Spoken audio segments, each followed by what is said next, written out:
And always professional standards, Sean, when I walk in here from what is a rainy day, sunny countryside where we are. How are you, Sean? Really good.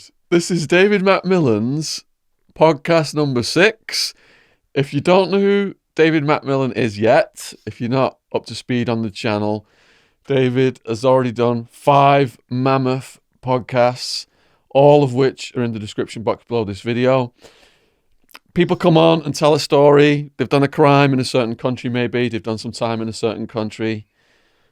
The reason we're at 6 podcasts, David was a kingpin doing business from Europe to Colombia with the cartels, over to Thailand with the opium. Starts out in Australia. We're talking kingpin hunted across 5 continents. And I was a slow learner too, so if at first you don't succeed, keep blundering along.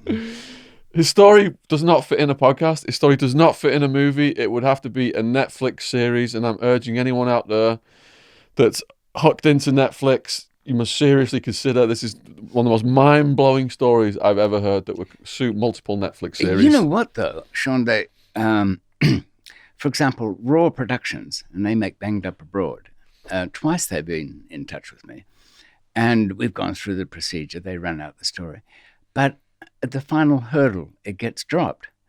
That is because, of course, I went straight into the deep end, into heroin when I was young, smuggling that. So in the end, that's owned by National Geographic, and that's a family channel. They might have pretensions about being, we give you the hard news and all of that, but they're not. If you want the hard stuff, you come here to Sean's channel. Now, that's where the reality is. So at the end of podcast 5, before we pick up, I do remember where we left off, but we also had questions come in. And thank you for everybody out there who has sent questions, who has clicked over to David's channel and subscribed. Again, link in description box. Thank you to everybody who has bought David's books. And David is working on making an audio book. Links to all these books are below this video. Now, the hottest subject on YouTube right now is Epstein. And we had a chat on part 5 in the days preceding Epstein's death. He hadn't been suicided quite yet. On the way into the studio today, David and I were having a chat, and David mentioned about the multiple ways that people can be suicided in prison. Well, people have been imagining everything, dark spooks walking in at night and tangling him up, because it was quite a strong injury, wasn't it? This was hyoid fracture of the... Yes, that hyoid bone. H-shaped, isn't it? Mm. Well, of course, no doubt that could be done if you were willing to tell a lot of people. But of course, if you're trying to bring somebody's death, you don't want to. And what had occurred to me, and this came to me because I looked at that photograph, the mugshot. Now, Epstein's pictures from his past show a slightly seedy, a guy you wouldn't entirely trust in any way, but nonetheless, he was bright and cheerful. After all, he was a billionaire, wasn't he? Yeah. However, that mugshot really tells the story. If you look at it closely, you can see not just the wear and the lines on his face, but the eyes are dead, really. He realized he was down and out. The cozy deals he could fix up to get out of trouble, they just all evaporated, which all came about, I guess, starting with the Me Too movement and that bringing up old sexual things and making the most of them, with a lot of civil suits. But anyway, the suicide. If I couldn't get to somebody and their death would be not a bad thing, I would wonder whether the Hannibal Lecter technique might work. And that is, for those who ever saw the film, there was somebody in another cell that had offended him in some way. Was it multiple MIGs had thrown jizz on Clarice's face? Exactly, yes. She got a bit of a skin treatment there that she wasn't expecting. But so Hannibal just spoke to him, and by morning he'd killed himself. Now, you ask, could that be done? Well, by chance, in the school I was at, there was a kind of idiotic schoolboy bet, I think it was, that we could talk this absolute loser into killing himself. The idea was that he'd throw himself from the school assembly hall, wrapped in the school flag, and bounce several times off the pavement. So I guess we would have stopped before he went right over the edge. We had business cards printed with his name on it and loser as occupation, and gave them out. But then I later thought, with the Epstein thing, could circumstances be arranged where he would actually take that jump? Now, for those who've just tuned in, during a smuggling career that had really probably not more than 4 or 5 major arrests, but of course there's a lot of jail time in that. And I did pay attention to the jail suicides because I'd thought of that, twice anyway, seriously myself, and how determined those people are, and how difficult to pick beforehand. Yet with Epstein, he did seem like everything had burnt around him. There was nowhere to go. Could you arrange that, though? Well, here's another source to back up this idea. Here, of course, the man famous for making people do things they don't know they're going to do is Darren Brown. And you might recall one of his programs where he made somebody rob a security van. And he did that by not just putting the idea in his head, but arranging the sets and the things that the guy was looking at to all coincide. Music played in the background that built up his adrenaline. Lots of positive signs came about. The movements of people, lots of very subtle things, and they extraordinarily work. He gets people to write down a gift they're going to buy somebody. He replicated one of the Kennedy brother assassinations, didn't he? And the guy was going to assassinate that famous comedian in this country that's got all those Twitter followers. Then he went off Twitter. What was his name? Stephen Fry. Oh, really? Stephen Fry. So the guy went to a Stephen Fry concert event, and they did the signals. Like, I think there was like a word or some kind of music, and there was a girl in a polka dot dress, right, or an umbrella, whatever it was. And the guy jumped up, but he didn't know he had blanks, and he assassinated Stephen Fry. Oh, really? Yeah. Okay. So he could have been up on a murder charge, and his defense would have been unique, wouldn't it? Well, they won't let Saran out because he has no recollection of doing it. So he can't be repentant. He's no remorse. No, that's true. But for the Epstein death, it could, if they brought somebody in who was an expert in the field, they could arrange that he would receive letters. The magazines that he'd be reading gave the hints. Lots of, if there's enough background feed to it, it could push him in to do it. And also, they'd need to introduce ways that he could do it. The cell, we've all seen the pictures. It's fairly Spartan. There's not much in it. But it was a metal bed, wasn't there? Or bunk bed even, I think it was, though he was by himself. To get into that position, once when I was thinking of suicides, I thought if you did get your head into that position, you could flip yourself backwards. But I'm not very lucky, Sean. I'd end up just, Stephen Hawking. Hello, I've got an American voice. It just wouldn't work for me, I don't think. One prison guard we interviewed, he found a corpse that had been hung in a leaning forward position. Yeah. And the person had just leant into it and choked to death. The corpse was still in that position when they found it. There was a suicide in the Supermax I was in, where the guy had managed to get enough grip with bed sheet on a window frame, but he nonetheless took the trouble to have something around his waist which would secure his feet from getting down. So, I mean, that's determination to do it. We had another guy on here who said that people committing suicide just by rolling off the bunk. And then what? And just falling? What, from 3 feet or something? Can you guys remember what he said specifically? Well, there goes the 12-foot rule, doesn't it? Which is what who was that famous executioner in the UK? He used to snap the neck every time. Oh, yeah, he was quite efficient. And I think it is about 12 foot, which is coincidentally what a parachute jump is. Right. So don't get tangled in your chute. No, that's for sure. Now, if Epstein had been,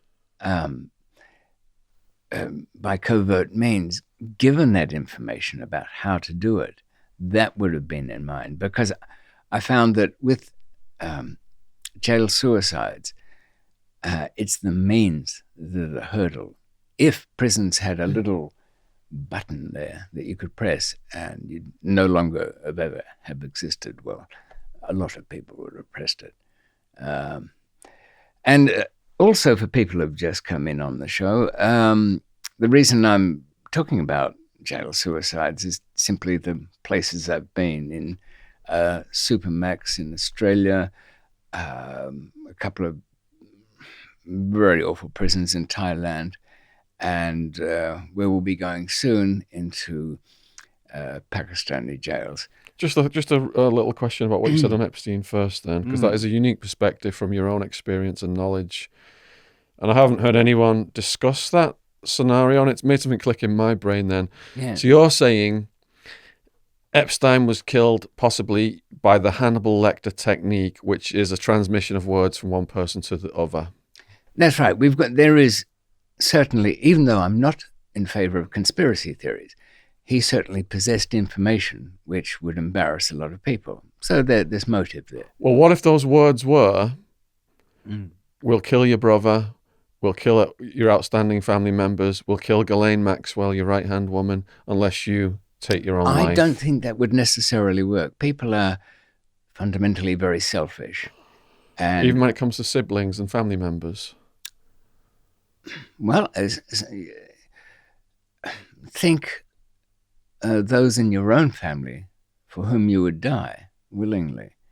There may well be. I mean, there are in mine. Not that they're so great. I'm just, I don't care much. But that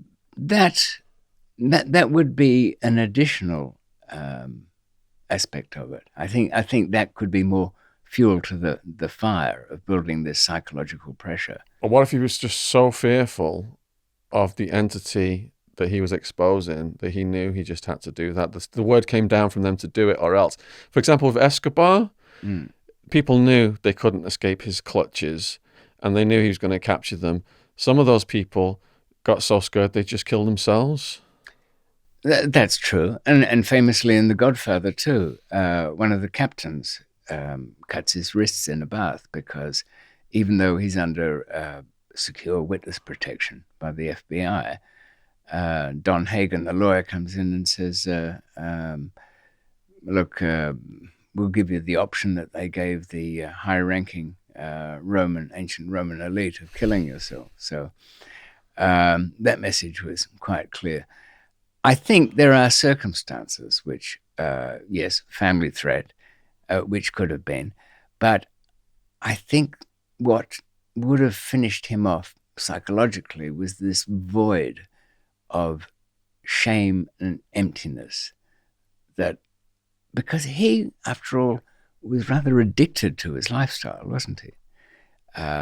Sure, he liked young girls, but that was just part of his control and overarching wealth, kingly, you could say. Now, to have all that swept away, let's imagine a king who's lost his kingdom and he has nothing and he has pretty much years in a dungeon and he was not young. Let's just say he would have spent, I don't know, 8 to 10 years in prison. He would have come out an old man, no doubt ruined by all the civil suits, with nothing, and shabbily walking around the streets, ostracized by the people who would no longer want to know him. Because even after his first case, which was 10 years before this case, and he was convicted of stuff, and everybody knew, a lot of people knew what he'd done. Bill Gates, Prince Andrew, all these famous scientists, MIT, all these people still hanging out with him and taking his money, some of them. Oh, that's true, but the way that case was resolved with the fix, Prostitution charge. it gave him the confidence. This is a man who can control what happens around him. It's a curious times we live in. These sex cases are, twisting into a variety of social memes and swings of the tide. Of course, there's always the mercenary one where people and lawyers encourage litigation and there will be big settlements out. But that's been there forever. But what we have now, I've met a lot of people, friends now, girls that are middle-aged women who suddenly started highlighting crises from their youth, sexual encounters that they now say they never got over. And is this really the case? They seem to deal with it before. But like anybody, you can focus on an event and all of your troubles come to that. We always look for a cause, don't we? And I suppose and that's why somebody is rich and famous who dies by an accident, there has to be something to it. Those kind of people don't die by accident. There's always a hand. But I think in this case, with Epstein, the hand was a subtle one. And I would imagine, with the right, almost trivial things, down to images, sounds, indirect messages, he would have felt that, and I can speak from my own experience, that utter emptiness where you don't want to see tomorrow. The absolute pointlessness of going on, and a kind of a fear of that emptiness that pushes you over, which happened to me in Thailand when I was there.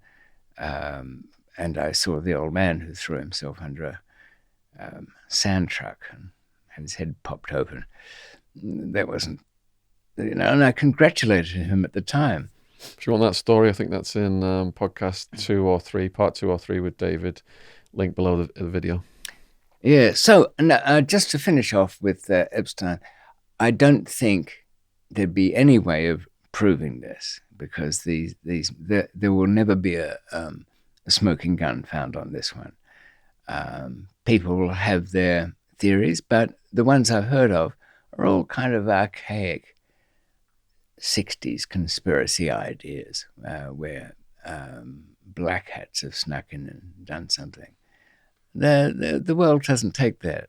Look, we get controlled enough by our phones, by Google, by Facebook. They make our hands move and do things. And I'd like to say, I do have, we're trying to get all different angles on not just the Epstein case, but child sex trafficking and elite paedophile rings. So I have got 2 more ex-police lined up to interview on that subject. One's going to be about grooming gangs, and the other one is going to be about how police cover up these elite paedophile investigations.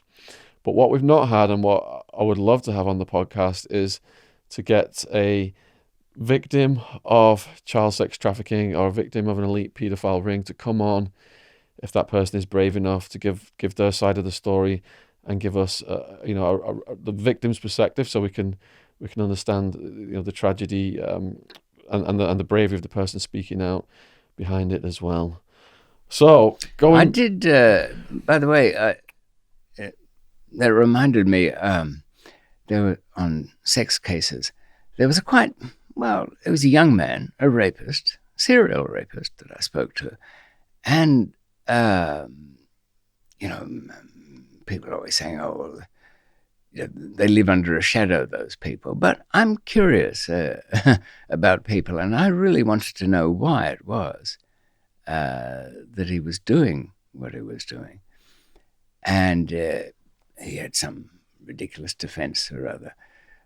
But after encouraging him to open up, he did tell me that he actually quite calmly was turned on by the fear in the girls, and that he targeted particular kinds. And oddly enough, ever since he described that kind to me, when I pass a woman in the street that looks a little bit like the generally taller, wears pale clothes, lacy things, looks somewhat confused and a little bit fearful. This caught the eye of this young guy. And there was no real passion. He was methodical and cold about how he arranged things so that he could generate that fear in them. And he, in his own sick little way, he said, no, Dave, I'll have to stop this now. They're on to me. That's all. It wasn't, I've done anything wrong. It was a bit like, no, I'll have to give up stamp collecting because, everything's just like printed from the post office now. It was kind of dismissive. And yet it's often very hard to get that out of those sort of people. Well, I've watched Louis Theroux. I think he interviewed paedophiles in Florida or somewhere like that. Did any of them ever open up? And there was like some Supermax kind of prison he had him in as well. I think he did some there. Yeah, I think there was like a guy running a home for paedophiles who couldn't find anywhere to live, basically, because he was like helping them get home and get back into society. But then I think Louis, if it was the right one, if Louis was the host, they found out that the guy running the home had a history as well of this. And yeah, they were opening up a bit. The one where they were in the prison, these were like the ones that just they didn't believe they could ever be reformed, and they were talking about like chemically castrating them and all this kind of stuff. So I've been asked, it's come in over the years, a few people have said, would you have a paedophile on the podcast? And I've always said no, but if Louis Theroux has done it, and everyone loves Louis Theroux, my dilemma is somebody who is willing to actually be a little honest. My dilemma is I'd want to kill the person. Yes, but there's so many to kill, and we have such little time. Where do you start? But if the person was sat right there, yeah, I know. I mean, would they get out of the studio alive? That's the question. Kiddie fiddlers that were in Thailand that I came across. I thought, well, this would be really easy to arrange. Some accident. People were very accident prone in there. There's an epidemic of them out there, isn't there? In Thailand. Oh yes, that's that in the Philippines. That's a stronghold for them. Gary Glitter. Yes, I was reminded in the Supermax, we were sitting around in one of those concrete and glass day rooms, staring at a television, 6 of us, and there was various kind of nutcases there, and I forget the guy's name. He was from the former Yugoslavia. We ended up watching a bit of some Saturday evening kiddie talent show. And there were kids in there ranging from, 5 to 16 or something like that. And one of the guys said of the 16-year-old, "Oh, she'll grow up all right, that one." Translated as she's perfectly fine as she is. And this old guy said, yeah, I'd fuck all of them. Now, I saw then that, this whole world of bestiality that is just waiting for the opportunity. Oh, incidentally, that guy had walked into his bank manager's office and said he wanted a loan to go to Rome. Oh, yes, that's nice, said the manager. And what holiday is it? No, I'm going to see the Pope. Really? That can't be easy. No, but when I see him, I kill him. So the loan application had several stumbling blocks, over which the applicant really didn't help himself by stabbing the manager, and that's how he came to be in the Supermax. But nonetheless, you had something that was coming to mind somewhere. Well, yeah, else? I mean, people have asked, would I interview a paedophile? Louis Theroux's interviewed paedophiles. I have found it fascinating, but if a person starts to describe the acts, you get that visceral reaction where you just want to strangle them, I imagine. If Wildman was in here, the person would definitely get killed. So it's something I'm gonna actually put this out as a separate clip on YouTube to hear what the YouTube subscribers want, because everything that's happened on this channel has been thanks to you subscribers sending in your thoughts and questions and comments. If you absolutely do not want me to interview a paedophile, I will not do it. If you think that should be done from a criminological perspective, then I'll consider it. I'm not saying I'm going to do it. I'll start to consider it, because there's a lot of possible blowback that could come from that. And James, if you want to timestamp where we are on this, because I'll take all this out as one big clip as well. 26 minutes in. Okay, great. Before we go back over to your story, David. So I had my breakfast, and then I'm reading Unforgiven Destiny. Yes. And I've gone way past where we were at now in part 5. In part 5, we finished. You had your passport with the passport photo, and they had scotch taped your photo, the exact same photo from the passport. 8x10 color glossy. Do you want to give a summary of where you are? Well, just to, in 60 seconds, set the mood. Young David's not young smuggler anymore. He's done over a decade in an Australian prison. Got out, been followed by a bunch of police, fled to Thailand thinking I'll pick up some money and go to Europe.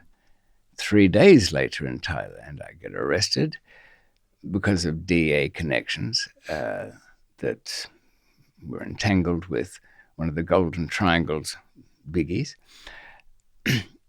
I face death row in Thailand, but 2 weeks before the sentence is given, I escape.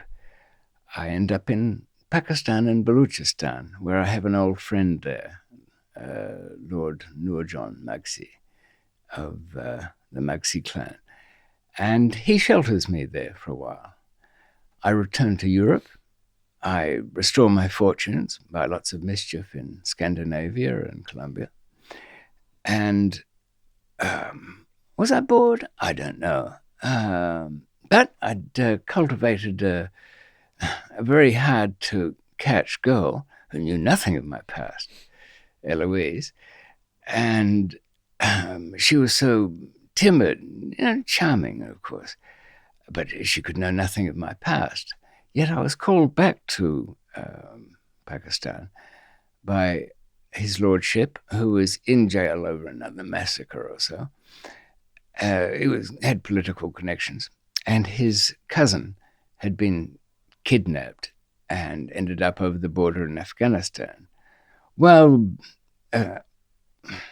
it's a long story, but you can watch the earlier episode on that one.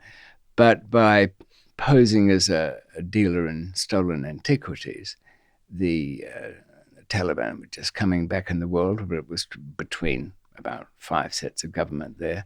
Iftikhar, the cousin, was given back, and that was it. I was returning to the UK, to my little Mews house down in Chelsea.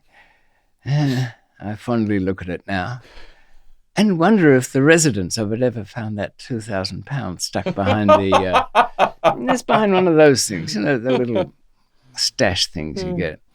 When all is well, but I'm nervous. I've got a perfectly good passport, but I even get my local friends to escort me to the airport. And when I'm there, Lahore Airport's got had a peculiar mix of international domestic passengers going together. But I'm international, and there's one person who's got an interest in me. And I know it's there. And I find myself talking to two immigration and customs guys who then produce this picture to which you referred, and it's me. Now, there's one thing you don't want in this world is to find yourself in a fairly ruthless country, in an airport where people get taken away, never to be seen again, and having some official wave around a fifth-generation photocopy of your passport photo. I was a bit speechless. I'm not normally so. It was so undeniably me. I think one of the officers was warming up to some bribery there because he was saying, well, it's a similarity. Yeah, you're my guy. You know, they stand forward, these people. You know, somebody wants to be bought off. You know, that's his greeting card. He sprinkles a seed of doubt over the most plain allegation that there might be. And it was a kind of odd passport because it just had the one entry stamp into it. A British passport it was, and genuine at that. So this bears investigation. I've got my friends outside. One of them even works for the immigration department. Surely they'll be there. They were going to wait for me, Sean. They promised. Yes, they dropped me off at the airport and said, don't worry, David, we'll stay here till your flight takes off. Any trouble? I said, well, that's what I arranged. You said you'd bring somebody out here. Yeah, here's our man. I get taken out in the front. What is it? It's a ghost town. On instinct, there's nobody in the most crowded place. They've just... I bet you they even saw me in the company of policemen and thought, yeah, well, we'll let him sort that one out. So then I get led away. Now, why is this so extraordinary? It's because, as one of the officers said, it never happens. Even fleeing dictators don't have their picture stuck up there. Somebody's gone to a lot of trouble to know that you're here, and because it wasn't even an inquiry from there, it was from Karachi, not Lahore. Is there any way around it? This is not a place where you ask what the charges are and then ask for a lawyer. It doesn't go anyway that way.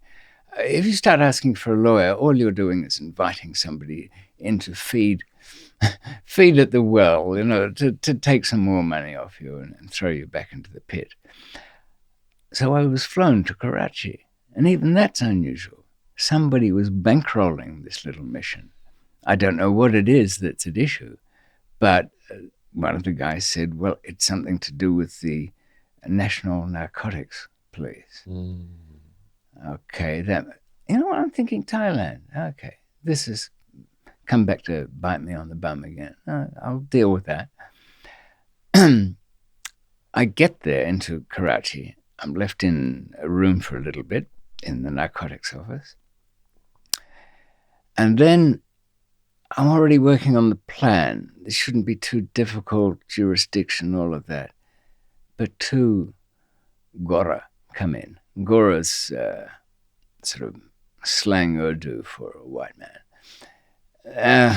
And one of them was a familiar face, a little older than when I'd seen him last, but it was my old chum, Bill Schenkman. Now he, viewers, was a young DEA agent who was in on the bureau when it first started. He was in ex-Vietnam, low-ranking soldier, went over to that, had some disasters, and wasn't welcome everywhere. And he, for some reason, became, well, I wouldn't say obsessed maybe, but it was a hobby. Destroy McMillan as you can and when the opportunity comes up, because he was there for the Thailand arrest, which was in very unusual circumstances too. So he walked in, and Now, you could expect the villain, I'll make him the villain of the piece, to have some good lines, but they don't. I mean, what does that policeman who's been chasing you all these years, what does he say? Well, he said, "You're in trouble now, McMillan. You won't find this country so easy to get out of." Okay, and that was about it. He was with the young guy and just, I suppose, breeding the next generation of pests. I did say to the Pakistani narcotics guy, but you work for the Americans. Is it good? Are they your friends? No, I'm proud to be. What am I? Narcotics officer. All of these people were not really going to be helpful. Bill had come in, he'd done whatever he'd done, and then I was thrown in another pit. And eventually I was taken to a room and asked, "What do you know about your last operation went bad? We got one of your men, one of your couriers." I'm thinking, how far back does this go?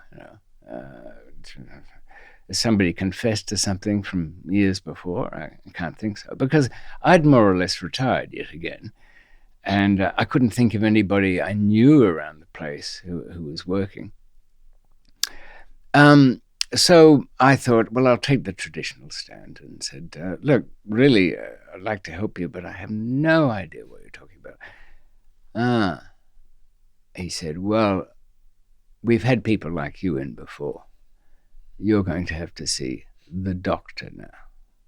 Now, there's a sick kind of thing in the world of police brutality where they like to use medical terms as though there's some kind of justification for what they do, or there's a system, or there's some professionalism. I don't know what the hell. I suppose they want to scrape themselves off the floor of being the slime they are. But the only reason this frequent and usually empty threat meant anything was there was a tea caddy, a kind of old-fashioned tray in this rather jumbled office.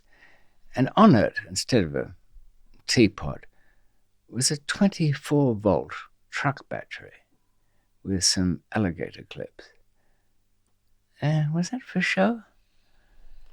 I'm reminded of that scene in Silence of the Lambs where the girl's down in the pit and she looks up and she sees fingernails stuck out there. I'm sure on those alligator clips I saw a bit of flesh hanging off one of them.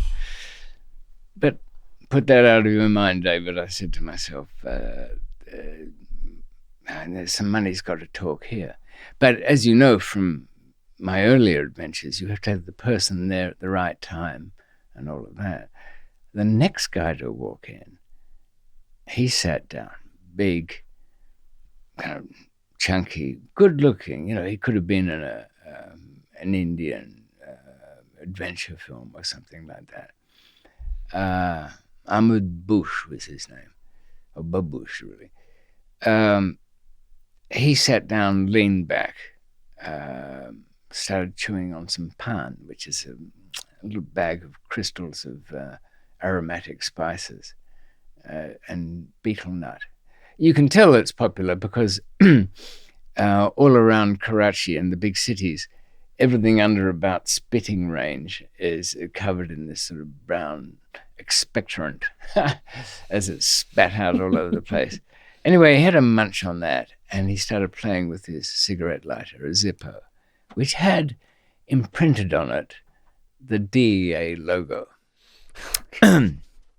Things are not going good here. I looked at him, and I could tell from his manner that he was from what would be an upper-class Karachiite family. Now, that doesn't mean he can't be bought, but when you're wealthy, you get to choose whose money you take. I later on found out that he took all the hashish smugglers' money, but he drew the line. It had nothing to do with opium or heroin or anything like Well,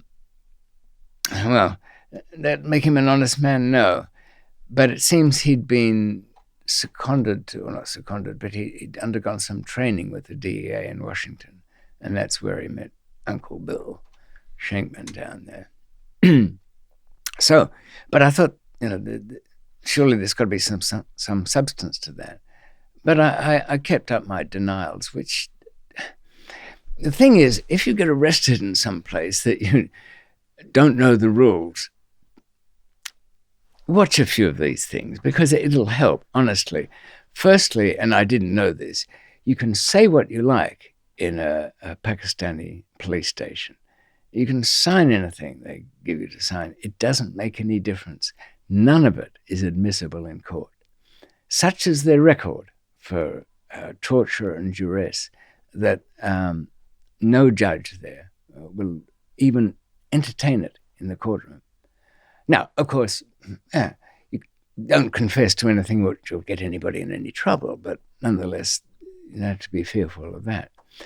But I'm holding out. Now, little do I know that old Ahmed there has been told, and he's reading of it, connections with the Russian mafia. One of the families in New York City. Yes, sort of, but not any. All this is getting his back up. And he said, this means nothing to us here. They have to clean this wall every day. He meant the blood that's all over it. And,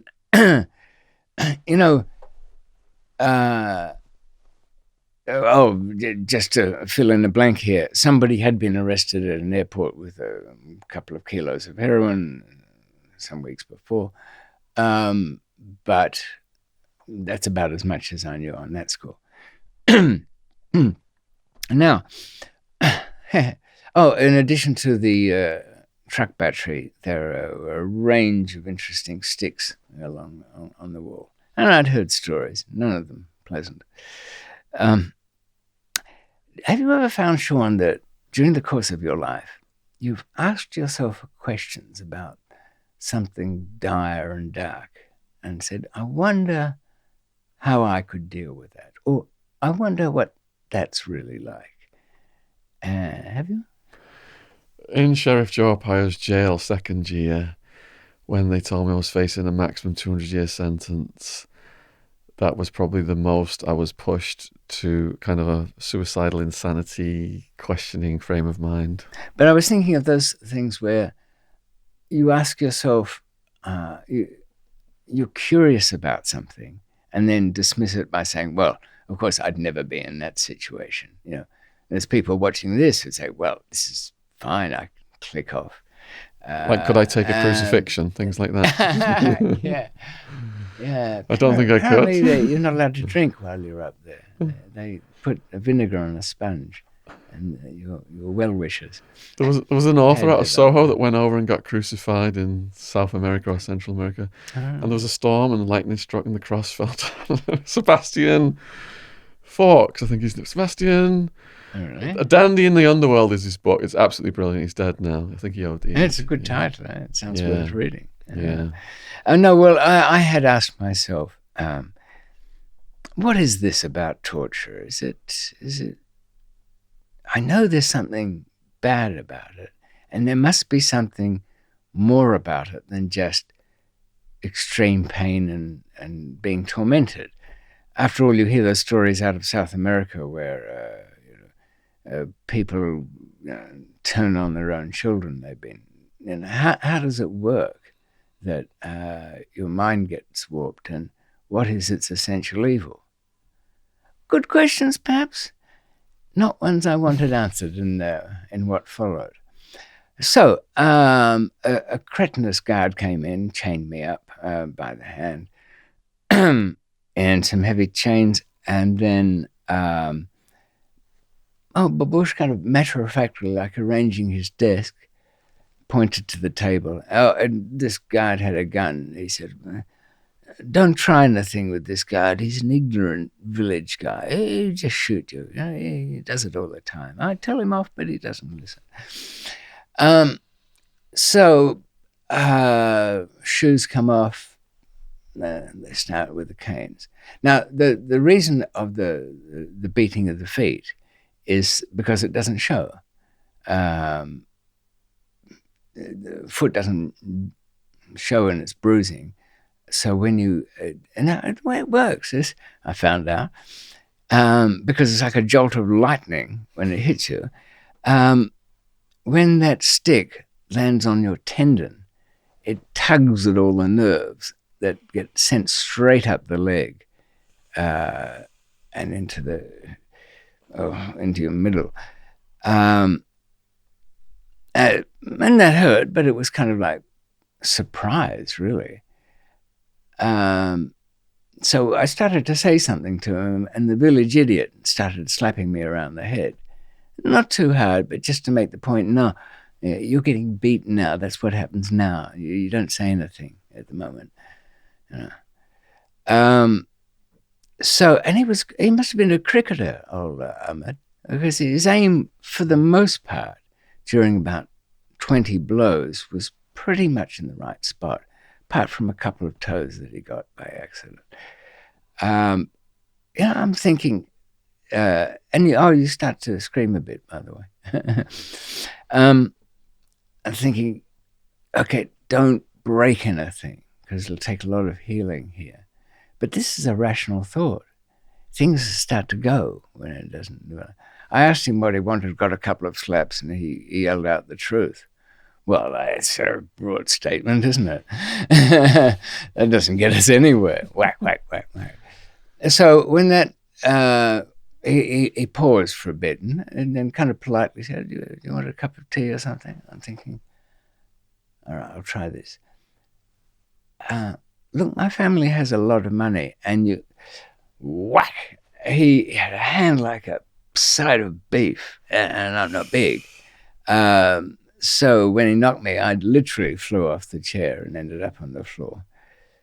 I thought, maybe I came in too quick with the bribery or something like that. I warmed up to it a bit. But he'd kind of got his own clipboard, Sean, with I'm going to this sort of point. And now I'm starting to remember the spycraft rules of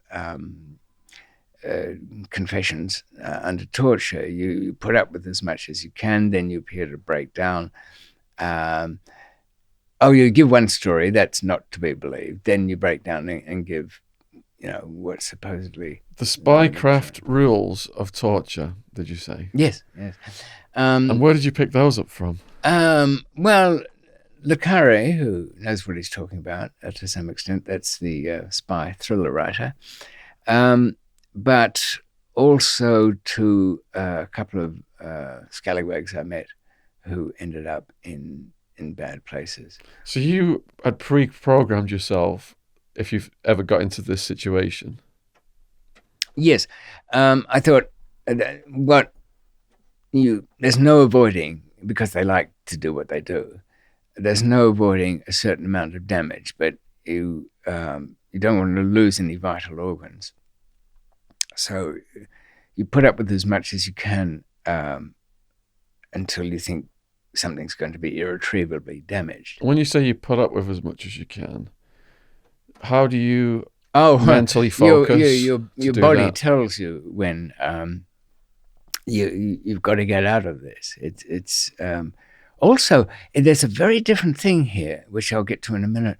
When somebody else is inflicting it upon you, we could probably, under some circumstances, sit here with a pair of pliers and pull one of our own teeth out, because there's no anxiety. You can stop, even though it'd be hugely painful.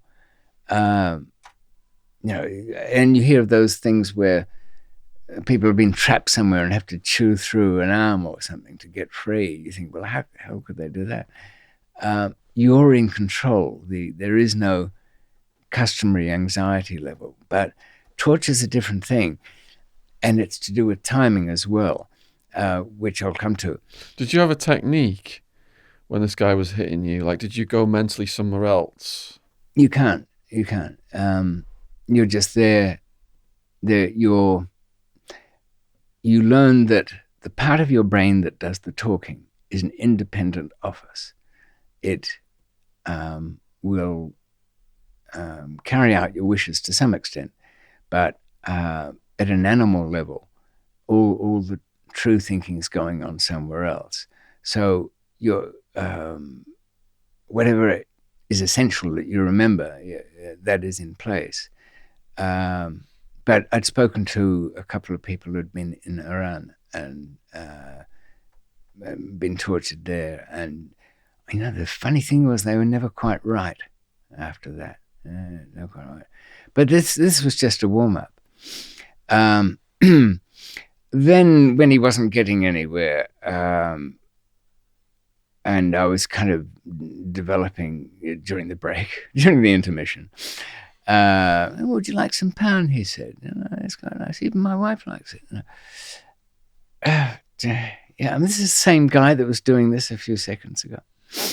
And, I'd been told it was lucky he was a professional at what he did. Getting nowhere there, then the truck battery comes into play. Now, the thing about pain is that nothing beats electricity. Ask your pro torture, he'll tell you, Sean, no, you can pull all the fingernails out you like. When you get that juice flowing, nothing beats that. Okay. Now, I had by then what I considered to be the highest level of pain I could imagine of a blocked kidney stone.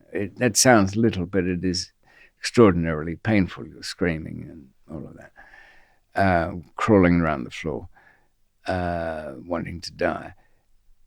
Except, strangely enough, it's your own body doing it to you, so there isn't the key timing thing that comes out. There was a little bit of banter between the two of them about where to put the clips. So they started off on toe on one foot, toe on another. And then with the other lead, just a little intro. And that jolt is very strong. It's got tendrils. It's got fibrous roots, that pain. It searches out all the places where your stomach and groin, and even your elbows for some reason, and up the back of your spine to your skull. And that was just the touch of it. And then he moved. I mean, you're paying attention at this point. He moved the heavy clip around, and it kind of caught the end of it on the tip, the nipple of his machine there. And it didn't actually send any electricity through, but I jolted anyway. And that got a big laugh. Oh yes, in torturers' mishaps, with the customer. Yeah, look at him. Yeah, we didn't. Yeah, do it again. Say, no, he's not out. Do it real now. And then I don't know how in films they show more than a few seconds of that. You sometimes see it. I don't know. I can't watch those things anymore. Some part of my brain's counting seconds.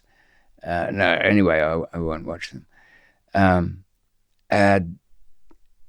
You can't breathe, of course.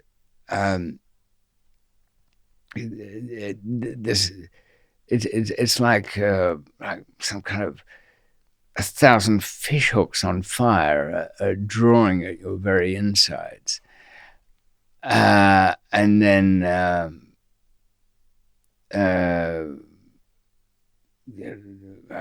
what do you want I'm saying? I don't know what I'm saying. Something or other. Just making conversation so I'll get a bit of a break here. And say, well, you're going to tell me all of the truth. And I'm realizing he doesn't want to have a Q&A just at this point. He's got a bit more to do. So then there's a bit of experimentation where to put the clips. I wouldn't recommend the nipples. I mean, I've seen these kinky films. Some guy's got a nipple clamp on. What the hell is he thinking of? I mean, just with the clamp alone. You certainly don't want to send, like, 45 amps on a truck battery or more. It's the amperage that counts. It's not the voltage, guys. I must confess, there was a time in my life when I did own vibrating nipple clamps. What made me not surprised? Yes, well, whatever works. It's funny how we go through in phases in our life with these things, you know? What you might have done 20 years ago, you probably... I'm normal now. That's normal, not on planet Earth, but that is on Venusia Plus. That planet. So here's where I learnt a bit more about all of that. Okay, I've got... when he stops to take a couple of phone calls or something, he barely listens because they don't really want to know anything terribly much. They're not interested. He says, that's not the truth, and you know it. Well, I know he's not going to believe that one. So I get taken back to the cell, and I start to notice even things like a big hanging bar in the middle of the corridor there. That's for stringing people up. And there's a Spanish word for hanging somebody with their arms backwards, isn't there? I forget what it is. Trapezo or something. Anyway, this is what gets you. It's the waiting for the next session. I was in that cell, and it's a suicide-proof cell. There's nothing in it. It's a myth you can swallow your tongue. It's a you need some device. You need something.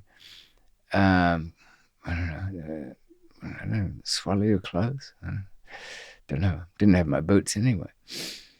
Now, as you can imagine, my ear is stuck to the crack in that cell door, and every footfall, every scrape, every person, I'm judging it. Are they slowing down? Are they coming to my door? I hear keys jangling.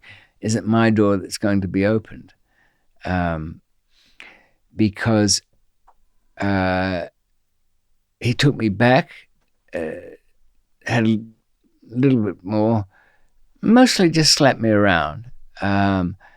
But he was tied up with something else. But I knew, he was saying all those things they say, we'll really get started when you get back again.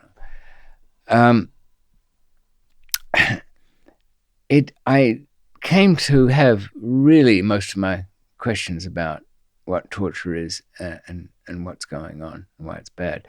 What is happening is, as we become who we are by our brain responding to the DNA, of course, but also our life's experiences, and it wires itself a particular way. This repeated torture sessions utterly rewire that brain. I would imagine fate intervened and things weren't so bad. I had a bit of luck. But I know that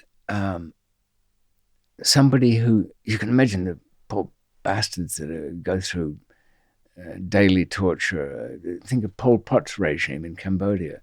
They had a mattress. It wasn't a mattress, it was a bed frame. And that whole thing was wired up. And they used to throw water over people and charge them. It's worse than killing somebody. A torturer is worse than a murderer because what he's doing is rewiring that person's brain, creating some hideous, deformed creature from within that will never be able to experience or see the world in any way again without that distortion of fear. And it's the timing that particularly does that. Every event is loaded. So does describing this then take you to that place? I've had some kind of distance from it, but I know that it's still there. If I hadn't have been saved by a chance intervention, then I could have ended up rewired to, I don't know what I've been. It would have been a shuffling wreck, fearful of something, phobic about something. But I know when I sleep, the dreams that I have always some kind of a prison, and with extraordinary set decoration, I might add. Very novel. No, what happened was a Manchester policeman with the embassy was down there on other business, and somebody had tipped him off that there was an Englishman being mistreated down in the bowels of the place. And I'll give them that. I mean, I've never been exactly, I've been on the opposite side to police, but I'm not an enemy of people. I don't regard all policemen as my natural enemies. Life's not like a simple black and white thing. Everybody plays the games with their own set of rules. And one of the rules for this guy was that Johnny Foreigner does not mess with the Englishman. So even if anybody's going to do it, we'll do it. But he came down, and old Babush was furious. He was outraged that he wasn't able to see through this thing, and he'd agreed. The policeman came in to see me, and I was a bit pale, as you can imagine, a bit shaky. And he said, "Well, I heard they were giving you a hard time, but it's just like when you get taken down the back of the police station and punished out." I said, No. This is a different game entirely. This is absolutely twisting somebody around. So he said, look, he came back. Is there anything you want to tell him? Oh, I'll tell him something. Will any of it be true? I said, I very much doubt it. Only by coincidence.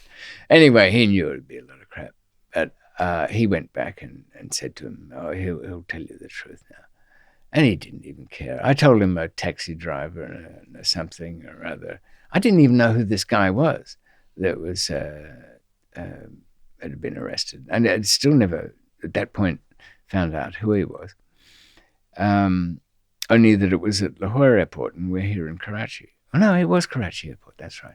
It's interesting that a DEA agent, a US cop, dropped you in it, and then a UK cop got you out. I've always got along quite well with UK officials, embassy staff, and policemen in when the British travel around the world, it doesn't matter what you do, you're pretty much still an Englishman abroad. You can imagine even people who are great Republicans could sit in a bar in Hong Kong, and if locals started insulting the Queen, they'd get upset. It's our Queen to insult. We do the ridiculing of Her Majesty, not Prince you, Andrew. you bastard. Yes. He gets himself in enough trouble. You're a lucky guy, isn't he? Whoa, close to it.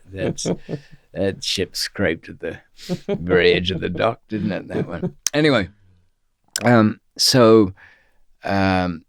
apart from a lot of anguish there, I was handed over to some low-level and very terrified investigator. And I just said, look, right, what do you want? I couldn't care less.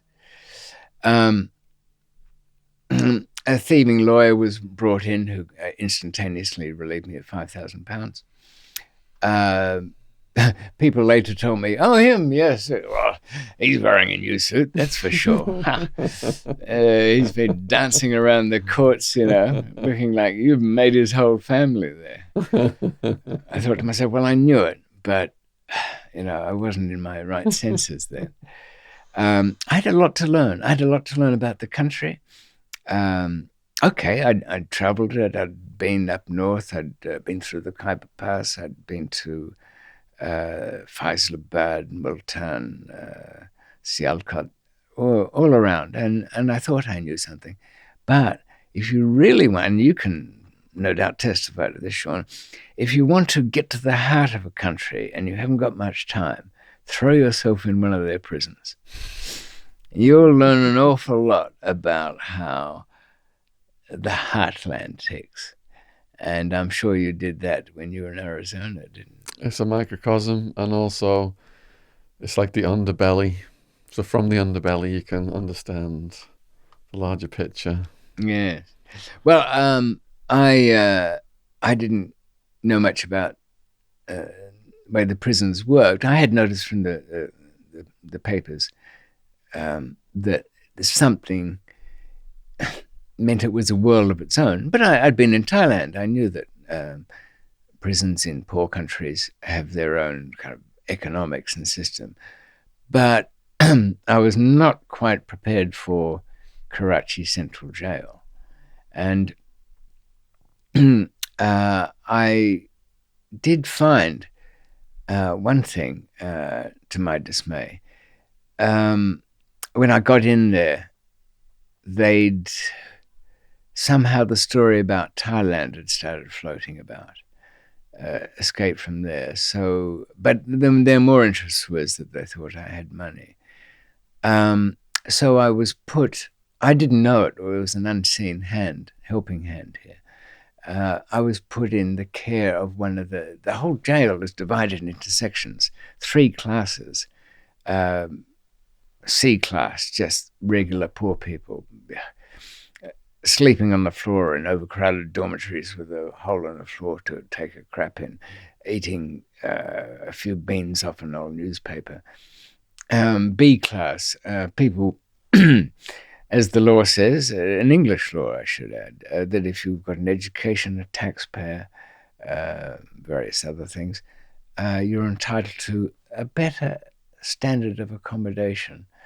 And A class, which is political prisoners. So I ended up in one of the A class sections. Not that it was particularly much better, of one of the political factions. So after that exhausting time with the interrogation police, I found at least these guys were nice to me, and they gave me a little room which was covered all around with some blankets. I thought, well, my life's a ruin again. I'd been rich when I was in Australia. I'd had my own caravanserai crossing the world on the old Silk Road, and lost all of that, got out of Thailand, built it all up again. I've got a girl in London who knows nothing of what goes on. No doubt this will destroy me in various ways, but really, at least I'll get a peaceful night's sleep here. No. Door opens. They leave the doors open in these sub-compounds. Ah, Mr. David. Oh, we've got a friend for you. What? Another Englishman. What do you mean? Your case. He's the man. And you know who lumbered through? The cretinous, broken-down, liver-puddling, flat-faced, cauliflower-eared ex-boxer Billy Green. Last seen at a cafe somewhere in South Kensington, where I handed him over to some Danish guys, and he was going to organize couriers. Did he organize? Yeah, he organized himself so he could scoop up the money. Did it work? No. Paralyzed with fear, apparently he melted in front of the standard check-in desk. Such a quivering lump of jelly attracted the attention of passers-by, including officials. And when they pointed to his bag, so did he. Which kind of tells a story to your average customs guy. Anyway. Oh, by the way, what did he do when faced with... He didn't get any of the bad interrogation. He wasn't listed as being down as some hard nut that nothing had been done to him. Didn't have to. They had to hit him to shut him up. McMillan, you want? That's MC, not MAC. A lot of people get that confused. He spilled his guts and added to it. He thought his best defense out of his troubles was to say that I'd threatened him. He owed gambling debts from Manila casinos. I'd forced him into doing drug runs. It goes on and on. Oh, and just to get old Mr. Babush, primed DA headquarters in Washington, my interrogator, just to get him in the mood. Old Billy Green said to him, "Oh, if you ever get him, he'll have you killed. This guy, in his country, he'll have you shot like that. People disappear all the time." And painted a nice picture. Is that why he said, as he put on the juice, "Well, you're in my country now"? So when Billy Green walked through that door that night, I wasn't getting that peaceful night's sleep after my exertions. Far from it. What did he say? "Oh, Dave, that wasn't in the script. None of this." "You happy your friend's here?" Curtain on Act 1.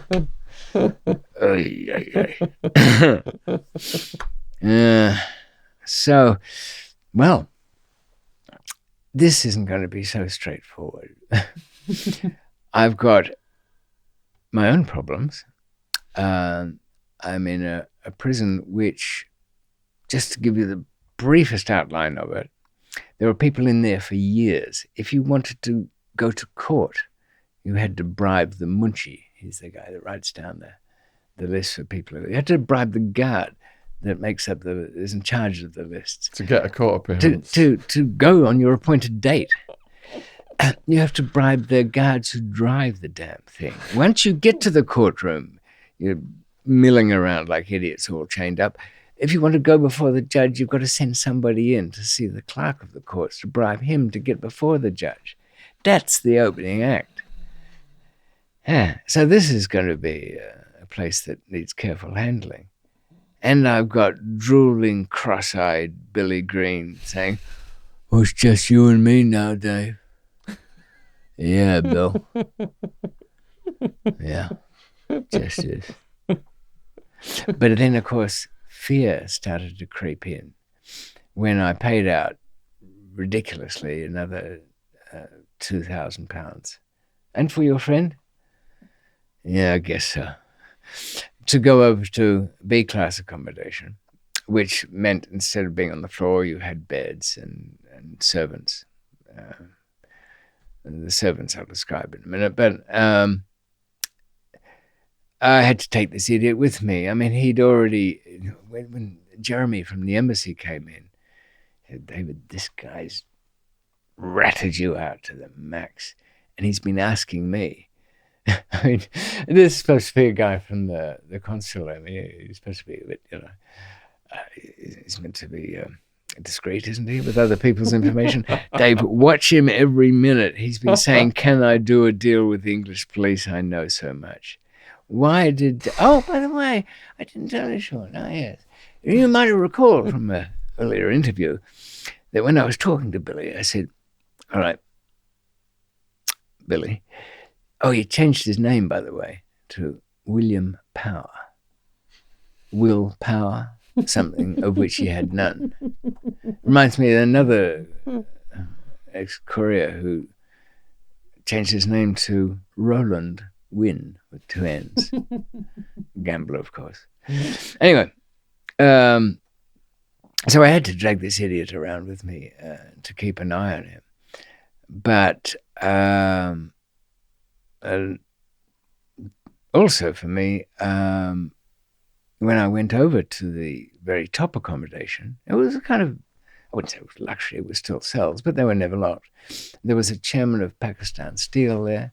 There was a couple of spies from various government agencies.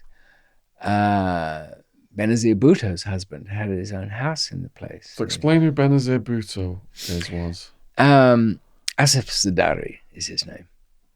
He since became president of Pakistan. This was one of your former neighbours in the prison. Yes. Now, I'm just stealing a glance at my watch here. We've been going for an hour and 10 minutes, 15 minutes. Okay. Yeah. Because this is really in describing Karachi Central Jail, which is notorious, which has had celebrities in there, in their own terms. And it is kind of everything about the country that you'd care to know. They often say that Pakistan is owned by 22 families, meaning the old clans. And Benazir was from one of the Bhuttos, the Bhutto clan, you could say. I mean, they retain, even though they're many generations wealthy, the clan name. And I've said before here, when we were talking about Afghanistan, people assign things to Mujahideen, Taliban, whatever the hell. I've said before that none of that, this is just our Western shorthand for imposing our idea of organization on places we don't know.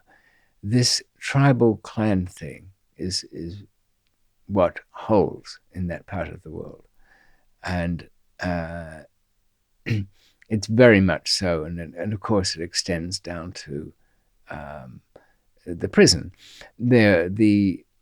I think I spoke before when I was in Peshawar on the Afghani border getting help from one of the Afridis, the so-called Jews of Pakistan. They had their own kind of section there. And we must remember, too, that Pakistan, in a sense, doesn't exist. After all, it was drawn up or signed to by a guy that was a lawyer, not even a surveyor, just before Indian independence, with Churchill's explicit plan of thinking to himself, well, I'm not going to leave that country to become a serious rival, a world power. I'm going to do what the British always do when leaving something they formerly owned, wreck it.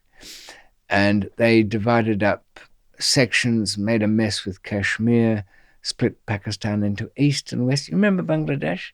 It was once East Pakistan. But what, somebody making a joke couldn't have thought that out. Yeah, you can have your own country. Guess what? We're going to put part of it in Hawaii. You like that? The beaches are nice. It was so that was imposed, and it doesn't mean anything to the people there. They are in Karachi is part of Sindh province, and they're Sindhi nationalists who want their own country for that part of the world. Sindh was actually stolen. I say stolen, finessed, organized by the British. Well done. By one of our famous generals who wrote back to the king saying just one word, Peccavi, which for a Latin schoolboy translates as Peccavi means in Latin, I have sinned, as in made a bad deal, but I have sinned province. I have taken it. Yeah, the elite like to use Latinisms in their little jokes, Anyway, so I had to kind of come to understand the jail, who was in it, how it worked. There's distractions there. People are being dragged away and beaten with a titta, which is a large leather strap, which has lots of things engraved on it. Somebody's lovingly made this thing for the beatings. It looks like a kind of barber's belt. And it says in various languages and scripts, Pashto and some other ones, I love you very much. We will be friends forever, all that sort of thing. So they're being dragged away and beaten. So, Will Power next to me cacaria la pantalone, shitting himself. And I'm staying with you, Dave. I don't like it around here. Which is not uncommon for people who consider themselves, not that he was ever one, but like to think of themselves as villains in their own neck of the woods, seem to fall utterly to pieces when they had to absorb some new culture.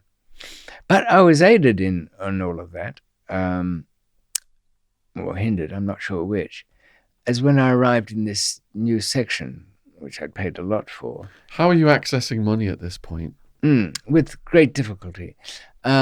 Firstly, to be robbed by the lawyer, I had to I had to give a message to this crook. I thought I still was kind of glowing from the attendances of the electricity, so I wasn't being entirely rational. But I gave the code word to the lawyer, which meant this is genuine, which I gave to my long-standing friend and accountant, Max. Hi, Max. I know you sent the money, and I know you were thinking, what's this idiot done now? But it was bang there within a while. I mean, who would you call for a quick 10 grand? Well, the police arrested all of my co-defendants with me, so I had to call They my do make family. it difficult, don't they? Yeah. So you end up with family. Yeah. But I've kind of wrung them out. So, but yeah, that's my brother was good for a while, but he just wasn't quick enough. You've got to be Johnny on the spot with these things. Though that's true, I did end up in a hotel in Paris with no ID and no credit cards that worked, and under a cloud. And he did manage to get me a room and carte blanche there once. Within seconds, I mean. So, Simon, thanks for that. Anyway, yes, then later on, I organized a system for money because I wanted cash. And it's good that Jeremy from the embassy, who was on the consular staff, British embassy, he came in. He said, well, who are you going to be? I think you were Australian in Thailand, weren't you, officially? You want British or what?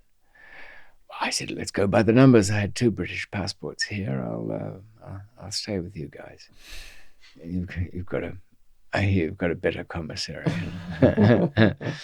He said, good. Anyway, so he used to see us in court, and you could send money there, and he'd pass the envelope. Right. Okay. And we'd trouser that and go back with it. But there's a bit of a thing. You've got to slip them 500 rupees, about £5, when you return to the jail. You know, the pat down guard coming back to the jail.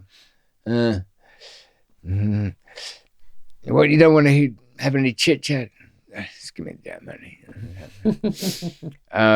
I didn't once, and he got all offended. And it cost me like 3 times as much to get it back after that.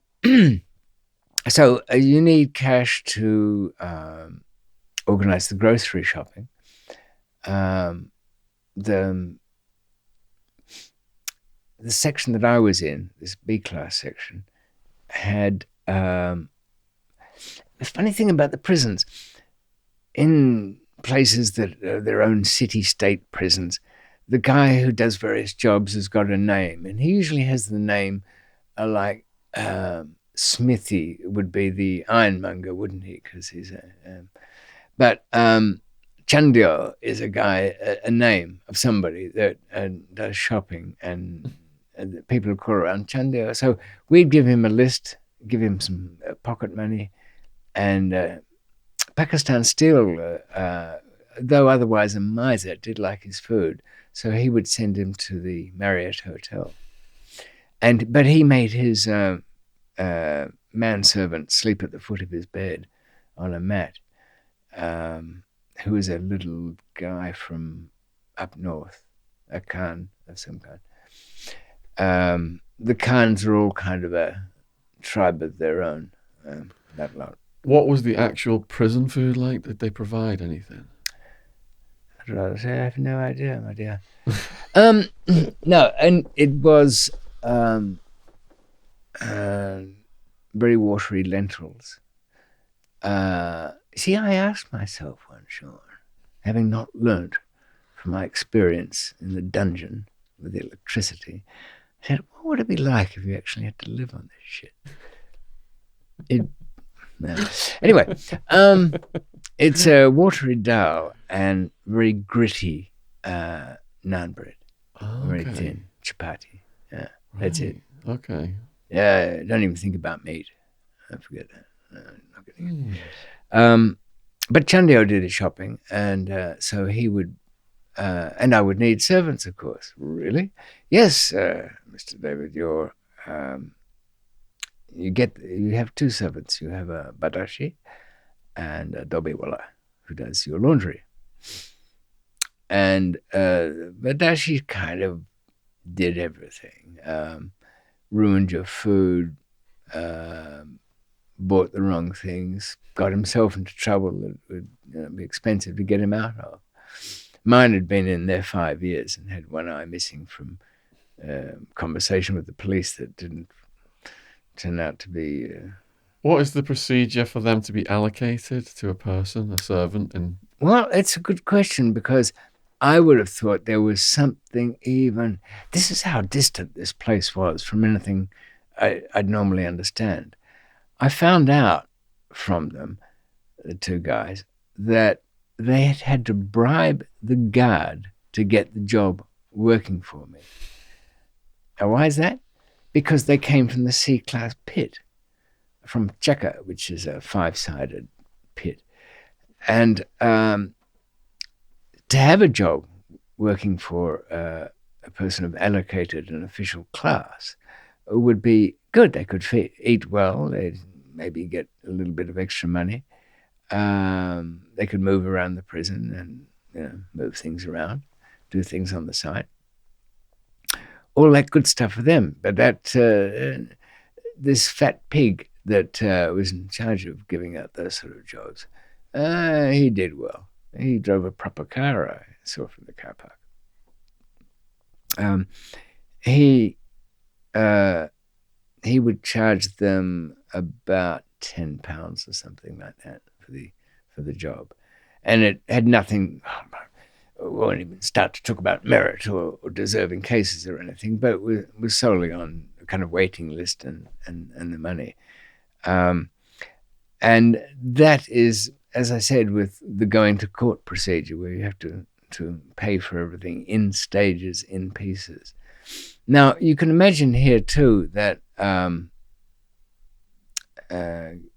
even though some people would be B-class officially or non-officially, like I was, that didn't get you off the hook. You don't just pay once.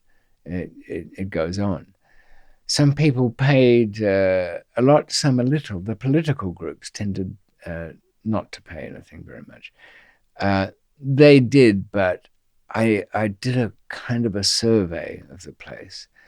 And I was aided by the next morning when a cloud of white tribal dress poured out, covered in gold chains and Rolexes. And it was none other than my friend Nurjan Magsi, who was just passing through between bail applications. David, what would you do? I did nothing. All right. Yeah, I did everything. Badly. And I thought, well, this is not necessarily good. I kind of like to make my own judgments on these things. But I realized he would, any of Nurjan's ideas would be part of one of his schemes and all of that. And even at that level, this kind of upper level leeches. But in the group next door was, if I just outline I mentioned that Asif Zadari, Benazir Bhutto's husband, was inside the jail on remand for charges which included attempts to kill her and various other people. How true they were, who knows? But in that family, they're a bit like the Kennedys in their own way. They're always killing each other off when it suits their political purposes. Like Cleopatra. Sorry, old Ted. He's still alive, isn't he? You know, they said Ted Kennedy's political chances were ruined, weren't they? When he was had to dig himself out of a creek once. With the secretary, Mary something, Kopechne, that was her name. And the wedding ring was in a matchbox in the glove box. Yeah. They were in Epstein's black book as well, most of the Kennedys. That's not a surprise. Do you think Epstein was a collector of useful names and contacts? I suppose he would have been, wouldn't it? Good grief, looking at the black book, it was just a who's who of billionaires, royalty, TV celebs, actresses, models, Naomi Campbell, Tony Blair, Trump was in there. The names that would be interesting too, the names that didn't seem connected with anything. Like, he wouldn't write his gardener's number in there, perhaps, but his fixers are probably in there. And if the number might not mean much, but if the name seems either coded, mind you, I suppose a lot of telephones were thrown in the river when he looked like he was facing the end. I'll send you a copy of the unredacted black book if you want to have a perusal. Yeah, a couple of names might ring a bell. You never know. I've got a big bag in my loft of old address books from people. The Rothschilds were in there. There's George Soros, his nephew was in there. Some big family names. Yeah. What do you think of George? George? Well, when I was a kid and I was getting into the stock market, I started following his career back then, and I've read his books as well over the years. Okay. So... what do you think he's more intuitive than... Warren Buffett. He's another kind of independent player like that. When he sold short the British pound, do you remember that? And he filed one of the highest incomes ever filed in the history of the world. I don't know if he made $1 billion off it or hundreds of millions or whatever. But back then, when greed is good was my motto, I admired him. But now I see the dark side of it all, because I was only a kid then when I first found out about him. But now I see the dark side of it all. It's well, I mean, the hedge fund trading is not inherently bad. After all, it is a form of protection, and it's not as destabilizing an effect on the markets as some people fear. I think there's bound to be some good things you could say about it. Oh yeah, I'm a short seller as well, which they've often been described as evil. But I don't know. People, you know what? People think anything that works is probably voodoo magic anyway. Yeah. And secondly, something that seems counterintuitive or works in reverse. If you're a short seller, they say you're rooting for disaster. Or protecting those who might find themselves subject to it. Adding liquidity to the market is the way. But we won't win any friends on it. Yeah, I used to see at Wandsworth last time I was stuck there. A whole lot of the bankers in those years that I was there, there was kind of wave of traders. The inside trading never stuck. Money laundering, they usually did a deal on. They were mostly in fear of their assets being taken away. You look at the Hatton Garden guys. Okay, what was it really? A fancy sort of burglary in a sense, crime-wise. But the 10 million plus confiscation orders, the things that really worried them. And that these bankers were certainly more terrified by 10 and 15-year penalties. I won't even call them sentences, because you can't say, I won't pay you the 10 million, I'll do the 10 years. You still owe the 10 million at the end of the 10 years. That's just a slap you in the face for not paying on time. You never can own a thing ever again in your life. And And I noticed too that we had a little school down there for playing cards, Scrabble, and Wandsworth, where all the bankers would discuss their cases. And like Uncle Festus, I'd sit back on my pork barrel and give him my opinions on juries and what you should look for. And I had to say, though, honestly, guys, I think none of you should say a damn word. You'll hang yourselves in there. Firstly, you're getting up and people are thinking, yeah, this is the one who's been profiting off my misfortune. There's no connection, not truth to it, but that's the way they feel. So very hard to get a sympathetic jury. Imagine yourself as a lawyer and you've got somebody who walks in there with having earned $8 million a year in bonuses. You'd be thinking, how can I defend this idiot? You've got Dick Cheney, and he's just handed himself hundreds of millions of dollars of taxpayers' money through Halliburton, was it? Yes, something like that. Oh, did you see Vice? On Vice, the movie with Christian Bale playing Dick Cheney. Oh, I'll have to watch that. Ah, it's terrific. I mean, you wouldn't recognize Christian Bale in this thing. It looks very much like my brother for some reason.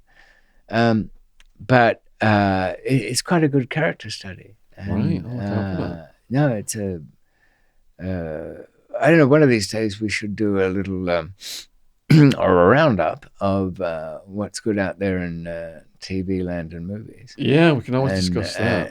And books, because that's one of those things that, I mean, I was hard pressed to convince my other half to watch it. She said, "What? A vice president of the U.S.? No, it's good, it's good." And it was. Oh, did you see Sacha Baron Cohen in The Spy? No. Yeah. I've always thought, that comedians, when they stop being funny, end up as terrific actors. There's something about their timing, their control of face.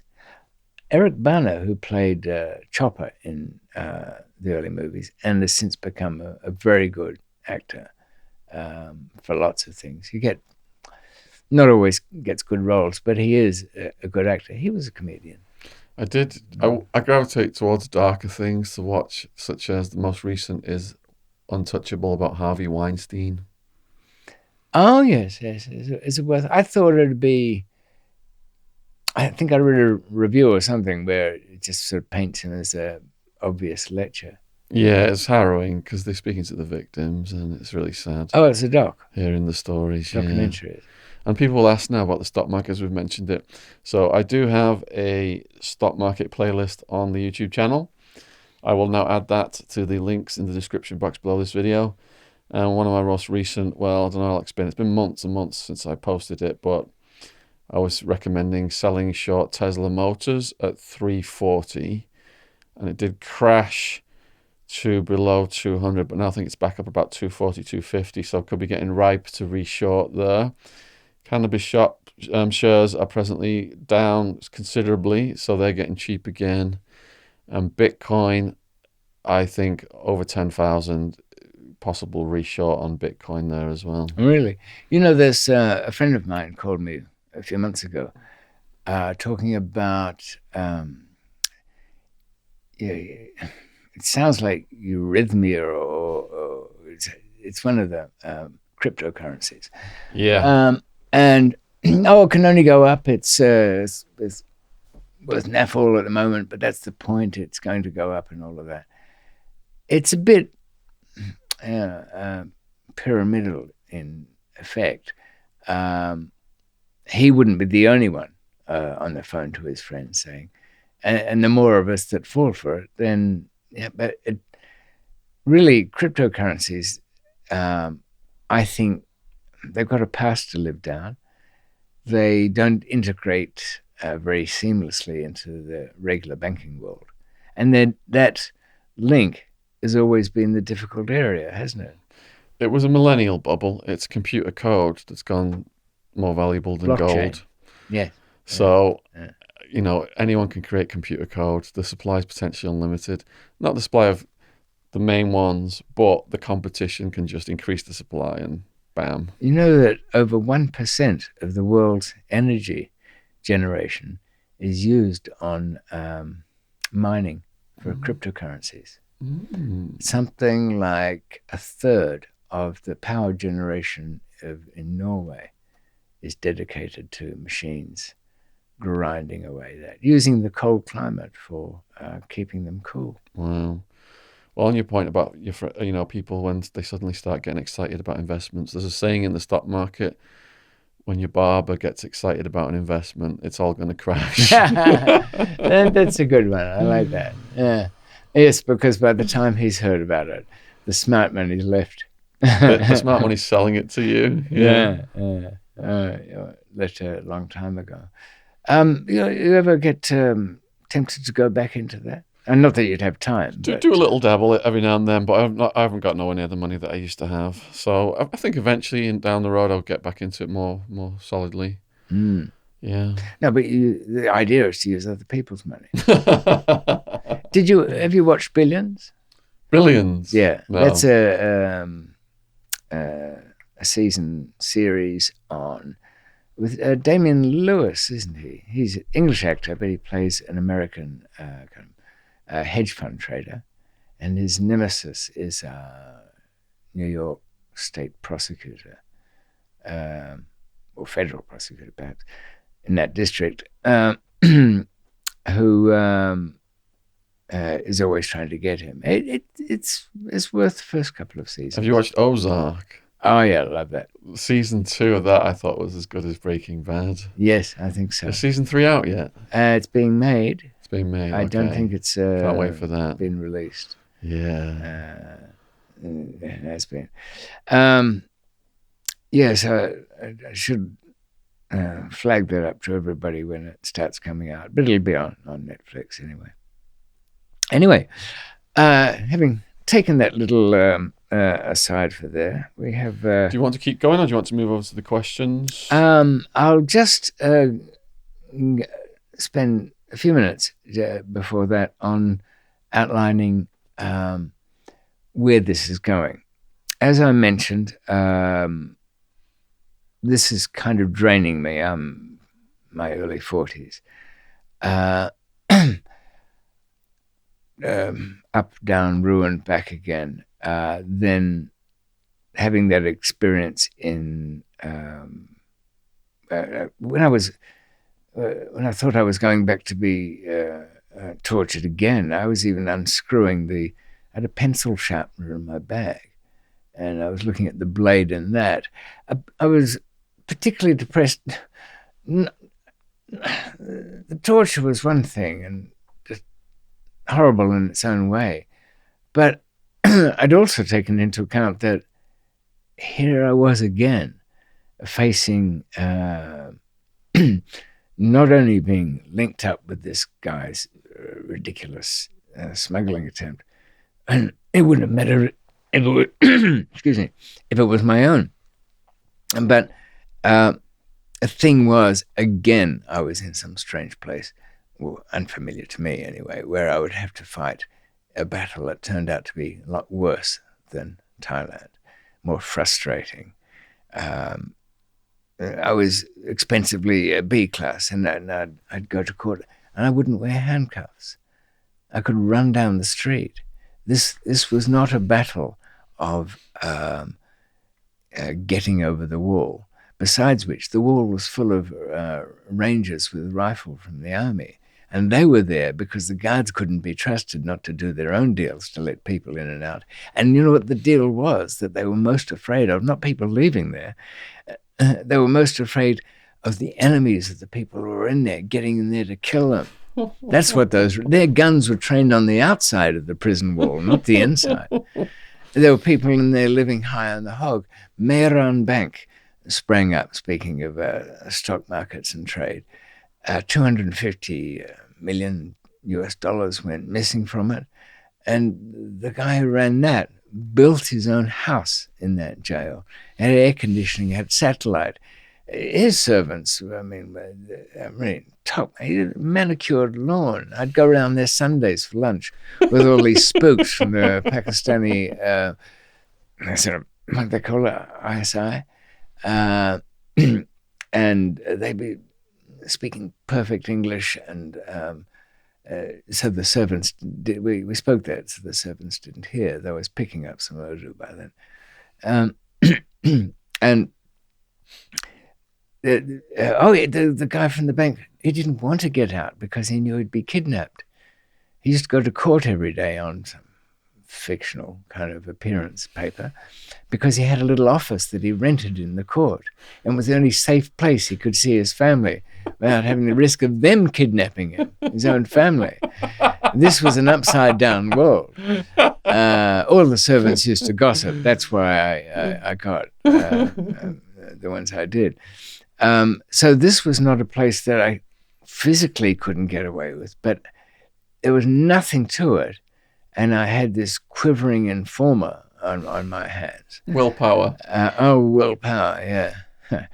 And on top of that, you ask, though you haven't, what happened to Eloise in London? I was about to ask that. Yeah, well, yeah. She didn't hear from me. Disappeared off the face of the earth.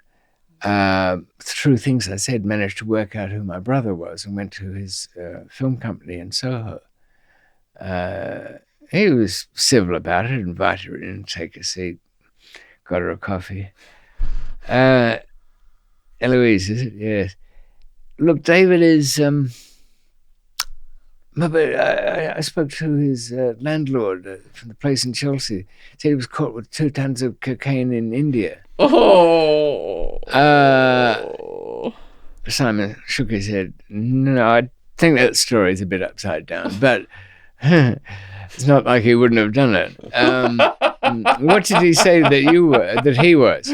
Oh, he said he was I can't remember whether he said it was a troubleshooter or troublemaker. One of those two things. Well, a bit of both, a bit of all. You'd be better off, without him. And then when she found out more, she went back home and tore up all the soft toys that she insisted I buy her and some other things I'd given her. Not the jewelry, though. They never throw away the jewelry. Anyway, there was that. So was that the end of that, or is there more to come? Of which? Eloise. Oh no, there's always more to come. Okay. Nothing else, no. The love story is not over. Yeah. No. Yes. When I was putting together Unforgiving Destiny, the book, signed copies of which I'm sending out quite a few. And bear in mind, I personalize them. You can get in touch with me. Well, one of the questions here is how do we get signed copies and how do we get your audiobook? DavidMcMillan.net has a contact page.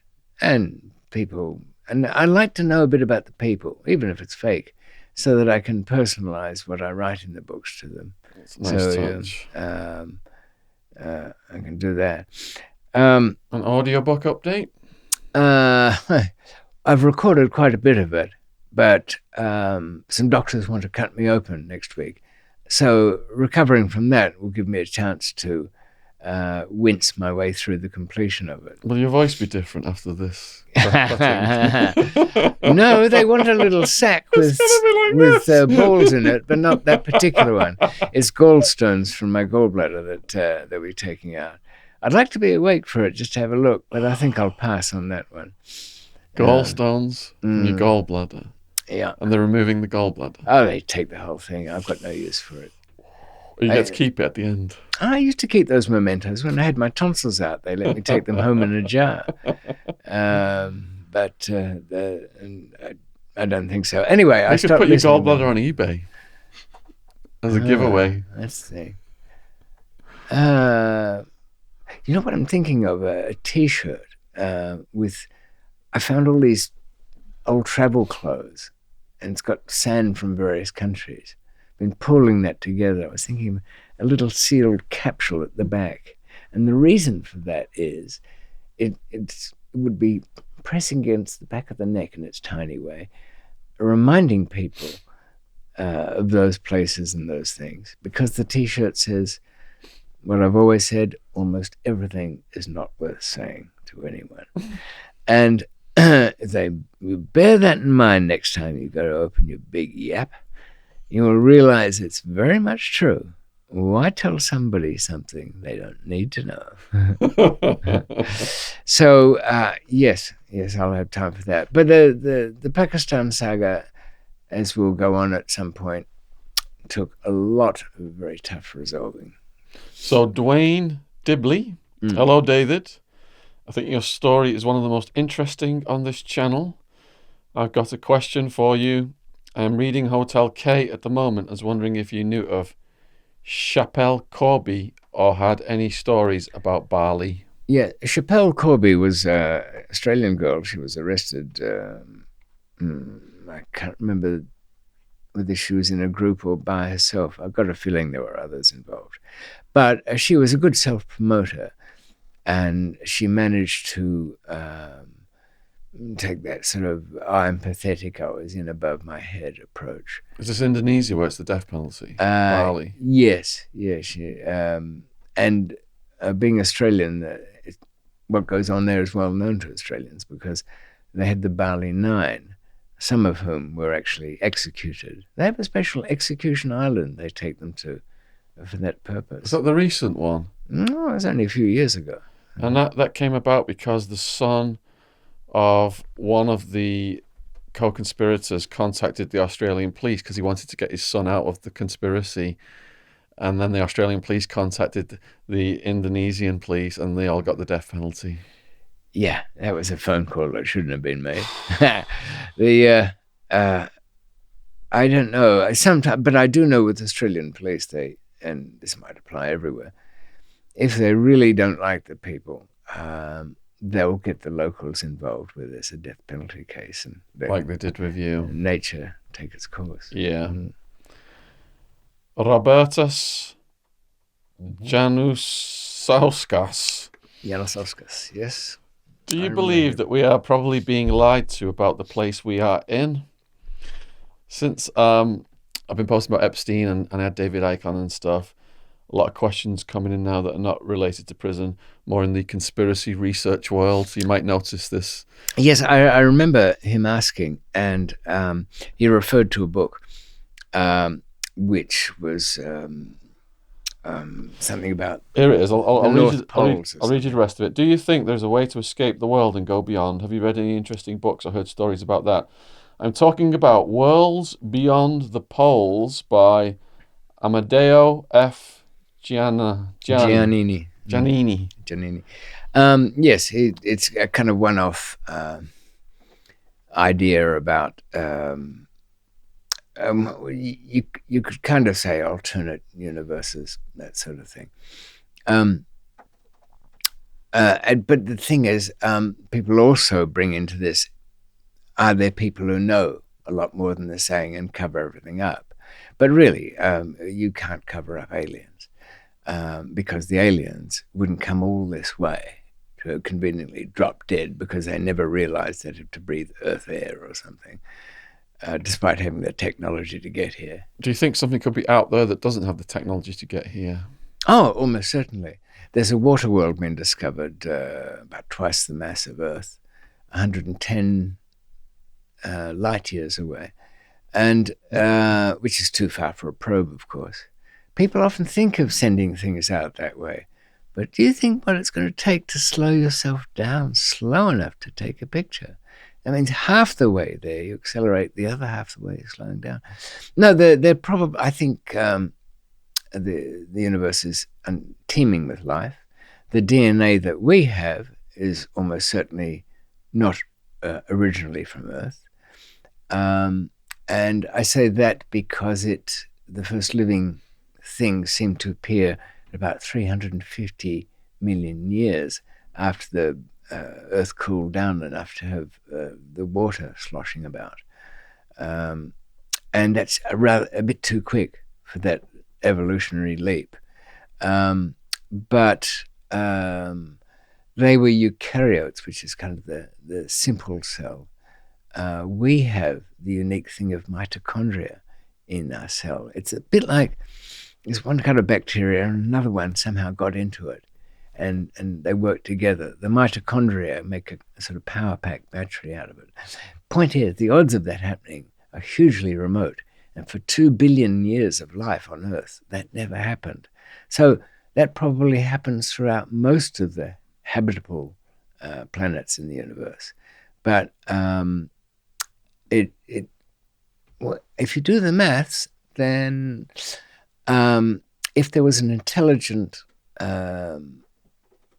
off-planet civilization in our galaxy, we'd probably know about that already.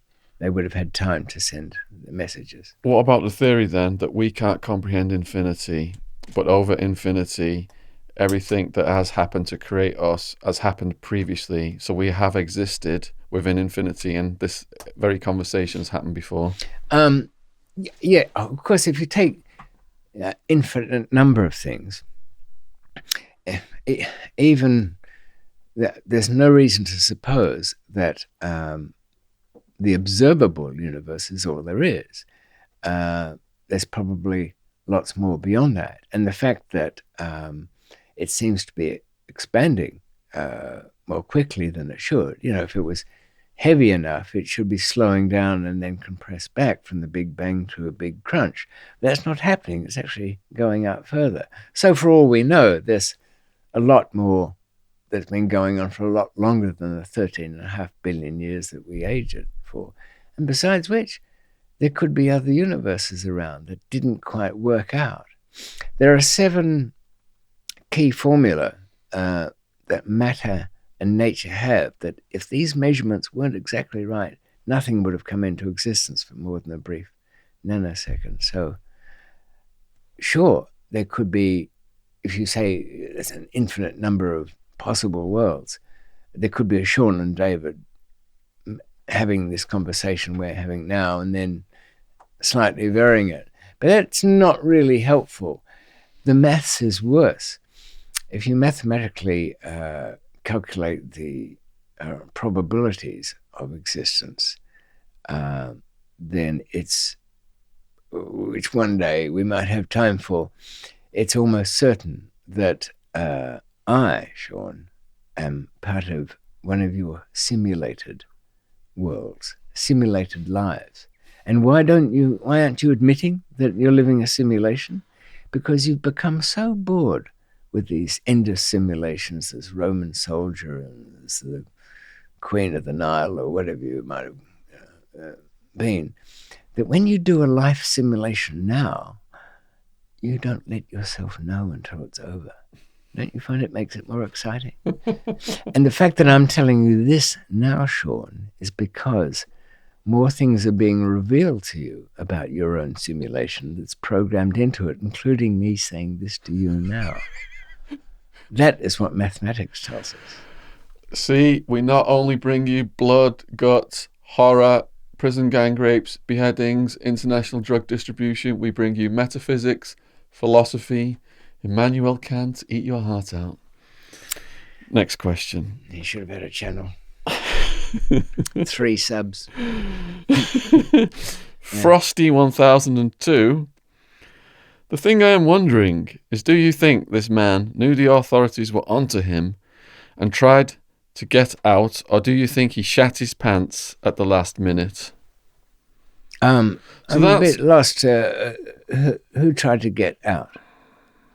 Who's he talking about? I think he's on about willpower. Oh.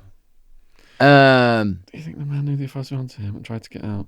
Or do you think he shat his pants at the last minute? Yes, I could never quite...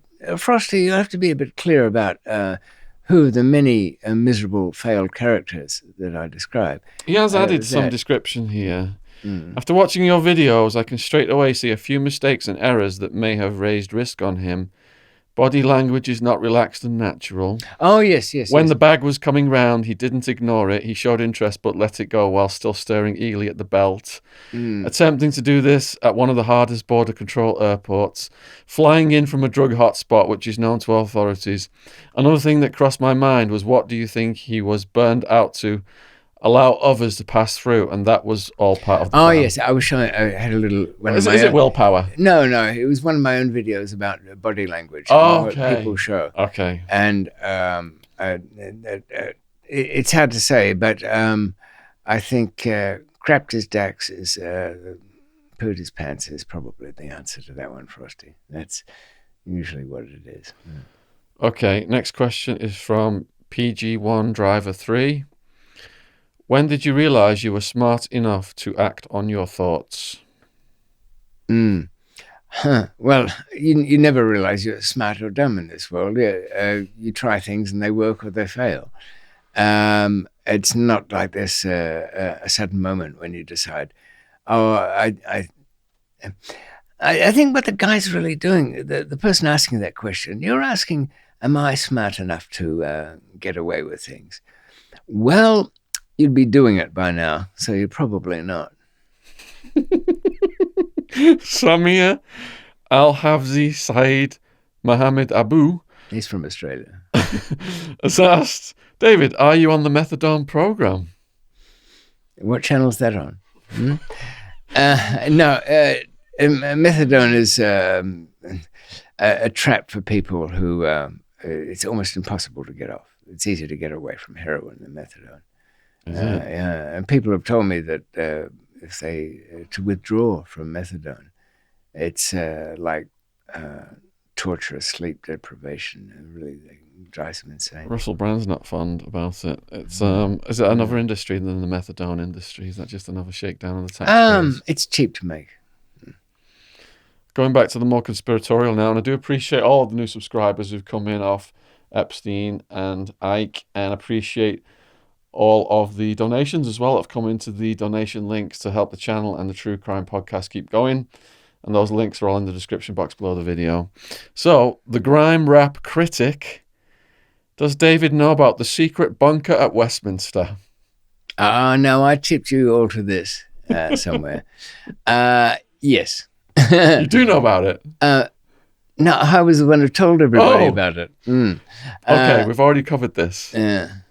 It was in the last one. He might be asking, have I been in there? No, but I'd appreciate anybody who has the time to take a little look around and see if they can see where it opens. Papa Lima Charlie has asked, what happened to the guy in the hospital who got shot in the eye in David's movie? He died. The link to David's movie will be in the description box below this video. It's actually Australian television. What's it called again? The Man Who Got Away? The One Who Got Away. The One Who Got Away. The One Who Got Away. If you want to Google it. It's not bad. Pretty cheaply made. I enjoyed it. So he's dead? Yes. Craig 58352. Cool, Dave. Some more content would be appreciated. Even reading aloud your supermarket receipts will do, mate. Have you ever met or do you know Freddie Foreman? I just love hearing him and what he has done over his career. Staunch C-word, and that's worth everything in the rat bags world. So Freddie Foreman, James, he's the one who's still alive that we want to get on the podcast. That I'm reading his book, Underworld or something like that. Yeah, I've started his book's good. I'm only at the beginning. If anyone's out there connected with Freddie Foreman and you can arrange that for us, we would appreciate you getting in touch. Do you have any thoughts on Freddie? Well, you could ask him how he survived with such good fortune. Okay. Listen, Sean, I must away soon. Right, we've got one more page. You want me to do it, or do you want to just get going? I think we might save that one for later. Okay, no problem at all. We're going to have a traffic dilemma. We appreciate you coming on, man. It's good. Yeah, all right. Cheers. Yes. Yeah. Always good to see you. Thank you, man.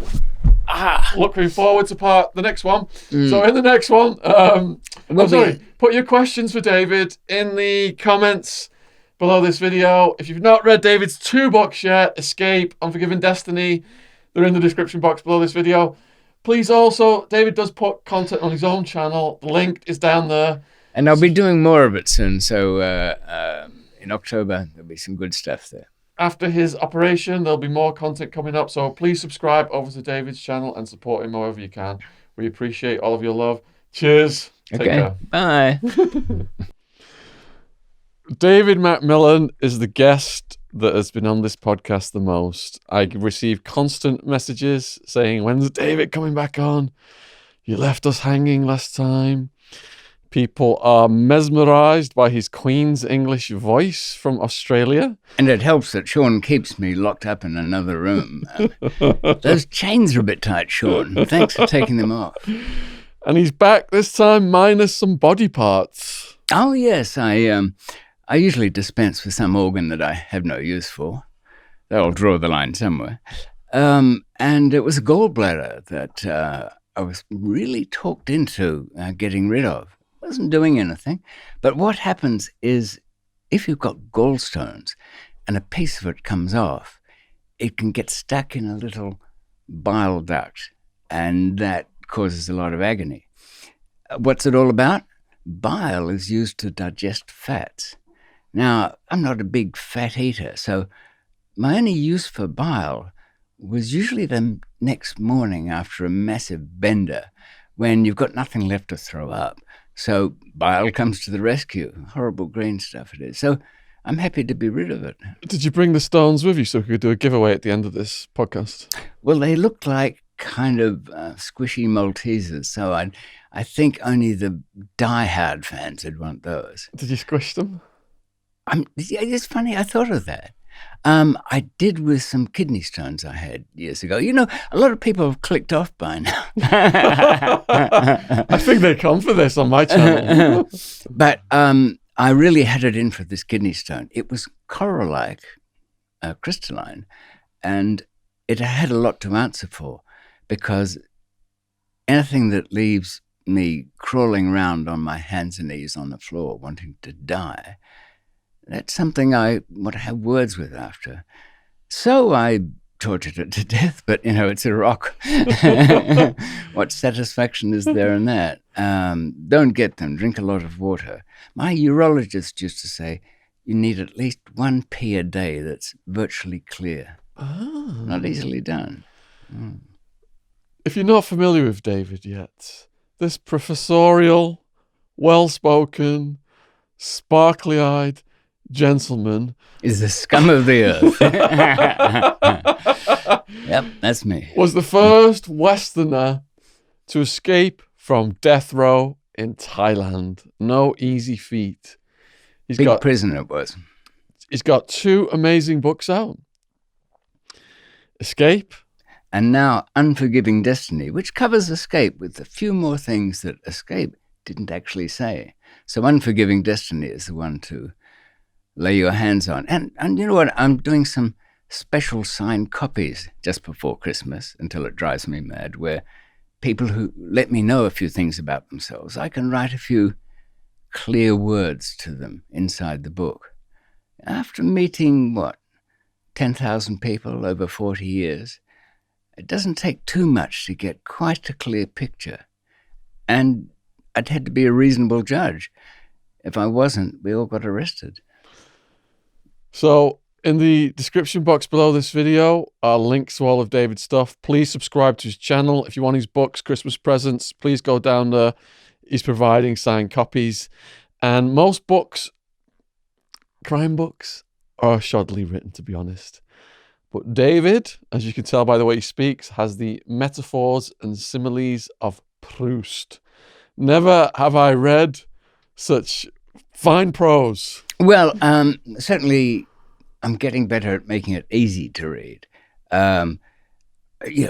Really what you want in a book is something where it is transparent. You're not aware of the words, just the images appear in your head.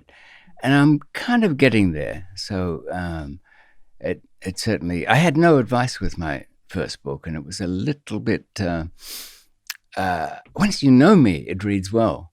But the audio books will be out by the time anybody sees this. So the emphasis and the intonation will kind of tell the story, I hope. If you want to fall asleep listening to David's voice at night, we urge you to get the audiobooks. And David's got about 3,000 subscribers on his channel now. He didn't have hardly any. It's growing fast. He's putting more videos up now. And he's got all these different stories from his smuggling days. But now, coming back to what we're doing here, this is part 7. I don't even think we've got a part. Well, yeah, Wildman's got a few parts. But with the other guests, we've not. Does he have a gallbladder, though? I think his gallbladder's about this big. So we're at part 7 of what you may ask if you've not seen anything with David before. So let me just give you a little summary. At the end of part 6... we were in Pakistan. I'd been arrested and thrown into jail there. And his co-defendant, Billy the Boxer, a.k.a... William Power, he called himself in his new Willpower. Yes. Had squealed. You know what they used to say? Policemen cynically say something like, well, it took 1 slap to get him to talk, but 7 to shut him up. And Billy Green was a bit like that. And he even amplified the story. Somehow to make his own, he was caught running some drugs, a couple of kilos of heroin at Karachi airport. So the best defense he could think of was to say that he was indebted to some Mr. Big and that I was involved with the Russian mafia. Oddly enough, I met them after him, but still. That he owed money and gambling debts, that I don't know how far the story went. I had his wife and children tied up in the basement. He just went berserk, and it didn't help when the head of the narcotics section had me in his own dungeon, that old Billy had added, he'll have you killed if you slap him about or anything. Well, he rolled up his sleeves and showed his independence from threats. So in the previous 6 sessions, you've got David in multiple contents getting incarcerated and tortured in some and escaping from others. He's got a woman in London, Eloise. Eloise, yes. Eloise Morse. Well, that's the name I gave her. But she knew nothing of my activities. She was kind of well-bred girl. I went to a private school, judging from her accent, and a little younger than I, so there was that. But also she knew absolutely nothing about what I was doing. So at one minute I'd be on the Afghanistan border, ducking under the suddenly exploding bits of dust around me, and then back with her in Blake's Hotel in London, trying to dismiss what I've been doing the last week. But no, and I was infatuated, in love. Well, you're a man, Sean. What's that mean? Exactly. But I certainly wanted her, and by the time it was consummated and we were together, it was quite a juggling act to perform. And that's kind of where we were last time we spoke. But for people who've walked in from nowhere, I should just outline. Please do. Can I just say before you do that? Yes. One of the most gripping stories is the shootout in Afghanistan. I don't know if that's part 4 or part 5 of his series, but they're all down there in his playlist in the description box below this video. It's the one before last, I think. Part 5 then. Yeah, I guess so. And that, I won't go into it again, but it was one of those things you walk into not expecting anything, leave the room, and come back and decide that everybody's kind of changed their position, which was in Jalalabad just before the Taliban had come in. It was really the Wild West.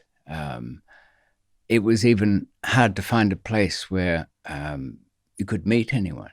In fact, the guy I'd come back to purchase, I had to buy back somebody who'd been kidnapped. They never use that word. They say invited to stay. Yes. If you owe somebody money, especially with the Afridi tribe, they'll invite you around to discuss it and say, well, it's getting dark. You just stay the night, the next 100, or whatever it takes to get our money back, you know. So a couple of bits of mail I've got since then was saying, well, I don't see how anybody could survive dealing in that part of the world. But it isn't so threatening as all that. Once you get past the first element, which is you're a Westerner, you must have money or access to it. We'll just keep you and wring out all we can get. If you have to approach such a situation, you really early on have to throw out that the money comes when I get what I came for. The money keeps coming. More money than you've ever seen keeps coming, even if you somewhat exaggerate it all. So that's kind of where we were. But I thought we might try.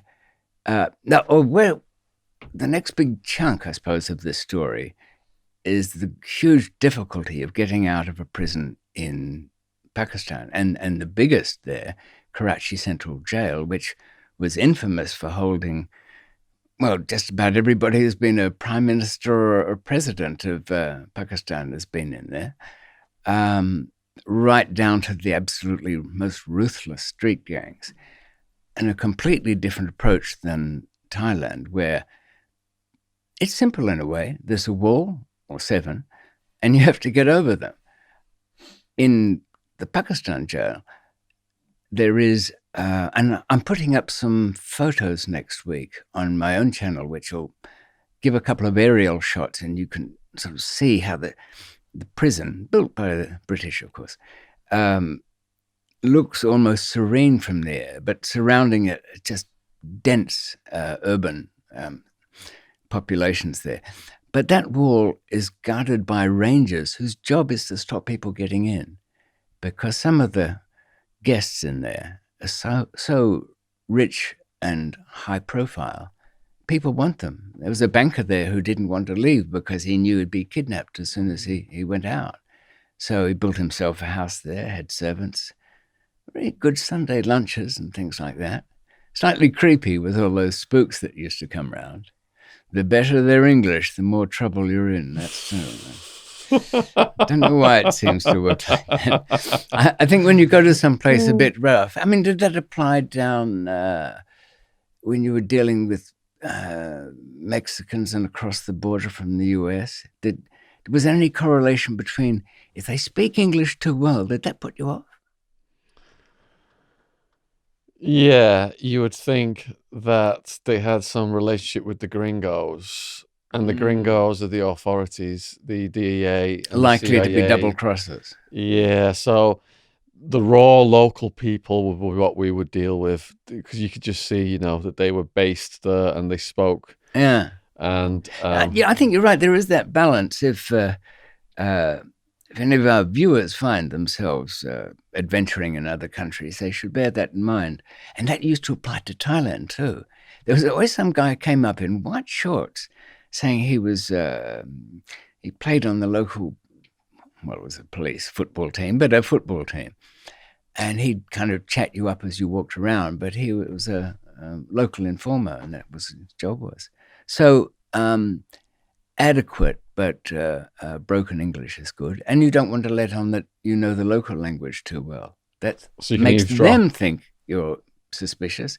And also, you can hear the words, yeah, when we're finished here, we'll leave the body by the side of the road. That's something you want to know in advance, generally. But I also thought we could cover a few things from this great year that will be passing us by. And there's a couple of notes I've got here of things that, especially with sex in prison, this has come up a couple of times. I kind of, if I can phrase it, needed you to bounce this off. I thought it would be a bit... I am the guy to bounce sex in prison stories off. And also, what other things have been happening in the year that are of interest? Because my own story kind of does go on and on a bit. So, would you like to do your story first? I think that might be the other way around. Okay. Oh, I did want to. There was just, if I can kill off a few of my notes. You've been studying the Epstein story in depth. I mean, that must have really kept you researching on all of that. Your Hannibal Lecter method video got like 100,000 views, I think, more than. Most people are very dismissive. But it's not easy to kill. The usual method, and you know this, to have someone killed in prison. You hire the vicious people who are already in prison and have him killed. If he's in a high security or a restricted section, then that becomes more difficult, but you find some nutter that is in there. And that's been done. When I was in Australia, that was done a couple of times, where somebody didn't like somebody else in the Supermax facility, and they got in touch and had that done. What would it cost to get someone wiped out of the Australian Supermax? Quite cheap, really. It depends on the personality of the psychopath doing it. Your average psychopath fee is around only $5,000. So there you have it. David's been in prisons all over the world. $5,000 to have someone taken out in Australian Supermax. I think the people who had Epstein's non-best interests at heart had more than $5,000.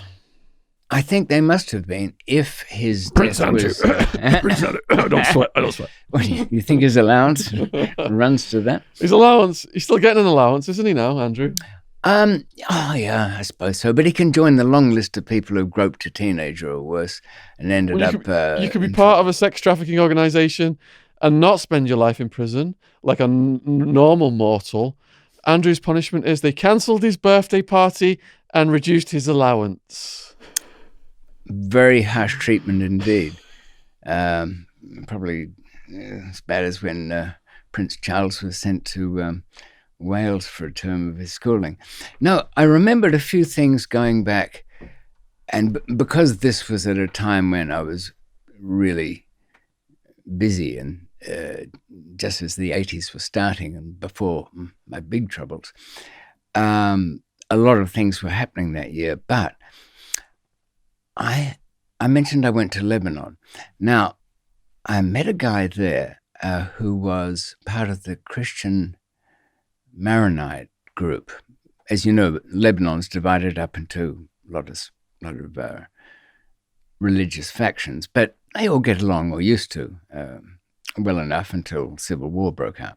But anyway, he had his big ambition. He looked a bit like Omar Sharif. He wanted to court and marry Nabila Khashoggi.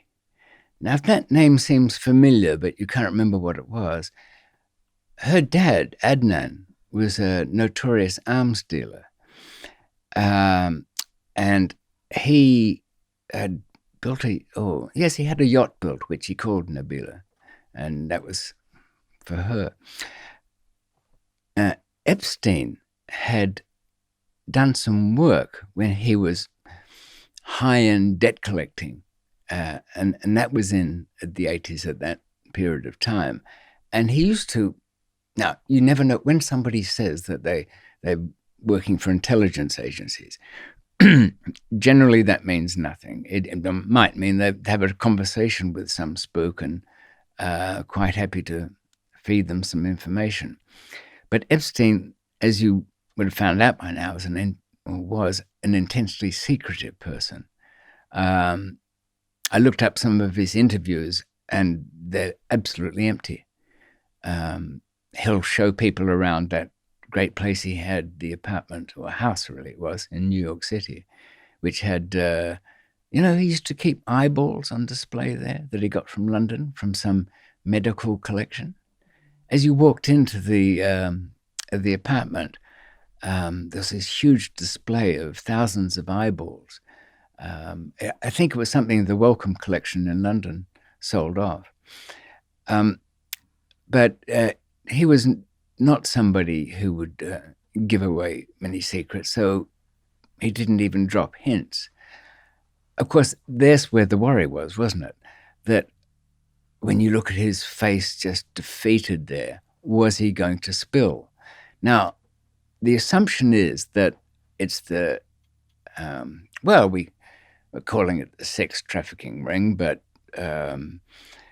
I think we could string that word around a lot of people in the 70s and 80s who were wealthy and had entertainments, but clearly they were on the young side. So, well,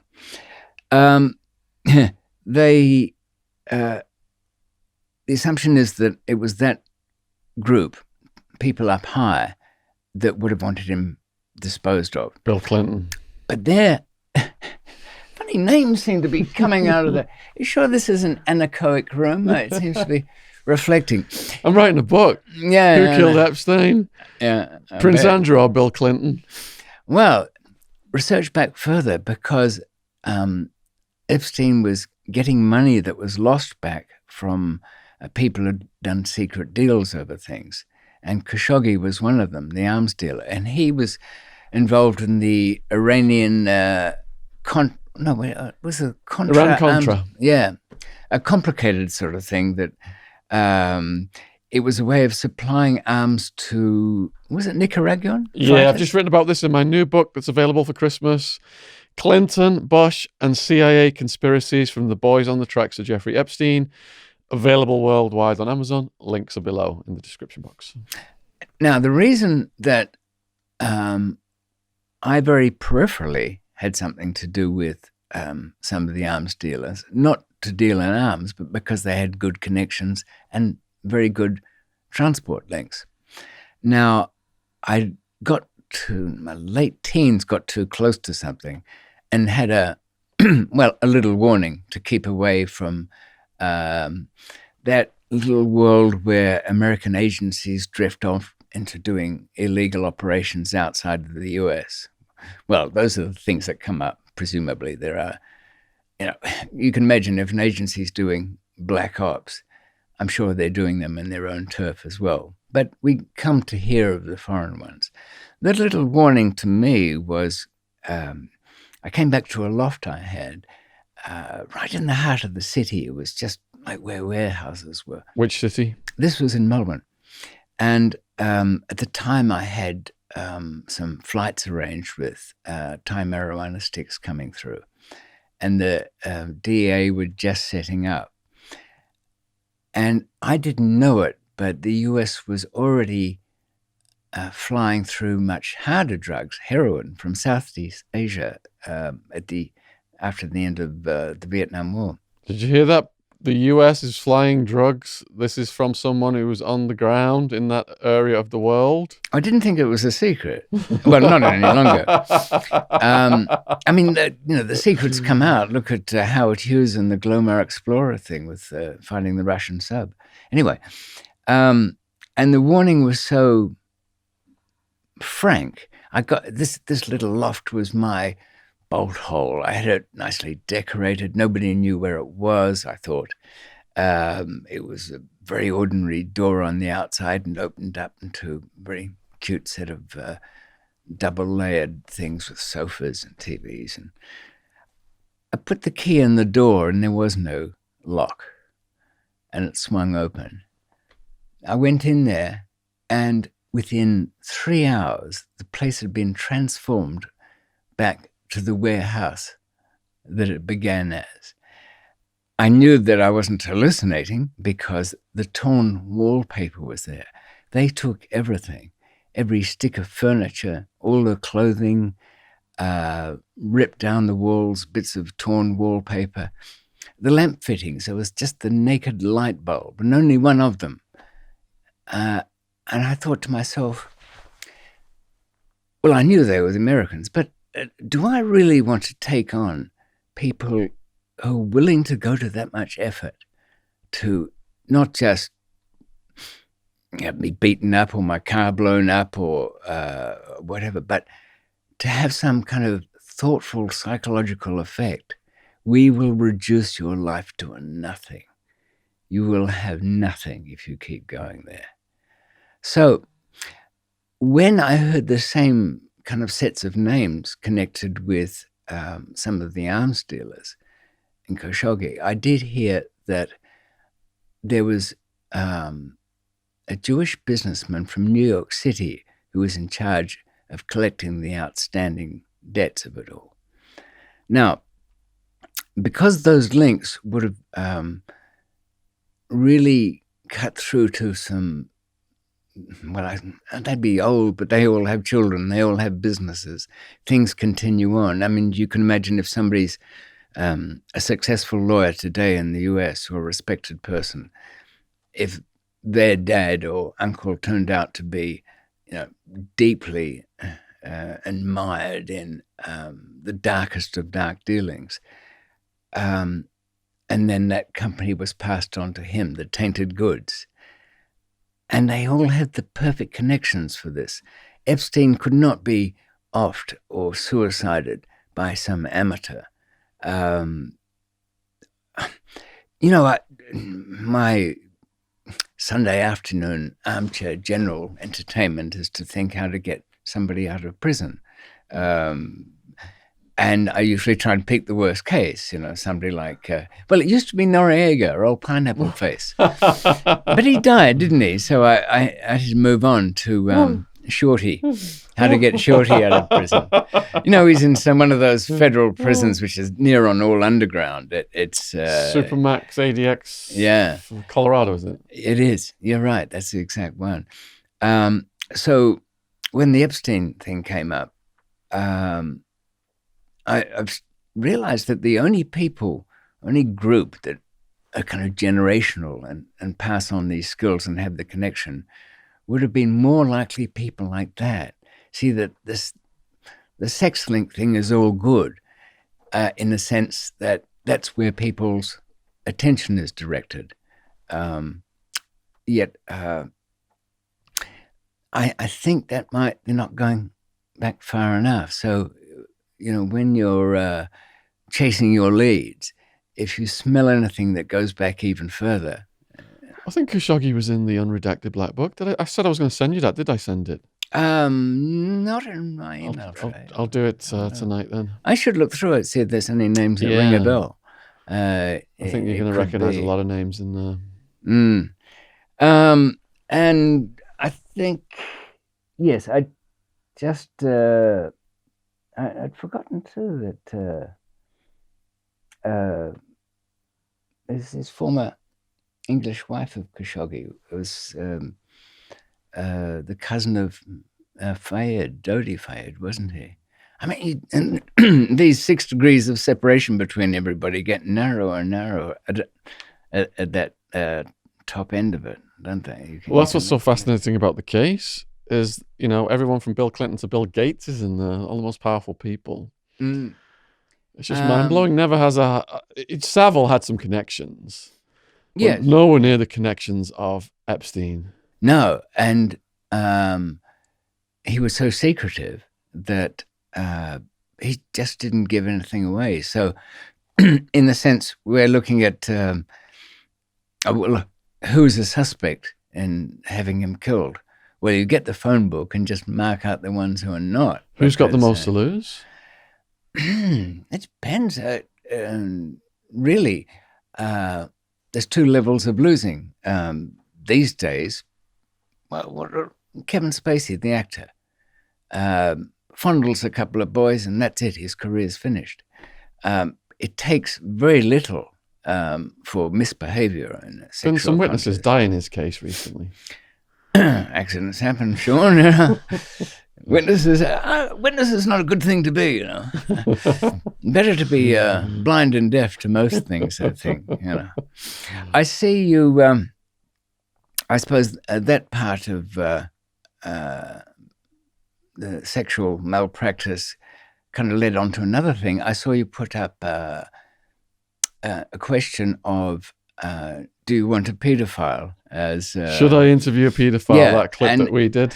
Yes, and the a quick scan kind of told me just about everything is, everybody's saying kind of no. And I noticed one of them, some kind of stroppy halfwit, I forget his name. I try not to remember the names of people that I don't like, but I'm not going to remember the name, which means you're off the hook, Jack. I don't even know who you are or care. But he had a go at me for telling the story. Not only, well, it wasn't the telling the story about all the being in the Supermax and one of the guys in there saying, I'd screw all of these kids in the talent show. He was a weirdo. But I suppose for having a sense of humor about it. But there's two things here.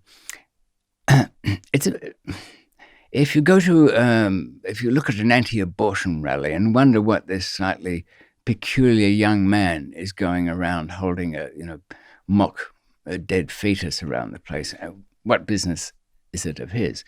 Or those vigilante groups that are hunting down pedophiles. Like, look, sure, I've thrown a few bars of soap on the iron stairs when I'm in a prison when a pedophile's descending or even going up. But to actually form a group, some people are hiding a repressed sexual desire in that.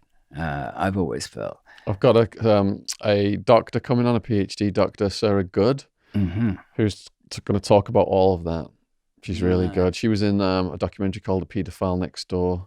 Well, don't you feel some of the most vocal, the most outraged people about various things, they are probably that way because of something within themselves, kind of hiding it. Not only that, I mean, finger pointers tend to be hiding things. That's what I noticed. People accusing others of snitches.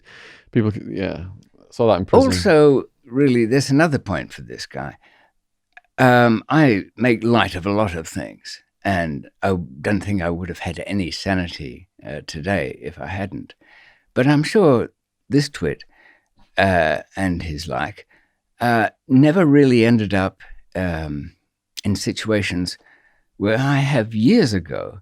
I was looking for Joey 3. He owed some money around town, and I ended up chasing a couple of dead-end leads. He was supposed to be in a drug rehab center, and then he joined the Hare Krishnas. And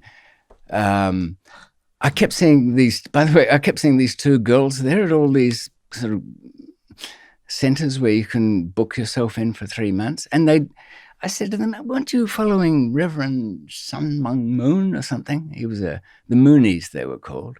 They were just joiners, but they gave me some tips to where to find Joey.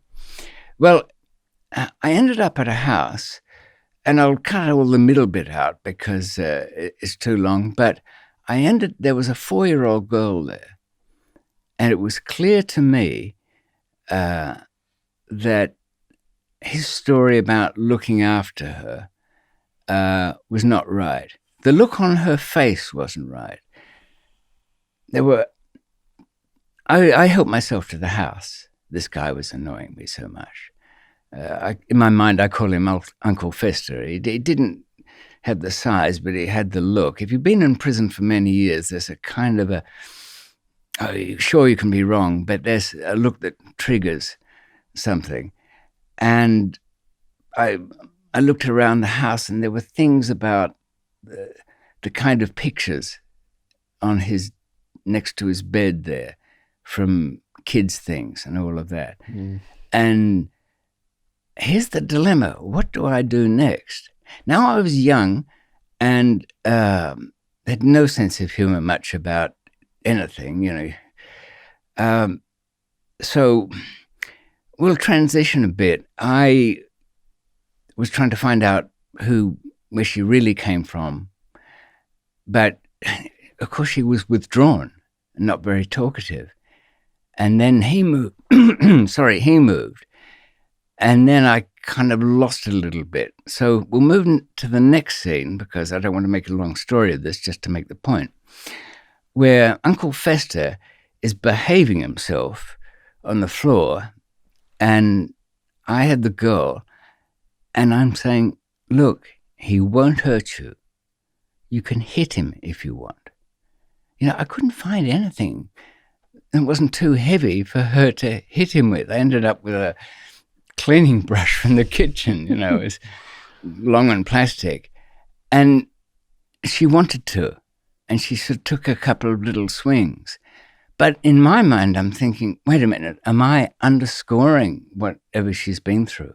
Am I, the idea was that she could sort of not get her own back, but feel that she wasn't powerless by giving him a couple of kiddie whacks or something like that before. Because I dismissed the idea of harming him in front of her because she'd be traumatized worse. People think this is very cut and dried. It's not. If your interests are in undoing damage that's already been done to a child, you have to think very carefully not to make it worse. I mean, how many times have we heard the stories about children who've been swept into counseling and had magnified something that was properly buried with this nonsense about, it's all got to come out. You've got to relive it to deal with it, confront it. Like hell you do. We all have things in life that are better, nicely buried in a little hole. There are parts of when I was tortured that are in a little hole. There are parts of when my wife was killed in a fire that stay neatly locked up. There's no reason to let those demons out. And that advice came from my 100-year-old grandmother who'd lived through 2 wars and knew a thing or two about memories. So the thing with the goal kind of worked itself off, and my driver had a chat to this idiot, Uncle Fester.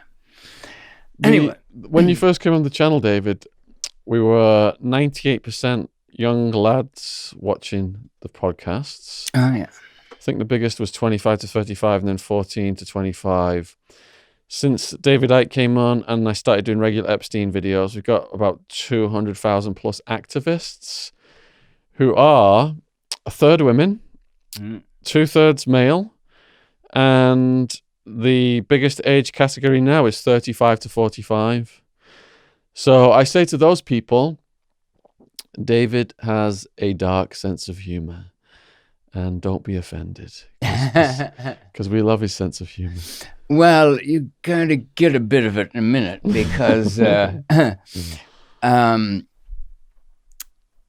viewers, I've had a disgraceful life, drug trafficking, and part of that has been locked up in lots of jails around the world under different circumstances. How much prison time have you done? Probably over 20 years.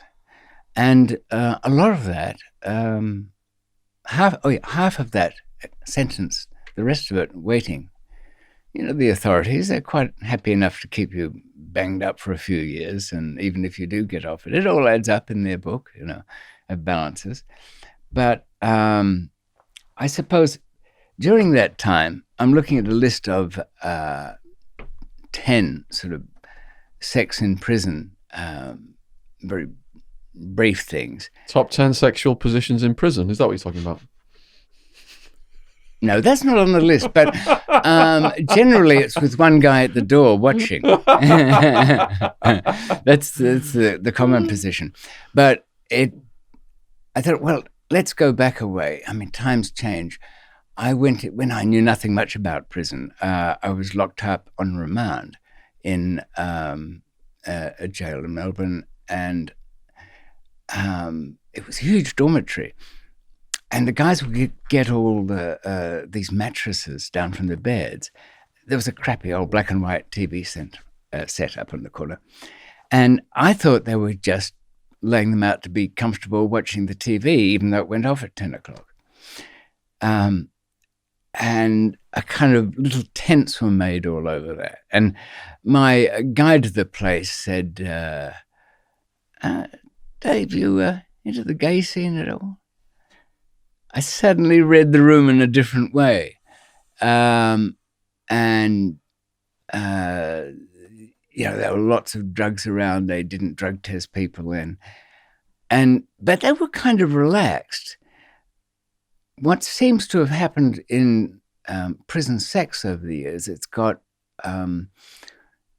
more commercialized, the cigarette business, and also more connected with violence. But, that stands to reason. You've got prisons full of kind of weird people.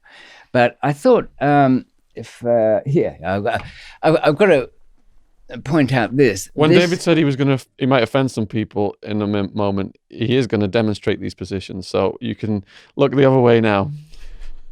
Yeah, we need a rubber sheet at this point. No.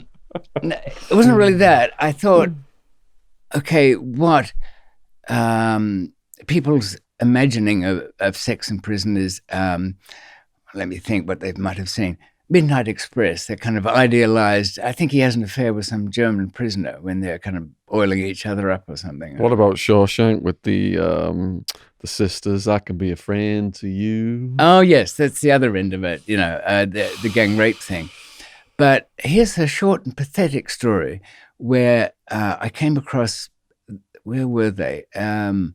This pair of idiots that were your average jail idiot it was in Reading prison years ago. And they'd actually been through some nut houses as well. They ended up overpowering the nurse who delivered the medicines. And a male nurse or female? A female nurse. Oh, dear. Yeah. She'd knocked her head and she was a bit dizzy and she was on the floor. So out of the two of them, this was their opportunity for the sex they were denied. One of them started groping over the top of her, pushing her clothes around. It seems like he'd forgotten where to go. The other one jumped on top of the one who was on top of the nurse, pulled his pants down, and got up him. And that was their day. Now, this is how messed up as it can be. We're really not talking about people who have conventional lives at all in that way. So they, you can't really expect that there's going to be any of this idealized stuff. I mean, I'm sure there must be some prison where two guys have met and it's all wonderful. Perhaps he'd read the Marquis de Sade. Have you read 80 Days of Sodom? Yeah, flipped through it. But a bit like the Kama Sutra, if there's not a plot line going, I didn't know. There was, him. Because the Marquis de Sade liked to have sex with a prostitute and then get buggered from behind by a man. At the same time? Yes. Well, that fills every niche in a sense, doesn't it? And he wrote his book when he was in the Bastille, the prison. When there was one of those prison manipulators I came across somewhere. He was gay. And he told me a story about how he'd held a sharpened toothbrush against some young guy's ear and said, well, it's either your cherry or your eardrum. And he told me, he said, the kid looked around. Okay, but just don't tell anyone. Now, that little thing shows a bit of what's going on as well. There's the dominance of one over another. The threat of violence, I don't think he would have actually jabbed him in the ear because he'd come to know his way around. I mean, he spent his life in prisons and institutions. His sex was all inside those places. He didn't know anything different, but he'd become, in a sense, good at what managing the resources available to him. On the other hand, there were kind of groups that came to know each other, and if they had little liaisons and set them up. A guy that was in for 20 years for murdering well, he was in for murder, but I'll explain that in a minute. He told me of his little conquest sometimes, and how if he was the doorkeeper, that is standing at the cell door while a couple of guys were going at it. Margarine was called starter, by the way. Yeah, you get the picture. That's called keeping point in Arizona jail. Is it? If you're looking at the door for the guards for someone, like usually tattooists and stuff like that. All right. Keeping point. Keep point for me, dog. Well, it's got its parallels in bank robberies, I suppose.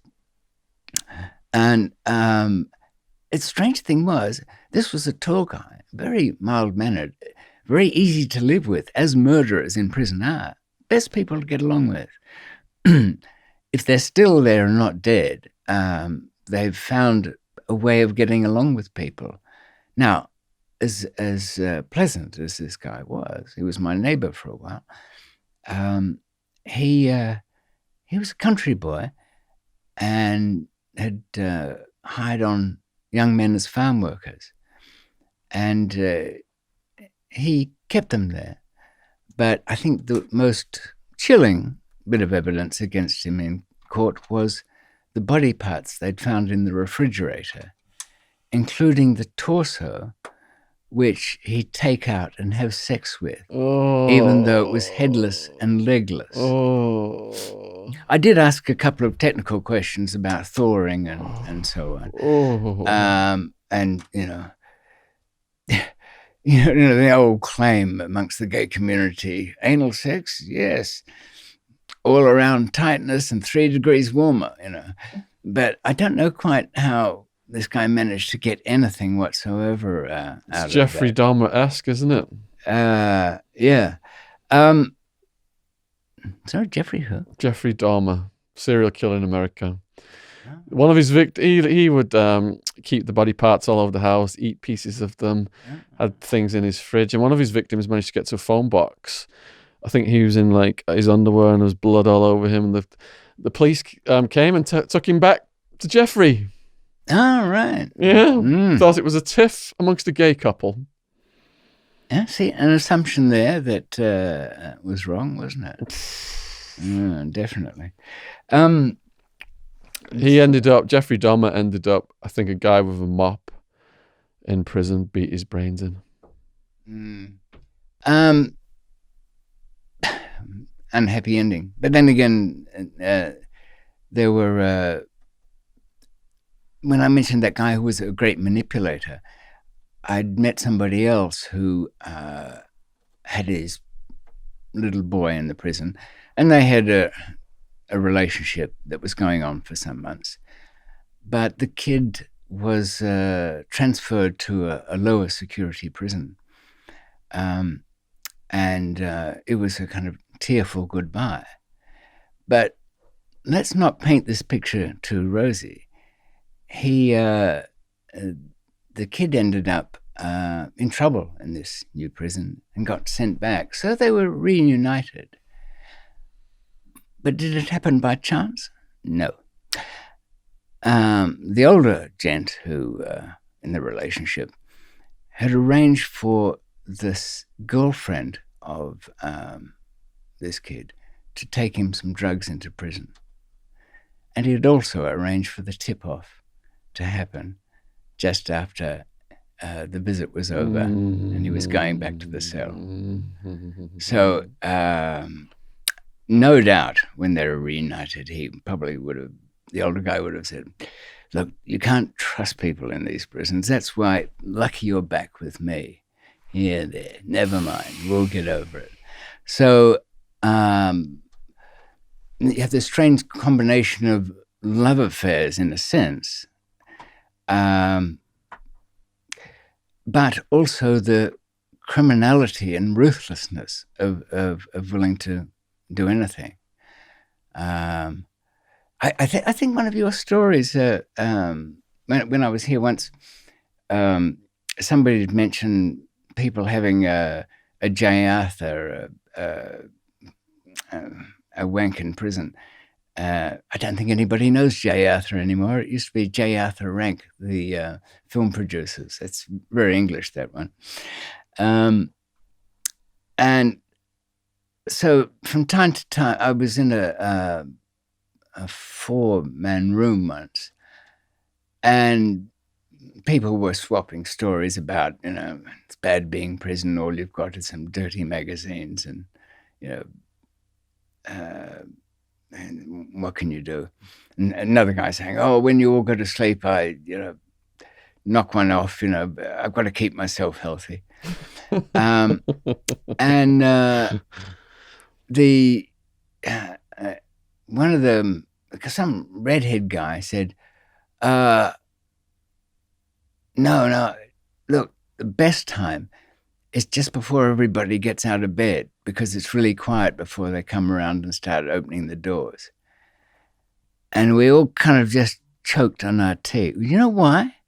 Because this guy was always up before we were awake. Now we knew why. But you know what else I noticed in my mind? Or was it the next day? But when he'd make us tea, he used to get the tea bag and squeeze the extra strong bit out of it for us. And I said, "Do you use your left hand, if you don't mind me asking?" "Yeah, it feels like somebody else." I said, "Oh, no, that's the tea bag squeezing hand." Where was he getting his leche from? Leche? Milk. Oh, yeah, of course. Oh, God, Sean. Right, yeah. Hadn't thought of that one. We always did seem to have plenty of it. He was a heavy comer. Yeah,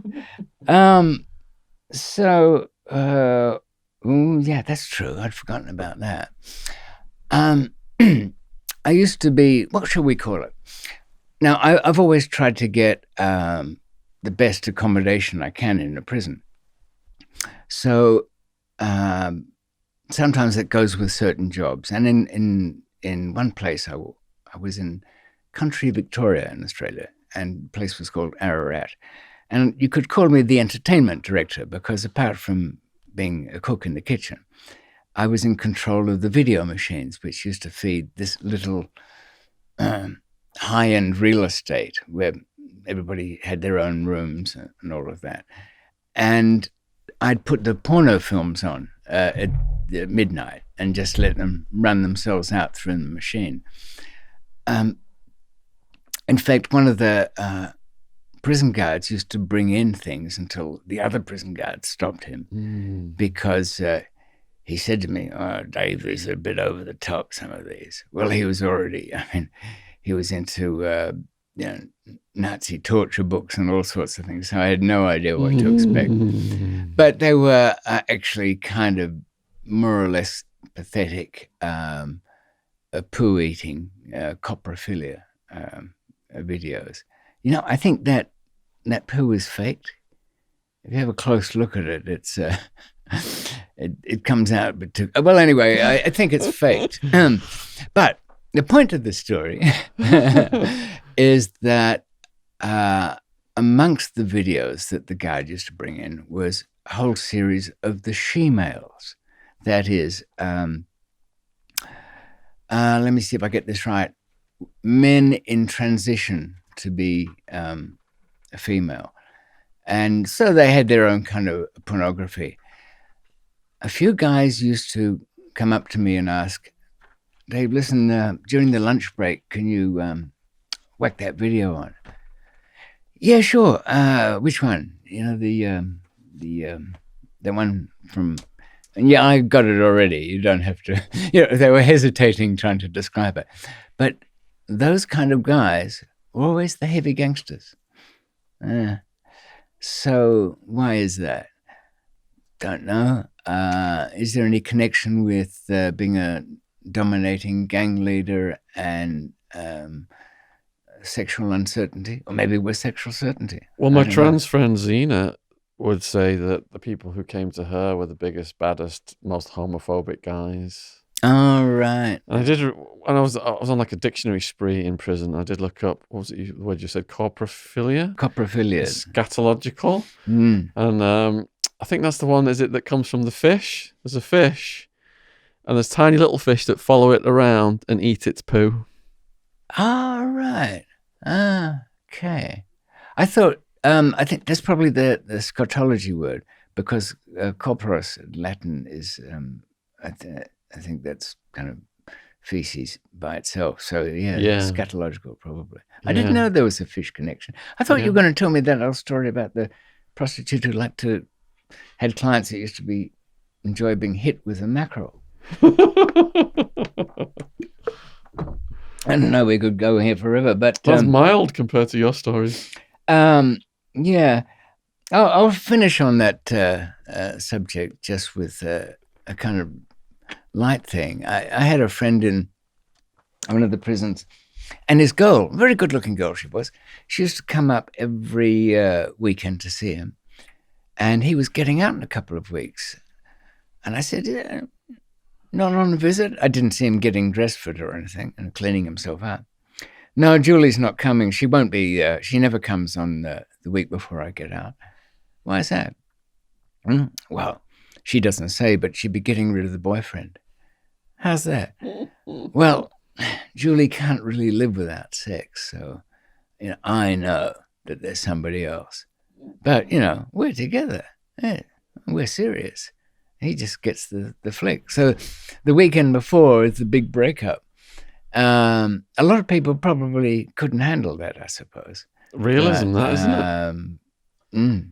but it is, and though that's sort of, you get that one end of the spectrum where it's very casual, and then you get other things. I knew somebody, Peter Gibb, his name was.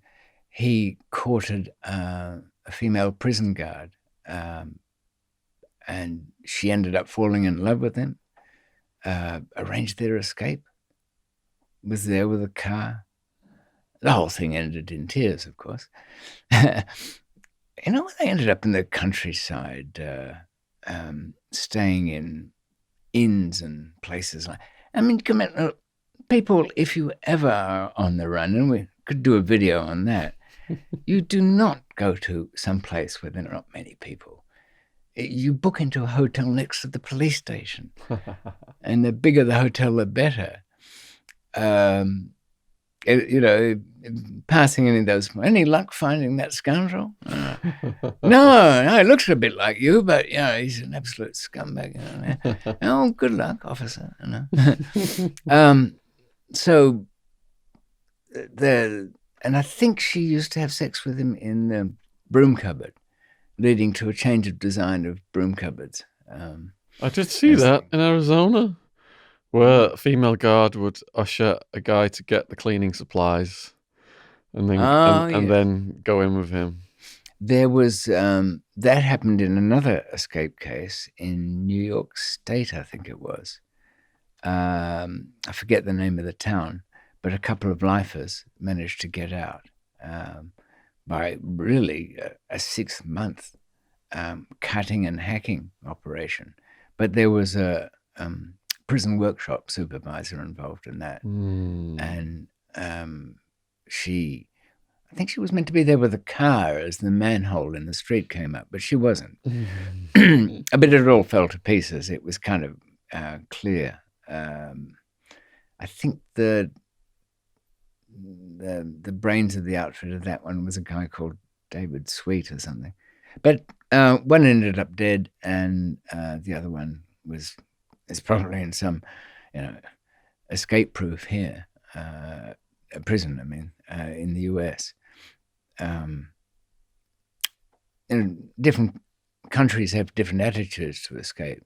The US really dehumanizes people by putting them in those cells with nothing but steel and whatnot.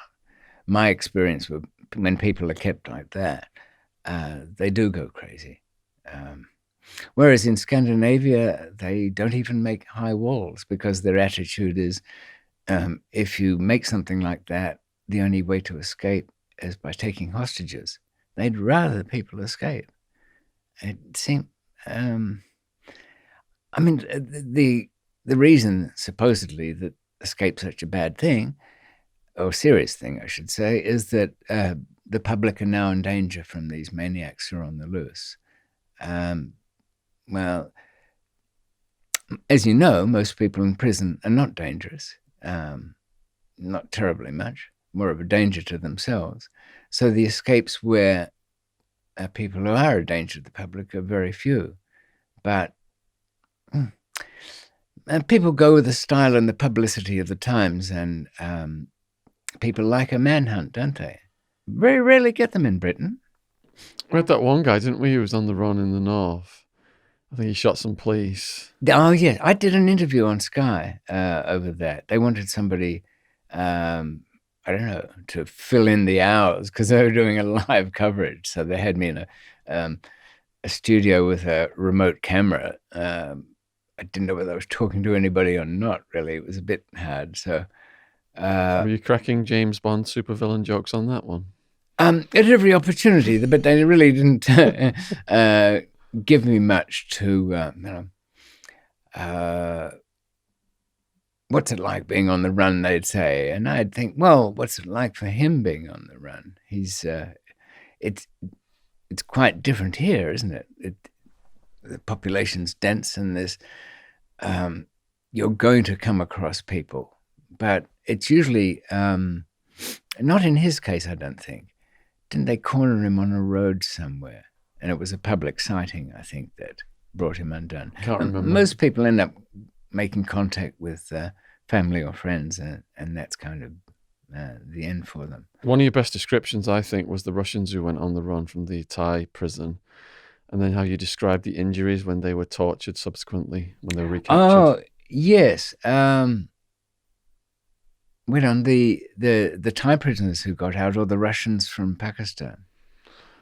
Oh, both. Oh, right, yeah. Because these Thai guys had got out. They never really got out of the prison. They turned themselves in, and they were slowly tortured to death over 3 months.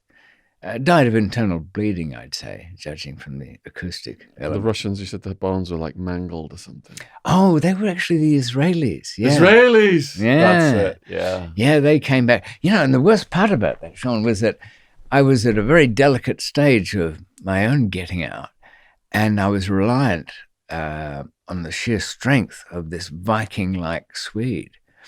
So when I was at the prison shop or cafe in Bangkok, and I saw these two guys there, and somebody nearby told me, they'd been caught after getting out of a Chiang Mai prison, and they'd dragged them down there and broken all their legs with iron bars and thrown rocks on it, so they sat all twisted and mangled. I thought, this is not going to go down well with my helper for a big escape coming up.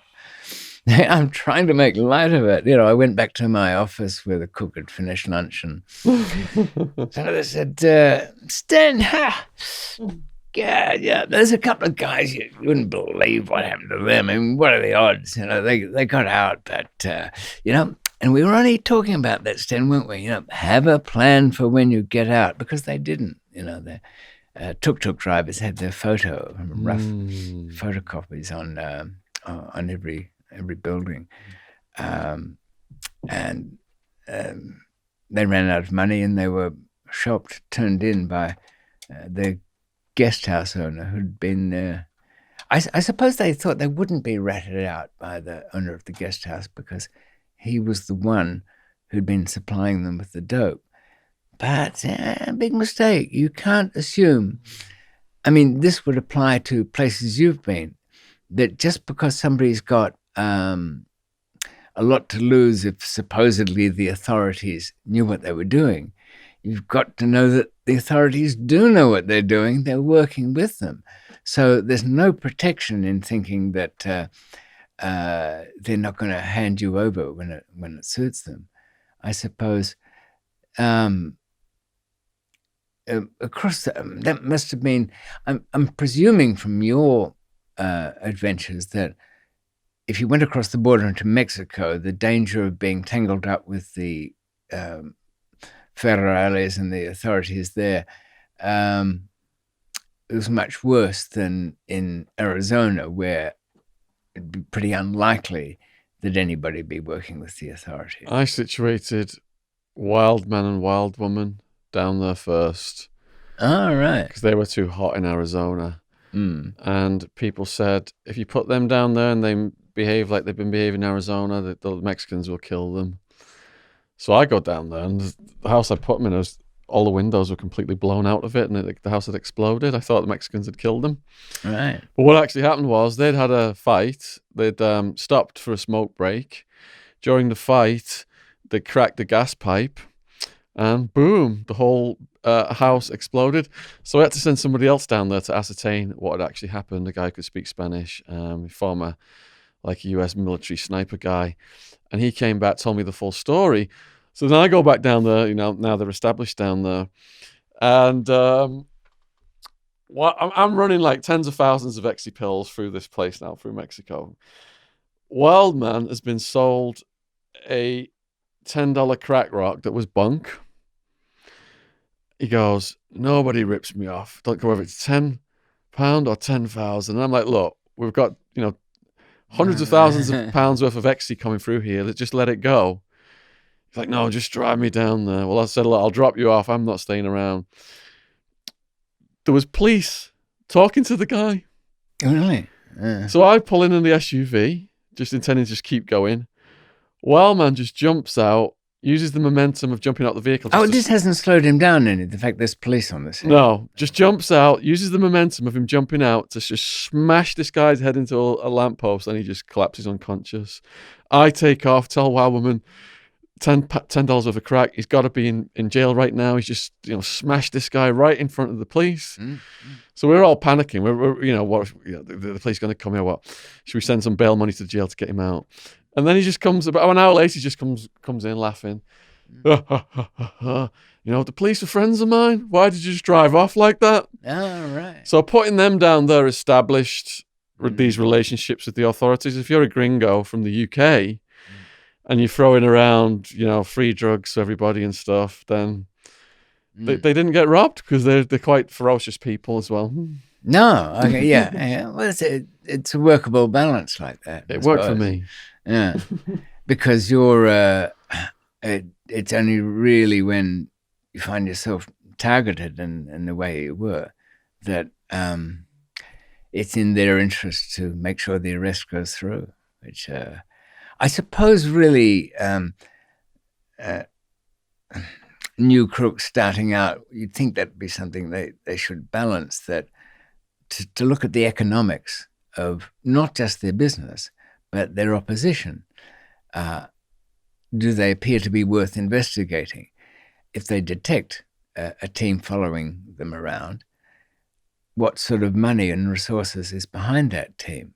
Which often enough it might not have anything to do with them, or if you or I were there back in the day, but perhaps we'd been doing second stage business for somebody who was very big. And so the operation behind that was huge. And you'd feel as months went on that nothing's going wrong. But it isn't going wrong because the huge case is being built.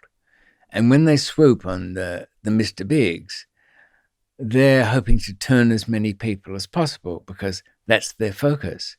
So there's your position, that you're being told, well, you testify against him and that will put the pressure to testify on up the chain. Domino theory. So even if you had no ethical position on it, you'd still have to balance out where you might end up. If I notice that people who rat others out have got a very clear two level. One where they'll spill, but they're not willing to testify. And the exceptional ones who will go the whole way. Generally, the ones who go the whole way, I mean, they're looking at witness protection, relocation. They're hoping to get everything, a whole slate wiped clean. Like Tekashi 6ix9ine, the rapper.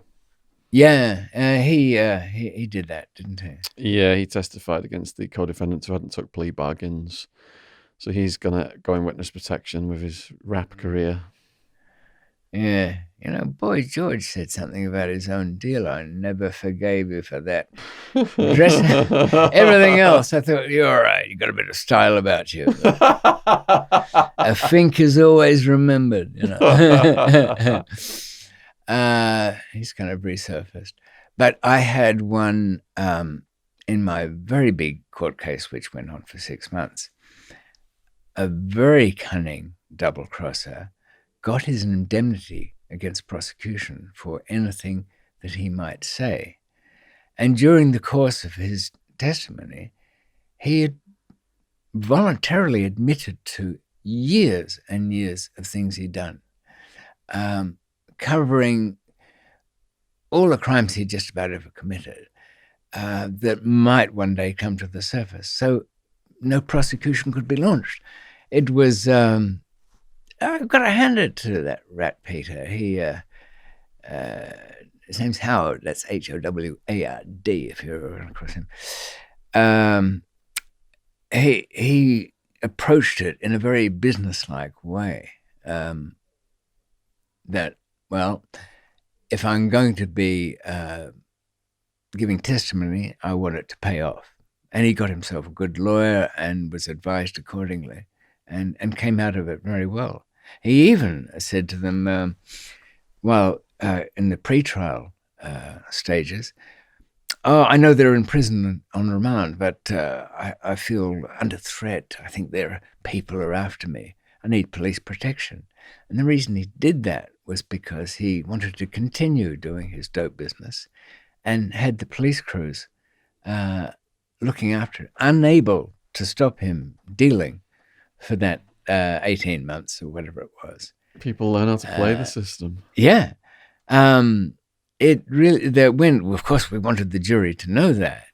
And they thought that this guy, in the beginning, they thought he'd served a sentence, or when it was explained to them that this was the price, he got all these things for his testimony. They paid no attention to it. They just acquitted on all of the charges where he was involved. So. It's also created the bizarre situation whereby hitmen, sicarios, people who've murdered dozens, if not hundreds of people, like Popeye, who was one of Pablo Escobar's most prolific hitmen.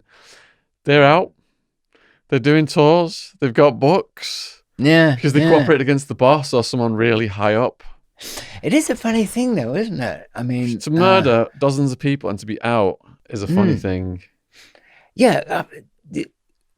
Killing people is really crossing a line, because I can understand somebody killing somebody else in rage or, in vengeance for something that was done to their family or somebody very close. But to make that part of your business plan, it's a complete change in the whole outlook of everything. So I think that covers most of the trivia. Did you see the interview we did with John A. Leet?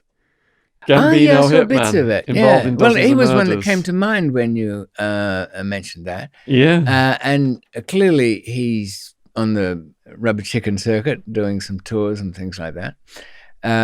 He seemed quite amiable. But it shows you, too, very, very clearly that the structure of the mafia's long reach and long memory and willingness to pass on their vengeance in a generational way. That is, if you crossed Carlo Gambino in 1978 and appeared now, there'd be still Gambino-connected people that would do something about it. Just doesn't seem to happen. I think a lot of that's kind of a bit of a myth, that and very useful publicity, that within your organization, if you double cross us, somebody down there, even if I'm dead or jailed for 17 lifetimes, somebody amongst us will get you. Of course you want people to believe that. But the bigger crooks, I've always found their bits of retribution, violence and killing are often for personal and quite often silly reasons. I knew Ralph years ago, nice guy, friendly sort of bank robber.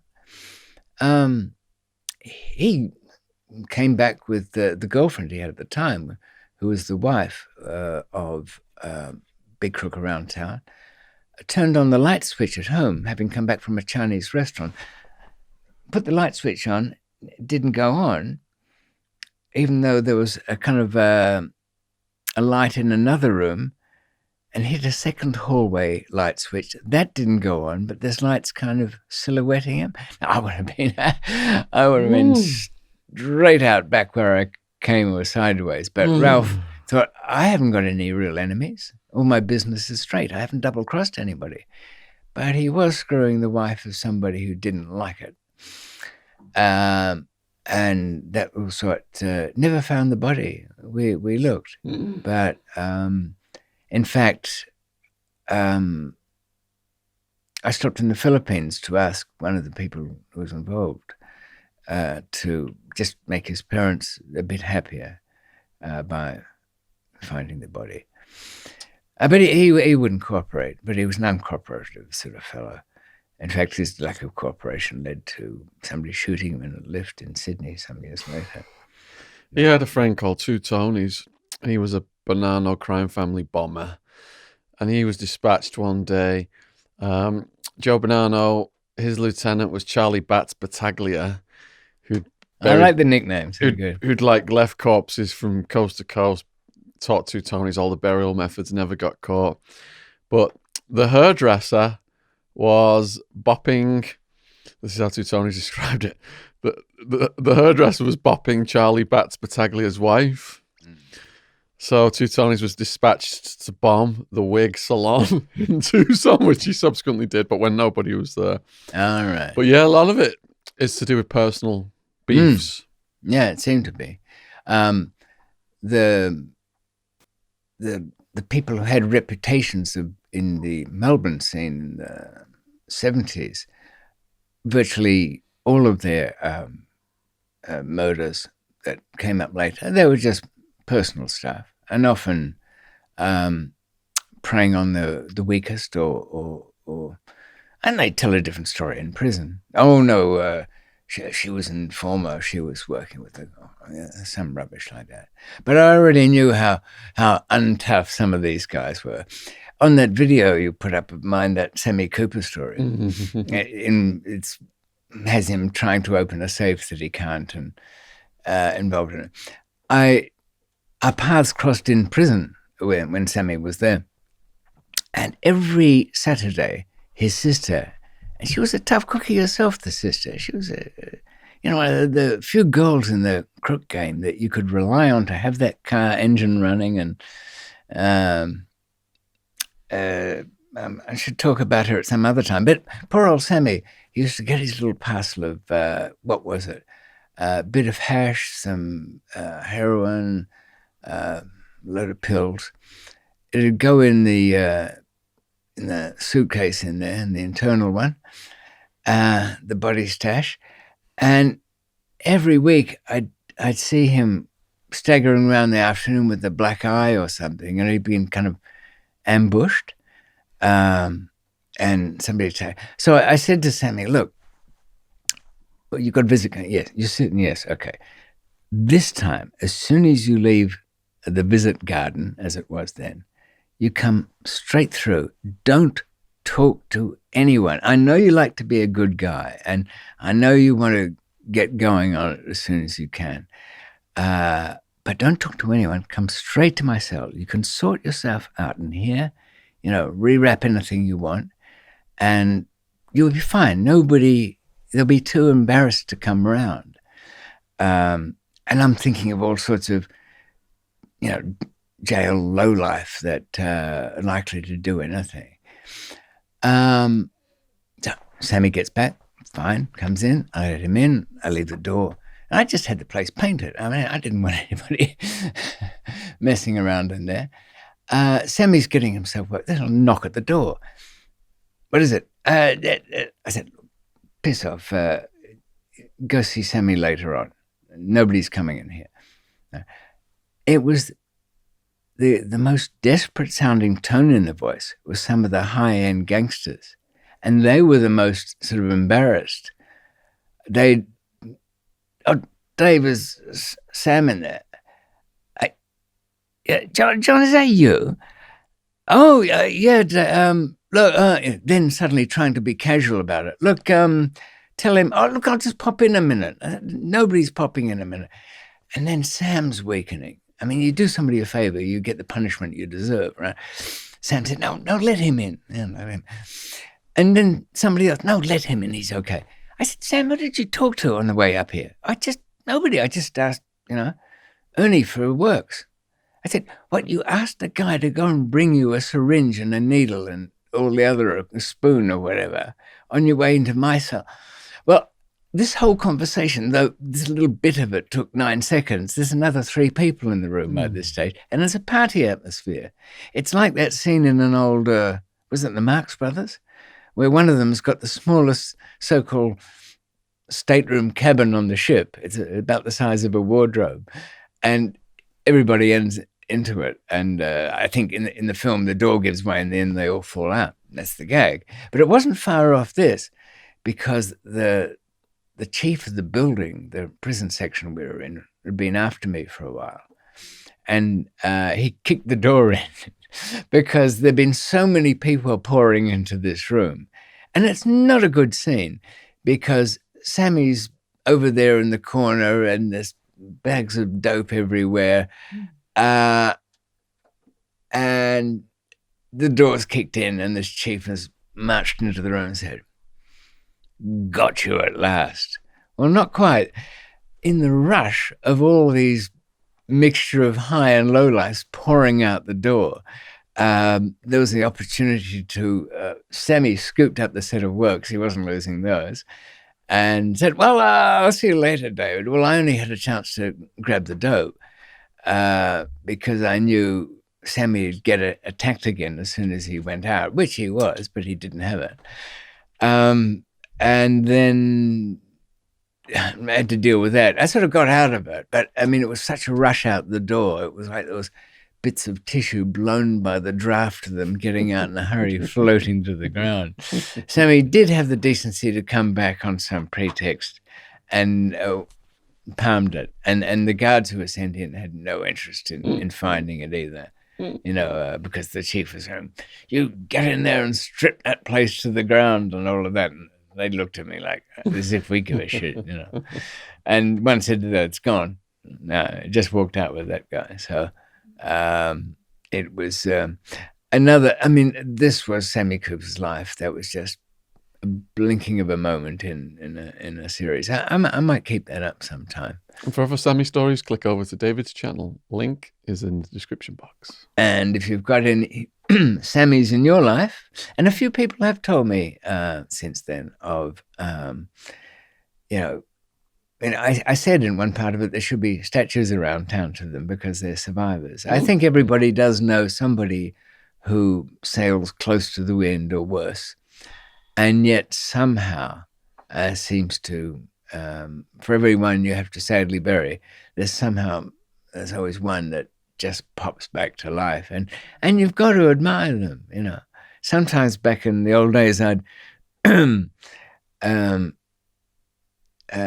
Sammy had come to me with some incredible story about why he had to have 1,000 or the whole thing was going to fall to bits. And I'd say, Sammy, you've got 10 minutes on this one, go for it.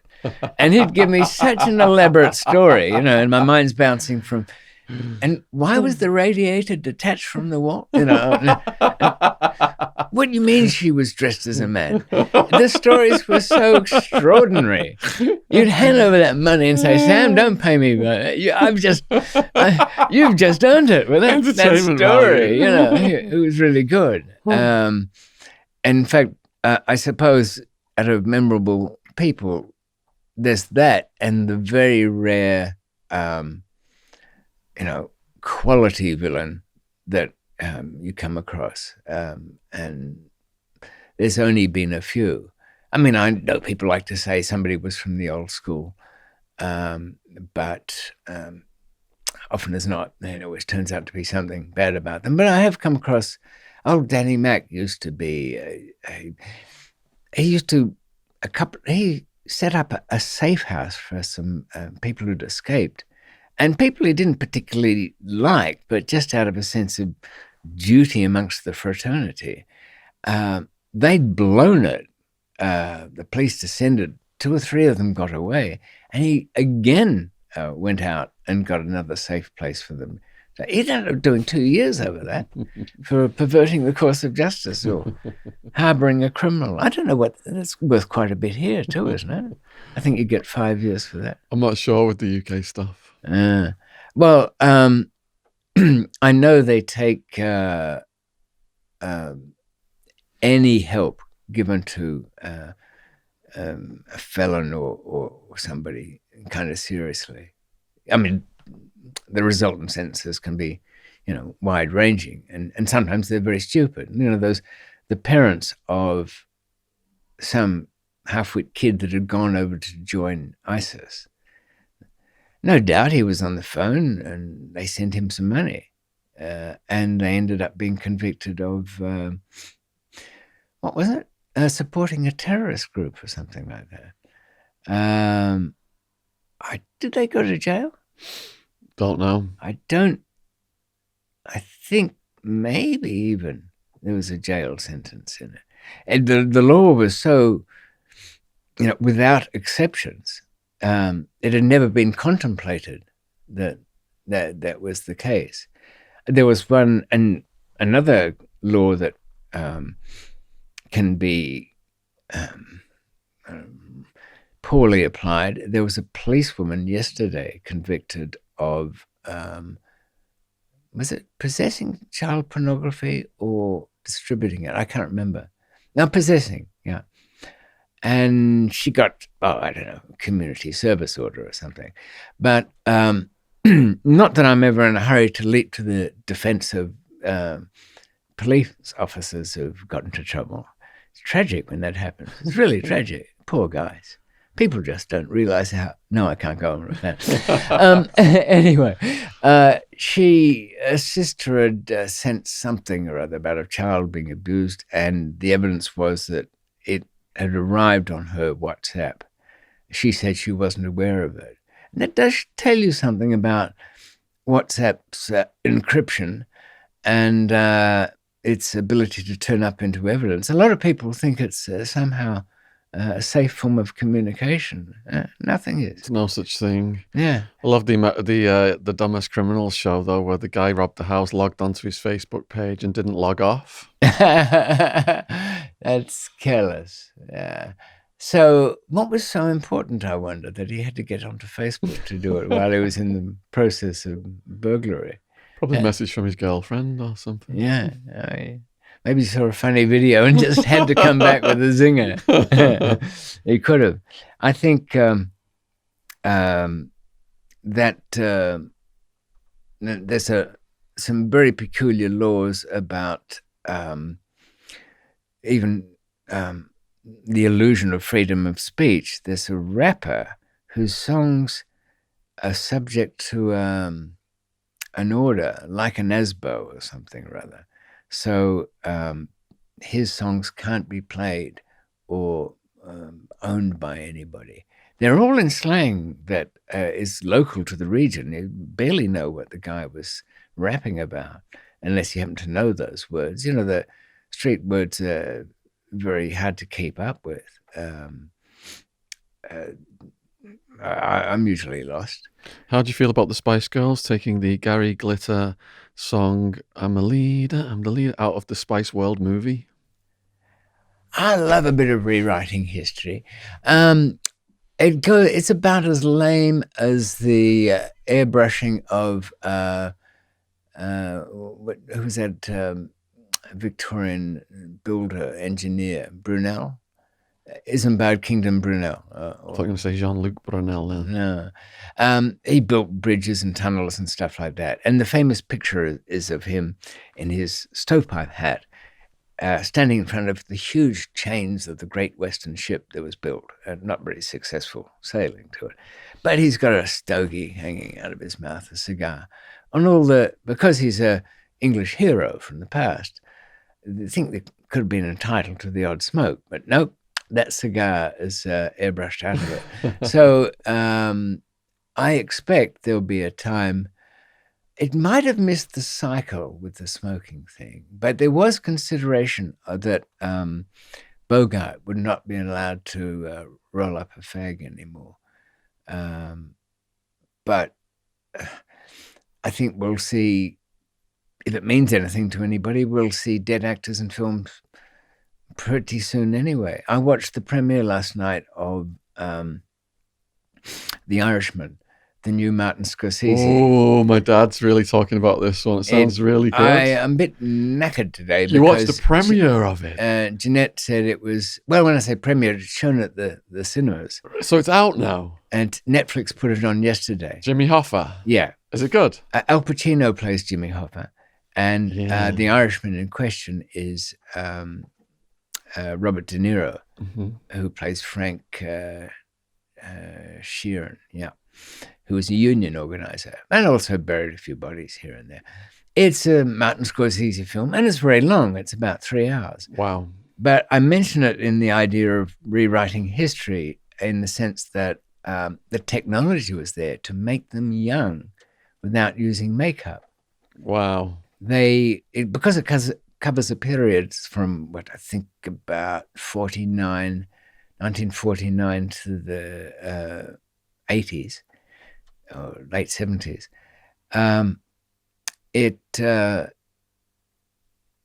Something like that. Yeah, to the 80s. When De Niro has to look very old, that's prostheses and makeup. But when he's young, it's entirely digital. And very convincing too. I've got a high-def set, as everybody has, except for poor people. And I don't think actually they make anything that's low-def anymore, do they? No. I was right in front of it and couldn't see a fault on it. But as one of the critics said, they look like they're meant to be in their late 30s by their face, but they move like old men. Okay. And now that I had that in my head, I was kind of aware of that. Yeah. It was a tiny bit of a spot, but you've got to be in a relaxed mood. You're not going to expect, because there's a lot of history and a lot of real names in there as well. Al Pacino is quite restrained. I mean, he gets an opportunity to Pacino himself up. I told you guys, all that. But in fact, I haven't even really seen the end of it. I was starting to wilt by about 1 o'clock in the morning because I had to get up and build some camera for some half-wit. Is Joe Pesci in it? Yes, he is. And he plays Russell something or other, but Italian. And very nice performance from him. Restrained, the arch behind-the-scenes arranger of everything. And, the two central characters survive, apart from Hoffa, who famously disappeared. And there were bumper stickers in the 70s saying, was it 70s? Saying, "Where's Jimmy?" And people used to drive around because he was so missed. There were even assumptions even then that...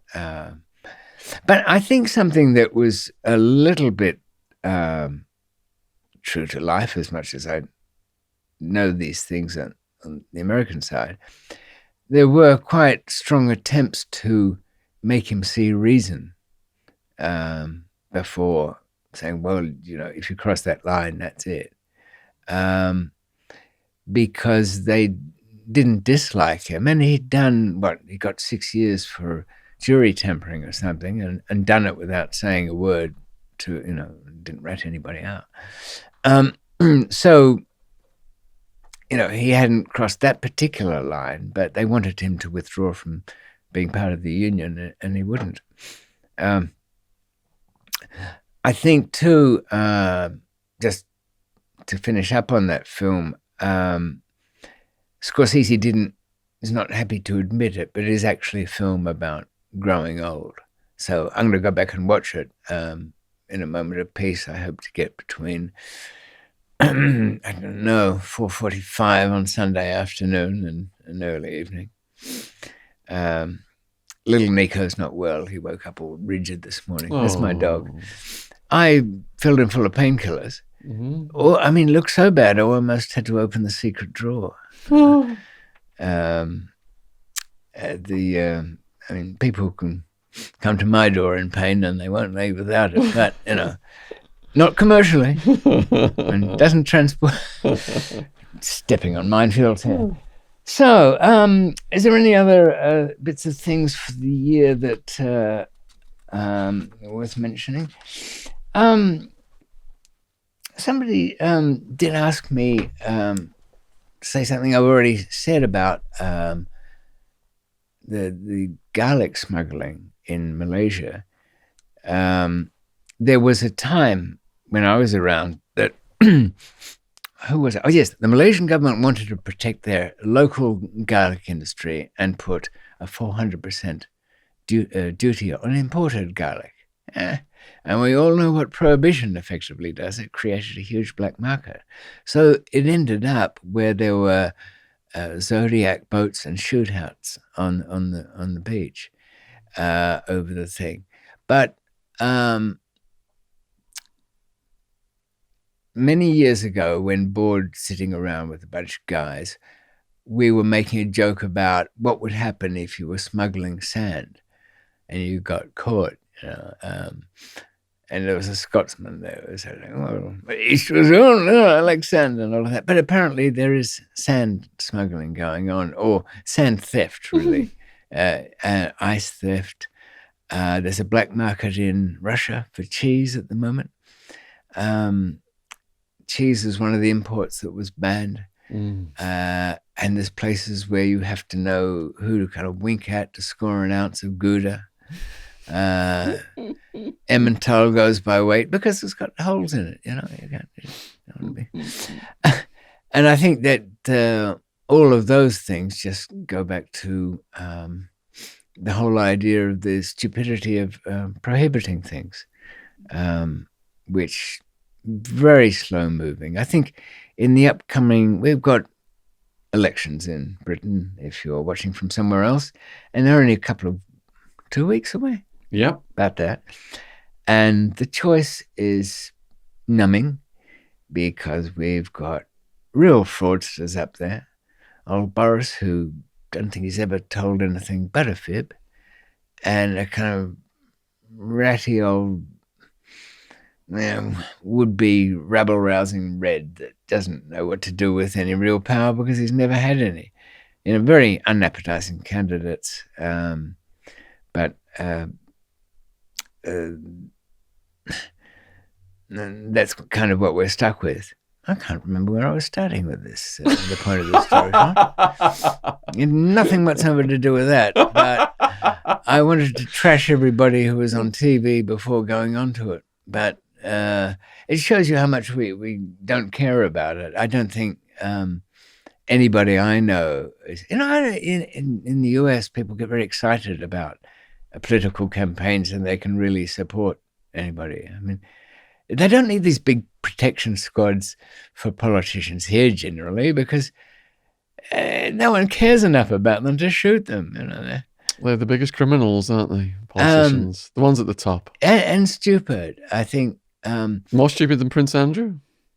No, that takes some beating, the royal family. I don't know whether you watched any of The Crown, but that's the Netflix My mum's series. in it. Is she? Yeah. Wow. What's she play? What's her character? She's just in the background in these elegant outfits. I should have enjoyed that. I'm sure. Yeah. Because they filmed some of it in Liverpool. Oh, right. Yeah. So my mum and dad do extra work, just in the background, like ballroom dancing in the background and stuff. Well, I've watched a bit of it. No, it must have been fun.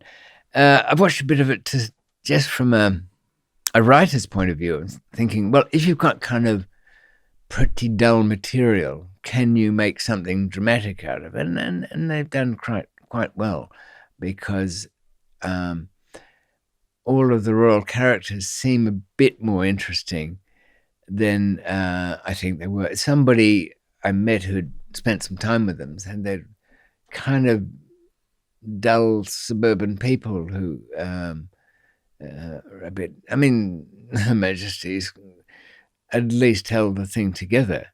But Andrew, that disastrous interview. Did you watch it? I've watched it 3 times now. I just keep noticing more and more things. Well, the bit that struck me straight away was he said that he got himself into trouble because, well, the fact is, I'm just too honourable. Honour's been my downfall, really. Yes, too honourable. I think really I could explain away some of my own activities as too honourable.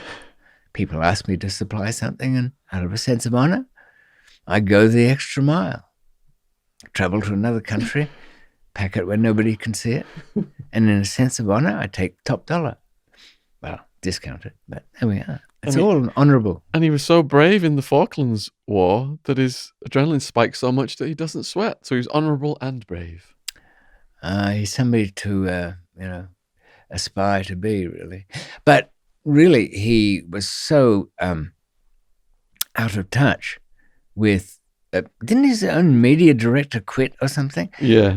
What about the bit where he says, it wasn't a party. It was a shooting weekend. A straightforward shooting weekend. Oh, yeah. I know. Don't we all have them? How commonplace is a shooting weekend? Generally, the ones I've been involved in, you have to wear masks and things, and try not to leave any DNA around. But I think he meant something else. He must have, or somebody, I don't know what. Some of them do get ideas about how something's going to go down. Supposedly, he said to his mother, "Oh, job done there, mission accomplished." He was proud of it. He thought he had squashed the issue with his own... Utterly unaware that everything we say... I mean, how many people who watch your channel will throw up the minute and the second that you said something. Yeah. Maybe not to make a big thing out of it, but they're on it. Yep. Now, in the same way, the social media, internet age, it's only a few clicks to check something out. He said, I don't do PDAs. And then on Twitter, within seconds of him saying that, all the pictures of him doing PDAs. Yeah. I only dress casually in London. I mean, I only dress smart in London. I don't dress casually. All the pictures casual. I don't sweat. Pictures of him coming out of clubs sweating. I think he must be so out of touch with the times. His mind goes back to some dignified interview with a Michael Parkinson type, in which you can give a lot of tosh, and that won't be challenged. And there's nobody out there, the 12 million reviewers that you get with anything now. He had some chance of it sailing past him as people went on to do other things, but his sponsors dropped him. He's withdrawn from public activities. Next thing, he'll be suffering a mental breakdown and be quietly. Royalty like to do that, don't they? They nut their families off. Yes, quite they've got to readily. protect the organism, haven't they? Mm. And it was all dying down on my channel until he did that interview. Yeah. And it just took it all to new heights. You must have woken up in the morning and thought, wow. My prayers come true. Mm. Yeah. Well, not even that. After it was first went to air, I suppose you would have only had to been online to see the froth start to bubble to the surface on that one. Yeah. And you thought, wow, I was a bit worried about the next week, but it looks like that's taken care of, isn't it? Because he is the most famous person linked to Epstein. Epstein's nowhere near as famous as Andrew. So by the most famous person linked to Epstein, one of the most famous people in the world, doing that interview, that just brought the spotlight on everything again 10 times. I think yes, it seems to be the Epstein thing. Every time it looks like there's some kind of a resolution. I'm after all, the guy's dead, so what could happen next? But something does. The arrest of Ghislaine Maxwell is going to be the next big one. And is that going to happen for sure? She is communicating to the FBI through her lawyers, and there's been some news stories in recent days saying she may surrender to the FBI or be interviewed by the FBI. I suppose she's the one, though, that if there's a conspiracy to traffic in underage girls, she is a conspirator, and they then need to find some low-ranking co-conspirators who turn against her to make the case. If you watched Andrew's interview all the way through it, he keeps saying, I wasn't close friends with Epstein. I was a friend of Ghislaine. Epstein was Ghislaine's plus one, so to speak. So you can see that Andrew is shaping her up to take the fall.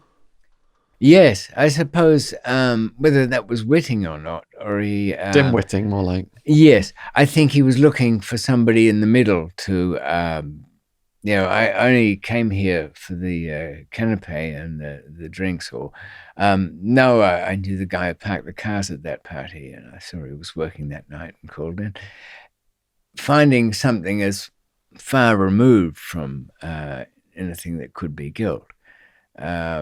So if she's nabbed by the FBI and she's facing life, you think that'll open up another? Maybe she'll give the goods on Andrew to try and save her own skin if it goes that far. Well, if it does come to that sort of point, I suppose what you'll know then is the people who didn't want Jeffrey to survive, to repent or say anything,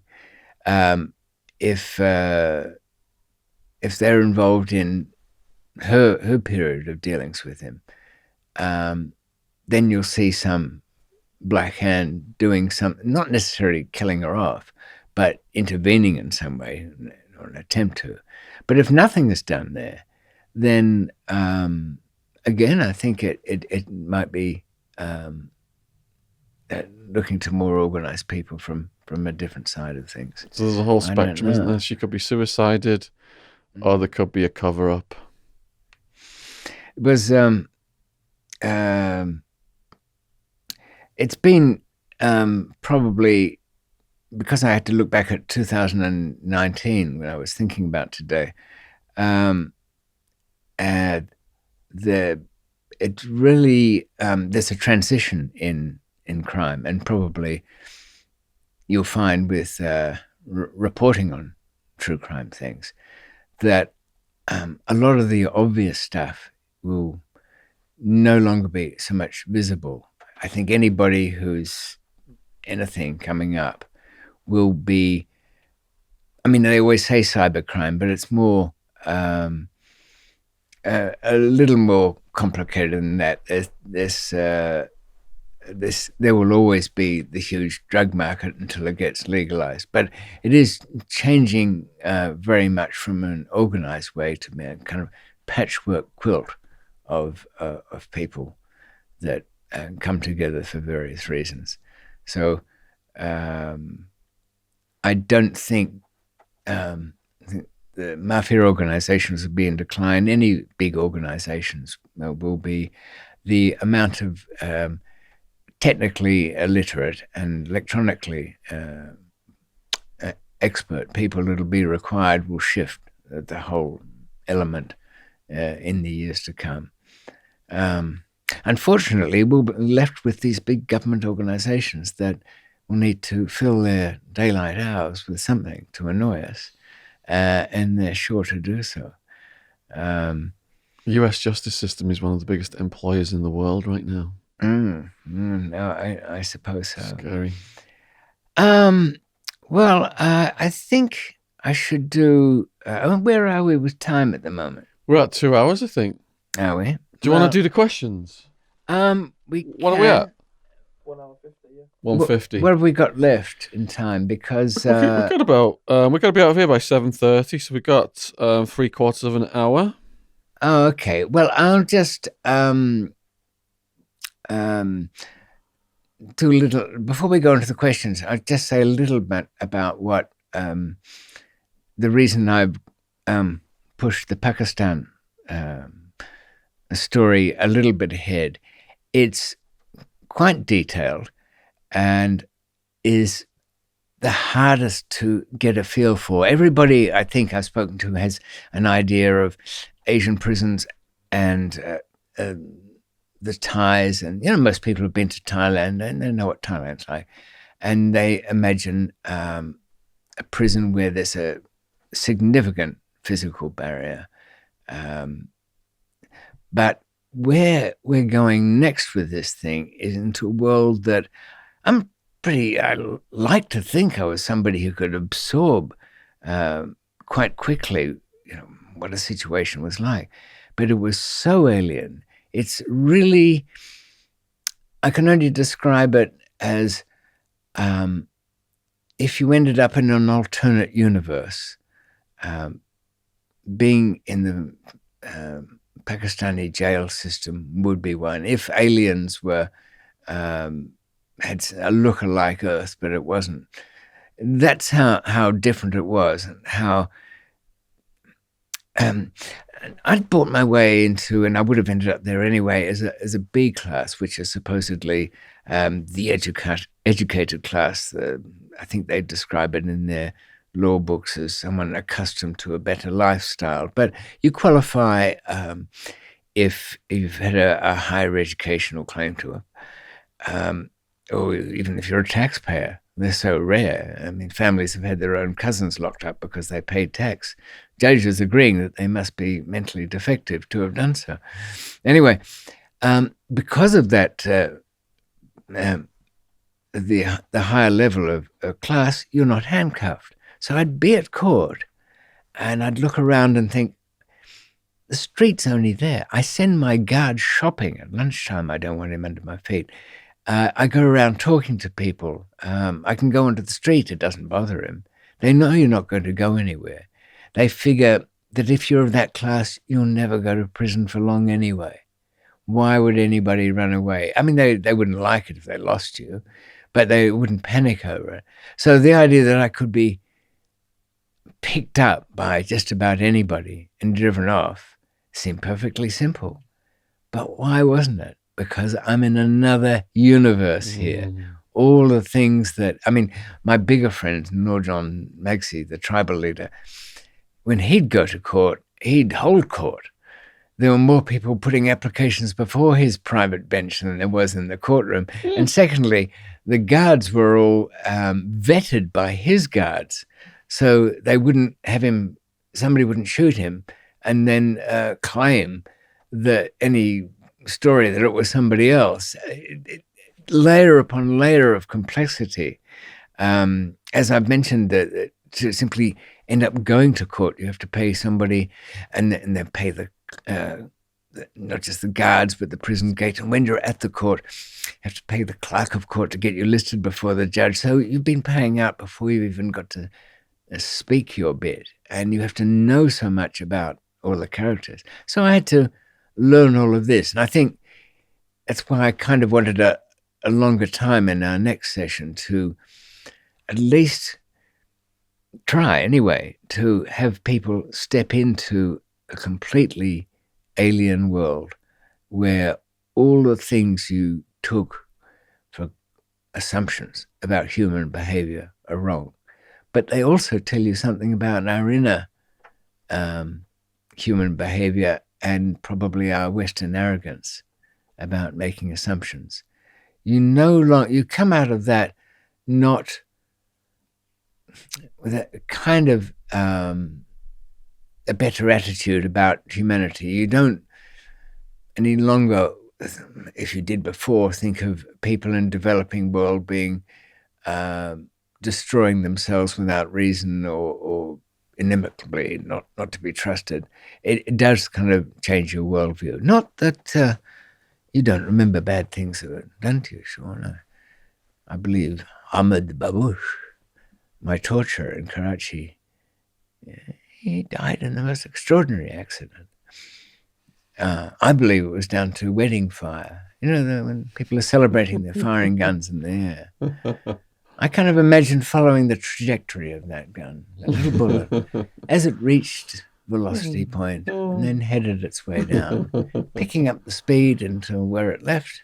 Yeah, one of those little accidents in life. Accident-prone people. It happens.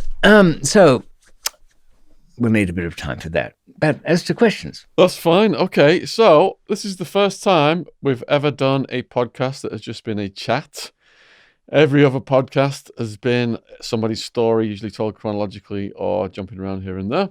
But we've covered some subjects. We certainly have. So I want to know what you guys think of this chat style. Would you like to see more of this format? Do you prefer just a hard-hitting story read through chronologically? Or do you like just a discussion like what you've heard today? Please put your thoughts down below in the comments section. Yes, review it. No like, thumbs down. But don't use that button. It's an ugly button. I've got a few, but what have you got? J. Rue? How is day-to-day life for David now? What are his wishes and regrets? And what would his alternative life have looked like? Well, there's many, J. Rue. There are many alternative lives, I think, that we all could have had. But the one he's referring to, I guess, is where I kept a regular job and stayed with it or took another career. I could have ended up a pompous idiot like my father. And if you think I'm one now, you should have met him. I think some of the worst things have been, lamely fathers tell poor unlucky sons character building, but it wasn't so much that, but stripped away a tendency to be harsh on people. I felt it didn't live up to things. But that question, or part of it, also goes to the question of Charlie Manson, not the famous one, but the slightly less famous one, ex-vet,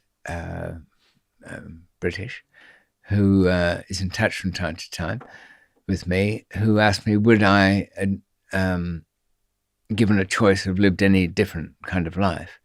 That was the next question from Mads Jada. Would David do it all over again? Right. Well, and by the way, I'll just say my day-to-day life is, which was part of the first question, is just really busy. I've got a regular job, if you want to call it that, putting in CCTV equipment and dealing with kind of emergency repair things where I can, but only on certain conditions. One, that my invoices are never examined too closely, that all materials are supplied by me and never questioned again. And if you ask me for a receipt, you'll get the one you deserve. But I'm getting a bit worn out by that, so I want to keep writing. So buy my crap. I need to get this next one up. So that's day-to-day life. But there was the regrets question, wasn't it? Would you do it all over again? What? And I said this to Charlie. Okay, I think a happy life would be a great one. A content, probably, sure, it'd be good, but this is the price you pay, and you'd know this, Sean.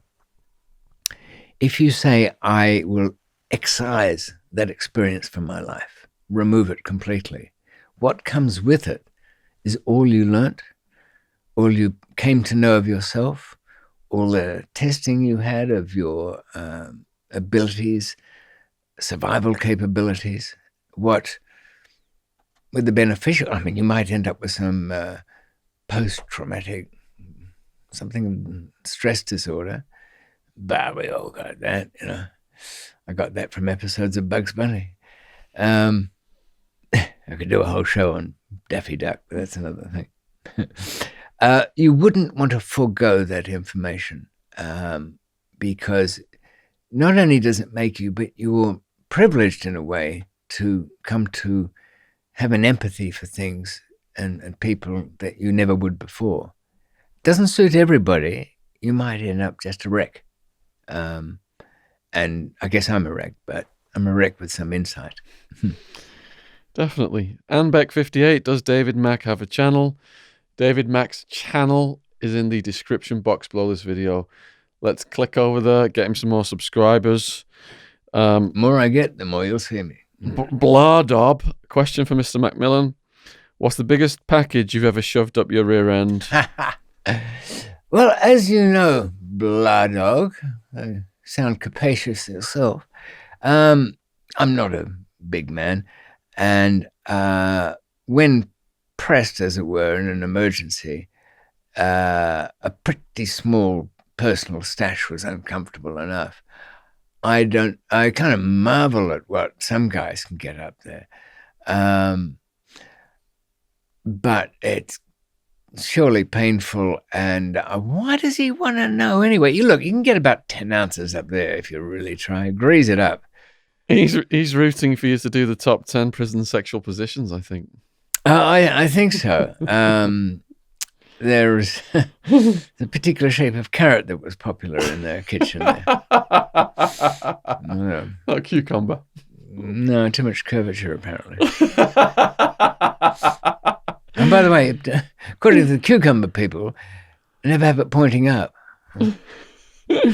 So Idle Hands is asking a question here in a kind of literary way that he's written it. Oh, yeah. If change is the one constant in life, what change would you prefer to have seen remain constant?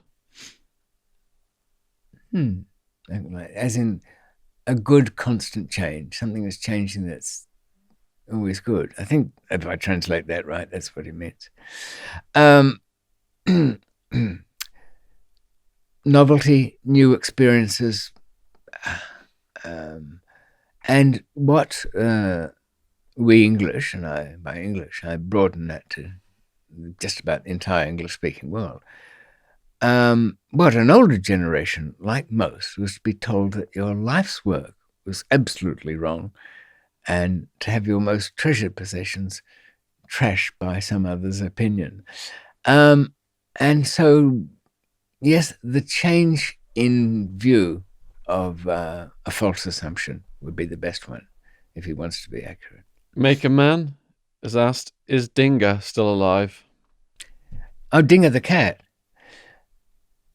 Well, you'll have to read Escape to find out. But named after Schrödinger, rather pretentiously. The cat that was tested on the thought experiment. You put poison in a black box and a cat in the black box, and you break the poison jar, and is the cat dead or alive? In quantum physics, the cat is both dead and alive. It's a silly comparison, and I don't think they knew quantum physics too well. But anyway. Always Looking has asked, it would be interesting to hear what you did in the 24 hours upon your release from incarceration. Yeah. Well, you've had so many incarcerations. Have you got a story from any of those you could give us? Yeah, yes. Well, pretty much all of them. When given the choice after some particularly bad experience and not committed to keeping on running, changing identity, doing something, having to deal with family perhaps, or whatever, I go to a very plush hotel, get a room and go to sleep. And have a sleep, and 36 hours later wake up and eat breakfast, watch the news, just get comfortable, wash away the last years, and then put on the hotel robe. But I did something kind of particular when I got out of Thailand in the first moments. When I knew I was entirely safe, I checked into a hotel. Instead of just going to sleep, I couldn't. I was a bit wired. I went up to the rooftop pool of the hotel and swam underneath it from end to end. And as I surfaced out of it, as the water drained away, I kind of felt like those years had gone from me too.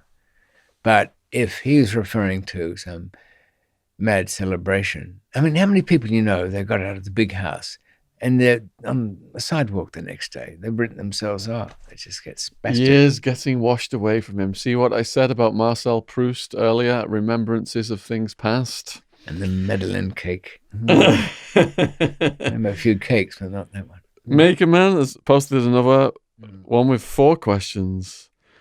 I'm not quite sure what this means, actually. How many times have you supplied knowing full well so-called elites are going to take them?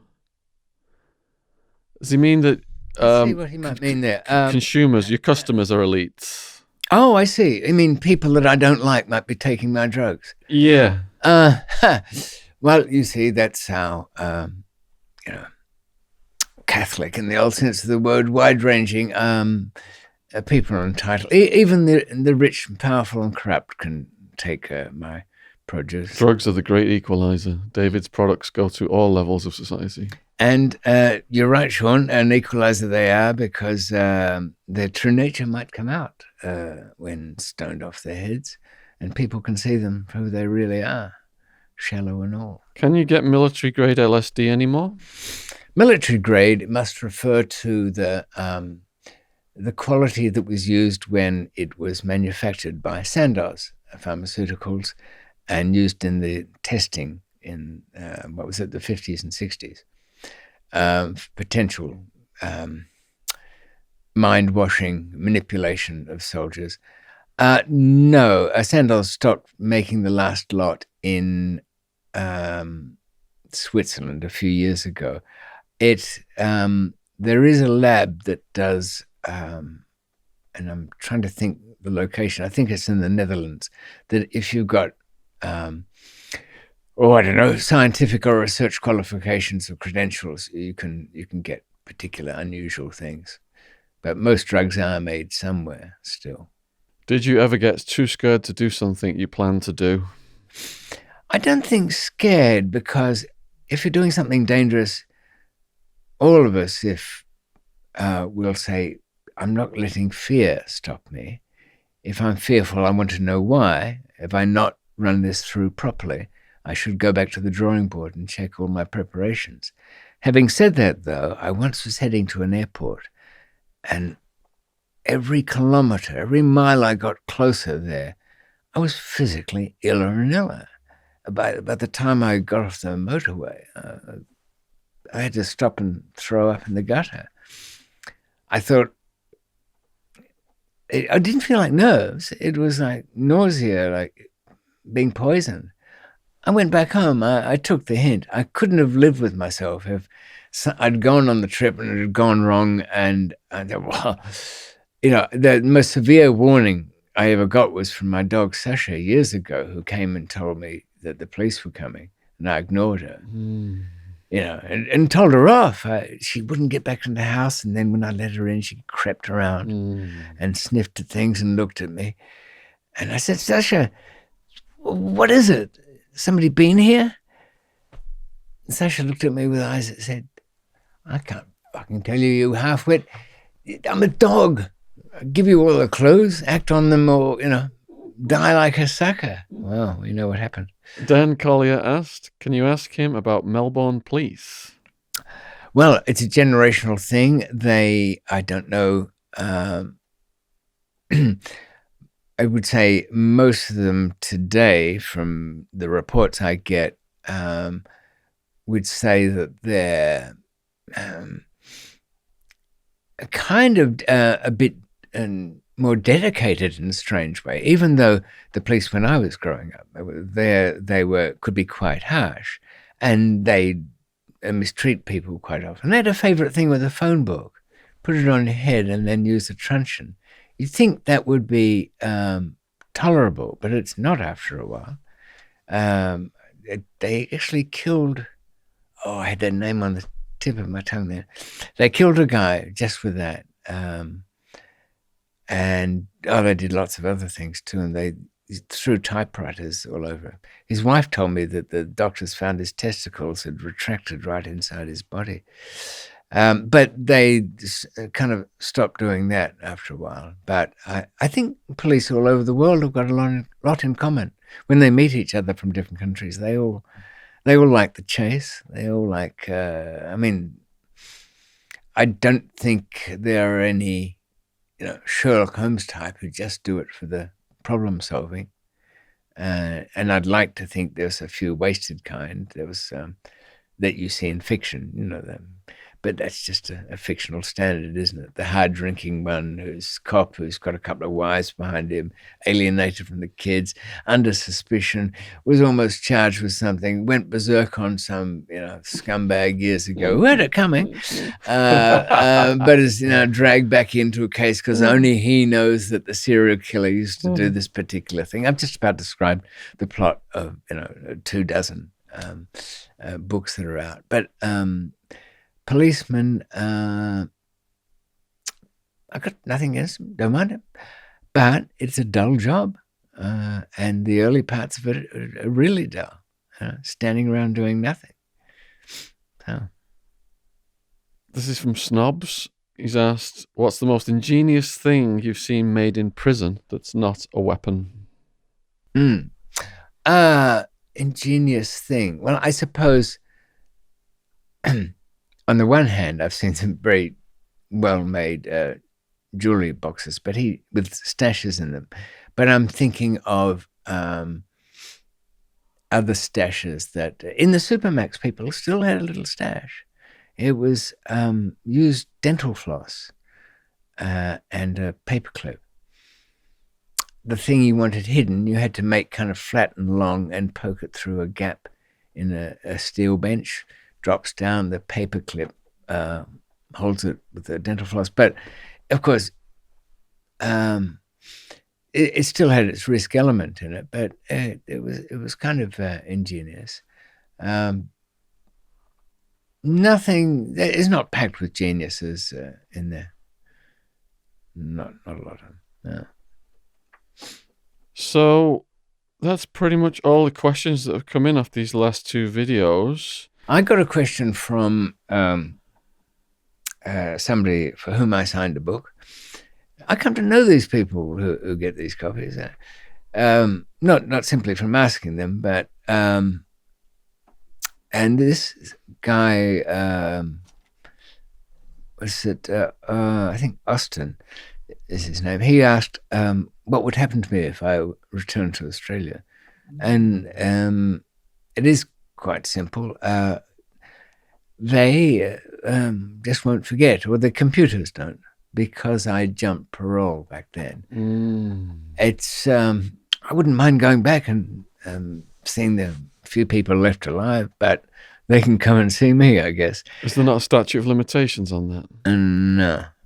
And anyway, I think most cases where the statute of limitations is a limit between the crime and the laying of charges, where the perpetrator was never discovered.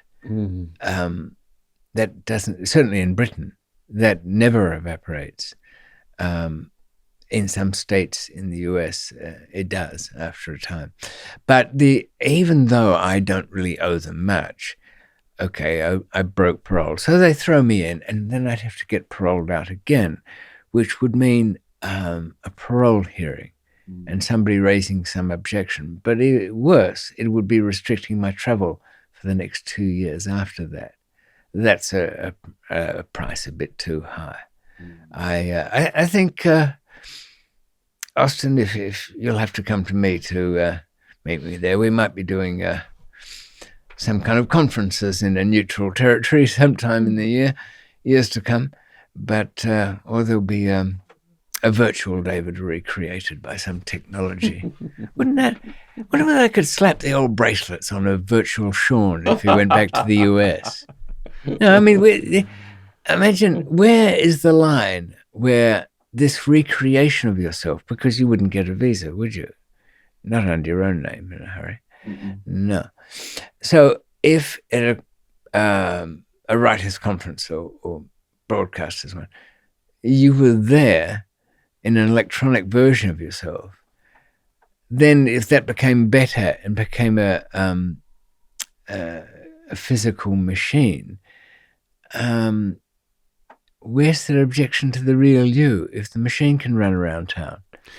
When Julian Assange was in the embassy, people were interviewing him around the world on stage, and what they would do is a robot would come out. Oh, yeah. And his head was the image of him at his webcam. Oh, I think I saw a picture of that. Yes. Yes, there are ways of doing those things. There would, but I'm just wondering where the law will go. I mean, if only we could be around in 500 years when the laws that restrict movement and things become sort of more meaningless, and the things you can do. What if you cloned yourself, and you paid for it, would that clone have any rights? Would you be able to do what you like to that clone? Would it carry forward your criminal history? Would it be double voting if your clone voted too? Would it be capable if they decided it was enough to be called a human, then it'd be capable of committing a crime if it did something. If it is not, it is a device, in which case it's a malfunctioning device. If you directed that device, then you are the perpetrator because it is your hand behind his hand. Where this is going to get muddied is just the kind of future we all deserve. And the good part about it, kids, is that some of you young enough might even make it through. I mean, some of our younger viewers, if they're 20 now, and kept alive till the year 2180, for example. 2080. By effective medicine, they'll be probably around at the stage where some other development can keep them alive through cell manipulation. Another 100 years, by which time they'll definitely be able to have their brains moved into machinery. So conscious entities today will be part of that, and so much will be wonderfully meaningless that people get upset about now. I think, do you fear for the future that people's entire movements will be monitored and somehow logged by technology? God, yeah. You know what I was looking at the other day? I was typing an email. The sun came in the window, and the reflection on the screen showed the differences in how many times I'd pressed that keyboard. So the letter E was much more worn and it was shiny, and that group up there. I realized, but by looking at that, you could not only work out which language was being typed on it by the frequency of the letters, you would know whether the person typed with both hands and which fingers of both hands. Also, their handedness, by the relative wear on each of those. What I'm getting at is this: the AI will be efficient enough to draw a huge amount of information from very small amount of things that we wouldn't consider would yield a lot. And, the old law, if it can be done, it will be done. I think people are very poorly adapted to imagine the future into which some of them born today will find themselves. Really poorly. We always, in recent podcasts, have been ending on a metaphysical note. If you go back to the previous podcast, number 6, we ended it on alien mitochondria and parallel universes. Yes, we did. And now you have AI and genetic engineering. We'll have to up our game for the next one. If, on the other hand, you are gagging for hard-hitting stories of David's life and you are new to David on this podcast, James is kindly going to add some episodes to the end of this one and make it 10 hours long. So we should just go, I reckon let's go with part 1, part 2, part 3. If you do that, won't somebody look at it and say, Yeah, 10 hours. I couldn't stomach anybody for 10 hours when they see the timeline on the bottom. Or they just missed that, do they? No, I got loads of messages saying, Oh, right. thank you so much for posting that McMillan marathon. Oh, really? I just sat in all weekend and watched all those episodes. And it did really well. And also, the longer the content, the more it tweaks the YouTube algorithm somehow. No, does it? Yeah, you get rewarded for longer content. It's not about, a lot of people, what they do is they look up from time to time, but they listen to it. They like podcasts to them. I guess they make a cup of tea during the ads or something, but they're not always on screen. So all my clever graphics, you're missing that point. I listen to Joe Rogan when I'm driving around or cooking breakfast, all kinds of things. Yeah, he's got a huge commitment in his daily life to doing it. Yeah. What's he up to? 2.5 million? More like 5 or 6 million subscribers, I think. He's getting ahead of you there, Sean. Terrible. He's not doing enough Epstein. I'll catch up with him. Well, I think you must have a lot of new viewers from the US because that's their territory, that thing. I know the strong English thing. But It was, my viewers were mostly US, but now since the Epstein... It's got Prince Andrew in it. We've had and Prince Andrew had a surge in UK, exactly. Right. Well, that makes a good mix because it means the US viewers would be kind of thinking, oh, it's not such a small world after all. We'll go back into him. Plus, the UK viewers can come and see us on the Isle of Man next November if that goes through. Well, the viewers' minds, their attention spans much too shallow to comprehend anything in a year's time, because I've got plans in a year's time to reveal something. Now, I mean, you have to know about yourself. But nobody will remember that, so we'll have to remind them. We'll constantly remind them. And if your attention span is long enough to subscribe to our channels, my logo is in the bottom right-hand corner of this video. David's link is in the description box with all of his books and all of his socials. Got my new book out for Christmas. It is Clinton, Bush, and CIA conspiracies from the boys on the tracks to Jeffrey Epstein. When the hell did you get time to write that? I write while I'm in between making this stuff. And do you have any other life? I can't see where they call me the robot. Wildman calls me the robot. Yeah. So that's available worldwide on Amazon if you like the Epstein, Clinton, Bush conspiracy stuff. This podcast, I imagine, will put it out just before Christmas. This will be like our official Christmas. It could be. So Merry Christmas. Yeah. Thanks for subbing. When you're celebrating Christmas, you either do it in style, in which case you won't remember it, or you do it sadly. So our thoughts are with you if you're by yourself with a little lonely cupcake and a pile of tears putting out the single candle. Our thoughts. And a huge thank you to everyone who's been so generous to send donations through PayPal, Patreon, Just Giving. All those links are down below the video as well. You are helping us produce these videos at high quality in a studio with a professional team. So thank you guys for doing all that as well. So Merry Christmas, and we're looking forward to just getting loads more content out in 2020. Yes, lots of true crime to go around and things you wouldn't believe. Let's do the handshake, but that's true. I don't want to be damaged. I've got actual cockroaches in my cufflinks here. And Sean won't tell me what's quite behind them, but if cheers. He might. Merry Christmas to you. And I'll spill my guts. Yes. Okay. Christmas to you, and see you, folks. Take care. Thank you.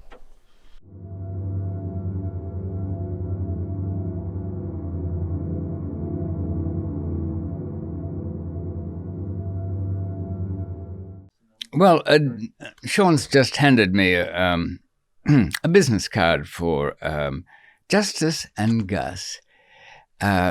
These two do psychic readings, and she's a psychic medium. She's working on becoming a fool, but not so far. And you can get, well, you can find out, oh, Sean, what are you wearing there? Let's get the gigs on. Look, this is pretty good. I tell you what, you know what this reminds me of? Podcast 8 with David McMillan. Hi there. It reminds me of The Man with the X-Ray Eyes.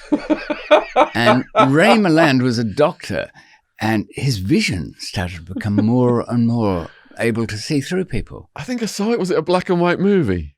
Well, I saw colour stills, but it might have been the poster. But this is the creepy part. He had to wear lead spectacles just so he could get around. You have not been dosed with acid watching this video right now. We are wearing our rather large sunglasses. People from time to time send us things to wear on the YouTube videos. This is not a plug, it is just a gift from Lady Justice. And Lady Justice is a criminal justice paranormal psychic medium. Well, what does that mean, Sean? Does she only do readings for criminals? Services Along the include- lines of, an authority figure will come into your life. You will be confined to a small space. This is your future. I think she'd be pretty much spot on with most criminals, yeah. The party next to you at the restaurant in the tomorrow's evening meal are actually police eavesdropping on your conversation with wiretaps. Mm. Your wife, for 20 years, has been an undercover spy. He's working for the Russians. Yeah. Services, personal, private, psychic medium readings and more. If you'd like to contact Lady Justice, she's at www.instantgo.com. Yes, it's not really good having a business card where you can't really read it. It is instantgo.com, justice readings. Okay, I think that'll do for the commercial part of the David exchange. McMillan, international kingpin, hunted across 5 continents, incarcerated in multiple countries, in multiple continents. Incontinence, not incontinent. A jail tourist, I was called once. Did a story. Jail tourism. Uh-huh. Escaped from death row on Thailand, the only Westerner ever. And if you've not seen all these other episodes, they're in the description box below this video. Our links to not just all of the stuff we've done with David, to his own YouTube channel. Please go over to David's YouTube channel. I'm actually doing some now. And we were sort of talking about that. One of the themes is to do with picking up the ransom money from kidnappings. And you'll be able to see that on my channel probably before you actually see this. But Sean might put it on his, you never know. But it did raise one important issue for people who are thinking of getting up to mischief, not that we encourage it, but if the person you're either robbing or doing harm to, and in a kidnapping it's the family, rich dad or whatever, the richer they are, the worse it's going to get for you. Now, I think most people would probably guess that anyway, but not to the extent. The one I'll be talking about is was a kidnapping that was to take place in, the victim was going to be taken to Lebanon.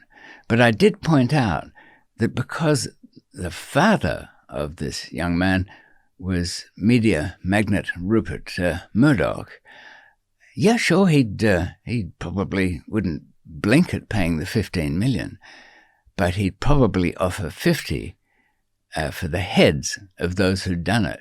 Now, here's what I'm getting at. If there's enough money involved, if there's huge sums, every scoundrel in those 5 continents that you referred to will come out of the woodwork, and by one means or another, they will say they've earned their money and brought the kidnappers to justice. They will be not just ruthless, but they will even manufacture kidnappers. They'll produce dead bodies with littered evidence that, yes, this is their hideout and so on. Taking on such a huge target does mean you will never have any peace. I think Howard Hughes used to keep a staff on all the time to deal with people that offended him. And you don't hear their stories, which is even more worrying than having heard them, because I guess they couldn't tell them, but still. So, Sean, you've been keeping busy with Epstein, but where we are here today, it doesn't really matter when I say that you've been keeping busy with Epstein, because if this doesn't go to air for a year, you'll probably still be busy with him. A dead man can live on. The story that keeps running. Epstein, Prince Andrew. I know it does.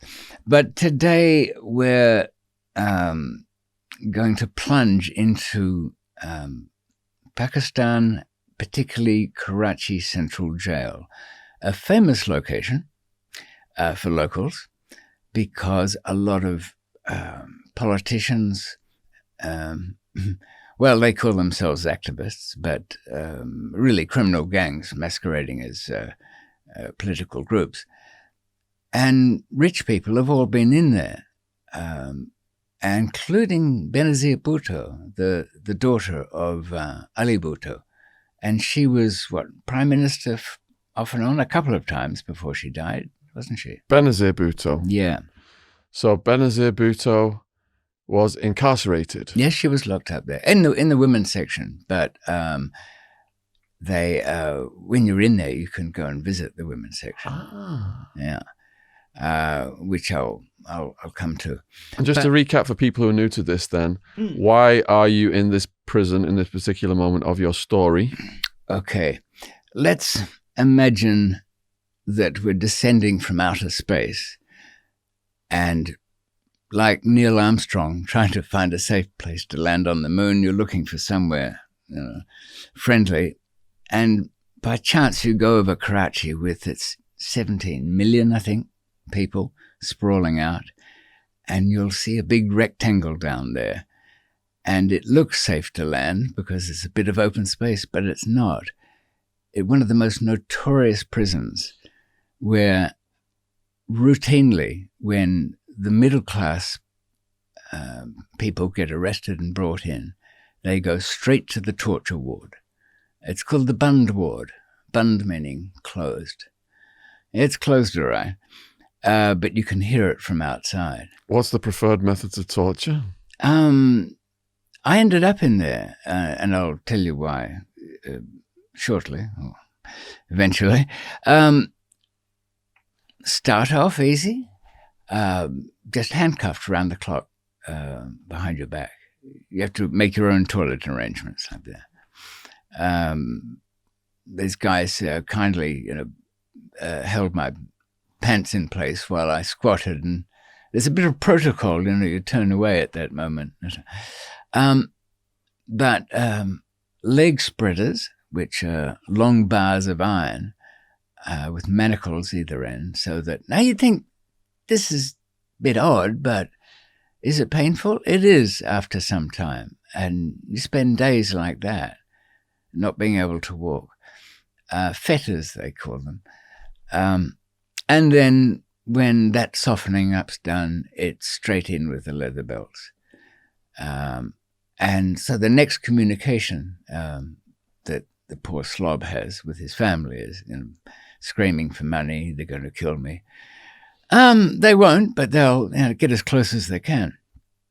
But anyway, your point was, what was I doing there in general? I were just over 40, I think 41 years old, since the age of 20, being involved in smuggling. I found myself locked up in different places, from a supermax prison in Australia, which only held 48, Sean, but there were 35 deaths a year for its 48 inmates. Now, they did close it in the end. Those figures spoke for themselves. Then to a Thai prison where I was about to be sentenced to death and had no real alternative than escape, which luckily I did because I didn't realize how big the damn place was. And then having got away through Singapore and then into Pakistan and safe into the care of my old friend from my very early days, when my wife and I tried to take our own version of the Silk Road across, starting out right really, actually, we were more retracing Alexander the Great's footsteps. We had 3 big mobile homes and musicians, and I think our soap maker came along or something like that. But it was quite a big caravan. So I'd met Mir, his lordship, Lord John Mugsy, all those years ago. And he was in jail at the time and had called me over about his cousin who'd been kidnapped. Kidnapping's coming up a bit today, but kidnapping there is very routine. It's not. It's very rarely somebody jumping out of a van in the street, but it's mostly inviting you around and just not letting you go. So as in the previous, well, I think part 5 or 6, I'd spoken about having to buy back little Iftikhar, the kidnapped boy, which I bought along with some antiquities which were being looted by, well, they were sort of pre-Taliban people, but there were lots of those.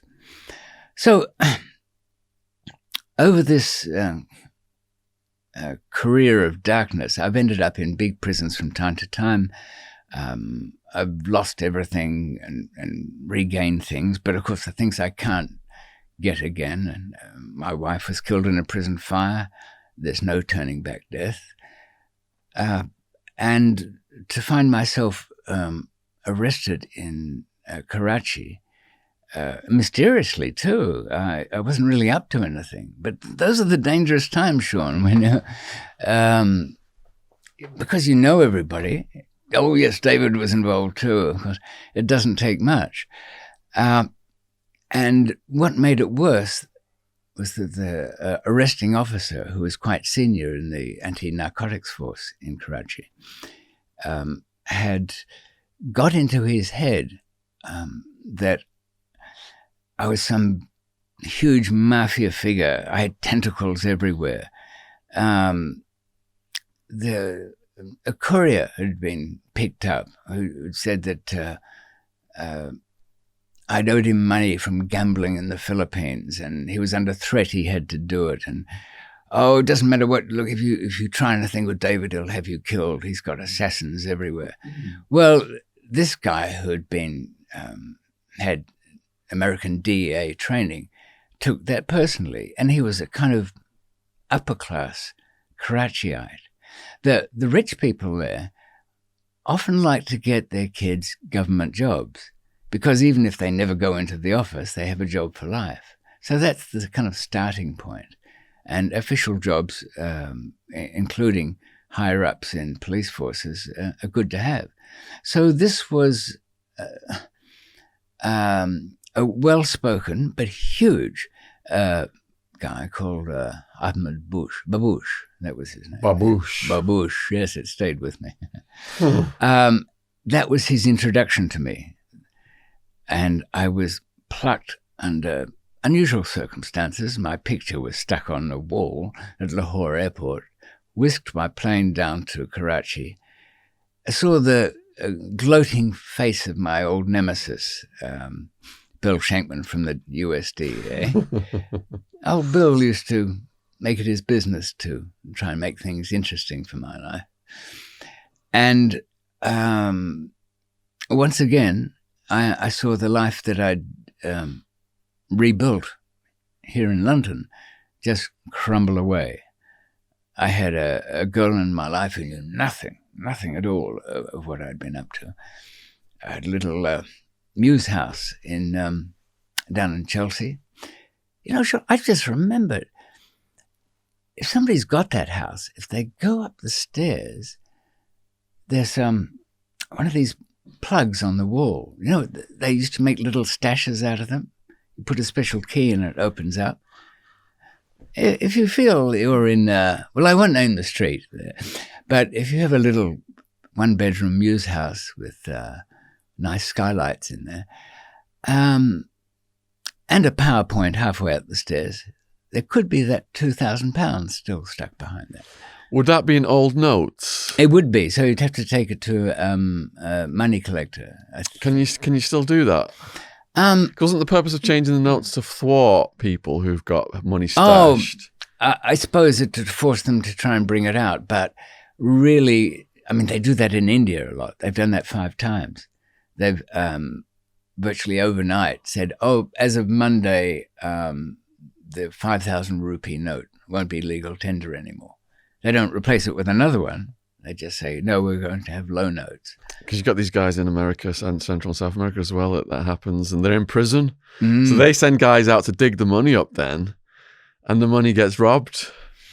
Yeah, surprise, surprise. Yeah, what are you doing, Pedro? Oh, I'm just going out a bit of digging in Arizona, the thing. Oh, really? Yeah, well, I'm off for the weekend too. Something just came up. Just to say one thing. Bill Schenkman, is that his name? Yeah. Bill Schenkman, DEA agent, is a reoccurring theme in David's books. And I love how David ends his book. Is it Escape or Unforgiving No, it'd be Destiny? Unforgiving Destiny. In Unforgiving Destiny, how there's a moment, I'm not going to spoil it, but at the end there's a Schenkman moment, and it's very delightful to read. Well, of course, here... links to his books in the description box below this. That's under Show More, by the way. You click on that and things happen. Or if you're on your phone, there's a little down arrow. There's probably lots of arrows on a phone. But you've got a point. Bill was, of course, my nemesis, but the greatest disappointment, apart from being hounded and destroyed a few times by him, was that he never had any good lines for me. He would be there and he was there in Karachi that time. He was there in Bangkok in the Chinatown police station. And I think by the time I got used to seeing him, I'd say, well, Bill, I see you're here, which explains a few things. He got justification for his interest because, unknown to me, one step removed from me was Tommy from Thailand, whose uncle had rather foolishly kidnapped the wife of a DEA agent. It was meant to drive her around town and drop her off and give the agent a scare, stop him from roaming around on the farmlands, annoying the opium farmers and so on. But it all went wrong, and the car stalled at traffic lights, and the kidnapper's there with a revolver with a trigger tied with wire and his thumb on it. So, well, you can't shoot me because she'll go. And then, oops, I slipped. So, from, what's his name? Kiki Camarena. Now, he was American agent, wasn't he? DEA agent, yeah, from Cali, Mexico. Now, how did the Americans take his torture and death? Well, there was a mixed reaction. So you've got people, top brass people, and government officials in America kind of like saying, that's what happens to people who are on the front line, no big deal. But then you got the DEA saying this is, you can't kill a US citizen on foreign soil. This is not allowed to happen. So America's got to have this huge reaction now to find out what's actually happened here and bring people to justice. But there was, because the CIA were involved in smuggling cocaine around that time and all that sort of stuff, there was all these conflicts going on. Purified as some American innocent abroad being killed. Kiki Camarena, he realized that if he just kept arresting people and just posing for a picture with some coke and a dealer, it would make no change to the world. So he went above his pay level and he started to look at where the money was going. And that money was going to top government officials. Some of it was financing a war in Nicaragua, Americans fighting the communists. So once he went after those people, he was supposed to be kidnapped and warned off, but the kidnappers went too far. Well, yeah, certainly did. But the point is there, isn't it, that the US do have a policy of and it's a sensible one, of hunting down and destroying anybody who harms, in general, a US citizen, but particularly an official. Yeah. So when you end up, as I did by proxy, as it were, on the list of people who were to be destroyed, people didn't argue with Bill if he'd say, "Oh, I'm looking at McMillan's latest thing," or whatever it might be, even though there was no US connection. I've known a few kind of mobsters and interesting people over there, but always resisted doing business because I could never really get the feel for, even when I was in New York, I got a better idea there. But once you keep going further and further west, the people get flakier and stranger. And in Los Angeles, they struck me as very much kind of Hollywoodish in that they were kind of acting everything. So I couldn't judge if somebody was an informer or a double agent. And my friends had also, my English friends had said that, look, be careful there because in most circumstances, as soon as somebody gets arrested, they'll say to the police, "All right, what's the deal here? Who do you want?" I'll serve them up on a platter with trimmings. I was lucky because in Arizona, I built a scene from the ground up with all the local people. So everyone knew everyone. So if anyone came in from the outside, we knew right away. And even when they submitted the request for wiretaps to the judge, they said, whenever we send undercover cops to these people, they stand out. They always come in, we're from out of state, we want to buy some pills. It was so obvious. Right. Yeah. And I mentioned Kiki Camarena. If you are interested in his full story, my new book just got published. It's 4 stories that intertwine. Kiki Camarena is one of them. It goes way beyond what Narcos Mexico has said about Kiki Camarena. There's so much more to it than that. Anyway, that's available worldwide on Amazon now. It is Clinton, Bush, and CIA Conspiracies is the subtitle, from the boys on the tracks to, surprise, Jeffrey Epstein. Oh, don't tell me he gets in there. He's in there. Oh, well, that's a very long title, but I'm sure people will work it out. All you have to really know is Sean Atwood. That's the name to remember. Put that in Amazon. 13 books will come up. Yeah, spring to life, they do. So, before I get totally lost here, this Karachi arrest was worse than the Thailand one. The place, it wasn't a matter of, my normal approach, Sean, is, okay, arrested, start looking around, what bars can be cut, is there anybody I can manipulate to open a door for me, do I have to convince anybody of anything here, what are the physical barriers? None of that applied. And here's why it's so hard to describe there, because it is really, for me anyway, totally alien. It took me so long to become not as one with the people there, but at least to have some understanding.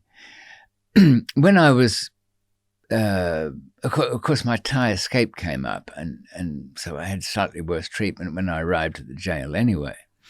But and this is a jail where people don't even go to court. They've got to pay to get on the court list. They've got to pay the drivers. They've got to pay when they get to the court. They've got to pay to get out of the van. They've got to pay to go and see. Yeah, they've even got to tip the guard so I can see the clerk, so that I can pay the clerk to get before the judge. So there's things to know here. This is not. Are they allowed to carry money around to do those tips? Oh, yes, they ignore all that. But I did make a mistake once coming back from court. I had a wad of money there, and I should have tipped the guard there, but he felt it. And I wasn't quick enough giving him a 500. Well, it looked like too much for that, so he made a nuisance of himself and then extended the list of people that I had to pay off by saying, well, we'll put it on in the safe upstairs. You can imagine. Yeah, really safe. Has that word got any relevance to where it's going? So, yes, the short answer is that. And also, if you're it's a class system, A, B, and C. A is political, B is rich people, or what do they call it? People accustomed to a better lifestyle. That's actually written in the law, would you believe it? Accustomed to a better lifestyle. And C, which is just the dregs. They're the people that never get out of the dormitories. There's hundreds of people in there. If they're lucky, they get their lentil and pita bread on a bit of old newspaper, but that formality is not always adhered to. So there, you would need money because somebody went out and to do the shopping every day. The original, they used to call, it was named Chandio. Now, like, just to give you an idea of how old this institution is and its traditions, the original Chandio went back to 1948, but every guard who got the job as doing the shopping used to take the name Chandio. He did a wide range of things. You used to give him a little bit of a tip he used to go to the pharmacy as well. You used to write your own prescriptions out, and whatever you could get, he'd get them for you. He also did the shopping for the high end. I'll just put this a bit back into sequence because I don't want people getting as lost as I was when I first went in there. So I won't go over the torture thing again, but you can catch it before. I'm more or less, after £5,000, I'm kind of left alone. But I go out to the prison. I don't know quite who my informer is, but it's supposedly a courier. And I think, well, I haven't been anything to do with the business for at least a few months. There was a guy who wanted a retirement plan, not that kind of retirement plan, and he was meant to be organising some couriers, but this Billy Green, an ex-boxer from Liverpool, he was living in the Philippines. I can't see. Well, I'm speculating about this, and they've put me in the jail and sent me over to the MQM party's headquarters. Within the prison, all the political groups, MQM was a Karachi-based independence movement. And of course, a lot of them are in prison, mostly for things that are nothing more than looting and kidnapping, and so on. But they say it's all political. Anyway, I suppose it is in a sense. Politics of greed. And I was made quite comfortable there. Their English speakers gave me a room to myself. And then there was a little scraping at the door as I was finishing off some food they'd brought me. This is other prisoners, of course. Oh, we found a friend for you. We found an Englishman. Yeah, okay. And who's led into the thing but this great, steaming, quivering lump of jelly? Yes, the venerable Billy Green himself. He was the courier. And why? Because Billy didn't want to pay the couriers. He thought he'd do it all himself, like 5 kilos or something, and did it all wrong. And then he could pocket the money. And what was the solution when he got caught? Blame it all on me. And viewers, 3 months before this, I'm at South Kensington on Dino's restaurant saying, Billy, look, I've just given you 12 grand. If that's not enough, surely that'll last you I mean, what had he done for me? He got me a few passports, nothing much really. But he was the kind of guy that always remembers things. You know, the truly stupid have got a photographic memory for anything that looks like useful detail.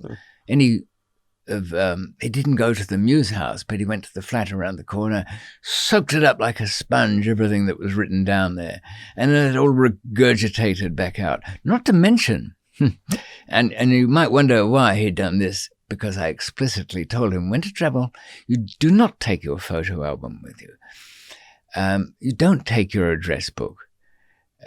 This is how to code telephone numbers. And I could tell I was wasting my time.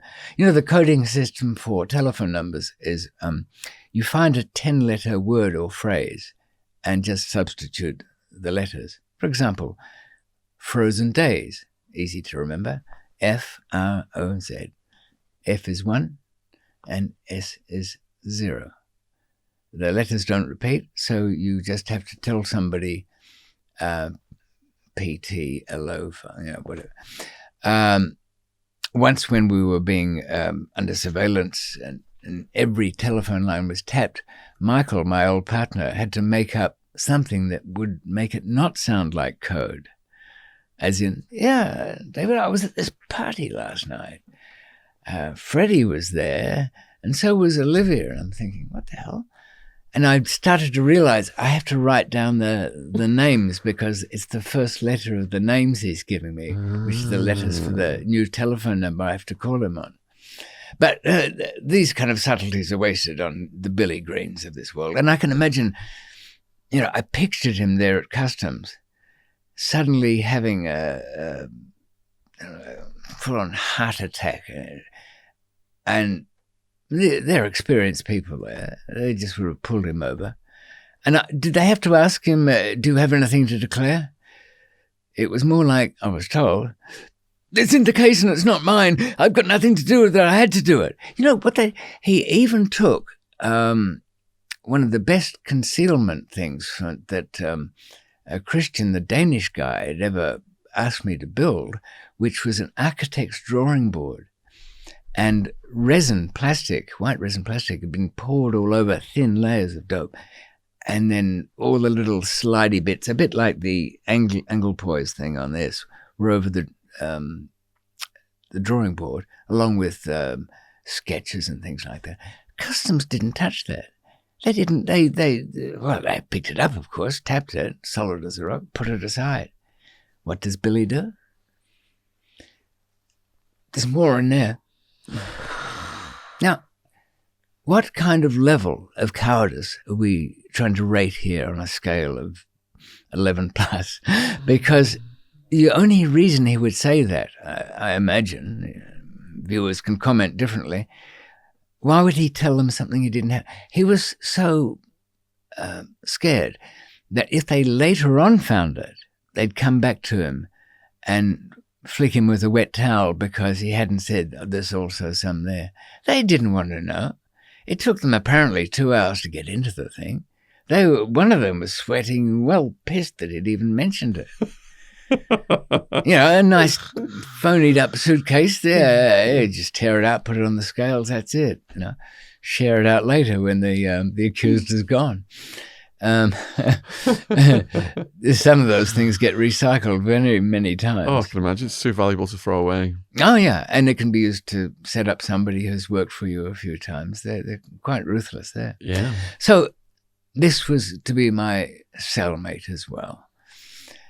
Didn't he earn a nickname from this? Oh, well, he wanted his own new passport. And he chose the name William Power. Willpower. Exactly. I didn't even realize what it meant. People do that. I had a courier once who was known as the Lollipop Man because he looked like one of those guys that let the kids cross the road at a zebra crossing. And I said, what name do you want your passport in? Roland. I said, what? Family name, nickname, something? No, I just like the name. Last name, Wynn, W-I-N-N. Okay. And it wasn't till later that, knowing he was an inveterate gambler, that I realized it was a dice thing. Roll and win. Roll the dice and win. Yeah. Well, he didn't always, but he actually was quite sensible and did retire. Actually, and one of the only people to... or few anyway, to bring me money after I was arrested once. Not many of those. So he retired well. Now, the next morning, an American comes in called Mason, and his accent was from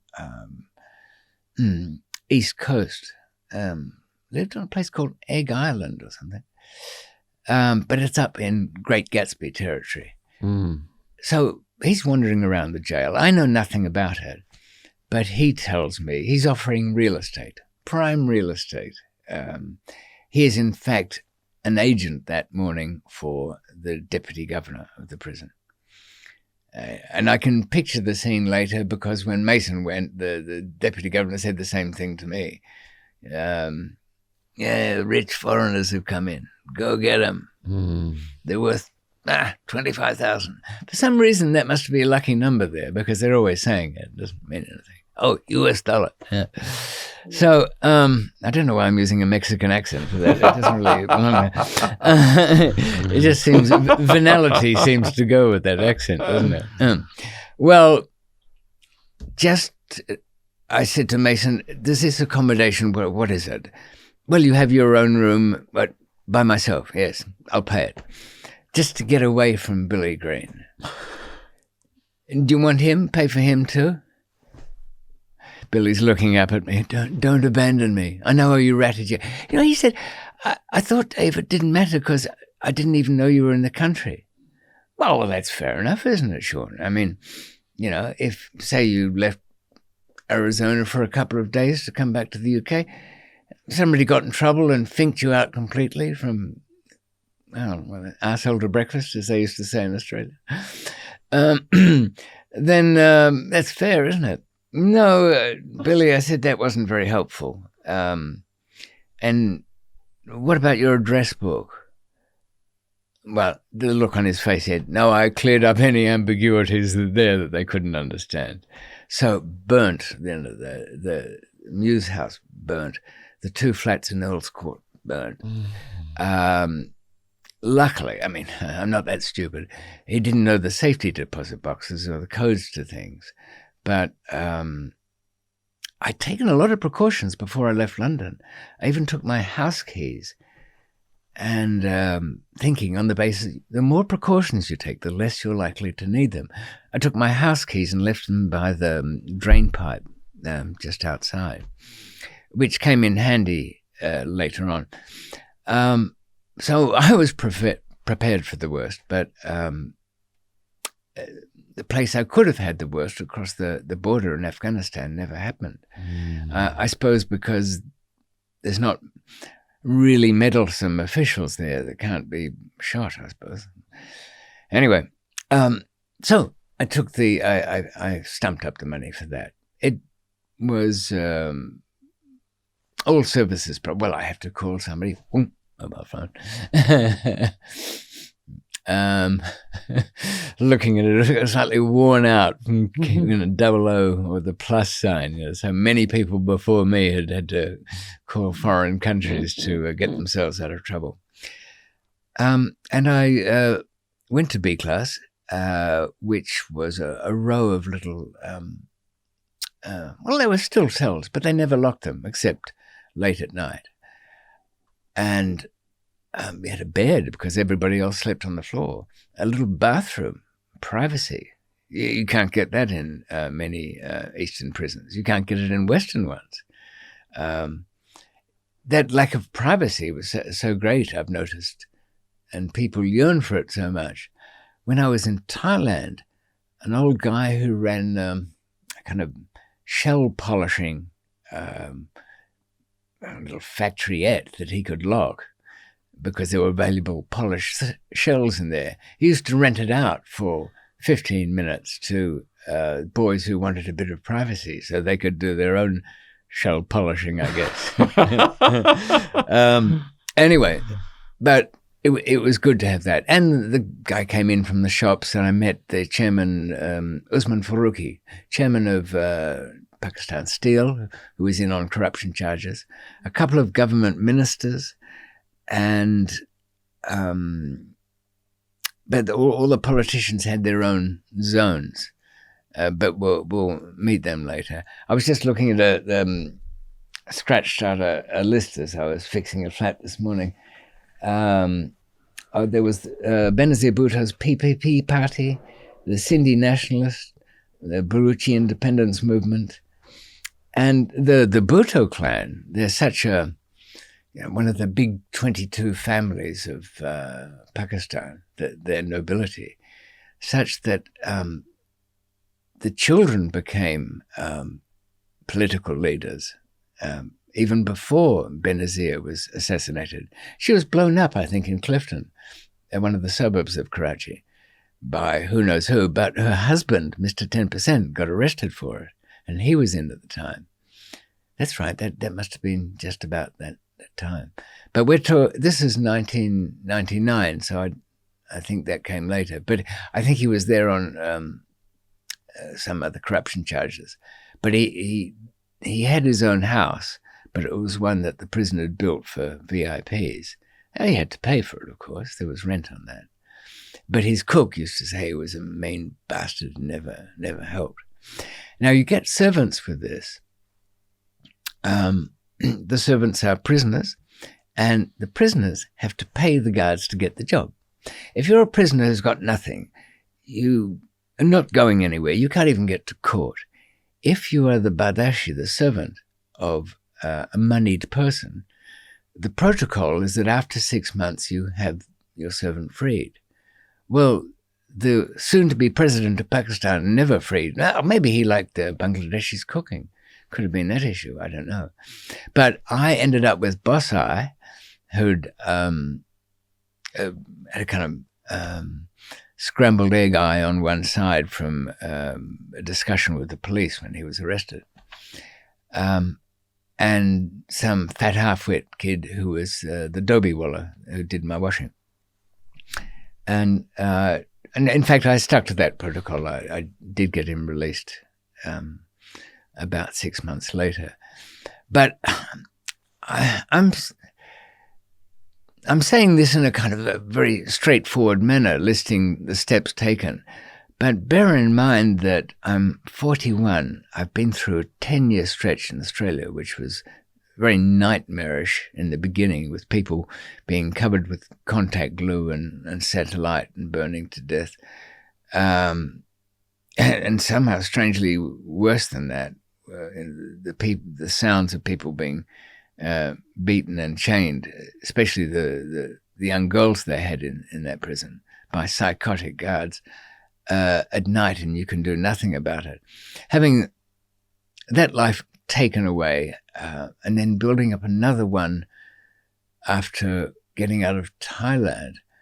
And for a while I was a London gentleman. I had my own driver, Domingo, and I really didn't do anything. I was like a Victorian gentleman, just visited galleries and I met at some good cause or other I was putting money into, not to expiate my former sins. I don't feel that any amount of money would sort that out. But was being a London gentleman boring for you? No, I actually really liked it. I'd get up in the morning. I belonged to the local Holmes Place, was it the gym down there in Kensington? Pastry shop was very good, French. I'd meet friends for lunch, catch up on... I saw my first IMAX film, I think, back then. Just things I'd never got around to. But I suppose you've got a point about whether it was boredom, because sometimes things would come up and I'd be sitting there thinking, yes, TB, you say that can't be done, but let's not be hasty here. And or some friend would want something arranged, and I'd make the introduction. And, a bit like an old cook who can't stand to see anybody else in the kitchen.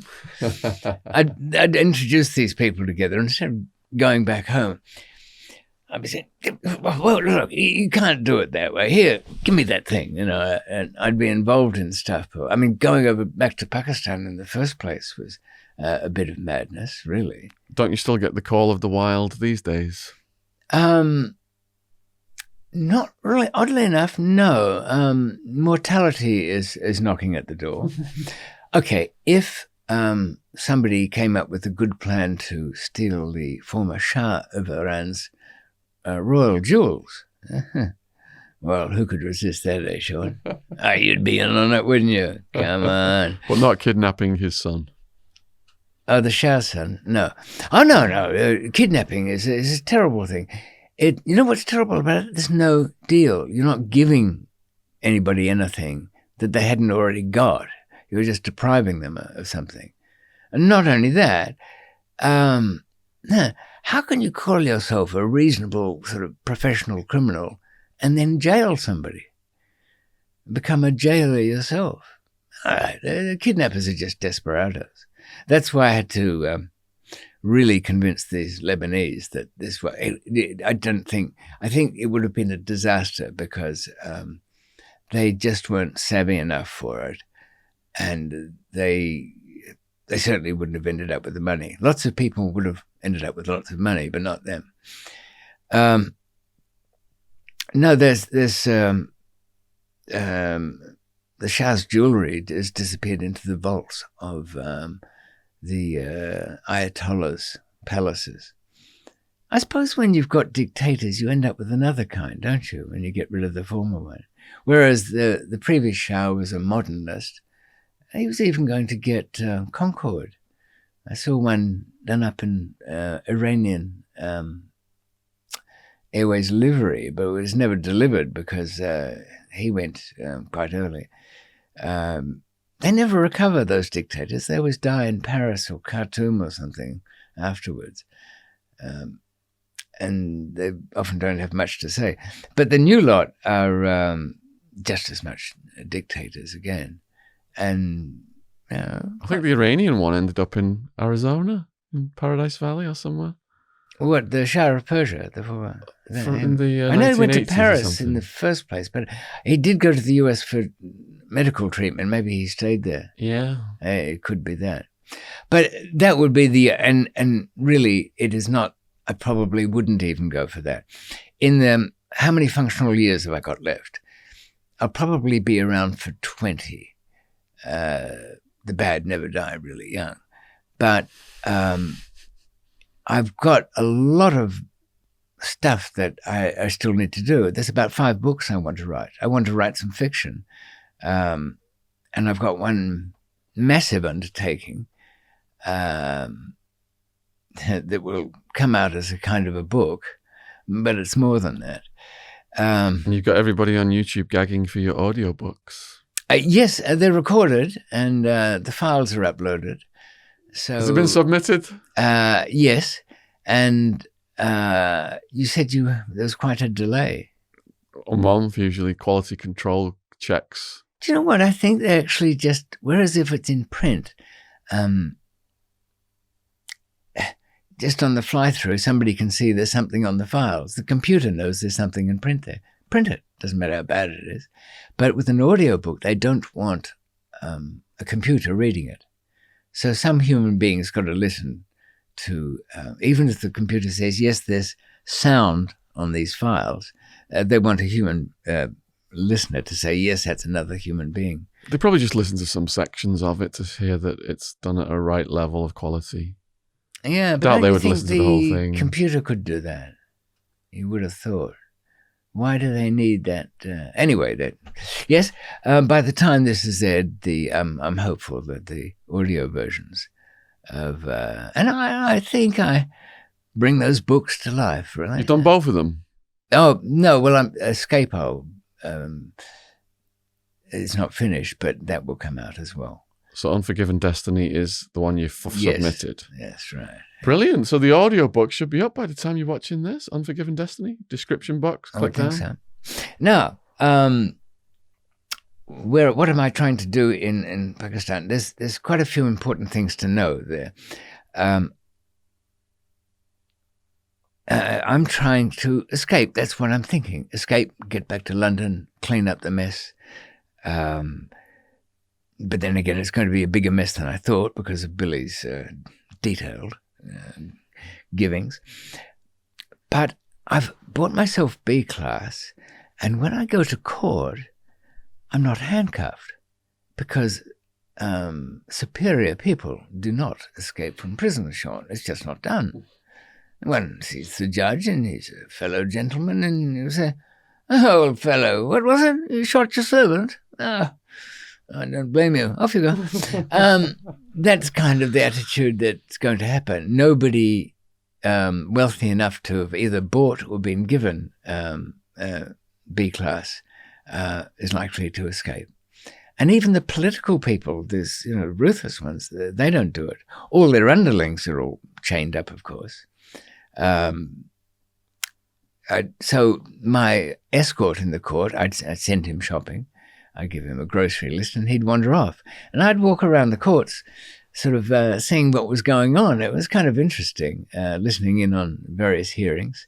And some people had their sort of best visits there because there weren't any bars in between. And of course, the big banker who was in Karachi Central Jail, he used to go to court every day. He'd arranged it in the banking court. He owned the Mehran Bank, which disappeared with 250 million US. There was so much money. And we were speaking before, weren't we, about the dangers of big money. And you can imagine having a hidden $250 million in Karachi. He had a Mercedes and an escort. He used to take him to court for his protection. And that's really the whole protection of the jail. The rangers in the towers with their rifles were not there to stop prisoners escaping. Prisoners didn't. It was to stop the enemies of those prisoners getting in to kill them. And the walls were quite high. The place was built by the British, of course.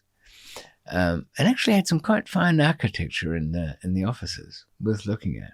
Very kind of mock medieval, as you can imagine, turrets and towers and crenellations and all of that sort of thing. So this bank owner used to go to the banking court and rented an office there, and he'd see his family and people. That was enough for him. He'd built the whole house inside the prison in one of its huge... if you go onto Google Earth, you can get some scale of the thing by looking at the surrounding houses. It's a huge bit of land, probably highly valuable.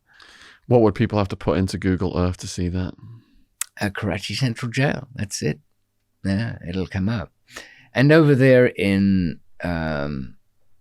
the corner, you'll see a sort of fairly peaceful, blurry bit. That's where the B-class section was.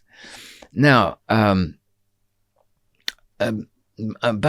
I introduced myself to the political people because it seemed like they were, not only did they have interesting stories to tell, but they were kind of worth knowing. They ranged from the relatively genuine to... It's really hard to... One of them looked like... you know what his party was? Who they were supporting and Neron worshipped and had little photos of? It wasn't Benazir Bhutto's son, who was died of poisoning in Paris. These people, like the Kennedys, they're getting knocked off everywhere. That son had married a Lebanese singer, and the wife was now the head of that party. So this ruthless Ali Baba and his 40 thieves have got this very clashing picture of, quite nice-looking woman in the corner, and that's the head of their party. Now, Khalid, he seemed... Well, forget the politics of it, but just as an organizer, he seemed a nice guy, a genuine sort of person. I'd gone to him for a couple of things, and he could solve problems within the prison and wouldn't simply be having his hand out. Now, a lot of his followers, they were all in for various murders and things. Khalid, maybe he'd ordered a few. I didn't care. And incidentally, his little house was made out of an old chapel. It was a Christian chapel that had been built within the prison. And it was kind of a weird atmosphere. They'd put all blankets and silks over the floor, and he had a kind of throne, which was the old altar. And there's sort of little niches and a couple of old pews that were at the side. So it was kind of semi-religious. I felt like I was in perhaps India visiting one of the gurus or fakirs or something like that. And I'd known him as one of them, but I needed his help that day because I'd just come back from a hanging. They sell tickets to that, more or less. And the hanging was a miserable sort of affair. There's no good ones, but I had to see at least one. The poor kid that was being executed, there was a big argument up on the gallows about his weight. And I've really felt sorry for him. He wasn't following what the discussion was because there were so many English words in there because it was the prison manual, which is all in English. And what they're really discussing is what size sandbags to put around his ankles so the drop will actually snap his neck. Oh, and he's up there looking grief. like, no, they found the person who did it. I'm going to be freed today. Yeah? What's that on my ankles? Is that good? Boom. What kind of crimes do they hang people for? Oh, only for murder. I think there might be a couple of other things on the statute books for death. They also have Sharia law courts to appease some group that they needed their numbers in their parliament. They agreed that there would be Sharia law. After all, it is the Islamic Republic of Pakistan. But it would be in separate courts. So they make rulings and you make sure you just don't end up there. But most people would think it's a terrible thing to be in a Sharia court. Yes, if you're a woman it is, but if you're a man it's not too bad at all because you need 3 witnesses to any event. It's not good enough that somebody comes in and says, I saw Sean shoot the guy. Need 2 more of those. And they have to be of good character in a religious sense. But it's not often that... oh, yes, I forgot to say the death penalty did apply to narcotics.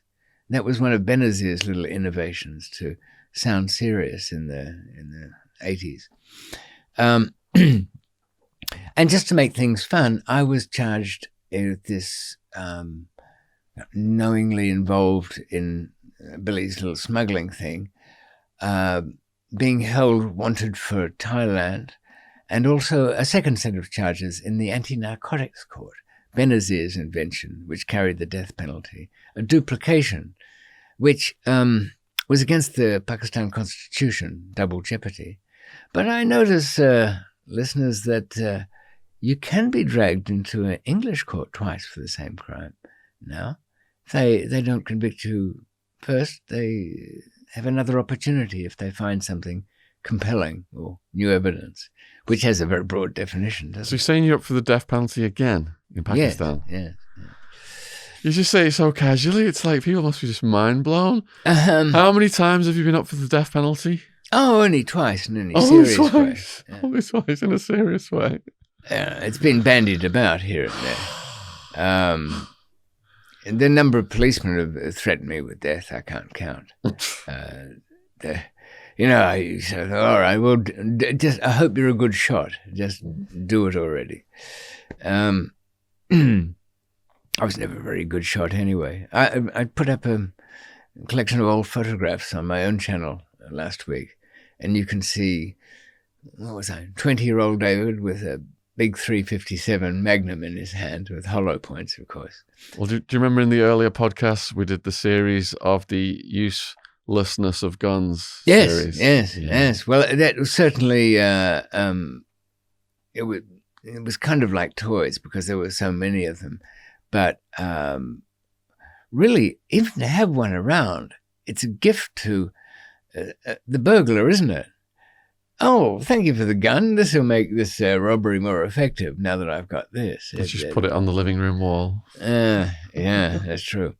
So my diary was full of court appearances for that. But you don't get left alone. There's always somebody coming to, if you paid once, they want you to keep paying and so on. Now, to put pressure on everybody in the little B-class street, some were untouchable, but they wouldn't hurt you, Sean, but they'd punish your servants. Now, Pakistan Steel, I'll call him, rather than Usman Farooqi. Pakistan Steel had a little guy from Swat, that's right up north, very valleyed area. He was educated. He'd been caught adjusting rewiring terrestrial satellite receiver. We used to get programs that were already stolen from the international satellites. But so they called him off the roof, and they were giving him a good beating with the chitta. That's the long leather belt that I told you had inscriptions all over it. I'll love you a long time and all of that, you know. And not just written on it. I mean, this is chiseled out. So I went to Pakistan Steel. I said, look, they've got your boy in there. Oh, he's always up to no good. The cheapskate wouldn't even go and get him out. Now, I knew if I went in there, you can see where this can go wrong. I go in there to stop the beating. What's going to happen? It's your problem. I own him now. I can stop it, but I'm paying this guy. I've started to pay him. I thought, I already refused to pay any more rent on my rooms. I will kick Billy out. I'll pay you to do that. Oh, Billy had an ace up his sleeve. I'll come back to that, but let me just finish with the poor servant who was getting beaten. So I went to Khaled down in the MQM splinter group that had the Lebanese wife as their head. Anyway, Khaled heard my story, didn't like that practice of the servants being beaten to get at the money out of others, marched over there, virtually kicked open the door of the chief's office, screamed at him in a kind of guttural Sindhi that I couldn't follow at all, tore the chitta out of the hands of the kids about it, threw it out the window, and then stormed off. And I limped out. Well, I wasn't doing the limping, but I carried out the one who'd been getting beaten. I mean, he was tiny, this guy. He showed me the welts. He wasn't good for him. So that seemed to me the best way of dealing with that. I mean, the deputy gave me a filthy look. He more or less said, oh, well, so you're with that lot, are you? And I thought, yeah, all right, work on it. I'll work from my side. And so you'd have this kind of complication. You can see how it's already complicated and it's getting more so. Now, right, there was, I think my servants, they didn't really get into any trouble. But, yeah, that's what I was going to come back to. Why was you're probably thinking, I'm sure there are many people thinking this, in a place like that where people have accidents, very often, frequently fatal, why wasn't that happening to Billy Green? Well, because when I was last at court, Jeremy, the vice consul for the British High Commission in Karachi, they don't have embassies in countries that we used to own. They're called high commissions. Just a little reminder that we're still up there. It's a joke, but, there we are. Jeremy from there, he'd been sent some money on my behalf, and, he made a big cloak and dagger thing of having an envelope. I said, Jeremy, the more you look it around everywhere during a handover, the more people pay attention to this. So just give me the thing. He said, by the way, be careful of old Will Power over there. I said, what, he's all bluster. No, it's not that. He said that he'll testify against you if things aren't going to go his way. He already came to us and asked to see the local police liaison. if that would help his case at all.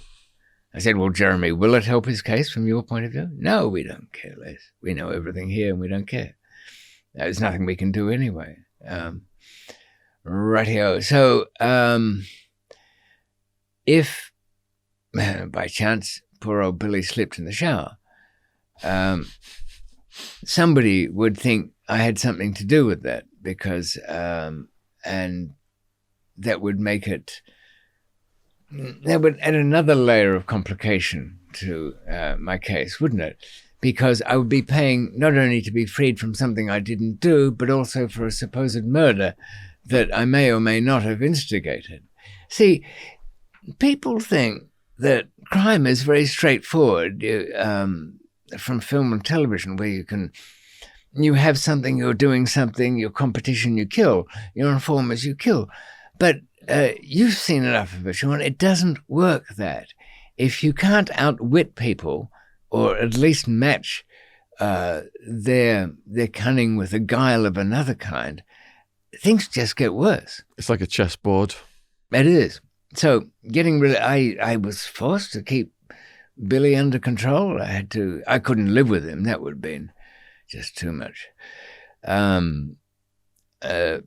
I found him not a bad place to live. I noticed some of the English crooks that were there had fallen to pieces completely in this system. It just didn't go in with anything they knew. Now, this Mason, the American, he'd gone completely absorbed into it. He used to run around in a shalwar kameez. He learned very good Sindhi, as well as Urdu. He used to write poetry in Sindhi. Yeah, I had to admire the little rat because he'd done what a guy called Dean Reed had done back in Thailand. If you remember the things that happened in Thailand, there was an American there who was helping me, fleeced me directly for $50,000 and more from friends. But, and I've always said that perhaps he did help me because he gave me hope when there was none. Now, Mason wasn't anything at that level, but he was of that style, that kind of young guy you meet sometimes who, okay, this is strange, but I'll embrace it. I'll learn it. You must have done some of that yourself. You have to adapt to the environment, don't you? Otherwise you perish, because there's a language, there's a body language, there's guards rules, there's gang rules, and you come in day one and all that is in your face and it's completely alien to you. So unless you're doing the prison walk and speaking the lingo and trying to fit in, then anything that stands out gets brutalized. Well, I suppose too, tell me if I'm wrong, once you found yourself in the Arizona prison, you had to observe and then create the Sean Atwood that was the survivor in the Arizona prison. May not have been you exactly, elements of you, most certainly, but it was, I'm guessing, a character that you had to form, the one who helped with the guy's writing, the one who gave them tips on business advice, perhaps because of your stock market experience, the one who was useful, the one who was liked, the one that people used to know. Yeah, Sean comes around and does whatever. I'm sure if somebody played a mean guitar, they'd probably find, a way in there. Whatever skill set you've got becomes your currency. Yes, I guess it does. So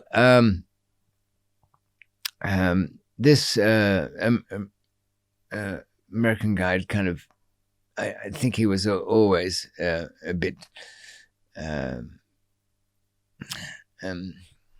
somebody who could kind of smooth in there.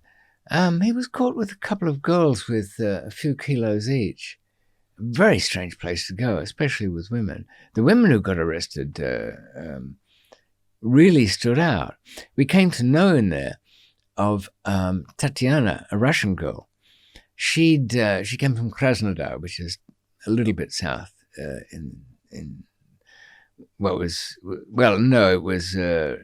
was it then Russia by then? Yes, it was. USSR had gone.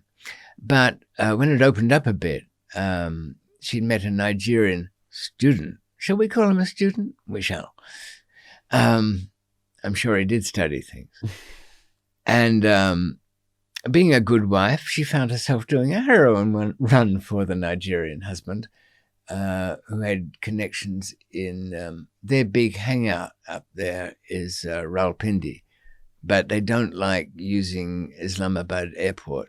But still, she was caught at Karachi airport, and she had a young child. She thought somehow that, and you know what's worse, the customs and the officials there, they think all Russian girls are called Tatiana. And secondly, they're all prostitutes, because that's what they're doing here. They thought she was a prostitute, so they messed around with her and poked around on her bags. And a couple of kilos later, she's in the women's section. Now, I went to visit her there. Not her particularly, but I'd met a guy called Robbie the Scot.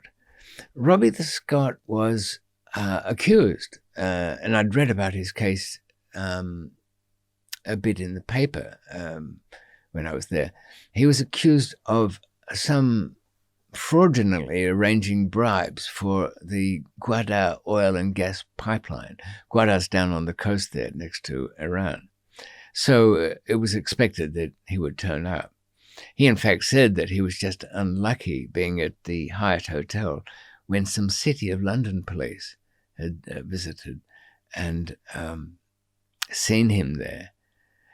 Not exactly knew him of old, and he really wasn't a conventional fraudster in the sense. Okay, any banking documents that Robbie would give you would be treated more of artworks than actual genuine documents. But the whole thing got a bit messy when one of the loans was guaranteed by a European bank that sent a fax to confirm something. But people don't remember. Think of fax headers. I know faxes are just about gone with the wind, but they're sometimes used when there's a signature involved, aren't they? And the receiving machine the sending machine will have a very fine print at the top of what it was. And in this case, instead of showing a bank in Zurich, it showed the Pearl Continental Hotel in downtown Karachi. Yeah. Something picked up by the City of London police and referred to their colleagues there. So he came in. And how did I know all about it? Well, I got around a bit anyway, but the young American kid got released. And one of the deputy chiefs called me up one day, said, David, didn't you owe me money? No, not really. No. Look, have a look out there. And I saw a kind of ginger-headed, portly guy there, Anglo, of course. Yes? Rich. With the newspapers. I want 25,000 or Bundward. Uh-huh. What do you want me to do? Well, I'll talk to him. Put something in for yourself. Yeah. And if he doesn't have money or can't get it, well, he'll be sweeping. And the kids, they had nothing to sweep, really. So they had a bunch of sticks and they'd be sweeping the dirt, just the ground. So I went over to Robbie and I said, look, we're going to pretend that we're having a heated discussion and you're going to look like you're upset and tearing your hair out. I've been asked for some ridiculous amount of money. And he said, I've been here a year in Pakistan. I know how it goes. I'm ready for all of that. Okay. I'll pay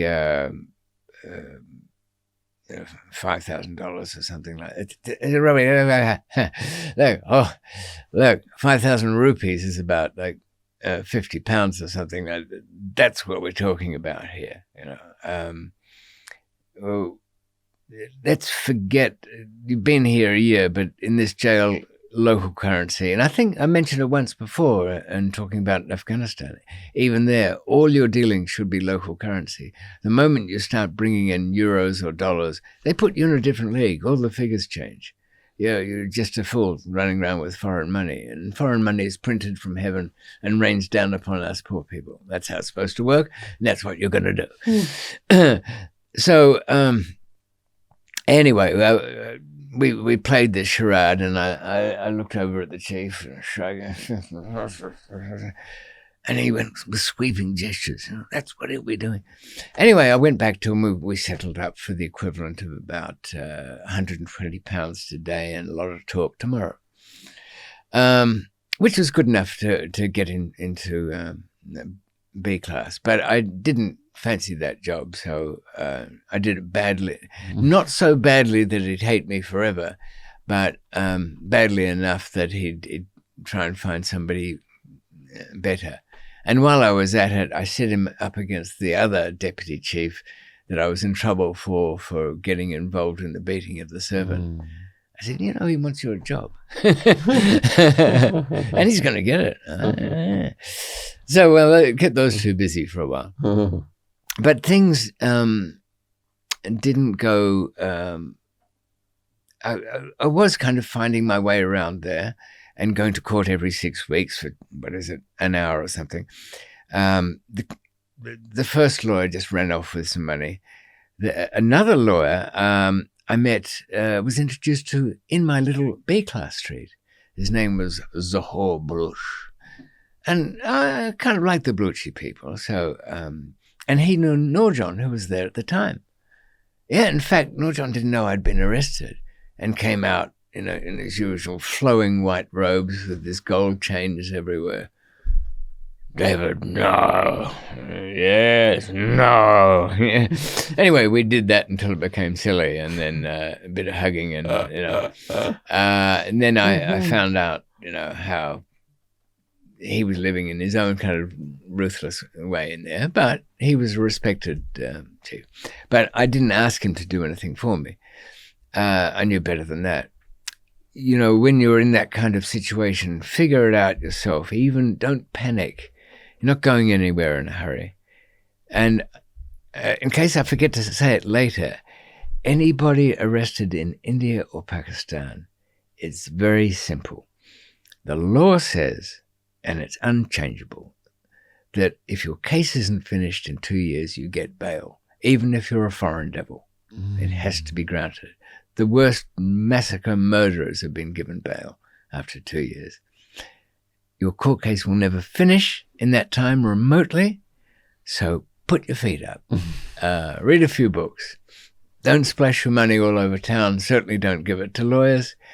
Rana Shamim is a lawyer in Karachi if you ever need one, though I think he's a judge now. He was quite good.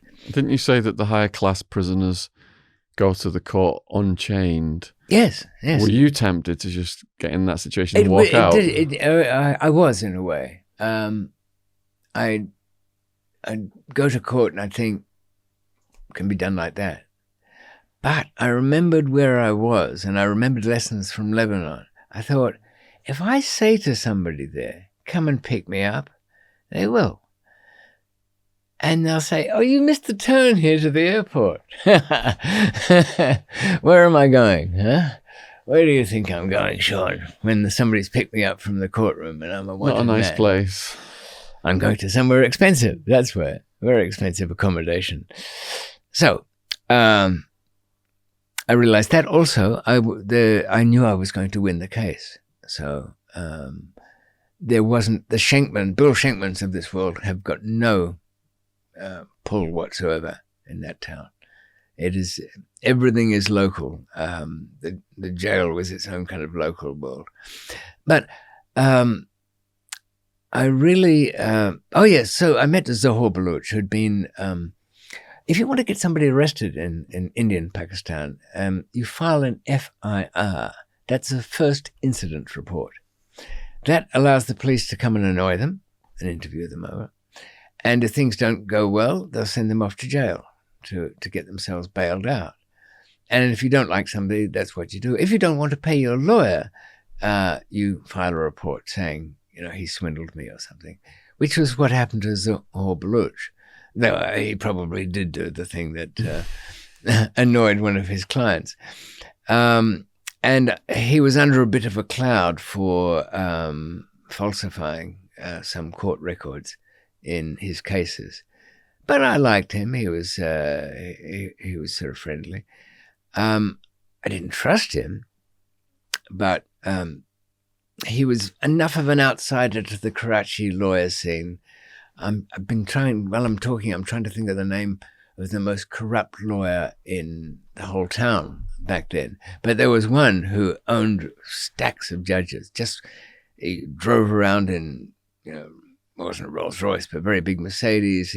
Near illiterate. That's the thing that upset the other lawyers. Not that he was paying off every judge, but that he just wasn't one of them.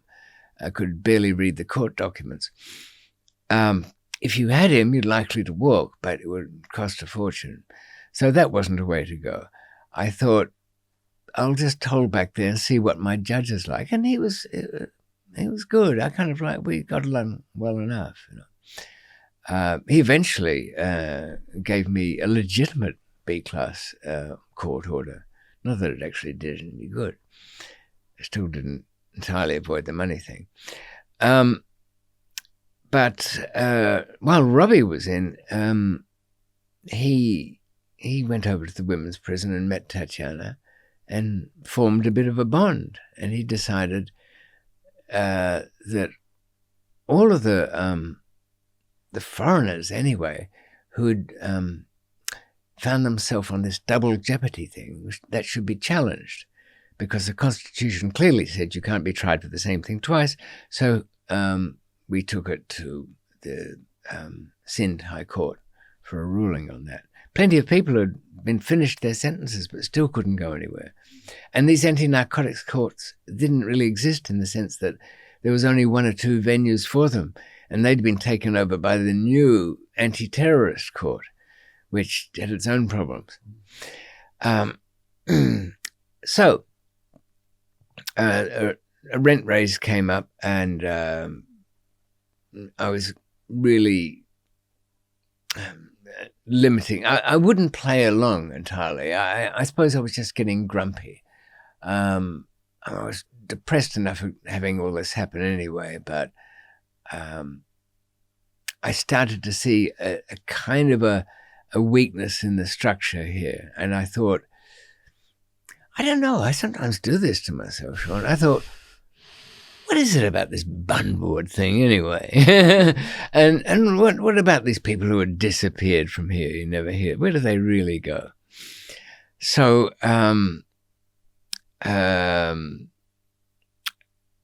before I ended up moving out of my street into a slightly different one, and had a couple of nights, and I wondered why this. I thought, yeah, sure, they want some more money. I thought I'll pay them a bit and get back to where I was. And ended up spending a couple of nights with the most weird people. Can you imagine? There's a young medical student who's in there on some silly thing. I don't know. Didn't get along with the policeman. He got thrown in there. But he's a medical student, so he's in a kind of a B-class thing. But there's one other person in the cell, and this is a fat-headed, gabbing half-wit. And he's a policeman. And because he's a policeman, they give him, as a courtesy, a bit of B-class. Not the top B-class, but whatever. So the poor medical student, if you know other languages or you start to pick them up, be careful admitting to it, because this fathead would have been in my head all night. The medical student was saying, David, he's eating my brain. What's he talking about? Oh, he's telling me about nights at the station and how they got somebody in and hung them upside down. And then there were some prostitutes and what he did to them. I want to die. I can't take that. Maybe he's in the employ of, but no, he was just a natural idiot. And then I couldn't take him either. And I moved to a kind of a room with a really wreck of a Danish guy that was ending a sentence. But we exchanged things, notes from people we knew.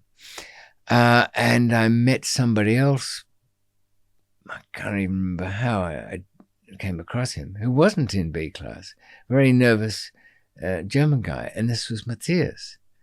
And he'd been through Afghanistan, Pakistan. He got caught with a lot of hash once. And this was a hash case as well.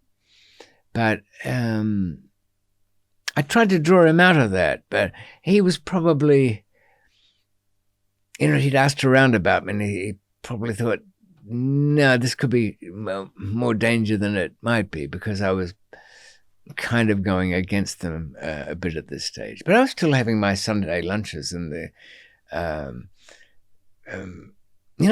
house that this banker had built was kind of like a conventional English suburban house in a way, but it had manicured lawns and air conditioning and its own satellite connections, and it was just a house. But it was very strange for it to be there, and the Sunday lunches were well catered for, and as I think I mentioned before, all in English. But all that came to an end when I could see I was being really targeted there. The case was droning on, and I was going to win. And I couldn't really do much about anything. My communications were better. So I had Carl, who was a Canadian villain, come over. And you'd think I'd know better by now. Carl, what? Look, a couple of things. When you go to the court, Zahor Baluch, the lawyer that was inside, is now outside. I've given him some money, but I want you to go to the court and see if he's really making bail applications for me. Now, when you finish that, I want you to go to London. You get my keys by going down the Mews. It's under where the rain is. And there's some codes I'll need you to remember. I've written them out for you. Now, roll them up in a little tube of paper, because you'll stick that in a cigarette or something. I mean, I don't smoke. Carl, look, follow this. You've got to hide that piece of paper. It's the instructions on how to get into safety deposit boxes all around Scandinavia. Right. Now, if you're thinking, is Carl the right person for this job? Maybe not.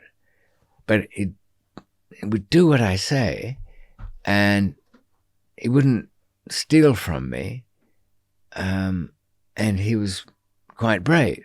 So these are three good things, aren't they? The fact that he's a bonehead when it comes to the subtleties of... I mean, you must have found yourself, there's quite a gulf between some kind of crooked business, let's just say, might involve market manipulation or some banking fraud, and the huge bulk of the people you're likely to meet in jail. Their crimes are not really planned. They're often domestic. They mask what's really a history of sporadic and half-witted violence by saying, oh, no, my thing is I'm a high-end burglar. Well, but you stole a fucking gold-braided knickers on your way out. You're what? High-end burglar, yeah. I sent Carl off on that mission, and the reporting day came and went. No news. I was thinking all sorts of things. I thought, well, what rule could he have broken? Nah, he wouldn't have done that. I gave him that number for emergencies, and he'd only ring it from... He got to Scandinavia, into Stockholm, and I'd left a few things lying around.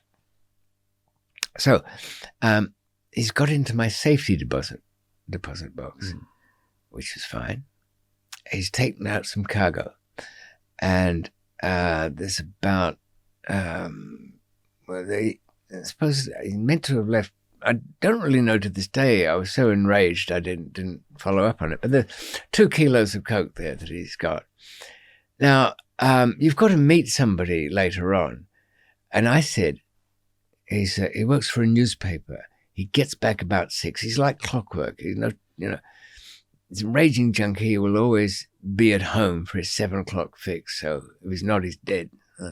But don't ring the number. The reason I've got it there is if you've got to warn him against something. Did I say, Carl, not to ring that number?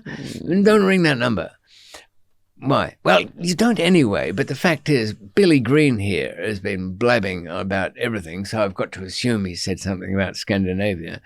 And it doesn't take much to set them off over there. There's only a certain number of people involved in different levels of business. Anyway, just don't ring that damn number. Knock, knock. Got 2 kilos here. Nobody home. So, he has left the 2 kilos with. Oh no, he didn't. He was sensible enough not to take it with him. Night one. Where does he put it? Left it in the bank vault where it was supposed to be. Hidden it in a hotel room. No. You know, hotel corridors have got big, heavy bits of furniture. If you leave them up, nobody's going under there for a while. It'll do for overnight. No. A railway locker. I mean, people, you know this, don't you, about railway lockers? They get cleared every day. I mean, the second most dangerous lockers in the world, the more dangerous ones are airport lockers. Not that you'll even find them anymore, but they used to exist. So, arrangements are made. He was given some money that was owed to me, about 75,000. It was 750,000 Swedish krona, so 75,000 pounds. Heads off with that. Is supposed to bring the coke back the next day. Goes to his hotel room. Swamp. Police in there. Oh, by the way, what's he done with the key to the locker? It was just sitting in his suitcase. What's the point of hiding something in a locker if you're going to keep the key with you? This is a man who quite successfully robbed a few banks, quite peaceably. He wouldn't shoot anybody, but they didn't know that. Shut the security screen. So, anyway, I guess he just was an idiot. I remember him smiling at me one time later on, saying, "Oh, I did save that other 8 ounces, and I sent it off to our friends in Australia." "What do you mean, Carl? You don't know anything about sending a letter, let alone..." "Oh, no, it was a very good idea." And he looked around conspiratorially. "Sure, and I've hidden it in a little statue. I'll never look in there." Carl, since statues were invented, they've been hiding things in there. When pottery was in Mesopotamia, somebody hid his shekels in there. Of course, they'd never made it. But worse than that, Carl had never made it. He was held under Swedish law. You can hold somebody incommunicado for 3 months. I think that's still the case today. It certainly was then. What the hell? You're not allowed to talk to anybody. You can have a lawyer, but the lawyer can't give you any documents. He can only read them to you. If you want to visit family, you can only do it in police headquarters. They'll take you from the jail to police headquarters, and they'll sit there while you talk to the family. So they can hold you for 3 months on suspicion? Yeah, and have it extended. An old pal there from Christiania, which we haven't come to, some other series, he was held for 22 months in solitary. And when you exercise, you go out one at a time so you can't talk to each other. Wow. And into a big circular yard with kind of orange segments like that. So you have one little yard to yourself, and they have a tapping code. Grief. Yeah. So it might be all huggy and friendly and, IKEA, but they certainly know how to treat their prisoners. They used to have them wear masks. The entire sentence. You're running around, well, not in your cell, but as you moved about the prison, you had to wear this mask with eye holes in it. And the old church there used to have, the pews had very long wooden things so you couldn't see the guy praying next to you. No, they didn't want criminals mixing together because it would make them more criminal. Who would have thought that? Anyway, so that was Carl. That's gone. That's dead. He's destroyed. What wasn't destroyed by Billy Green has been ground into dust by Carl. And that, ladies and germs, is because I didn't follow my own rule book, which says if you've got anything hidden and something's going to expire and you send somebody to stop rental not being paid or deposit boxes not being set up for another year, you run a huge risk of making things worse. Having said that, it's a hard decision to make. I've got a bank account down at the BBVA in Knightsbridge I just can't get to. because the documents for that are all gone. I even dug up the real person on whose documents it was based. Lined it out. I said, "There's money there. You want to go get it?" Yeah. 20 years ago? No, thanks. Okay. So we're back in Pakistan and things are not going really well. And I'm now in an argument with that. My kind of resources are dried up. I'm not broke, but I'm starting to have to be a bit thoughtful how long this is going to take and who I have to pay. So I'm not bringing in the last of it until I know exactly who to pay off. So it means I'm not paying any of these people. So I think I was living with the old Danish guy. I was too. Down in a sort of sub-B class. Door opens at night. Guards come in. I don't like the look of them. I mean, I don't like the look of them at the best of times, but I didn't like their manner. It was like they had a very specific job to do. And they lifted up something in the corner and my phone was there. But I'd already paid for that phone about 7 times. No, we found a phone. It was like, what was the policeman's name in Casablanca? Saying, "I'm shocked to find there's gambling going on in here." He says in Rick's Casino. This guy's saying, "I'm shocked that you've got a phone, a terrible thing. They don't exist in here, don't you know?" All right, where's this going? So I end up in the bund ward that night, led away. I thought, wow, they really do want their money. Now, I'm handcuffed by a guy that I've already paid off. And, actually, I didn't see him the first night there. I was just thrown into the cell. He pulled that stunt the next day. But I got talking with the guys. And you can imagine there's no cigarettes down there. So they were all desperate for a smoke. And they were working out little ways to, and one of them had a match poked into the mud brick wall that he was saving for the smoke that never turned out. And there was a trustee working down there as well. You can imagine what he was like. And there's sort of groans coming down from the other cells. So in the morning, I get called out. I'm thinking, good. I've got somebody to negotiate here with. And it was this fathead that was in charge of the bund board. And, and he looked at me and thought, not really, I can't go too far there. I said, listen, whatever you're thinking of doing, and I was sort of a bit lost there because I was going to threaten them with the embassy, but they knew too well that the British embassy or the High Commission doesn't give a toss what happens. They're not terribly frightened of that, but a little bit of that. I said, I've got passports for 7 countries. Well, that confused him.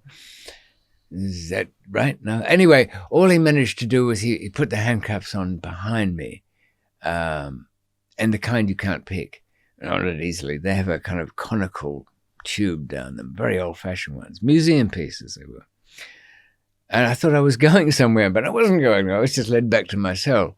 And then the guy said, no, that's day 1. You're 24 hours in handcuffs. How do I use the toilet? I said, with help. Okay. Lunch was brought around, very gritty bread, flatbread, and equally gritty beans. Presumably, you don't stay down there. This is not a place for people who've got means or any resources. But these poor people who've just been arrested, getting their introduction. On arrival at the prison, they'd be the old hand that pinched my money that day. He kind of sort them out and tell the boss, good one here. He's being polite to me. This one's got an education. Oh, look, family out there. Really not prepared for any of it. And they just belt them to pieces. And I could see the trustees who were doing the belting because they're too lazy to do it, the guards. I was worn out from hitting this guy. I just couldn't. And he was hysterical. I mean, he was hurt, of course. I could understand that. But it was just a nightmare. I think he was gone by that afternoon, he got his family to stump up the money, whatever it was. But what to do with me? I get brought before a slightly higher deputy governor, and he was looking,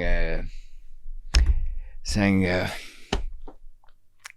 we can't take your money anymore. I said, well, that's convenient because I'm not going to give you any. We can't do anything with you. Yeah. It's a very ambiguous word, Sean. We can't do anything. It means something is going to be done with you, but it won't be good. Okay. A couple of guys are running around and they've seen me there and come up, and I'm rapid firing off messages for Robbie the Scot and other people, get Khaled and get somebody else. But, when somebody's under such a cloud, nobody wants to know you. I was thrown into a van, bumped along a country road somewhere. Oddly enough, I did have a few seconds to get some of my bedding and stuff from my room over there. So that was bundled up like a huge thing, and went into the back of the van with me. Didn't know where I was headed. I knew I was going north. That's all you could tell from the sun. Guards didn't want to know. And I was taken to Hyderabad prison. Now, there's two Hyderabad's, one in India and one in Pakistan. The one in Pakistan is about 100 kilometers north of Karachi. Very old prison, another built by the Raj. And where was I taken there? The Bund ward, the closed ward. But it wasn't run in the same way. I mean, Karachi was... I'm going to say just a grinder, a meat grinder. People would come in and they'd get whatever they could with them. I'd had officers from staff from Karachi who were really, you could tell they were educated. One quite senior one was very apologetic. He said, David, you know what I've been sent here to ask you? I said, I know what you've been sent. But I speak English very well, so that's why they asked me. And yes.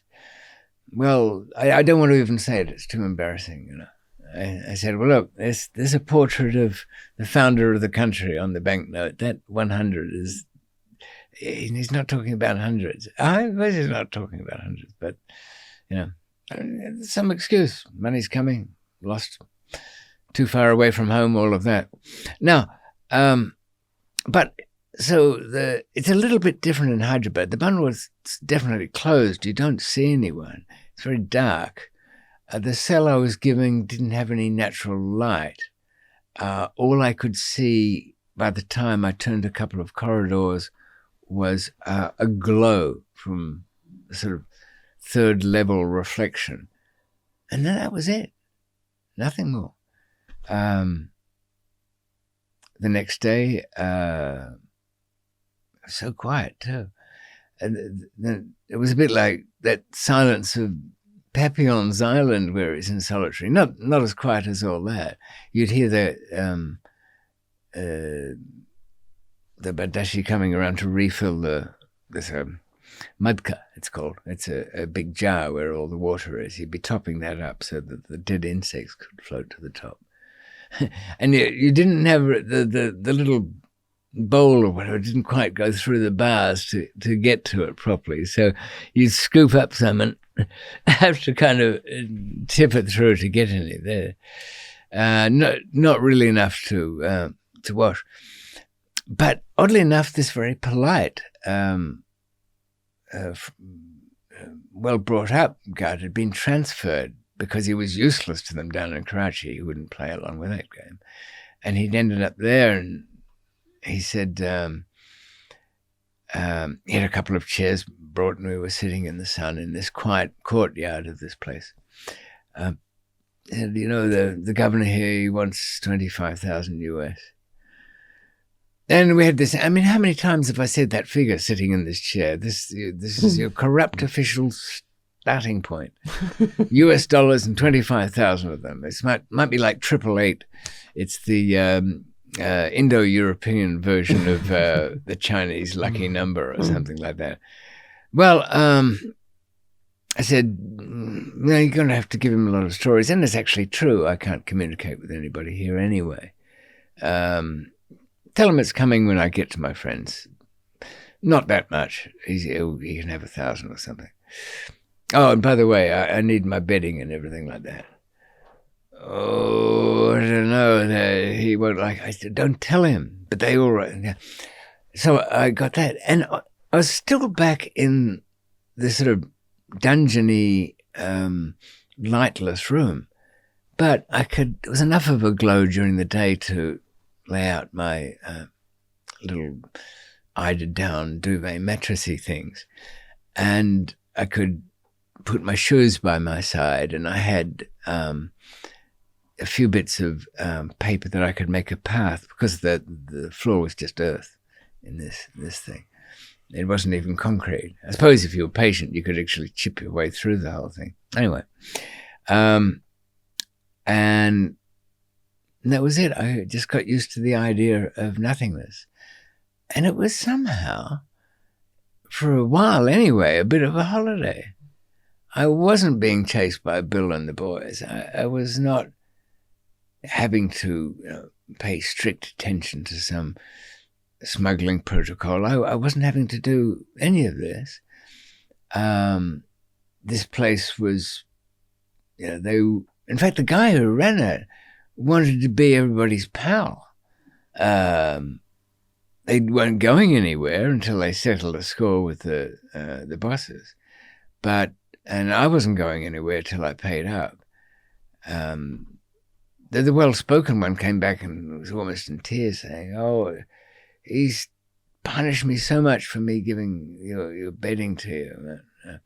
But that was it for me. I was happy. I thought about all the things I didn't have time to think about, and organized my... I wouldn't say happy. This is probably the wrong word. I mean, when you've been arrested in a place where the law could be anything anyway, and then been disappeared to a jail, nobody knew I was there. Nobody knew where it was. I was listed for court twice, and there's just no show. And the judge said, "Well, where is he?" "Oh, we don't know." "Well, I sent the order down to Karachi Central Jail, and he's not here." "Well, we don't know. Nobody knows anything." Was it weird to not have anything to do and just to spend time with your own thoughts? I'd thought of what did people do. There's a few old prison diaries I'd read when I was young of what. You always get your questions answered sooner or later, Sean, don't you? People who were smarter than me. There was a mathematician arrested by the Nazis who used to do theorems or something in his head, but I ran out of things to do quite quickly on that. But I did imagine... I designed a house inside my head. And to this day, over 20 years later, I can tell you every floorboard in that house I designed in my head, every paint combination, what the bench tops looked like, what cutlery and crockery were in there, what the bedding was like, what fabric it was made of, what the tiles on the roof. It's a living picture in my mind. It was so detailed. Wow. That I can dream at night and imagine I'm wandering around this house. Didn't Hannibal Lecter do something similar? I can't remember. What did he say that he did in his mind? I don't know. Did his classical music on? He was drawing. Oh yes, that's right. But he also didn't. Wasn't there a part where he went into rooms of a house and stuff? Oh no, I must have missed that. But yes, it would make sense. I started work on a boat design, and also you run through the bits of history, and do some what ifs. What if the atomic bomb had been invented later or earlier? Would it be more dangerous? What if Franz Ferdinand had not been shot? Would there be World War I? All that kind of stuff. If Alexander the Great had gone on to conquer India? Would it mean that Western civilization would have spread more? But as I was kind of starting to run out of, starting to worry a bit, well, this could be it. I know it won't be, so don't worry about it. But just didn't seem to be anything else.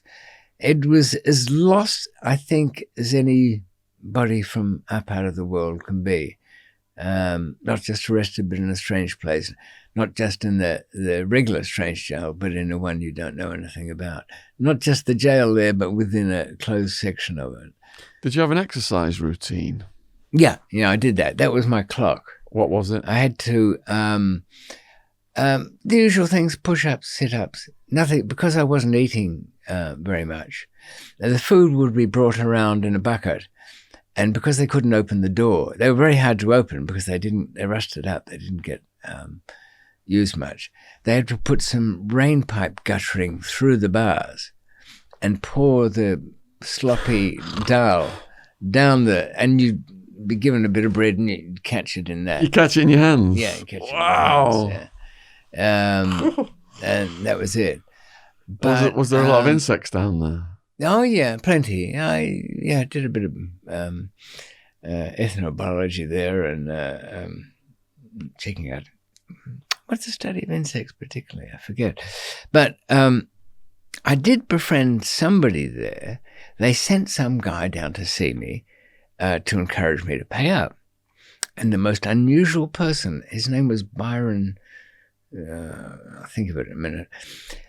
He was the third generation English leftovers from the Raj. His parents had been there in the 20s and even up until, and stayed on in the 40s. And he was a kind of ginger nut, a redhead, really. Had a fine old colonial style moustache, would have been about 38, 40 at the time I met him. He had freckly skin, but he grew up and was born in Pakistan. He would have been entitled to a British passport once, but they pulled that particular rug out from what are about 200,000 English-looking Pakistanis that have no local DNA in them. But they've just been left careless in packing when leaving the empire. They didn't take them with them. Or they had children and they had children and met another European girl or an English girl and married there in the 50s or 60s or something. And yeah, there's so many of those. Anyway, it was perhaps the wrong choice of person. It was good for me because he brought me very humble but little bits of food every day. But he said, look, the governor's asked me to get money, but look at me, I never do anything. Everything I've got has been through hunger strikes. And he had the telltale scars on his lip there where he'd sewn his lips together so they couldn't force feed him. Wow. And he said to me, why don't you go on hunger strike? They'll let you out of here. But the slightly friendly other Bundward guard said, look, do you realize what that involves? We're supposed to take you out and beat you every day, 3 times a day. I said, yeah, well, I'm not rushing into any hunger strikes. I know, I kind of put up with that. I heard his story, and it was a long one, an interesting one, about his parents and upbringing and background. But I was content to stay there. We should probably leave it as a mystery as to what happens next because we're at 2 hours. Well, I at least got to say what changes. Yeah, go for it. In the Bund ward, everything's looking hopeless. I've got no contact with anybody. When there's a rush at my door, that rusty gate is prized open. The governor wants to see you, or the superintendent's the word they use. Well, I think I know what's coming there. And I think it's just because it's a stronger pitch for money. I get taken to there. All the guards are being very respectful towards me. I don't know whether this is another gambit, And I'm led up these old colonial era time curled stairways and into an office which opens up. And there, the prison superintendent's smiling at me in a way which is, everything's nice. And who steps forward, surrounded by armed guards, their own rifles at the ready?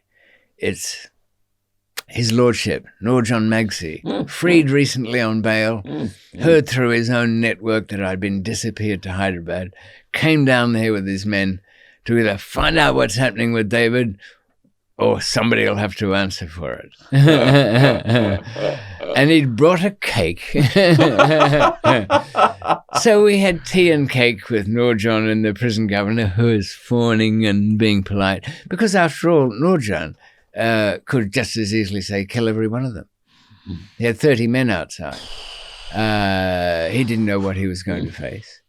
So he'd come prepared. Wow. And, virtually said, what do you want? I'll do it. Oh my God. So, travelers, don't be afraid to go to exotic places, but make sure you're friendly with some honorable people from the tribal lands. You never know when you might need them. And you can. If you want to know what happens next, tune in for part 9. And please support David. His YouTube channel link is down there in the description box below the video. And I'm actually putting out some videos at the moment. And you will have answered the one of how do you collect the ransom money next time. We've got links to his books, Escape, massive detail about the escape from death row in Thailand, and even more in Unforgiving Destiny. Even more in Unforgiving Destiny, which should be available as an audiobook by the time you get this, if Amazon don't reject David's voice. Well, yes, I don't think they care about the content so much. I think as long as they recognize me as human and not a machine. If you've enjoyed this, please put a comment or a question for David in the comment section below. Huge thank you to all the people who've donated on Patreon, PayPal, Just Giving to enable us to produce podcasts at the studio level quality like we are today with our camera crew and James very and Joe. Very professional. Yes. Lavish almost, yes. And now we're all going to go on our lunch break, so... Okay then. Well, I'll see you on the other side, as they said in, what was that movie? The Town. A good villain hold-up movie, that one. Okay then. Toodaloo. Cheers. See you soon. Take care. We have the return of our most prolific guest on the True Crime Podcast. This is episode 9 of his story of being incarcerated across 5 continents, being on death row twice, escaping from death row in Thailand. And we did do a series during the lockdown with David that had to be deleted. But I'm going to urge people, if they want to see this highly humorous, off-the-cuff, freestyling, stand-up kind of at-home comedy that we did about what was going on around the world. If you want to see, I think there's about 7 or 8 episodes of them, an hour long each. They are on David's channel. Yes, it's just called 1-to-1 because it's you and me really wandering off topic. I tell you what, you might be wondering I'll let you continue with your introduction in a minute, but why I'm wearing this. We can't talk about why people are wearing these things because on this channel, enough said. But no, it's to protect me from offensive remarks. Offensive remark protector.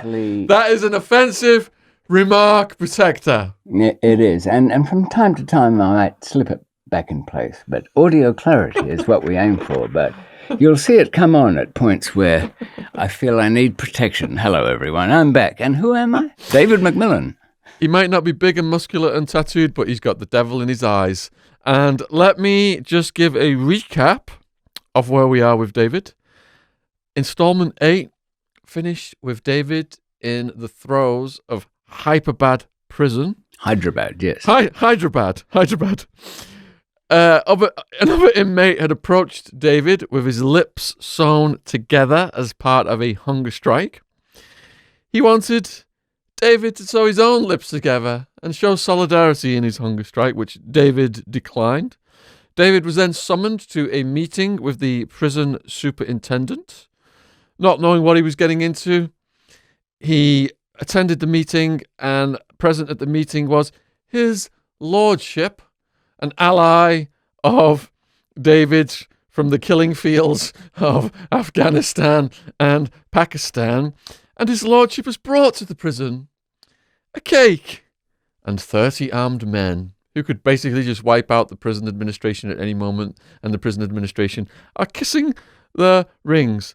So, thanks for coming back on. It's great to be back here. You know, I've missed this. I mean, it's extraordinary that you moved the entire studio up to Mount St. Helens. It's obviously a very safe place to be these days. And I don't know how you found the staff to actually break it down brick by brick, but it's, apart from the odd volcanic rumble, it seems safe. And good to be back here. And I should say to people who've just stumbled in on number 9, because number 9's a nice number, that I'm in a Pakistan prison because in my early 40s by then, for over 20 years, smuggling across different continents. And I'd been imprisoned in Bangkok, but I didn't like that because they were going to kill me with a machine gun. And I escaped and then fled to, through to Singapore and then to Balochistan, which is in Pakistan. And I was under the protection of my old friend. You referred to his lordship, Mir Jahan Magsi, of the Magsi clan. And I'd actually met him back in the, 15 years earlier, crossing over into Afghanistan. And that was when the Russians were playing a bit of mischief there. But they learnt, didn't they, Sean, that Russians they may be, but tribal badlands is not the place to be. They didn't learn from the British incursion in the previous century. That's true. We had 2 great Afghan wars that didn't work out very well. Didn't they leave a few survivors, and one head of the British came back after they'd all been wiped out? Yes, there was one, I think, who crawled back. I mean, I must say, Sean, though, if I'd been the last survivor in any operation and I'd crawled back, my backers might be a little bit suspicious as to why I was alive at all. My story might be doubted. And doubts are what one has to keep about you at all times. So I ended up retired again and rebuilt yet another life after having reconstructed about 5 of them. This time back in London, a nice mews house, slightly mad but irresistible girlfriend, Eloise, who knew nothing at all of my adventures. They were just, she described herself as too fatsy squeak. I think she meant a mouse. To deal with anything. You know, Eloise saw dropped into one of the flats unexpectedly, and I had about 3 passports, different names, same face. And she went to open it, and then she closed it again. Go ahead and look, I gambled. Oh no, I might see something that would alarm me, and probably would, but still. No, she knew nothing of that. And I'd returned, despite the retirement, into Pakistan, ended up in some trouble there, fishing out one of Nurjan's little nephews, who'd ended up being, some debt was owed. They're all smugglers. He's down on the Makran coast, running off to Dubai, and the nephew was taken because of an unpaid debt. As is the way with kidnappings in that part of the world, if whoever's invited you for the long dinner, as we'll call it, if they don't get satisfaction, they'll sell you on to somebody else who might be able to do better, and on and on. And little Iftikhar was about to be volunteered into I think an attack on Mazar al-Sharif up north, which it was a bit like the way the Russians dealt with a lack of tanks and armaments in the Second World War against the Germans. The first wave were, prisoners, we'll call them. Yeah, if they weren't prisoners the day before that, they were now. And they just went out there armed with nothing but a prayer book, I suppose. So he ended up safely enough. I bought him back for a pretty good price. I got it to go back for about $5,000. And I was pretending to be buying antiquities because there was quite a bit of digging up, as you can imagine, some Gandhar and stuff. And the antiquities cost me more, but I left them over there. God knows what happened to them.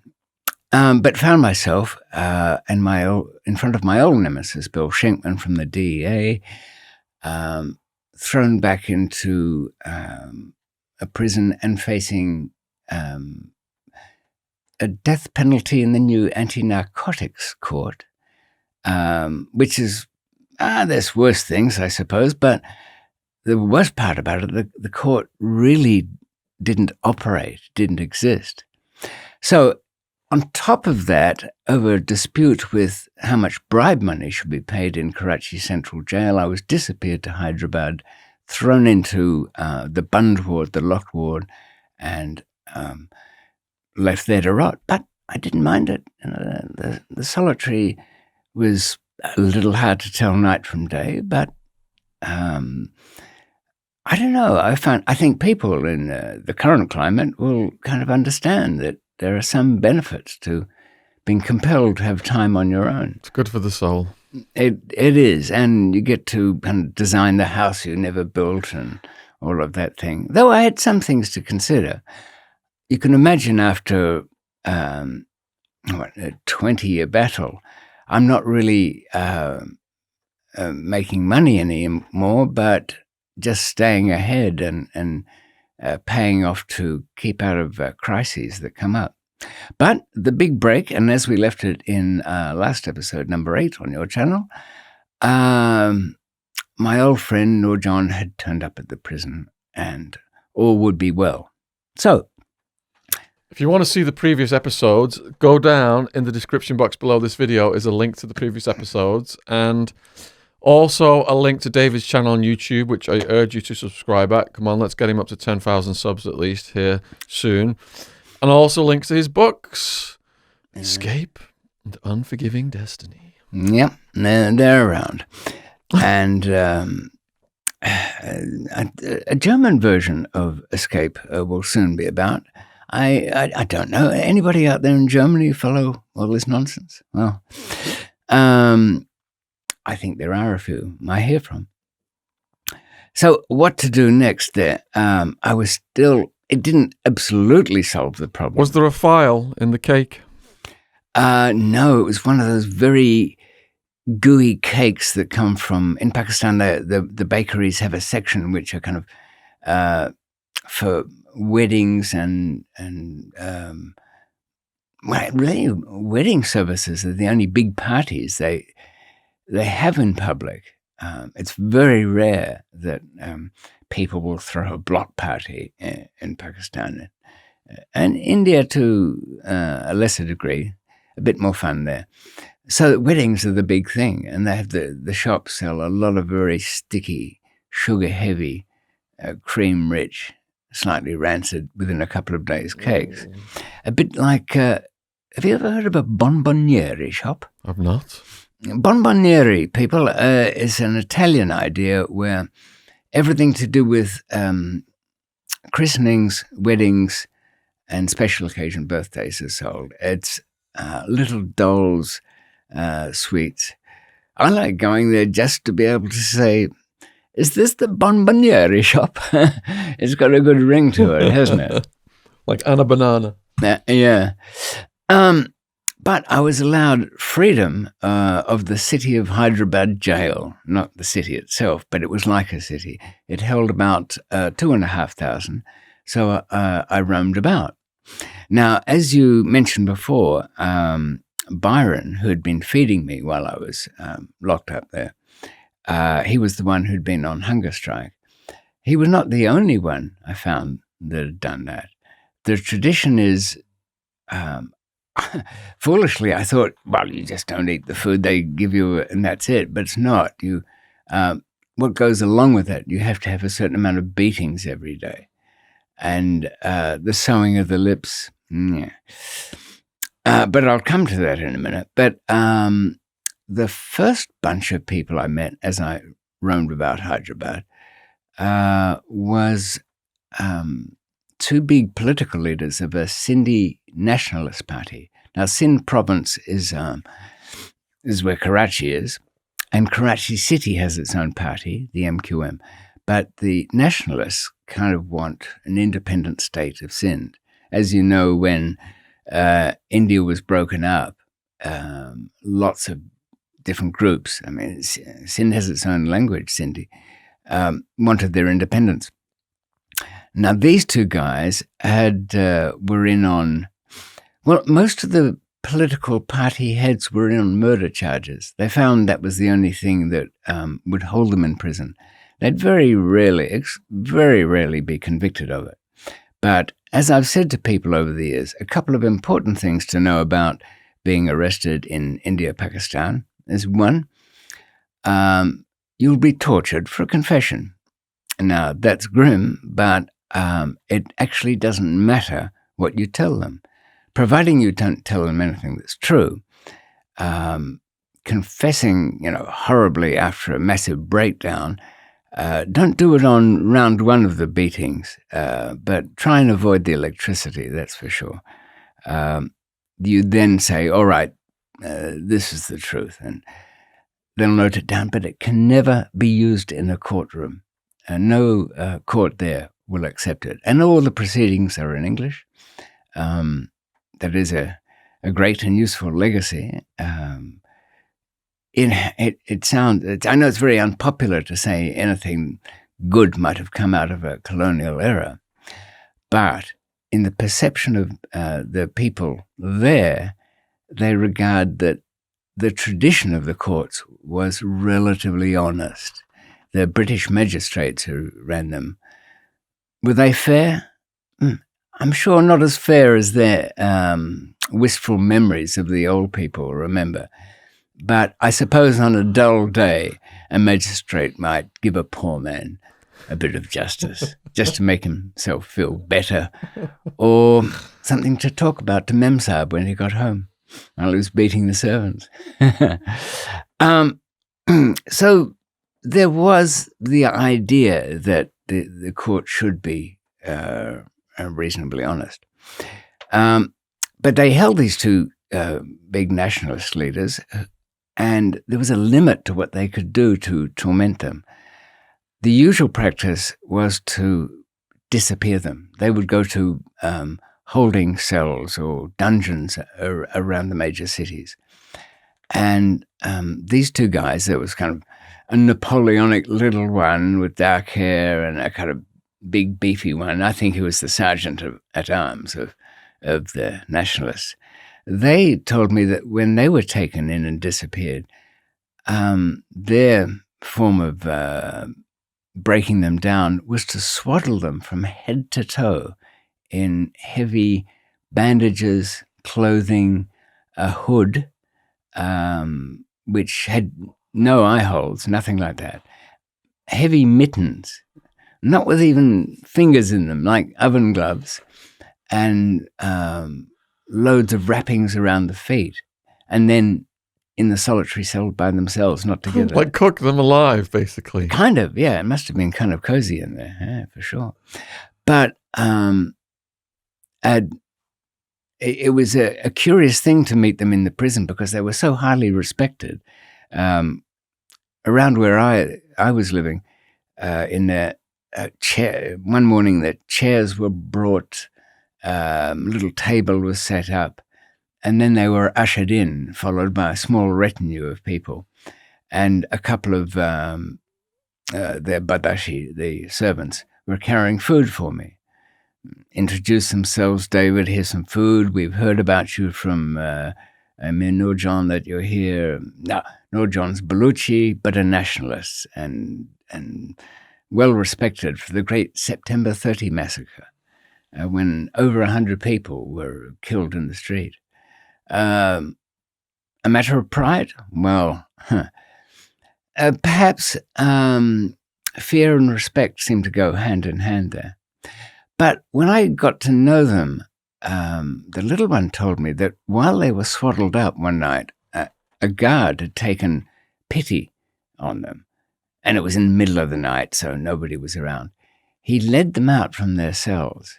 He didn't dare take everything off so they could breathe the air, but just lifted the cowling over their faces so they could get a sense of the night.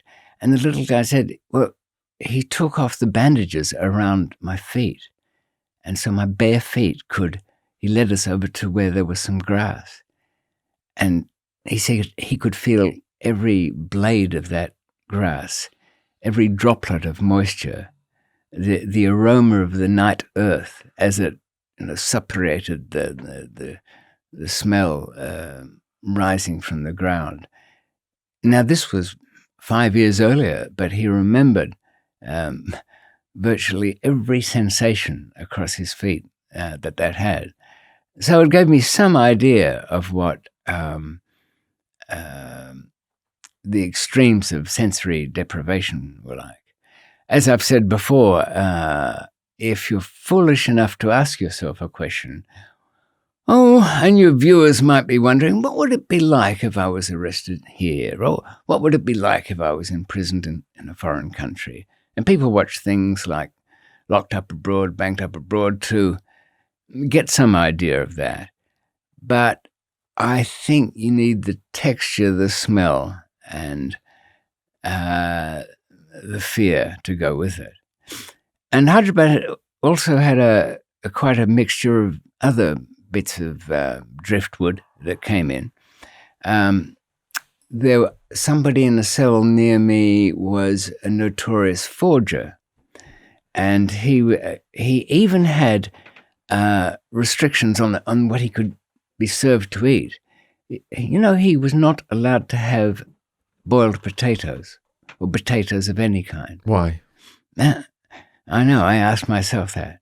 He, if given a potato, would cut it in half and with a blade etch out the facsimile of a rubber stamp, an official rubber stamp. Get some ink from somewhere and then get his own bail papers. And that's the second lesson about that part of the world. Everyone, no matter how grave the crime, must be given bail after 2 years. It came down through a series of higher court challenges when cases were going on just forever, up to 20 years, and nothing ever happening with them. I suppose part of the reason nothing ever happened with them was each side were killing their own witnesses. That does tend to slow the proceedings a bit. So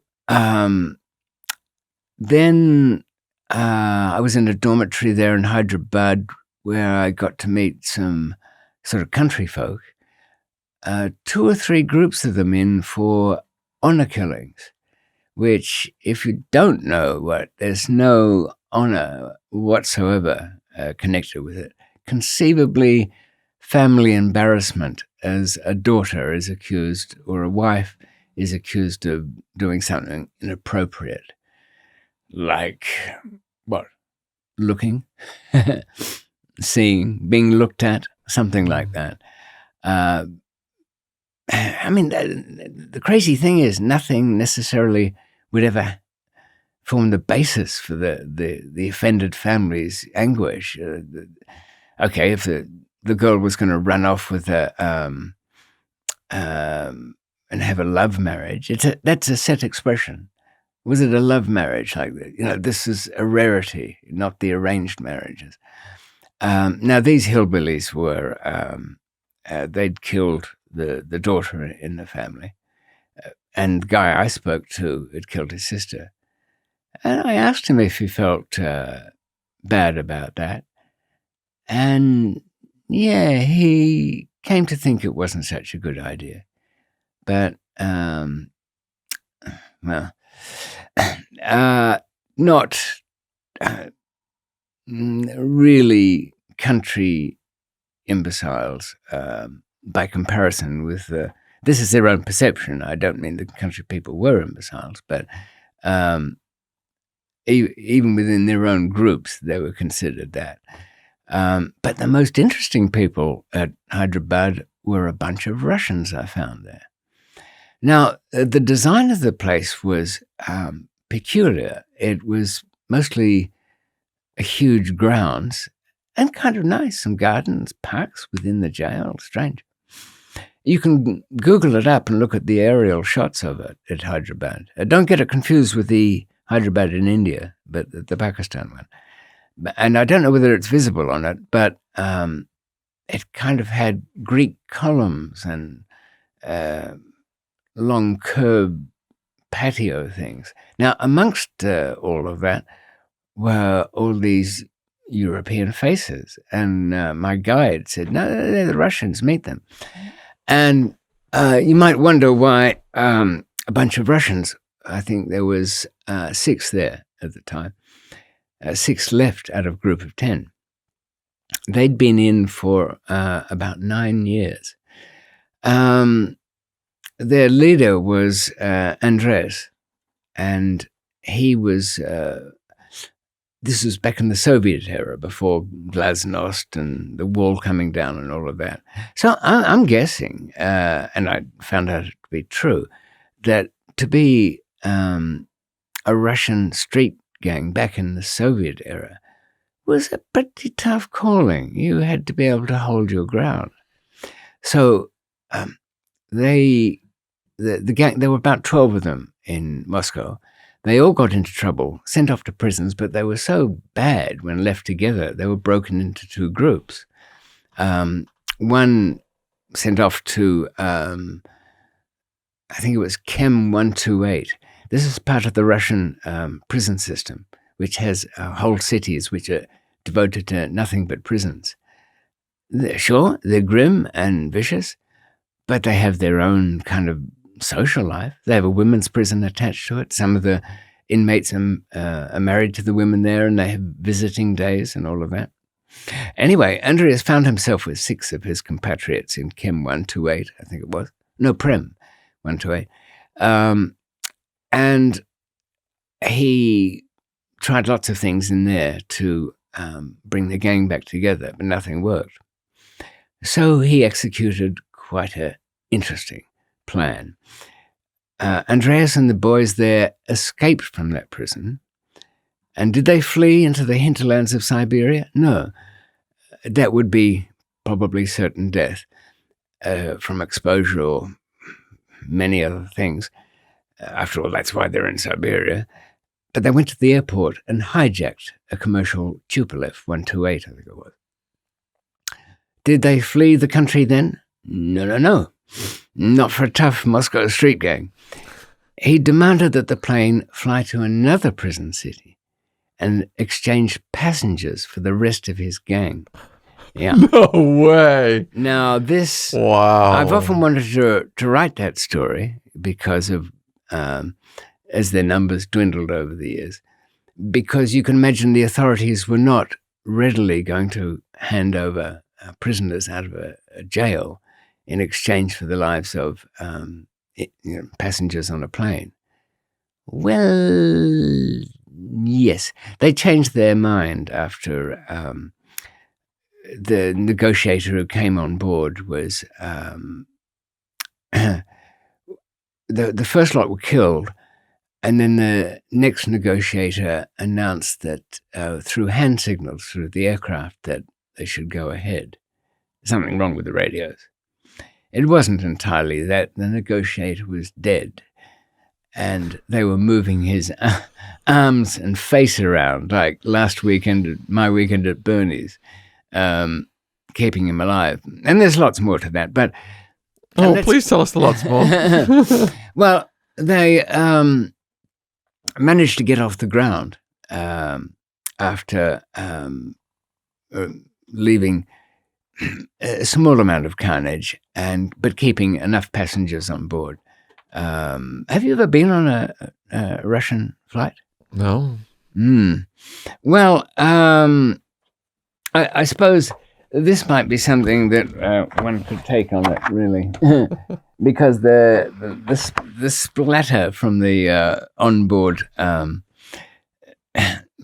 snacks. It's usually a bucket with oranges on it, and the seatbelts don't work. The passengers are a hardy bunch anyway.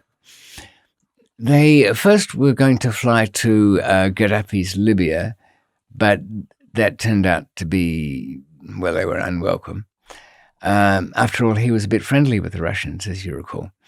So they flew to General Zia al-Haq's Pakistan. He was a general, as it sounds, and he'd taken over the government by putting the Prime Minister, Benazir Bhutto's dad, on trial for, one of the made-up murders or somebody's death, and actually executing him. That was unusual. He was hanged. Now, Zia, the general, didn't like the Americans, but did some business with them. Didn't like the Russians because he was on the other Afghan side, not wanting the Russians around.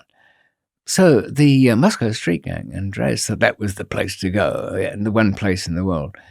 There was a little confusion with the two Hyderabad's, as you can imagine. And they touched down there because Hyderabad, and it is today, remains so, is the Stansted of Pakistan airports. That is, the place that hijacked planes go to land. And you will have noticed that all planes with trouble get diverted to Stansted. That's because they've got a crew ready to deal with all of that, who live there, waiting for trouble. I would say to any hijacker, take the train. But if you do find yourself having to choose between airports, try to avoid Stansted. But you won't be able to. Anyway. In fact, when the plane landed, Andreas demanded proof that he was in the right Hyderabad. And from the Pakistan side, this was quite, something to break the monotony of a long, hot summer. The one who first went on board was a very senior inter-services intelligence, their CIA kind of spook, and another big chief. But they were in civilian clothes or shalwar kameez. And they just didn't have the uniform, so Andreas didn't really believe him. And then he had a little Moscow street idea. Show me your cigarettes. A man's cigarette packet will identify where he's from. Unfortunately, as I said, these were very high-up people, all imported Dunhill. Anyway, that was settled. So, what to do with them? Okay, sentence them to death. Yes, but no, but yes. And the general commuted that to life. And then they dragged on in the courts. And they wore out their welcome in Karachi by getting into fights with just about everybody. They stood their ground, these Russians. They wouldn't pay. Well, they didn't have any money. So the only option was to fight. During the previous years, they'd killed 16 other inmates, 4 guards, and it really surprised me that they were still alive. We're all civilized in the West, but if a prisoner kills guards, he's not likely to live, is he? He will meet with an accident. Another inmate will be elevated in some way by getting rid of him. It's not likely he'd survive, but to kill 4 of them. Threw one of them off a building that they'd climbed up to.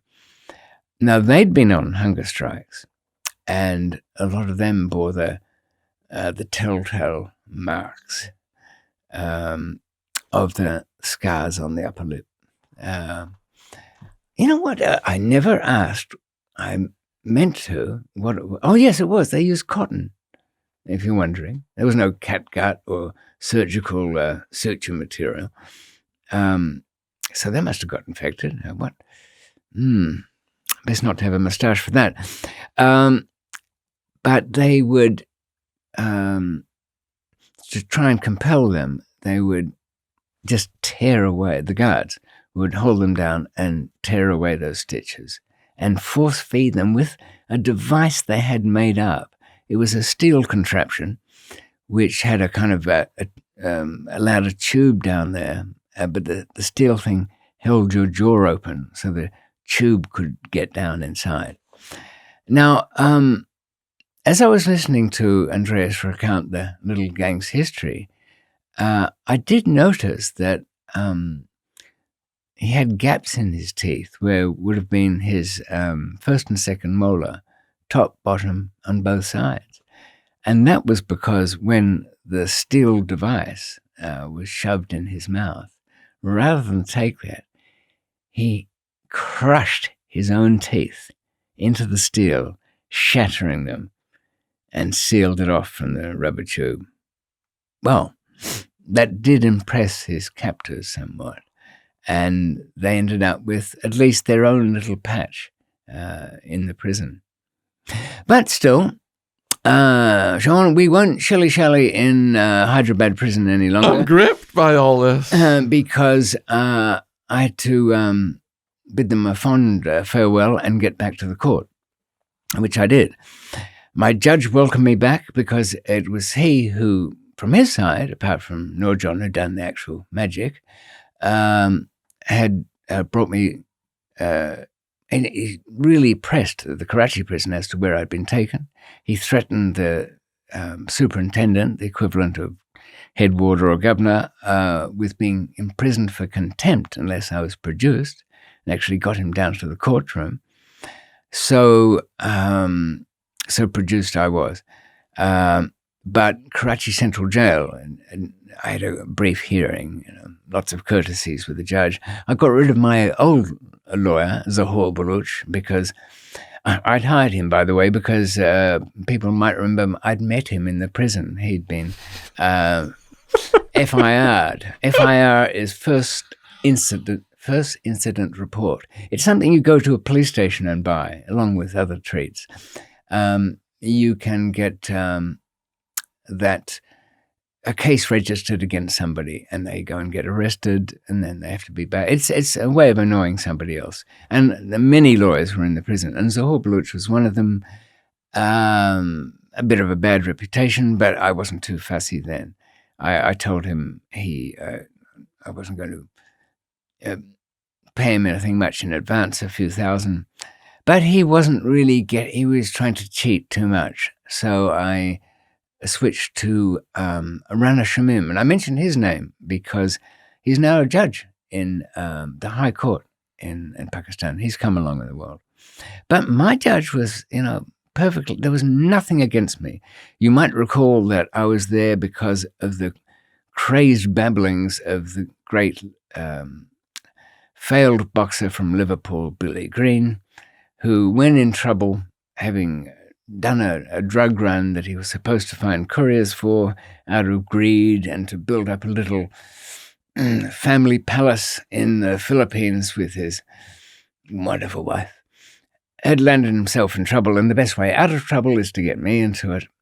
So I was tangled with him. I couldn't do much about him because he'd let it be known that if he disappeared, it would be my doing. If he slipped on a bar of soap in the shower there in the prison, that would be his doing. So I had the court case continue, but not from Karachi Central. I went to a different prison, Landi. Before that prison, then, did you interact with the Russians? Yeah. It's always been, they were a little out of date, I thought, but we exchanged contacts, but they didn't really have any or care of Prem 128, addresses or anything. But oddly enough, our paths would cross again, as fate would have it. And Andreas was transferred back to Karachi to be sent back. Oh, his life sentence there, it was all reduced to 10 years. They were getting to release. The Russians were going to come and pick them up. They were even taken to the airport once. But now we had arranged to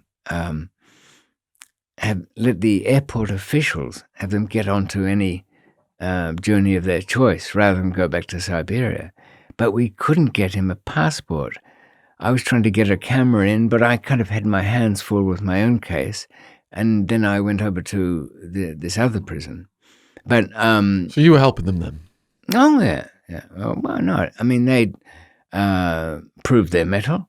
And not only that, I hadn't done much in Russia, and I thought, these guys are going to be somewhere one day. This great Soviet bloc won't last forever. Nothing ever does. And it might be good to have some contacts there that could bite through a steel device, because I had no doubts about that. The thing with business in Russia, in there, certainly in the old days, and much so since things opened up, we'll call it the Putin era. The distinguishing thing between the state and crooks is a pretty thin line, and a lot of the old KGB network became owners of things, and all the oil people you've heard of had connections there. But there was kind of what you'd say a big gulf between the businessman crooks and the street ones. But they like to keep their honor and keep in touch with each other. So I thought my way in was probably safer from the street up than from the big people down. I couldn't fight the people from the top down. I mean, I know people in London today who are still fighting over money put into Russian oil deals. And they have cases in London, but it comes to nothing, the civil courts. And it wouldn't matter if it came to something anyway, it's unenforceable. This is the top-down strategy of the underworld. If you imagine we wanted to go into, not that we would, but into cocaine in South America, you'd think, well, go in at the top, with the big guys. But that's not really the smart move. You're not at the soft underbelly of the workings of the machine. If you're back down at my most happy, that is, peaceful, unannoying South American contact was a kind of slightly, what would you call her? A society hostess, really.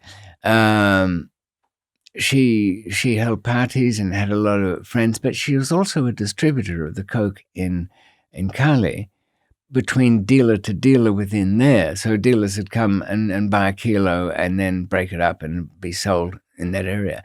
Now, that's the kind of person you want. You don't want people who can start talking about international things. They want to know your business, who's flying. They'll find out who you meet at your hotel. They'll get in their hooks in. And they will also, oh, where do you come from? London. Oh, well, just a minute. This week, 31,525 pounds a kilo, if I'm not wrong. And they're not wrong. So they want you to be buddy, Sean. Yeah, they if you're doing something and foolish enough to tell them the slightest thing about it, they'll say, well, you've got 5 kilos going back. Throw in another kilo of mine, will you? It won't fit. Oh, we've got something for you that will put the whole 6 in there. And suddenly you realize you're not working for yourself anymore. I mean, if you say, well, I'll take your kilo back and I'll give it to you in London, there we are. Everybody happy? Yeah, well, why don't you sell it? Oh, I don't have it. Yeah, well, we do. So you call these people, they'll buy it. It's lost. It's all gone. But if you're, I think many, many years ago in the depths of despair in Bangkok when I was facing execution, and I just spent a decade in an Australian prison and life was a wreck. A complete scallywag conman from Boston said to me a bit of advice I never really understood at first. David, if you want to free yourself, you have to, no matter how foreign and alien it seems to you, you have to love the people in some way. It didn't mean anything to me then, but I translated it as to understand, at least, appreciate the world as it is on the ground. And like I say, with the society hostess in Cali, hers was a world where I could roam around and not be under threat, not become a manipulated target. And if we go across the other part of the world, the same sort of applies in a much more complex way in India, Pakistan. So I kept the Russian contacts, but with my own case, and it was coming to a conclusion. The great Billy Green was going to plead guilty and would had a guarantee of no more than about 4 years. And this was for 5 kilos of heroin, so he was doing quite well, really. He would take my lawyer, so I had him heavily under control. I would be found not guilty. A policeman was the investigating officer, not the ugly big boss, Ahmed Baboosh, my torturer. He was too high up to be involved, but we had a real struggle finding, when I say an honest policeman, one that wasn't so blatantly corrupt that he'd sound honest. And when he was convinced to be asked the question, is this McMillan wanted in Thailand for anything? He only had to say, not that I know of. He was trembling when he had to give that in court. But it was quite good. The judge thought, he knows otherwise, but at least he's relatively honest. When all the other liars I have in this court sail through it like they're picking up an Academy Award. I'd like to thank all the little people. The lies I tell here today are the best I've ever had. But that wouldn't. I spent about 3, perhaps 4 months at Landy prison. When I was thrown in there, the prison boss there had big ambitions. Again, 25,000 US. I don't know what it is, Sean. They always come up with the same number. They've never had it, never seen it, don't know what it looks like, but they like it. So I was given kind of bad treatment when I sort of bought my way up a little bit from the bottom, got a court order that he couldn't argue with, because I'd heard he was extremely ruthless, this prison boss. He got the offcasts of the great Karachi Central Jail, which had all the celebrities.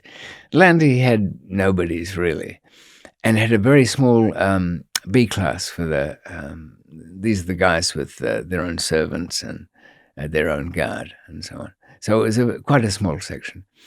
And I was there with an Air Force captain on a charge of, I think 2.5 tons of hashish going into Canada, some brown heroin as well. Can't remember the rest.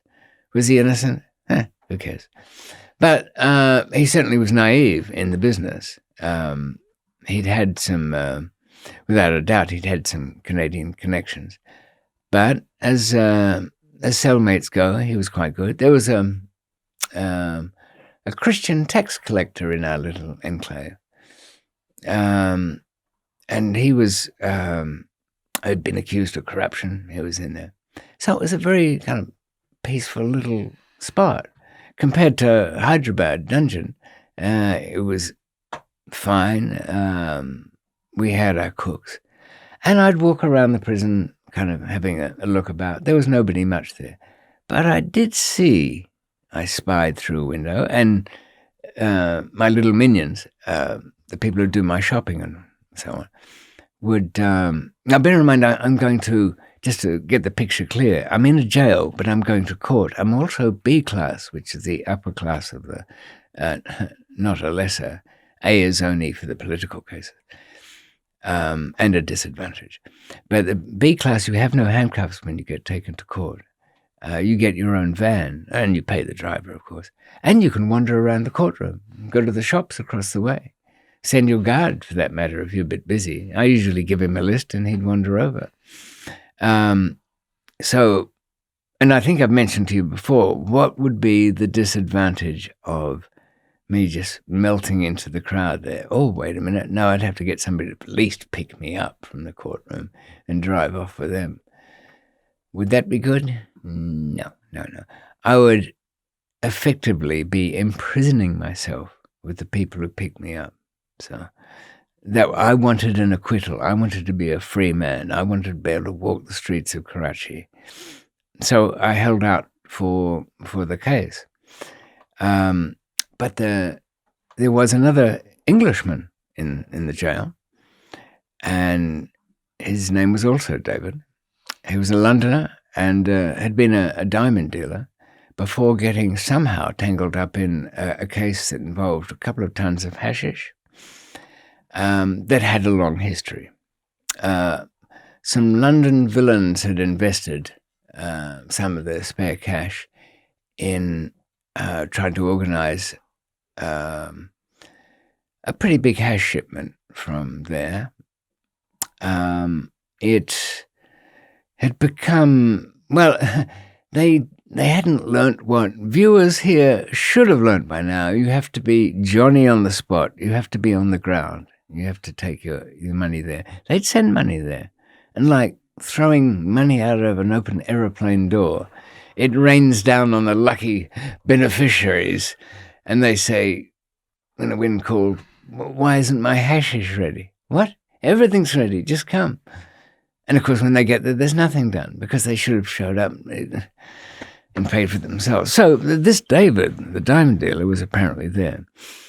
And my spies also told me that he was in the clutches of, I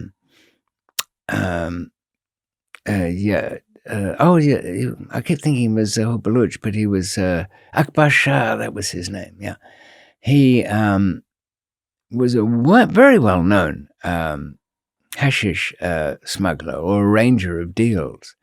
But he was an inveterate gambler, sad to say. And Akbar Shah could organize, should you want it, shipping containers of hashish to come out of Pakistan. He could arrange, should you choose to do it, buyers in Amsterdam, transport across Europe. He could do lots of things. But if there was a deal to be done at 10 o'clock in the morning, you couldn't give Akbar Shah the $500,000 the night before.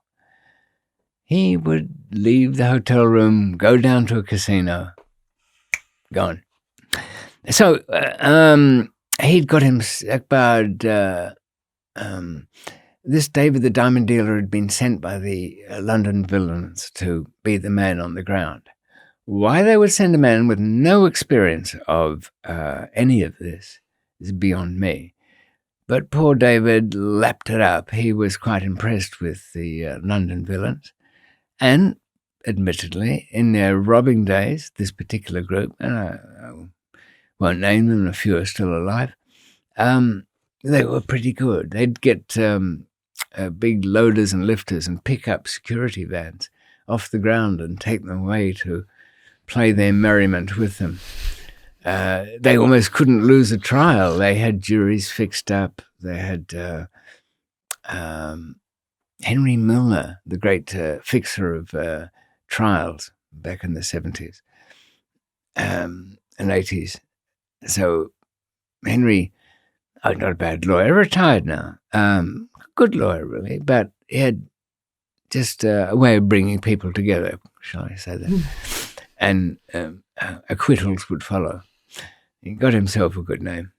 I actually used him for, he offered his services to me for the extradition case that Thailand launched upon me a couple of years ago when they wanted to get me back. Anyway, I heard of this. This David was stuck in a room with Akbar and being slowly leached, I heard. that his family were sending money, and it was bad. So he'd been there for months. I invited him for a Sunday lunch, sent the servants around to get him. He came into our little walled enclave, and I realized he couldn't tell out of the three of us, the Air Force captain, the Christian tax collector, and myself, who was the English guy, because I'd so become part of that world. I was wearing a white shalwar kameez, and I think I'd grown a moustache, which is not always a good idea to blend in too closely. I had a perfectly genuine fake passport challenged at an airport once at KLM by a guy who saw that moustache and said, "This is a Pakistani," because I had a suntan as well, and started peeling away at the thing. Yeah. It wasn't a very good passport. If I may demonstrate, you do not want a passport that when somebody in an official position starts peeling away the top layer and your face is there. That doesn't happen to passports normally. You need protection stronger than that. Yeah. But that was something else. It was a minor tragedy. So David couldn't tell who his host was. And when I came up to him and said, "Hello, David, most welcome to our humble little Sunday kitchen here," just to hear an English voice, he couldn't speak. He was choked with emotion, and then hugged me. I suppose Londoner to Londoner, or whatever I was at the time. He had been away from anything that was familiar for so long. He'd been having to deal with things. I'd forgotten, because I was kind of used to it, how, you always hear, and you've had probably many people in this seat saying how difficult it is when they're in some foreign place, the stress of being able to. I could understand why he got all choked up, but I said, "No, come over and sit down. Gin and tonic. You're safe here. Be yourself." Well, I heard his story. It was certainly worth a lunch. He'd arrived. He'd been taken to a warehouse. A sheet had been lifted under which supposedly the 2 tons of hash was. Oh, no, I can hear footsteps outside. Remind you of something? Oxford Street on a shell game? Yeah. Whether there was any hash, who knows? And where had he been staying? Some discreet guest house, the apartment of a friend? No. At the Hyatt Hotel. Now, in Karachi, there's about 3 nominally 5-star hotels. Whether any of them are, I don't know. But that was definitely, it had the atmosphere, all of those.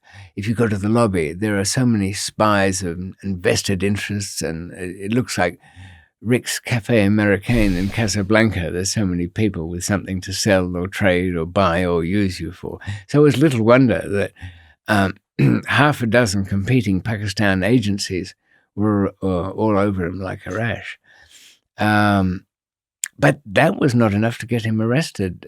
Something else, some unseen hand had, because normally it's just the Western mug that goes in a thing like this, or maybe some driver or something like that. But for the Akbar as well to be dragged in, and they're all facing trial. And of course, David's asked me, should I sell the family home? Akbar says, "I'll need 20,000 now. It's got to be here in a couple of weeks." Look, and I repeated those things. You get bail in 2 years. Take your time. These cases never end. They go on forever. I mentioned that banker who was in at Karachi, I think, at another time. He never wanted his case to ever end. He wanted it to last until he did. He wanted his deathbed to be in the palatial house he'd built within Karachi Central Jail with its air conditioning and satellite dishes and comforts. David, I said, don't do it. Just don't do anything. And look, I know, I told him, somebody is bound to come along and say, don't trust Akbar Shah, but use your own judgment. This is his record. Look at anybody's situation. It's his country. He will take care of himself first. Just take it easy. Relax. More beans. Always liked Dal. Don't know. It's simple, but it's good. Liked it ever since first isolation block in Karachi Central. So, did he take my advice, you're wondering? No, he didn't. He went back and kind of panicked. And then started actually talking about other businesses that we might do. And I'm thinking, look, one thing at a time. We're here now. This is our business. Met some of the other people there. A couple of shoe walkers. Those are the people with who take. Now you wouldn't think it'd be very profitable, would you, to take 1.5 kilos in each shoe? And it makes a very heavy shoe. I mean, they're a bit Gary Glitter by the time they start to hold 1.5 kilos. Shuffle through there. There was one there. This guy used to be a beachcomber in the Caribbean. He used to pick up about 1 kilo a year or 1.5 kilos, just like driftwood coming to shore on the islands there. The currents would take spilled cargo from the Caribbean, South America, Florida route, bits that had fallen over, been thrown over once the authorities approached. But it would drift up on shore. I mean, that you can imagine that'd be a nice holiday, wouldn't it? Viewers living on a Caribbean island, combing the beaches, stumbling across little bricks of decorative driftwood, I mean. They got minds. I mean, what are they thinking, these people? So I went to my trial, and it was a very nice day when I was acquitted. Judge saying there wasn't a shred of evidence against me, and I am free to go. Hallelujah, brothers and sisters. I am free to go. But the way it works, and it works this way here too, you can be acquitted. You actually go back to the prison to get released from there once the prison's hold papers arrived. The release papers arrived, but I had to get... I'd been double charged with the same thing, and the same drug case was in the anti-narcotics court and the customs court. I was acquitted from the customs court, but the anti-narcotics court case would never end. And that's not what I didn't really want. I couldn't get there because there was no court, so I had to get bail. Now, for a foreigner to get bail in Pakistan in a death penalty case is not a snap. But and here's another thing. It's you have to have local guarantors to put up their house. They want property from a local man, and the local man's only going to do it if the money he's given is greater than he could lose. Here's the problem. And this is the essence, the classic problem there and dealing everywhere in that part of the world. If I send somebody with the money and they give it to the man, it won't happen. Why should he? He's got the money. You can't. Somebody virtually have to go there, buy a house, and then become a resident. I mean, that was all too time-consuming. And who was my first audience to this discussion? It was the Air Force captain. He said, "I know exactly what you mean. You can't give the money to anybody because anybody who would take the money and not simply volunteer it, you couldn't trust. I'll do it for you," he said. So when I get released, he arranged his own bail. Now, what are the odds? What are the odds that somebody that you've met in a prison we got on well, will say, I will put up, I forget what it was, the equivalent of about $20,000 in property, and I will have you released on it, and you're a foreign devil. I will come to you, Sean, and you're in the middle of New Delhi or something, and I'll put and you've met. But the odds are remote. No, Sounds too good to be true. when it's too good to be true, when it's ridiculously too good to be true, sometimes it is, and it was, and he did. Good grief! Wow. And I had my bail papers from the it was the High Court that had issued them. My release was sent to Lanty Prison, and nothing happened. What papers? Says Mr. $25,000, the prison governor. Don't know anything about them. He'd said to the guard from up there, came back and told me, he's saying, unless you give him this amount of money, you won't go anywhere. I was even brought, just to tease me, I was brought up the front with all the people being released that night. It happens about 6 o'clock. And they're all going. I'm the last one, sitting around there kicking my heels, not going anywhere. Now, here's the ingeniousness of local knowledge. The Air Force captain knew perfectly well that that prison governor would never let me go, ordinarily, unless a fair amount of money was paid over. So and if he came down, because they knew each other, of course, he'd been in there a year, this Air Force captain, the prison governor knew him backwards, he'd smell money. Oh, you want the foreigner? Well, it's going to cost you 25. And what to do? So, who would you send, Sean? Who would be best? That was a tricky one, isn't it? Yeah. To avoid paying money to him, who would you send? Someone who had something on him? Yes, but time-consuming, and inevitably, somebody who had something on him would want almost the same amount of money that was in question. No, Air Force captain sent somebody we actually knew from. It was a priest. A priest? Imam, who was reasonably enough respected, but also to talk to, kind of bored and indifferent. He turned up and said to the prison boss, I'm here for, I can't even remember what name I was under. Dylan, I think. Dylan? I'm here for David anyway. David Dylan. He's got bail. Yeah, well, it'll cost you some money. The priest said, well, I'll send the car away because I'm not paying anything. Nothing to do. I don't care whether I get him or not. He's got no family here. You can keep him forever.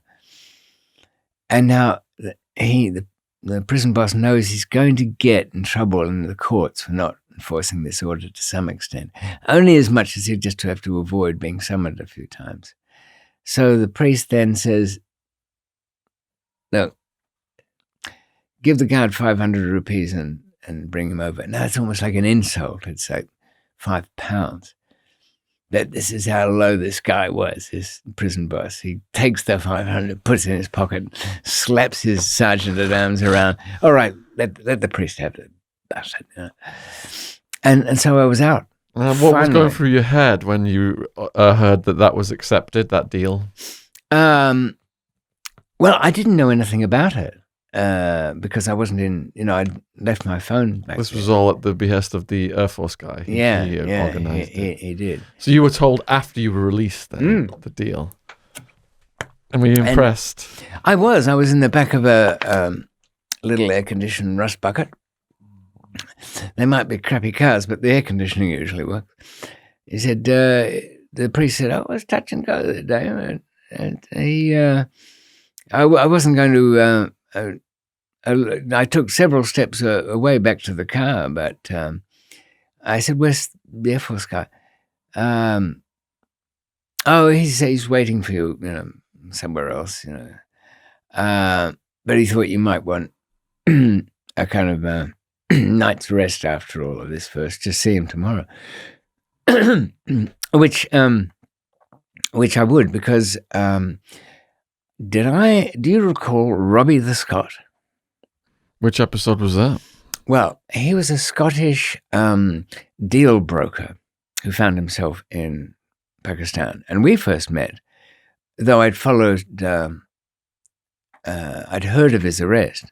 He was involved in arranging finance for the Guadar oil pipeline from Guadar port, which is along the coastline there, out in Nurjan's territory. And that financing for that came into some suspicion because it was billions. It was like $2.5 billion, the whole project.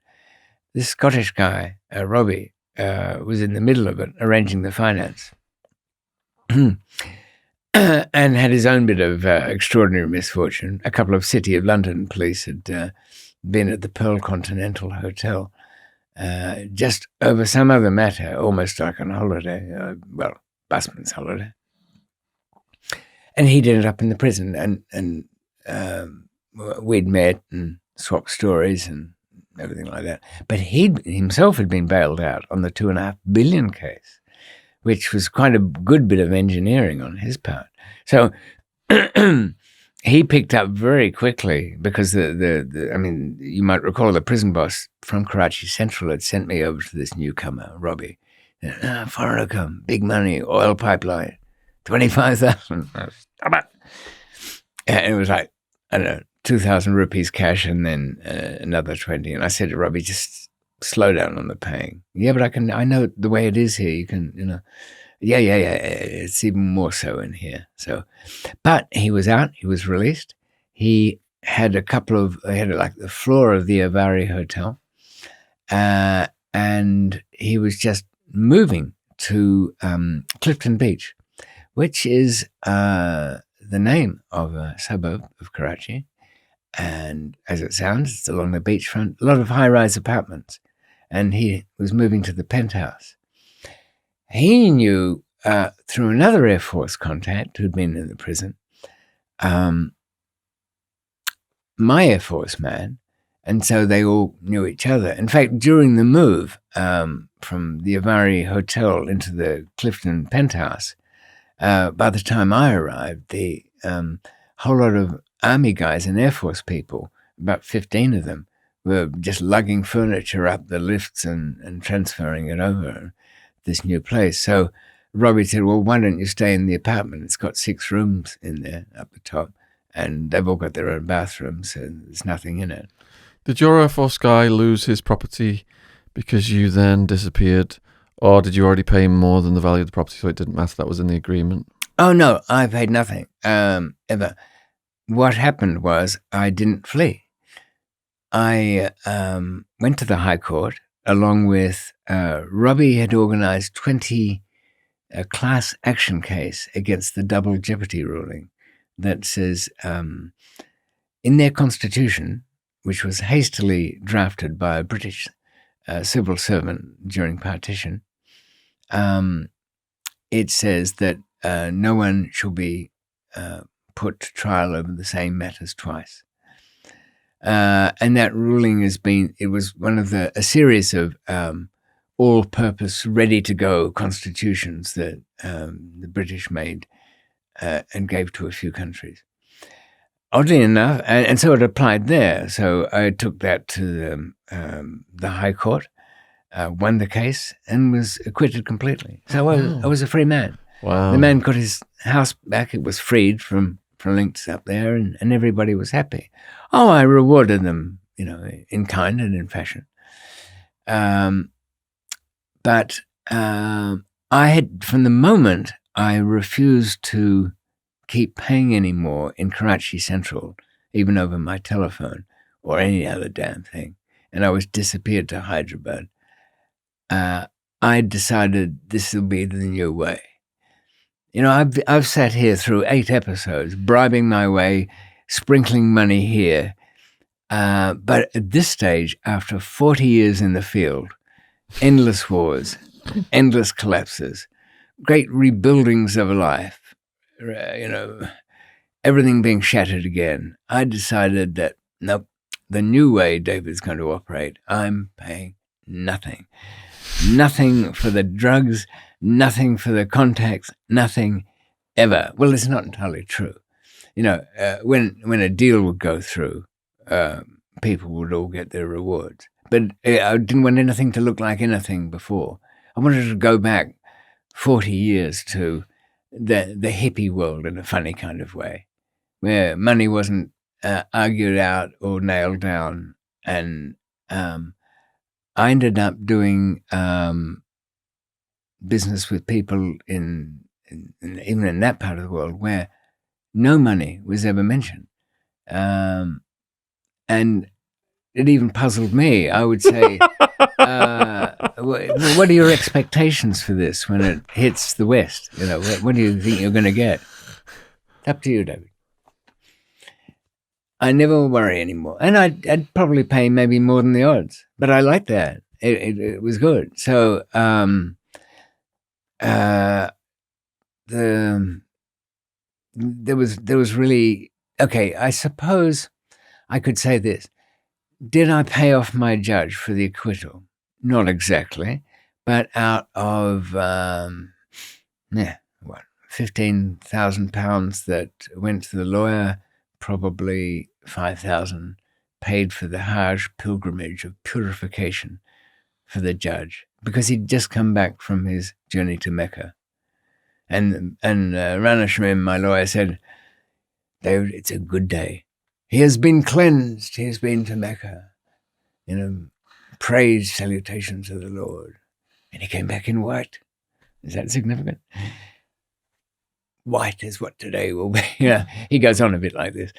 So, again, I kind of like this thing of I'm not going to talk money anymore. And if you're the kind of person who wants to talk money, deal with somebody else. And okay, there were limitations to this as time went on, but because especially people from outside who didn't have a clue what anything was. But you can imagine it'd be quite a nice feeling going through completely illicit business without ever once having made an out loud agreement to do anything wrong, to break any law, and never mentioning any money. I mentioned for the opposition, if they were ever monitoring things, must have been very frustrating. But anyway, I didn't have to do anything very much at that time because I could put my feet up down the beachside and look over at the waves in Karachi port. And, oh yes, there was one other little wrinkle to it. What about the David the Diamond Dealer that I'd met there?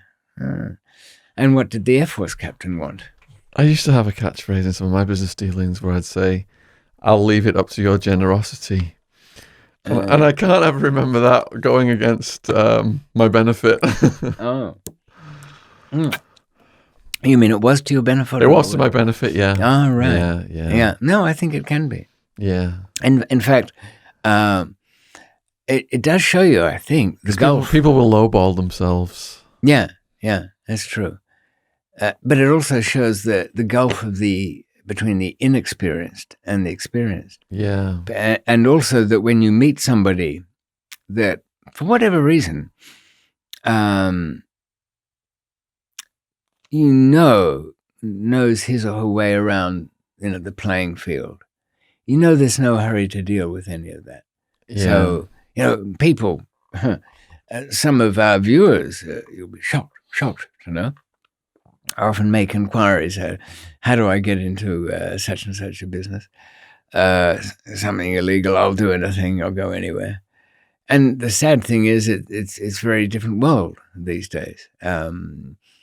You can, on my own channel, I think I put out something recently about 10 smuggling devices, starting with the 1950s Grundig radio, to one that involved that sort of transition in the way the world works, by going through being hit, having everything searched, having nothing on my body or internally, and yet still getting through.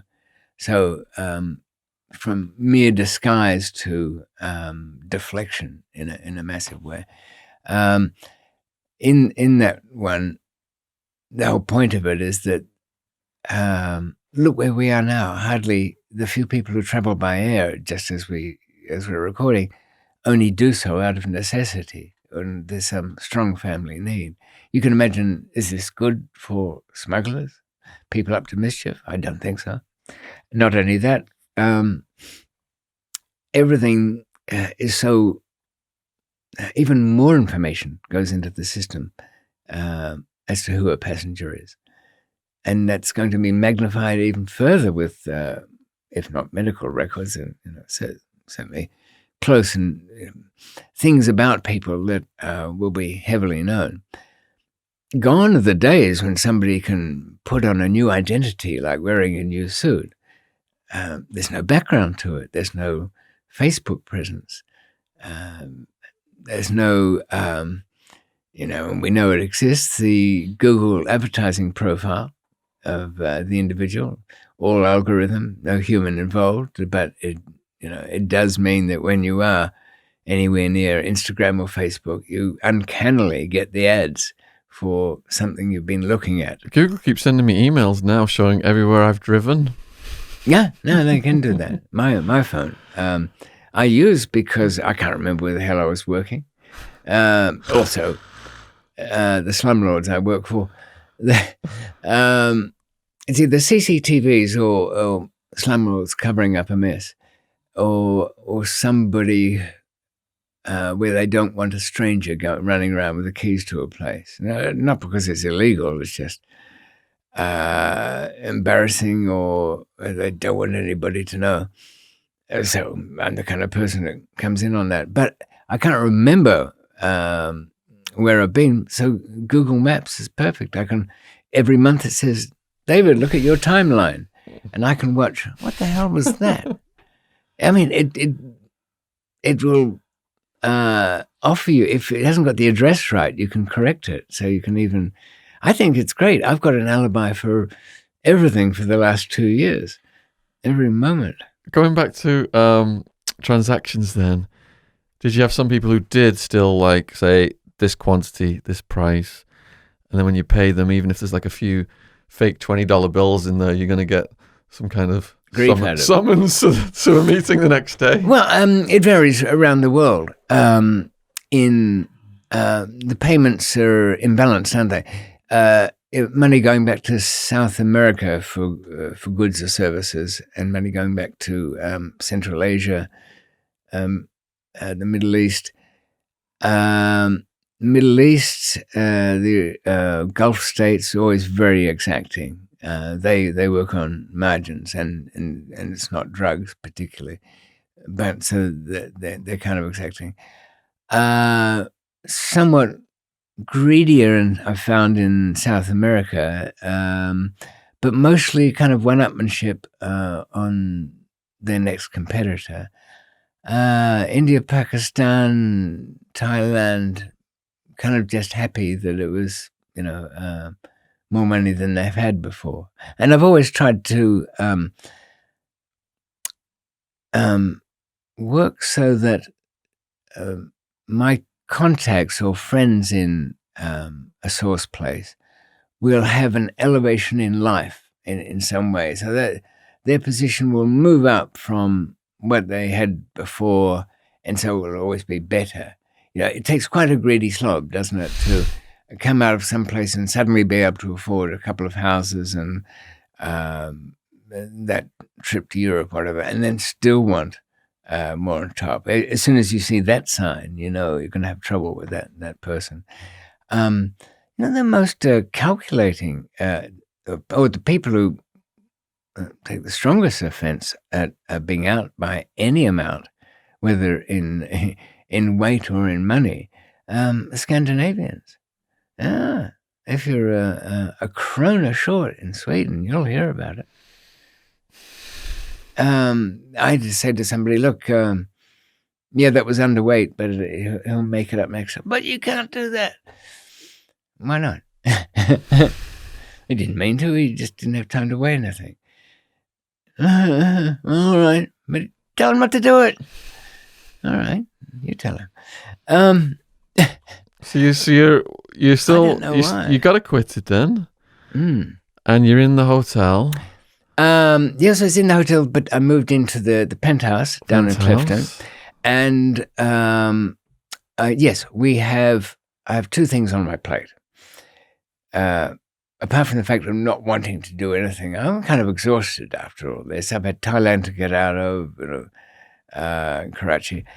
The Air Force captain, we'd been discussing, when we were locked up together, what would be. He said, I can take you to a place where you will be your own law, where no one can touch you ever.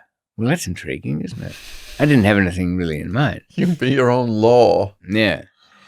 And I was trying to stop the diamond dealer from getting his wife, Jeanette, to sell the family home. And it didn't help having him on Akbar Shah's By the Second, 20,000 a phone in there, him crying on the other end, saying, making up stories about how terrible it was. Wasn't that bad? But the most interesting one was heading off in another little caravan out towards the borderlands again. Not with. I went to visit Nurjan, who'd been released again, but it was the Air Force captain who took me over to the Afghan border, and this was coming up to 2000. So this is kind of when Taliban are in early stages. There's still lots of groups still fighting over the bones and the wreckage of Afghanistan. But I could see, this is with hindsight, but I could see the sort of formation of groups of people that didn't seem to fit in with the cargo network. When I ended up with the Air Force captain, some kind of agency spook, I presume he worked sometimes for the ISI, somebody who was an Afghani fixer of some sort, and we were in a kind of small town, and there was something suffocating about it. They were very reluctant to let me wander about. I said, look, guys, I do that. That's something I always do, go for a wander. You can come with me or not, I don't care. But and I did, and I could see sort of some compounding, by which I mean there would be places that were a bit boarded up, and I did have a little peek at something, and I saw some people were playing around with peroxides and acids. It used to be the German rocket fuel. You mix two chemicals together and they blow up. They made some little crazy plane that was a rocket that it goes up there. They call it A stuff and B stuff, very carefully mixed together. And I couldn't conceivably think of what a group of young men, all dressed in black and, usual rifles lying around, but what their interest was in explosives. But I could see no real good would come of it. I would end up being, the Western contact, not so much, but I would be always prey to somebody or used by somebody. Or I felt like I was in that part of some movie where the audience is yelling, don't go in there, don't go in for that one. And it was very much like that. And oddly enough, I ran into, some weeks later, into Jeremy from the British High Commission in Karachi, who used to smuggle me in money to the courtroom. And I said to him, look, Jeremy, I've got my feet up at the moment, but I can see some groups of people who are certainly going to get under my feet, and from your guys' point of view, much worse so. They've been playing around with explosives, and not for the kind of blowing each other up. The only possible, I can't think beyond it, is if you wanted a liquid explosive that you could disguise getting through some checkpoint, whether that be as a body pack through to some security thing or an aeroplane. You interested at all in getting rid of my competition for me? We had a long chat about it, but they didn't do anything. I mean, it's not the first time that out of self-interest, I've pushed them in the general direction of, I guess what you'd say, extremist groups, and they never do anything about it. I don't know why it is. You'd think they'd show an interest. I'd like to think it was because their intelligence was better than mine, but I kind of don't think so. Do you think they have a vested interest in allowing things to happen? To some degree, yes.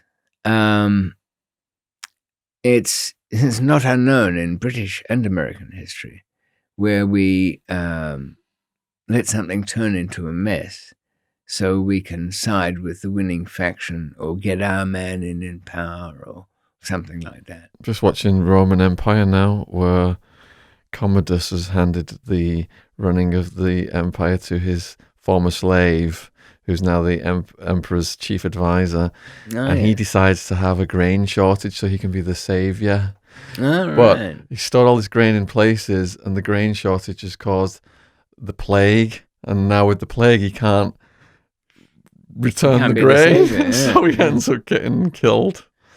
I think I'm not sure whether it was till Diocletian's era that there was a kind of welfare state in ancient Rome, wasn't there, where a certain amount of grain would be given out to the poor, certainly the citizens of Rome at one stage. That's how they kept the masses happy. What was the phrase? Bread and circuses? It was coming from Egypt, wasn't it? Bread and the games. But, a timely moment perhaps to say that, and not for any moral grounds, but slavery was their undoing in the sense that, never mind any misery it might have been involved, though slavery in those days was quite at a different stage. Freeing slaves was a very fashionable thing for a Roman citizen to do, as you know. There were near on competitions to see how many could be freed amongst, when it was in fashion. And what do they call it? Manumiscence, when a slave is freed. And they're supposed to have a certain amount of payment set aside for his eventual freedom. So quite a bit different than perceptions. But with having all that very cheap labor, you only have to feed them, there's no need. And without need, there's no innovation. I saw a grain mill in France that was from about, I suppose, 320 AD, so quite late empire in a way. It was down a mountain, had 7 or 8 water wheels. Yet it was more of a novelty than anything else. When you had a lot of people, and it was probably even brought about because it was harder and harder to get conscripts or Shanghaied people into your armies by late empire. But without that innovation, can you imagine if there had been the need for an industrial revolution in, 500 AD instead of 1500 AD? Where would we be now? Well, look where America is now. They've got 2.5 million slaves by way of the prison population. That's a record number of slaves if you look throughout history. And you've got black guys working on the exact same plantations as prisoners now they were working on before slavery was abolished. Really? What were the well, perhaps Arizona was different from anywhere else, but in that prison, what were the prison industries as such? I mean, I don't mean the jobs cleaning the landing. Well, or if you look at what the prisoners produce now in America, all the major corporations have signed on. military equipment, Oh, really? all kinds of military gear. How much do they earn in prison? What's the best wage? Anywhere from 0 Yeah. to 50 cents an hour. Okay, so they barely enough to contribute to their commissary. Well, before tobacco was removed and cigarettes were removed. Is that removed everywhere in the US? I think, I don't know, maybe they still have areas where you can smoke and stuff, but in some, each state's got different laws. But the prisoners just wanted mostly to get the tobacco and the coffee from that meager little income, and then they would do all that slave labor. All right. I know prison wages are quite high in a Swiss prison, and yet they have a 70% foreign national population. When I was in Scandinavia, a prisoner, I remember I got ghosted there once, which we'll come to one of these episodes, and ended up in some small town. There's always these two Polish guys working down in the dungeons there for, I think they made about 120 euros a week, which was quite good money. I mean, they'd save it all up and they'd go home to it. But from what you're saying about the American system, it is kind of slave labor. What about the unions? Don't they object to prison labor on things that their members might be able to be doing? I think they've crushed the union power, and the government contractors are so powerful now, taking advantage of all this slave labor, that they don't have much of a voice to unions against it. And it's all just, the legislators just sign it all in. And like the black guys, after they freed them from slavery, they put them on cocaine to increase their productivity. And the Mexican workers, they came in, they smoked weed at the end of the day to relax from their work. So by introducing drug laws, they were able to rearrest their own workers, and they left a loophole in the Constitution. In the Constitution, it says, slavery is abolished in this country except for people convicted of crimes. So low-level drug possession and loitering laws enabled them to just rearrest all these people and get them working for free again.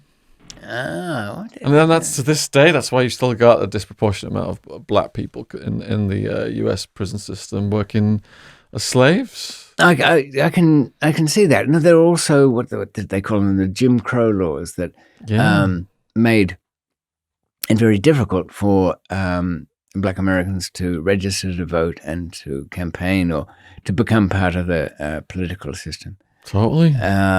So there were many. I do remember reading an account of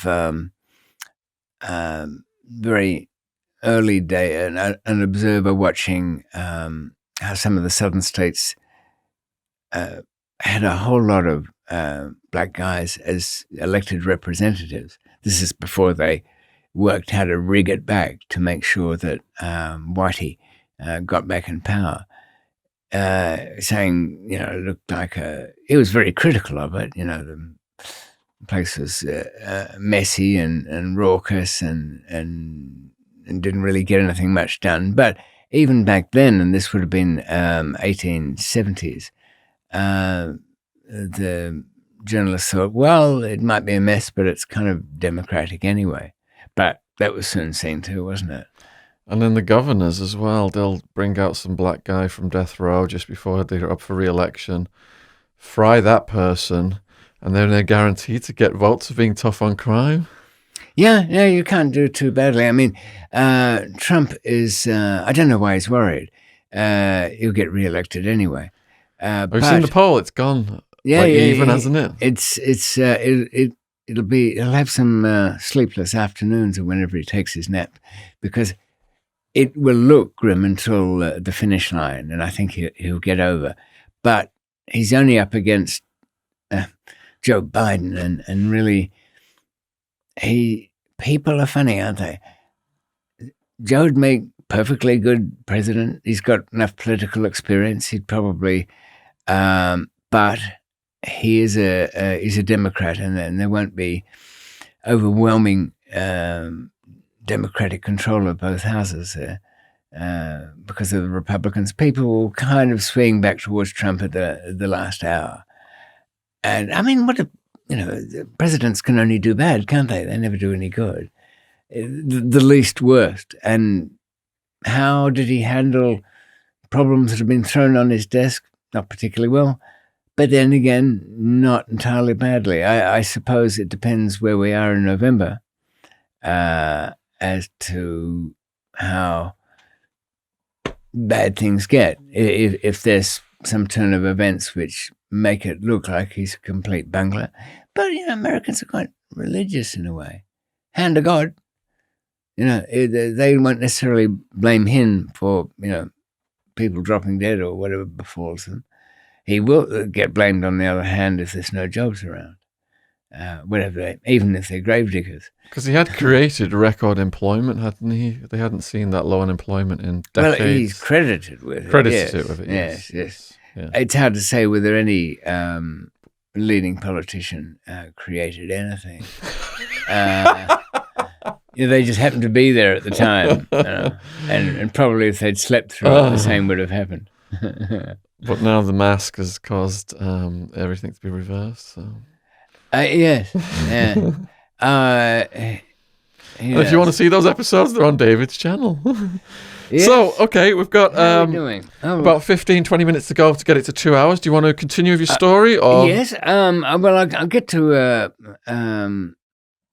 a certain point with it.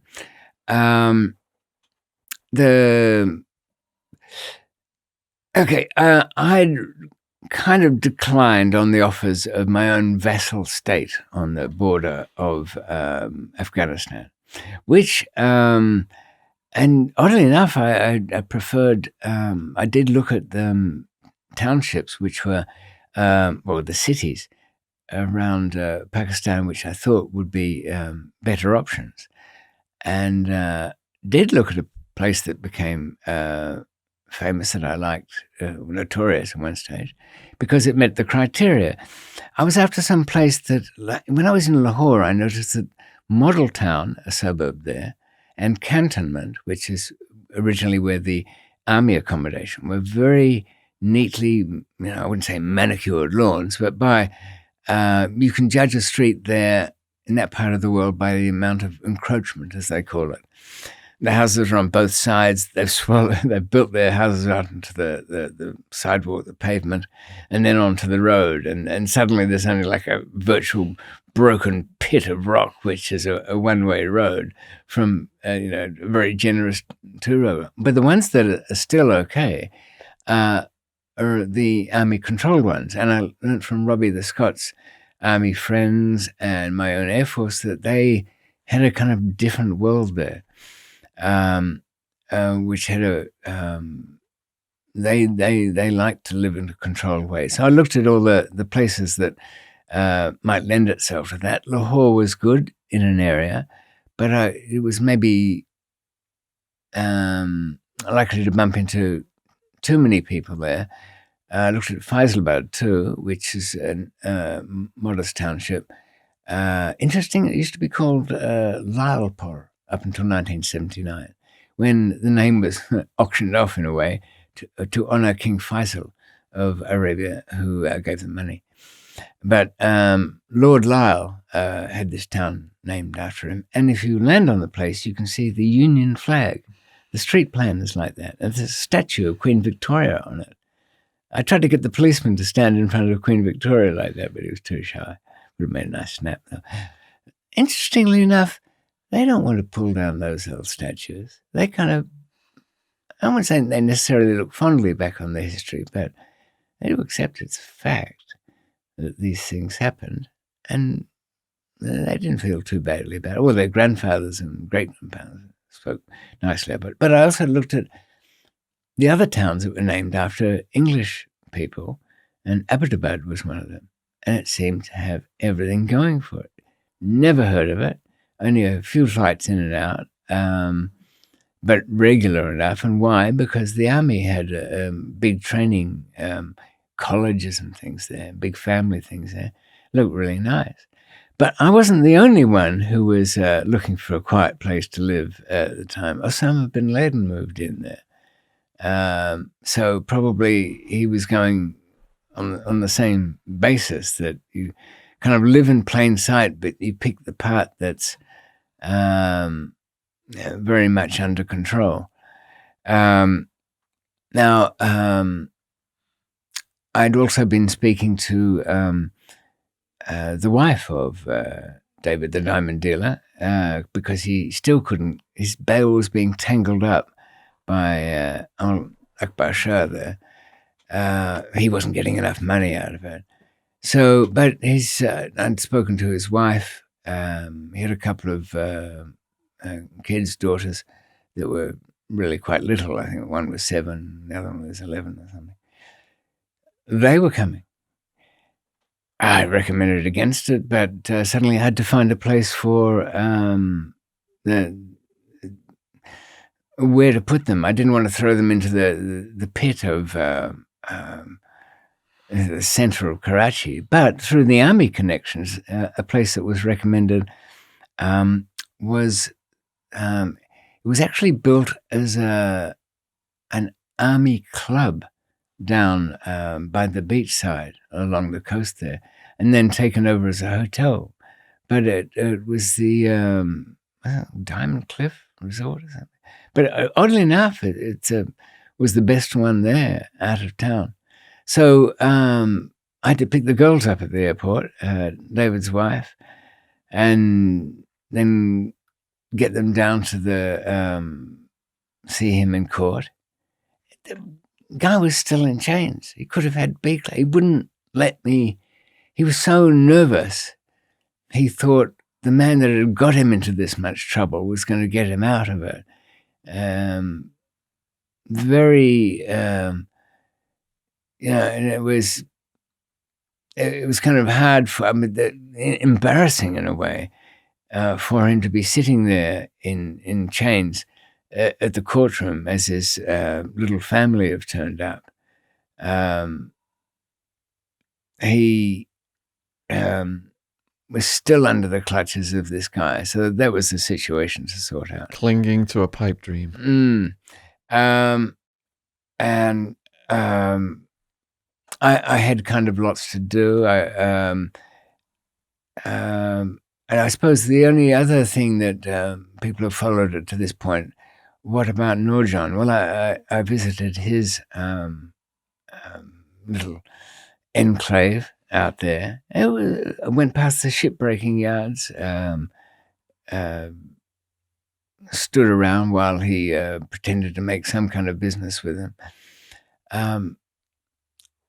Could get the smuggling opportunities were quite good and strong. I could get some pretty much as much hash as I wanted smuggled out of there. But here was the thing. I took one of the skiffs over from not far from the shipbreaking yard down there. Massive site, by the way.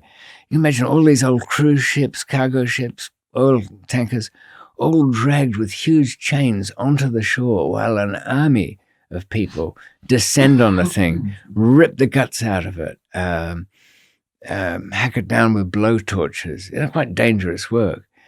And the town that was had grown up around this industry, their houses were all made of odd bits of fittings from these ships, sometimes the cruise ships. I went into one which had like an ornate staircase, but there were 3 people living under it. Another sort of refinements you wouldn't expect from there. But I found there was also a very kind of, and I had to be a little bit careful with Nurjan because he would try to please everybody at once. So he was running a bit of a still. He had a couple of guys down in the bottom making some. Or supposedly closest to vodka as you might want. Oddly enough, though, you can get locally made beer in the Islamic Republic of Pakistan, and whiskey and vodkas are all made by breweries licensed for the Christian community. And they had little bottle shops around there, which are kind of unmarked. But because their very existence was an embarrassment. And in fact, the Air Force guys that had helped with the moving into the penthouse had been rewarded with a few crates of beer that they were otherwise too embarrassed to go and get. But I think, given the time, rounding out that side of thing before we move on into back into Europe and building, that can probably wait till we can put a good foundation on it to go on with that. I'm trying to think of, since it's been a while, have you heard from anybody's had any questions that were outstanding? I've heard from people who have asked usual things that sometimes about things to do with smuggling, or people are very identity conscious at the moment. I noticed I did something on that a while back, how that shift has taken place. And I think people who found themselves isolated or whatever have had time to think about who they are and how they work. I'll look on part 8 and see if there are any questions. Let's see. Yeah. I think, what do you suppose it is that people have the idea that they want to walk away from their lives? I've known a couple of people who have done it. They've got up after dinner sometime and gone out to get a newspaper and never come back.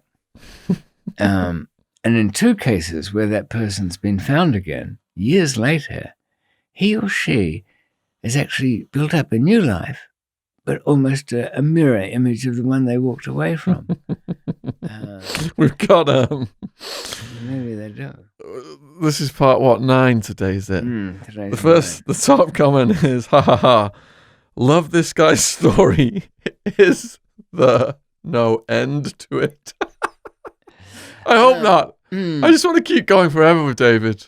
Well, I suppose there is, and we have the next networks where I decided to keep everything small scale with a very select band of independent smugglers, and that involved going back to Christiania, which is in Denmark, and that place is. Have you ever been there? Denmark? Yeah. No. Well, in Copenhagen, there's a section of it called Christiania, and it used to be something. It's now a bicycle factory, but it has a whole lot of like counterculture hippie types that live in there. Used to have. It's got a pub in there. They're against hard drugs publicly, but they have Pusher Street, or did at the time I was there, which had a series of caravans.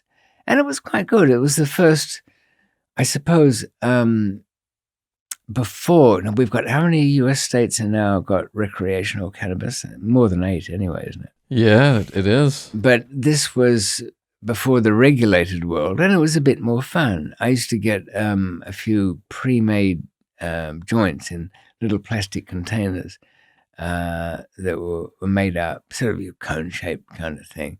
But it was more of a headache running those back to the UK in a funny kind of way than it was anything more dangerous, because it stinks so much. And the hash sellers there have about 5 different types.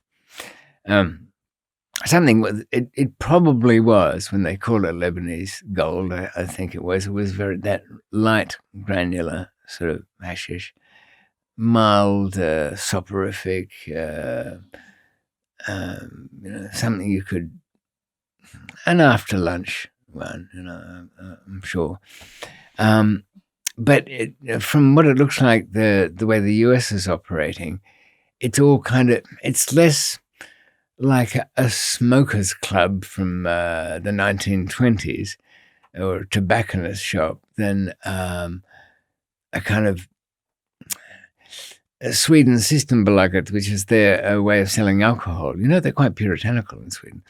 If you want to buy booze, you have to go into this grey corner shop, line up, fill in a form, tick what you want in wine and then spirits, and then you take your place.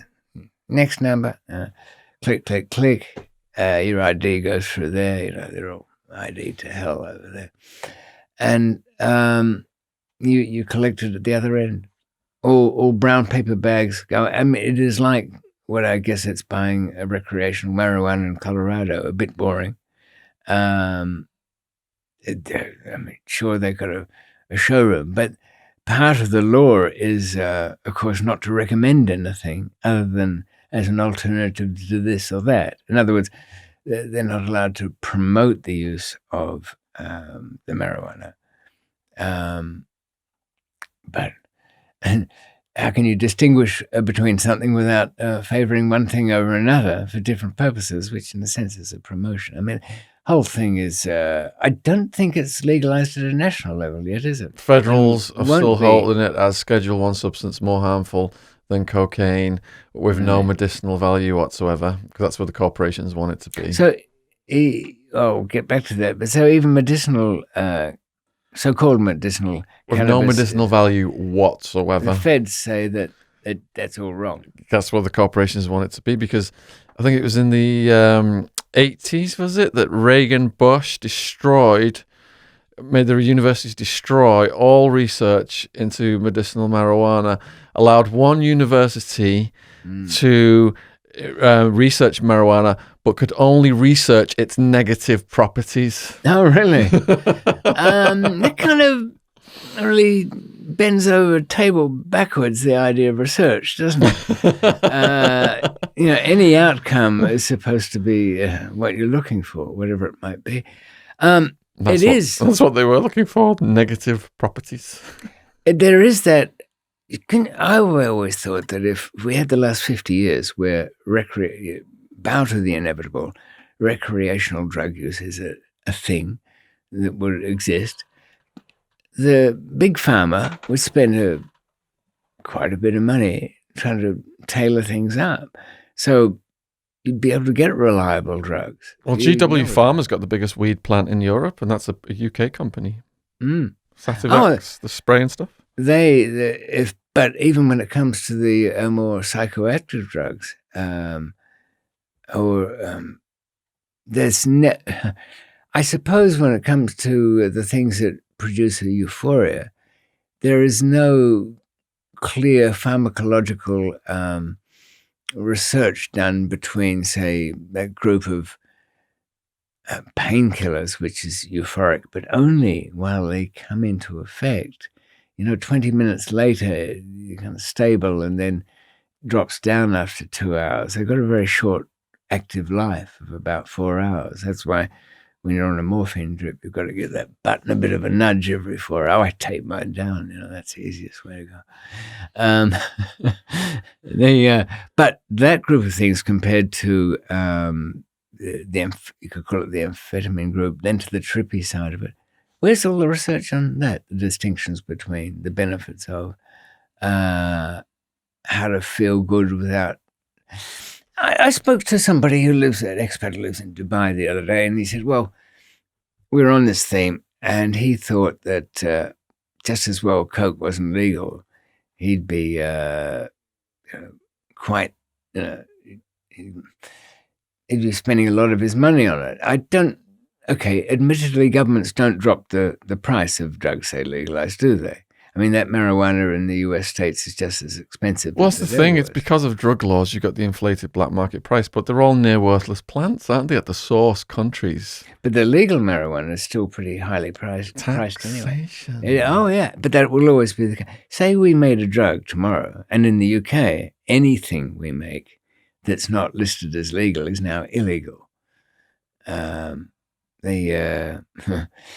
I mean, that's a crazy bit of law, isn't it? It's Saying that totally every substance that is mind-altering in any way or affects the CNS is against the law. So that just hands it over to the black market who produces toxic substances. Yeah. Kids die because of toxic substances. They don't know what to get in. And adults don't have a very good time. And it makes making choices extraordinarily difficult. The choice is never between yes and no. It's between what's it like, or how's it feel, or what are the long terms. Well, Portugal sourced heroin and gave it to the addicts and got them off the heroin because they weren't afraid of getting arrested, and the health teams cancelled them off the heroin. And that was a very cheap way to deal with that because of all the crime around that drug and the cost of incarcerating people and policing all that and everything else. They saved a fortune. As well, I in 40 years, I've known very clearly two kinds of heroin user. Those who stumble in and out of it because they're just messing around with it and they get themselves in trouble by getting a habit. But there are about, I'd say, between 8 and 10% of the whole population that are born just misery gutters. They are born unhappy. Their genes have left them with brain wiring that it's like depressives. They feel like a couple of people who've used to say, well, it's the only time I felt normal was when I was on something like that. But research about what it is about that, can you make something like that wouldn't be addictive? Would it be necessarily the end of the world if people were taking something or other to make themselves feel happier all their lives? Who knows? Because we do know that in 100 years, when the electrode implant into the spinal column is there for what they'd call legitimate medical use, to avoid epilepsies, to stimulate regrowth of damaged things, to do with paralysis, Parkinsonism, all of those. Somebody will say, well, while we've got all those little wires in place, try this little program I've typed out on the computer that processes, sends off the stimulus signal. You'll enjoy this one. So if the drug is a program... That would certainly put vibrating nipple clamps out of business. Well, I think for some people in their lives, putting aside the nipple clamps is a little overdue. A nipple was not meant to be clamped. And looking at the questions, anything interesting? The most commonly asked question is, when is part 9? These have just been coming in for months. I just got one the other day. Just had it, really. People are complimenting us on the blue spectacles. As usual, we get this comment, I think, on every episode. I could listen to David just recite the phone book. Well, that's about all you'll get at the moment because I'm quite busy. But by the way, there's a German version coming out, German fans, called Flucht, and Flucht I did. It's the old escape book, but I'm going to type it up. My friends in Halle and Leipzig need to get on that. So one person saying these need to be at least 3 hours long. Yeah. One saying, David, have you heard Neddy Smith was on his deathbed in October but miraculously survived? Oh, I thought he was gone. Neddy Smith was an Australian villain, various sorts, but pretty much a leech extortionist and complete informer, by the way. Some people have misinterpreted Billy the failed boxer as Billy Moore and asking for confirmation. No connection. We've had Billy Moore on the podcast. Have you not seen that? He was in prison in Thailand. Gripping story. What did you think of the film that was made out of his story? Interesting film, I thought. It's good, I think. Well made. It's artsy, isn't it? But intense without the language. Not speaking and the language barrier. Anything to do with only aspects of him, I would think. inspired by, I think you'd say in that case. But it was This question might cause a plot spoiler, so you might just we can exercise our right to remain silent on it. Ask him whatever happened to the DEA agent. Are we going to get to that in the story? We are indeed. Last time Bill Schenkman was gloating over my still breathing corpse in Karachi, as I'd been arrested there. But now that I'm acquitted, he's trying to make it difficult for me to get a passport out of Dodge. The Australians offered one, but fooled around on it. And the British, well, they were dragging their heels too. But I didn't mind being in Karachi town, as you'll hear next time. Have you had any dealings with Prince Andrew or other royal family members? Not really. Extremely dull people who are people I try to avoid, really. Somebody, a friend of mine who knew them all well, said for the most part, they are kind of dull. The mathematician David mentions was probably Andre Weil, who was wrongly imprisoned for spying in 1940. He made so much progress with his work that he joked he was going to have to arrange to be locked up to 2 to 3 months every year. What, so that he could work more? So he could make more progress on his work. Who was it? Cloistered. Who was the questioner there? The respondent. The questioner is Mathemagical 55. All right. Not a regular one, I don't think, but... Doesn't ring a bell, that one, does it? No. The fundamentalist Christians who've been stalking me have really eased up. I don't know whether they've been struck down by the wrath of God in some form. That'd be ironic, wouldn't it? Did David vote for the trillionaire bankers and the Brexit con? Did I like the Brexit? Well, I went public and said Brexit will never happen. And it seems that though other people are trying to collect on the bet, but the fact is we've yet to see anything that shows one change of operating procedure. And even though I don't think, I think it'll be the great British way of just ignoring the whole thing. And going on as though nothing happened. Maintaining existing agreements, signing things over, it will be the same, except we won't be part of it. No MEPs anymore, and we'll have to pay the fees on the sly too, by the way, like Norway does. Are you the David Attenborough of prison and life stories? There we have it. In the wild, the novice smuggler. You can tell by his ragged jeans that he is ready to mate with the customs officer. I can see that. Well, it's less wildlife than a kind of, what would I think, a termite mound. Very developed. Evolution's left its mark.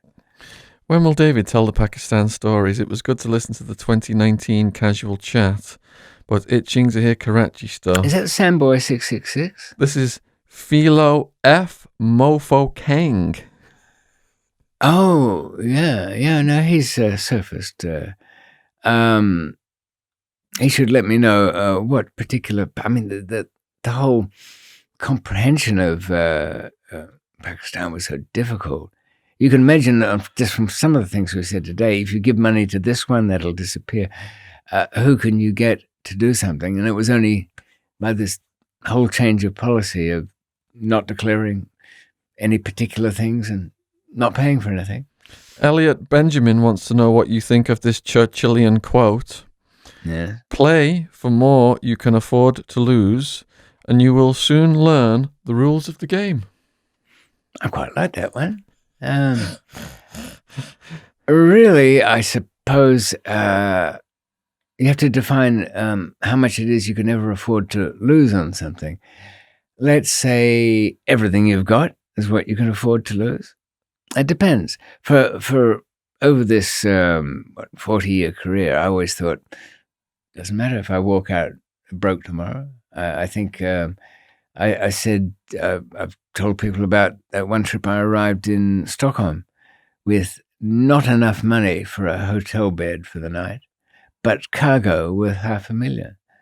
Oh, and not a contact whatsoever other than a murmured deathbed whispering about such and such, who was a journalist who knew people. But as soon as I arrived there, I knew it was all right. So to have nothing was never really threatening. Would you say that your wealth is inside you then? It is your knowledge, accumulated knowledge, and your health? Well, health. I think the web of molecules that I've ingested over the years is quite a firm structure, but I never really, I wouldn't be working on a day-to-day grind as it was. They were quite like, I still like making things. I was like to a workshop. Tonka Tanka has asked, David is a small man. How does he handle prison violence? As a spectator, sometimes ringside with the best seats in the house, I can tell you. I always try and get those. I won't go to any prison executions anymore. I decided that after the hanging in Karachi, when they had to put the sandbags on this skinny little thing around his ankles, and they had a row of them on the back wall there, from which they selected.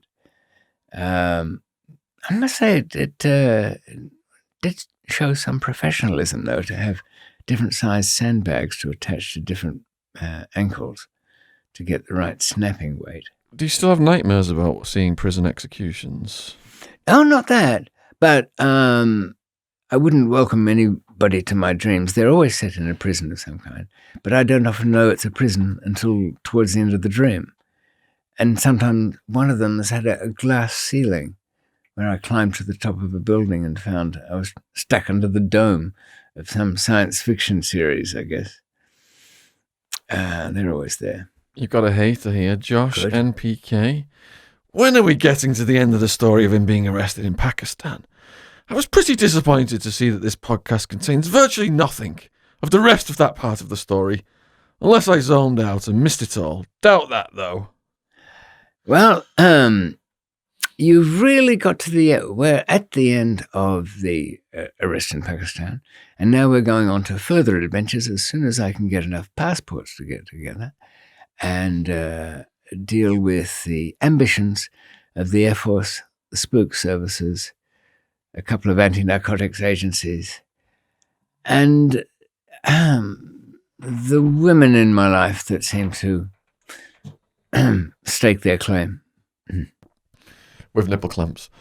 Truth or Spoof has asked... Is there any truth to this guy? Have you seen this? I mean, the photo Polaroids lying around. Truth or Spoof has asked, what would David change about how your actions adversely impacted or hurt other people? Oh, well, yes, sometimes they, when they get rich, they buy a bed and it's less comfortable than their old bed. Or they buy a sports car and then they have an accident in it because they can't handle a 7-shift Italian sports car. And so it has inversely affected them. But I'm being glib about it, but anybody who found themselves in trouble over any of my business affairs could always come to me. And I'd find a solution. Who do you want to play in your movie? Well, you already had one movie. Who was that played you? Toby Schmitz, his name was. Toby Schmitz. Yeah, unfortunate. Sounds name. German. I don't know what he's doing these days, but he didn't shoot to fame in anything.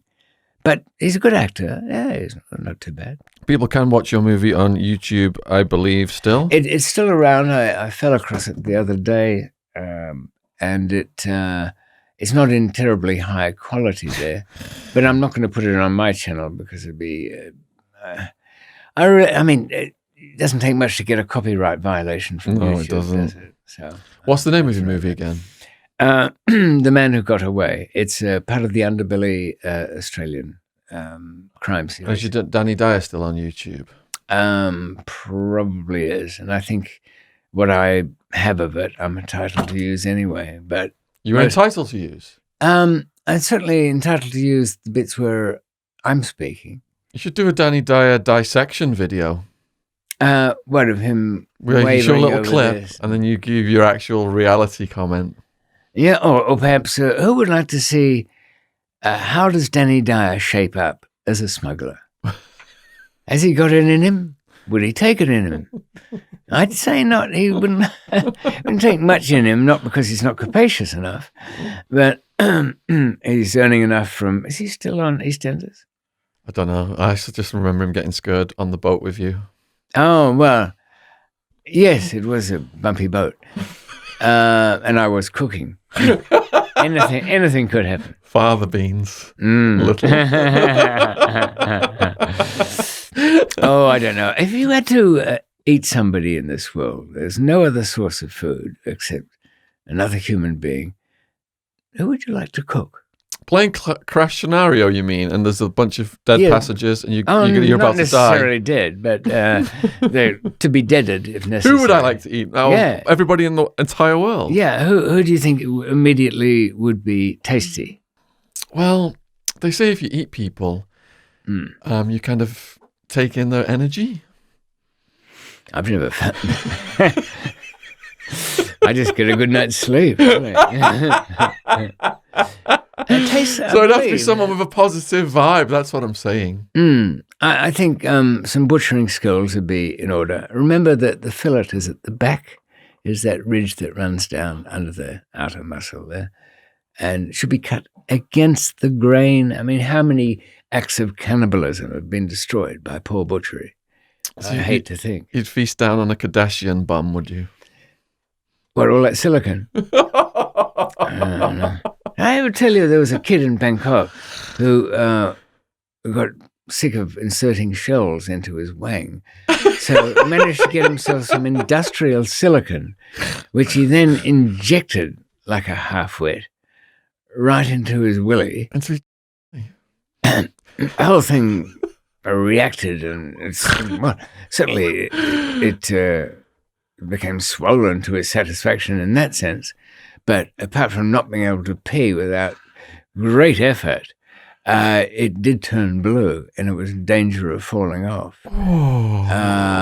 So the cat doctors, amongst the other Thai surgeons, only their finest cat doctors were brought in on a case like that, went to work and sucked out various things, and presumably enough of it so he recovered. But it took a year for it to come back to anything functional. Did he manage to restore it with dick lifts?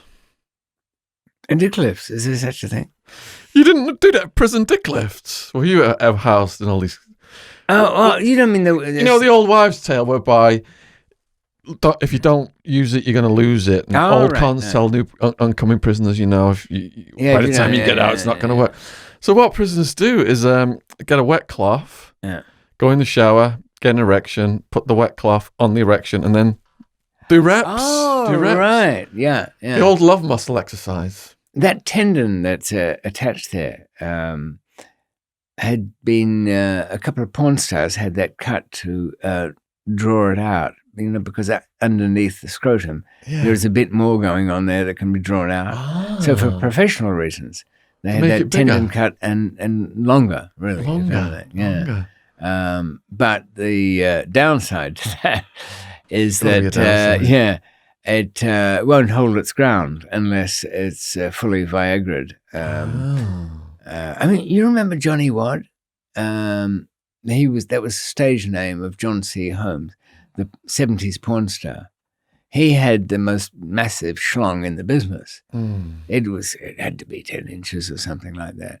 But he was a pretty heavy drinker and drug user and whatnot. Died of AIDS in the end. But he never managed a proper erection. It was just too much blood to be pumped through there. Could he at least play the piano with it? I think chopsticks or Claire de Lune or something like that. Ode in D, air on a G string. That was the guy who was famous. See what your questions inspire. Okay. Please put all of your questions for episode 10 in the comments section below this video. And we'll be heading off into out of Asia and off into Scandinavia, the United States, and beyond again. Please subscribe to David's channel. A lot of you have subscribed to OG Shadow's channel, and it's just jumped from no subscribers to 50,000. Let's get David's channel going viral like that. The link is in the description box below this video, as are links to the 8 preceding podcasts, some of which are 3 hours long, 20 plus hours of endless content. You could just lock yourself in all weekend long and listen to David's mellifluous voice. So the link is down there, as are links to David's books, my socials, and everything else we've got going on that you're presently interested in the channel. Huge thank you to all of the new subs. And pleasure to be here as always. And if people have any questions, they can contact me through the link in all of that stuff. The subscription logo is in the bottom right-hand corner of the screen. It is free to subscribe. Huge thank you to all the people who donated on PayPal, Patreon, Just Giving, Subscribe Star. All those links are down there as well, to enable us to produce such quality podcasts in this studio with our sound engineer, Joe, and our cameraman, James. Yes, there's stalwart troopers always here. Follow you anywhere. Into battle, Sean. Absolutely. Okay. Give us a hug, old bean. Yes. Okay. Take care, people. Adios. See you next time. Thank you. Bye. Part 10! 10! Would you believe it? A subdued announcement from my host here, trying to tell you that this is part 10 of David and Sean and my scurrilous adventures. You would never guess that he was a TV presenter in his childhood. At 12 years old. And I had learnt to read the news. So, and they didn't have auto cues in those days. So you actually had to scan a couple of lines. It was quite a challenge. Oh, I've knocked the table. I'm not allowed to do that. So all is well here at the studio, and you've had an earlier guest, a man who solves his problems with the fist. Indeed, we had a boxer on who spent time in the UK prison system. But for people who are not familiar with David, there's a reason he's back for the 10th time. By far the biggest story on the channel. We're not talking just one prison experience in one country. We are talking prison experiences on 5 continents. The man, the only Westerner to escape from death row in Thailand. Tortured in Karachi. And on and on and on and on it goes until we get up to episode 20, after which we're going to have to rely on your questions to keep us going. You think? Perhaps I can reveal what I've really been up to since my retirement. But, in fact, I'm using my misadventures to some purpose. Actually, threw out a video on my own channel, which a handful of people watch. Please go in the description box and check out David's channel and subscribe. We need to get him up to over 10,000 subs. What are you at now? Just about 6,000. Cool. So it's not too bad.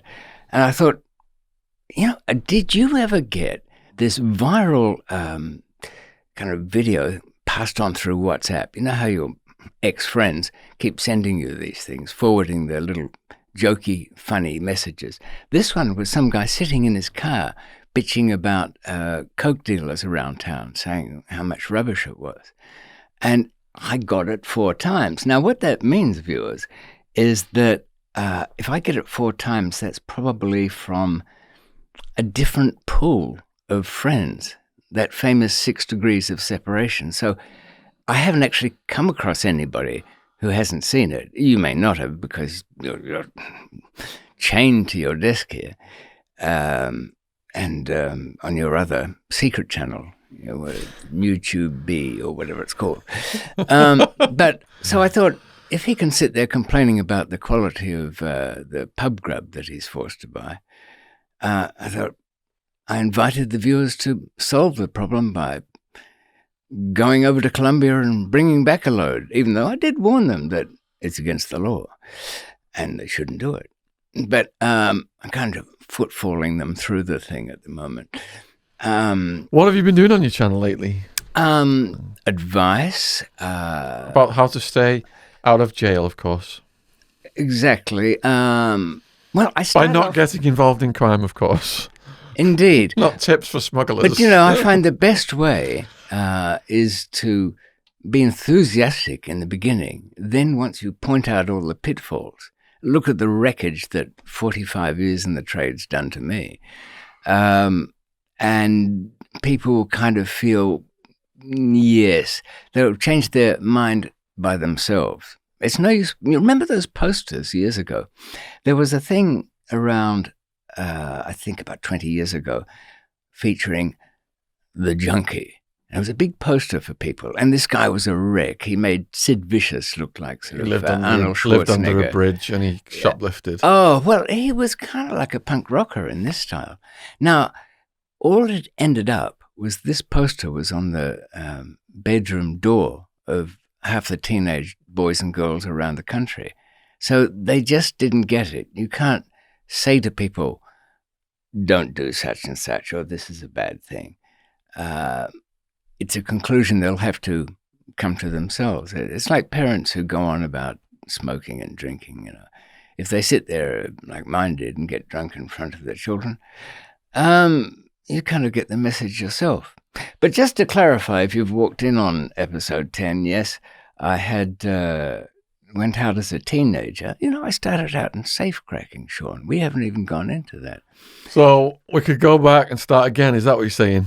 Well, it was kind of short-lived because most of the safecrackers had kind of retired, and there was a bit of a challenge between the manufacturers of the safes and us.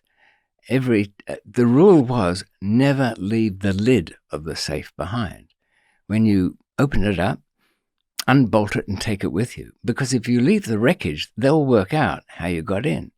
But people are nervous, careless, enjoying their loot, or disappointed at finding an empty safe, and stomp off into the night, leaving the evidence. Now, the way back in those days was to drill a tiny hole through the front. Now, those tumbler combination safes, people always seem to be interested in the technicalities, don't they? They are. There's a series of discs behind that tumbler, and as you go 23 left, 42 right, it pushes one of the discs this way and the next one that way, and there's a groove in them. If you line up all the grooves in the disc, you can turn the handle, the bolt will drop into it, and then you can open it up. So you can imagine if we could drill in, we had to use a cystoscope. This was in the days, this was mid-70s, before microscopic cameras and such like. But the cystoscope was the horrible instrument that gentlemen had to have inserted into them if they'd had a memento from Asia, shall we say, from some liaison there, and the inside needed examining. It wasn't that small, but you could see how these things lined up. Not the umbrella scrape thing. I don't think that's been used since, it was still around when I was a young man, but then again, so was the horseless carriage. It never worked anyway, did it? And mercury treatment, that was another cure for syphilis that never did any good. So, by the way, what they did, the safe companies, when they realized what we were doing, was put in what we called a crunchy bar. It was another disc, but of very strong metals like tungsten mixed with Teflon, so that when your drill bit went in to make the hole to have a look, it would strike the hard stuff and twist on the soft stuff and snap. And once it snapped, you're gone. You can try and drill another hole, but it won't do any good because it's all bunged up. And that was in reaction to what we did. And of course, police do the same thing, don't they? They react. But so it was out of that and then into smuggling in general, everything from gold video heads and inevitably narcotics, which was where the fun began. I ended up getting a big sentence in Australia, 10 years, survived that, out of Supermaxes, headed for Thailand. That all fell to pieces, almost sentenced to death, a couple of weeks off it, escaped from there, built a new life. I guess this is the point of our interviews, isn't it? The lives keep getting crushed down, and I'll kind of manufacture a new David out of the ashes. Please let us know in the comments what you think the point of David's interviews is. Thank you. Well, it's insomnia for people who have no lives, I guess. But then again, you amongst your, what is it, close to 500,000 subscribers? Over now. It's got to be impressive. There are no doubt some quite sensible people who are still asking themselves at 3 o'clock in the morning why they're watching, but nonetheless.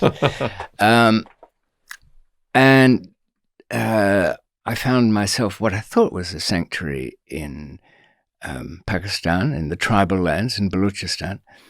But things, of course, got complicated after I broke the other rule, which is when you've retired, don't go running around playing, I don't know, hero in any sense. And when I tried and more or less succeeded in getting a kidnapped friend out of trouble there, Iftikhar, he was the nephew of a guy that had saved me a few times. This is Mir Nurjan Magsi, head of the Magsi clan, tribal chieftain.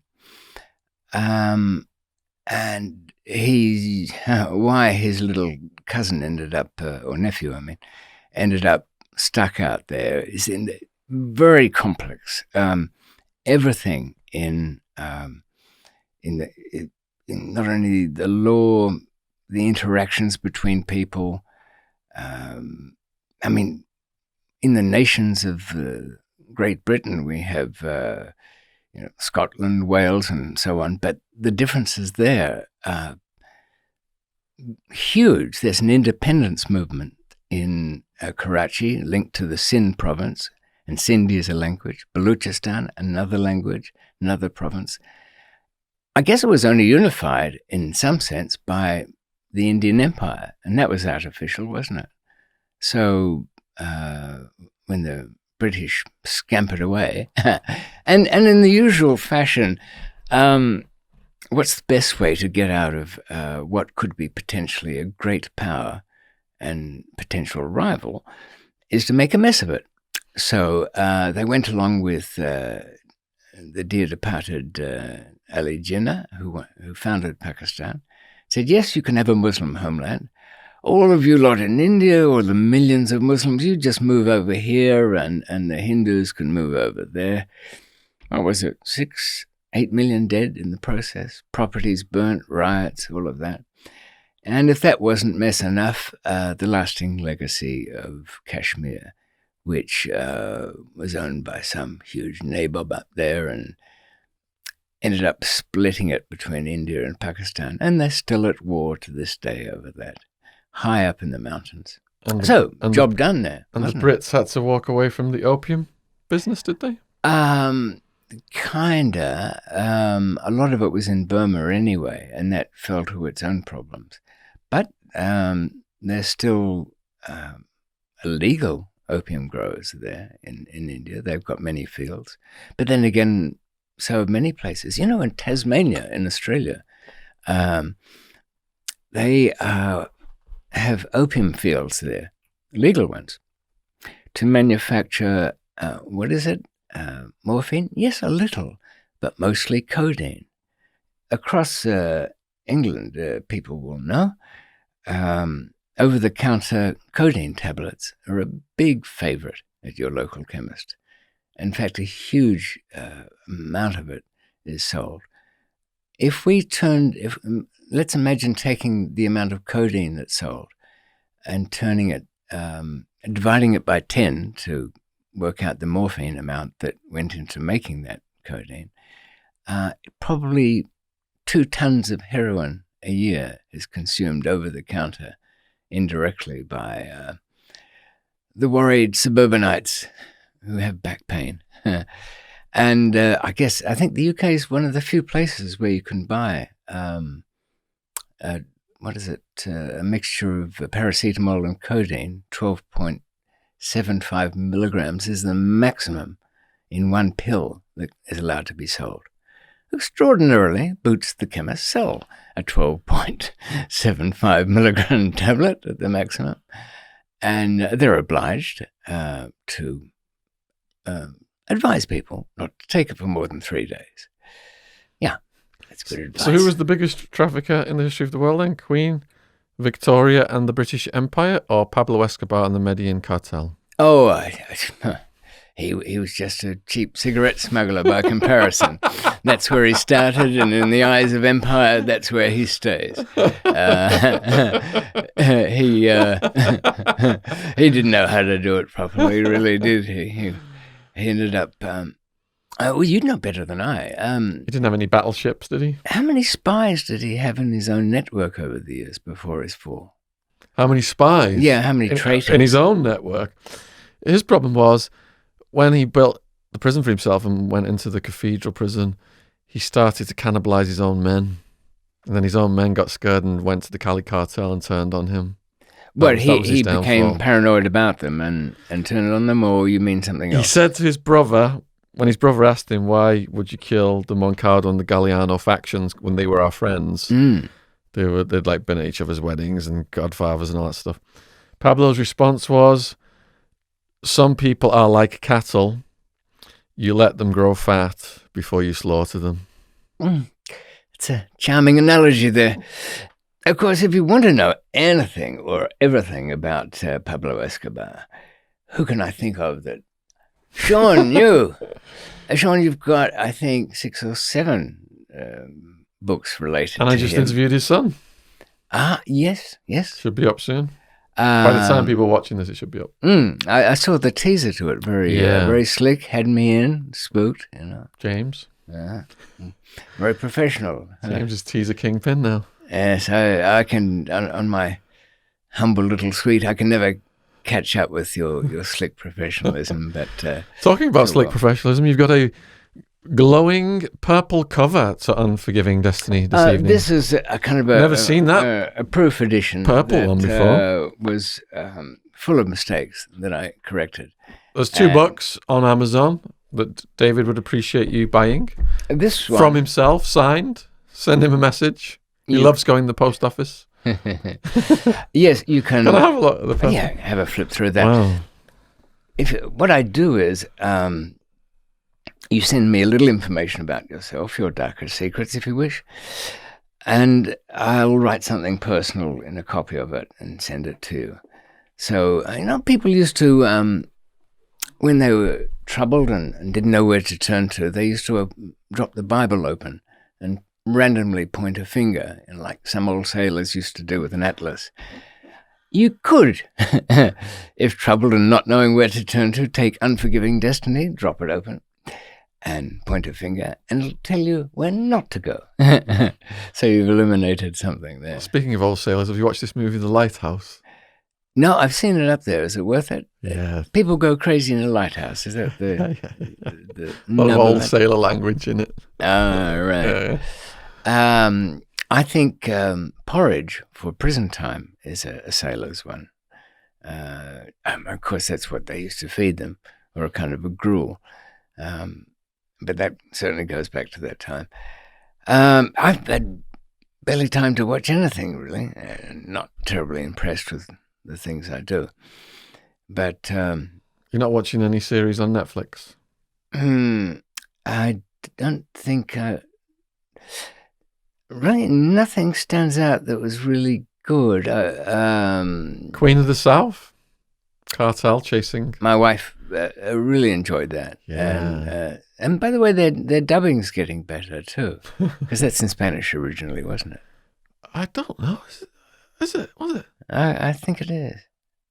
There's just little parts are in Spanish, not the majority of it. Right. Well, they put a... What about The Last Kingdom? Worth it again, is that? There's a new season coming up, I think. And there's a new season of Ozark coming up. Right. Yeah. No, I caught a thing called Cut Bank the other night. Cut Bank. A bit like the Coen brothers stuff. They always have small town weirdos. Somebody tries on something, a caper gone wrong, all of that kind of stuff. one of these days you will have amassed enough, and probably have already, to start thinking of writing fiction or something. Yeah, if there's enough time in the day to write fiction. What I've started to do now is publish books for other people. So about 12 of our true crime guests are publishing the books for me now. If anyone out there's published and wants a republishing done, and we are doing a few books from scratch, hard-hitting true crime only, then get in touch. Gadfly Press.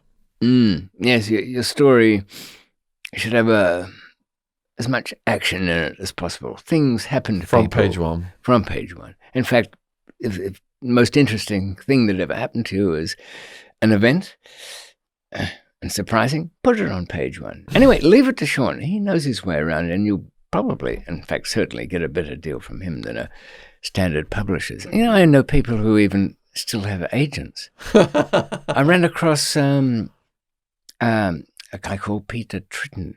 He ended up doing, 9 years? Yeah, his Vice videos gone viral, hasn't it? Yes, it had.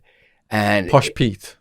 Well, he's sort of looking a bit kind of puny Pete at the moment because what tuberculosis that he picked up from that foreign prison experience. Yeah, that was harrowing. Still eating away at him. But I'm going to do a Skype call with him. Is that going to go on your channel? It'll go on the Excellent. channel. So it'll probably be. I mean, all the other things I put there, you would want to stick on yours. Is he at a secret location these days? He was for about a year. Yeah. He had completely innocently happened to be at somebody's place when the door got kicked in. Oh. You know, that happens. And so he went quiet after a while there. But he had a book out, unwisely titled something in Spanish like El Infierno, in hell. Yeah. And, of course, it's like scientists who write books. If they put a mathematical symbol in the book anywhere, it'll go no place. Who was that floppy-haired Manchester twat scientist? He published E = MC squared. It sold. Nobody read it. But, there we are. So where was I last time? Now You're out on bail in Karachi. Okay. What was I doing there? I was facing 2 sets of charges over the same incident, where one of my old pals found himself arrested there with a few kilos of heroin and couldn't think of anybody to blame except for me. So he talked me up, and that's why I ended up in the prison and kind of mistreated there. Not so much in the prison, but by the arresting police. But finally, it came to trial, and I was acquitted by an honest judge. Well, as I've explained before, all the proceedings are in English in Indian and Pakistan courts, something that takes people by surprise. And I think it's been a beneficial thing because there's all that history, isn't there, of the golden thread of British justice. So when they word their judgments, if there's no evidence, you should get out of it. That $20,000 I paid had nothing to do with the outcome of his ruling. So I then was facing the other, it was kind of like a federal charge of the same thing. Had to get bail on that. An Air Force captain that I'd met in one of the prisons arranged for the bail. I was bailed out. And even that wasn't easy. As I said, they just didn't want to let me go.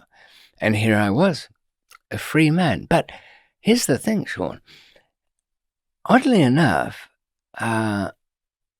in a life full of being pursued and chased and imprisoned, the most relaxing moments are when I'm kind of stuck in some foreign place, or foreign to me, and I can't really move, so I have to just enjoy it. And that's what I did.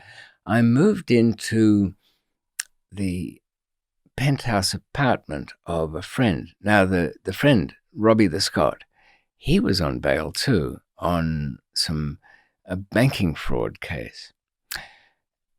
Down on the coast in Pakistan, there's Gwadar Port, and long has been the plan to run a pipeline all the way from Kyrgyzstan down through Afghanistan to that port and scoop up all the natural gas that you can collect along the way.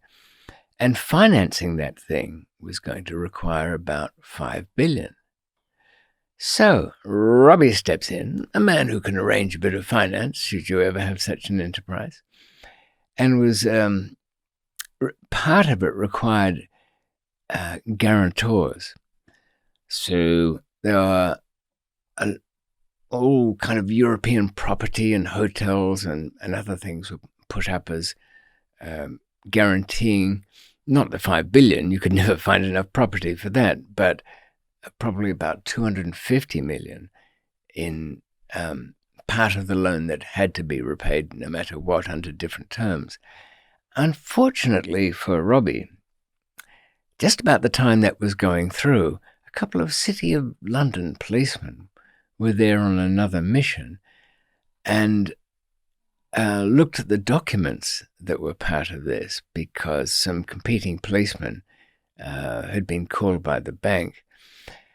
On top of the fax that was part of the guarantee papers was a fax header. Now, fax machines have gone with the wind, thank God, but they used to include the origin source of the fax machine and tiny little print across the top. Now, instead of the Habib Bank in Zurich, it read Pearl Continental Hotel, Karachi. It is not good. It kind of throws a spanner in the works there. So Robbie found himself being charged with fraudulently raising this money. He was bailed out himself. But being a man who puts together big deals, you have to look like a man who puts together big deals. So he went down to Clifton Beach. Sounds kind of English? I suppose so, because everybody spoke it down there. But in fact, it's a very well-known and posh suburb of Karachi. And there is a beach, and a few kind of tired-looking camels schlep up and down to take the kids around the place.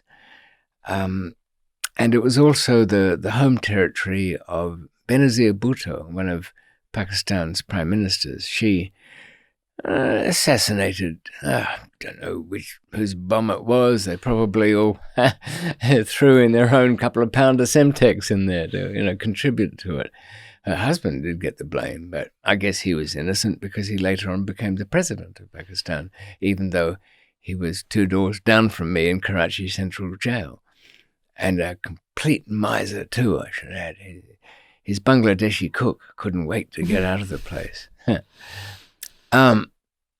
Robbie had about 6 rooms in this penthouse. I took one of them and was, as I say, very relaxed. I got a big camera. I ran around taking pictures of all those tangled cables you get in the big city there. Started touring the countryside. I saw my captain friend. And then I think I'd mentioned, but not given a huge amount of detail, when I was in the jail just before my release, it's called Landy Prison, I'd come across an Englishman. His name was David also. Not also, but David. And he was facing 2 tons of hash accusation with the notorious drug organizer Akbar Shah. Akbar Shah is the man you go to if you want anything arranged from just about anywhere in that part of the world into Pakistan, and he could do it. Indeed, he could. Unfortunately for Akbar, if you give him the money for the deal, anything other than 2.5 seconds before it's about to take place, Akers will be straight into a casino and blow the lot. Now, this one went sour for some reason, but not to do with Akbar's carelessness exactly. It was a bit of a mystery. This David had been sent over from London. He was a jeweler, by the way, and quite a good one, to meet the waiter from Dubai who had the connection for the 2 tons of hash, and it was heading off to a country that I can't name, because somebody could kind of put that together. And that's the trouble. Even though I sound like I'm rabbiting on, I'm very carefully selecting what clues I give the opposition, because you never know. There might be some retired plod out there who likes a crossword puzzle on a Sunday. So I'd spoken to this David, who was firmly in the clutches of old Akbar there, advised him to do nothing, just wait it out. The biggest to the lowest in this country, they make themselves comfortable and wait it out. Nope, he was in a hurry and arranged money from home. So what's that got to do with me? Well, his wife was on the phone to me, and when I was in Clifton Beach, and to Robbie, because we were outside and we could help. But really what we were trying to do was to prevent her from selling the family home in Croydon and sending loads of money. Explained very clearly that if you send money for a start, that's it, it's gone. Doesn't matter who it was, to where, to when. You can come here with some money and you don't need much and help. But she was insisting on coming over to help him, and she did. So I was waiting to get some new passports, and even one in my own name. I don't know quite where I saw the logic of that, but I think I wanted to test the waters to see whether the Interpol warrants had been lifted. Short answer to cut a couple of steps ahead. No, they damn well hadn't been. The Thailand escape thing was still floating around. So, with this time on my hands, even though I tried to put her off, nonetheless she was determined to come, and arrived with their two daughters, who were 12 and 7 at the time, little Ellie and slightly older Sophia. So I go to the airport and to pick them up, and they come out like they're on holiday or something like that. Trolleys, all twisted wheels. You can imagine Karachi Airport, all those airport touts trying to descend on them, to eat them alive. And I picked them up, and we'd arranged a hotel for them. I must say the little girls looked up at me and looked kind of disappointed. I think I'd been talked up, but because of all the history, but that my harshest critics are the most realistic ones. At that age, they're very realistic. Had them secured and arranged a better hotel than the one that Robbie had got for them, someplace a bit out of town. It's the Carlton down by the marina, if you're ever there. It's owned by the military, and so very peaceful. You won't get any trouble from there. Do they let you in if you've got an Interpol record? They don't care if you've got an LP record of the Sergeant Pepper's on bootleg. They'll let you. They really don't mind that. Run by an Austrian, where it was back at that time. But Nurjan, who'd found me when I was in the dungeon in Hyderabad prison and got my case back on the rails so that I could be found not guilty and released, he was at a kind of loose end. And now this is a man, you might recall, who was still on a never-ending case that was, I think, 14 years old at the time, still running in the courts, of the September 30 massacre, where 130 people died. He had his own bits of smuggling and interests, everything from little illegal stills to solving problems for people, which usually involved the very dry deserts of Balochistan, that kind of problem solving. But he had some mutual friends who had put up their houses as a guarantee, and then you couldn't contact them. But sure enough, their signatures were on these guarantee things for these properties. Oh, and they also put a thumbprint down there as well. So that they must have been alive, we all assume, for that to be going on.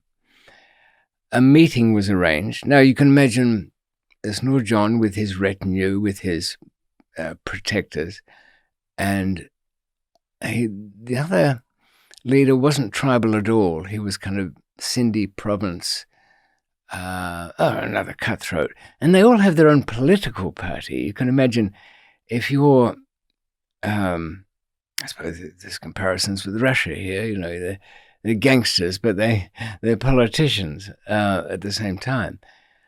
I went to the so-called peace brokering meeting with Nurjan and a very dark-eyed guy. He looked a bit like, who was that that terrorist that ended up being waterboarded 130 times or something?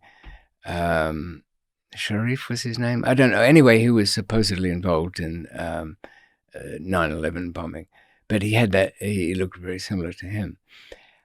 Now, you don't have to follow Sindhi or Urdu too well to know when a meeting's not going really great.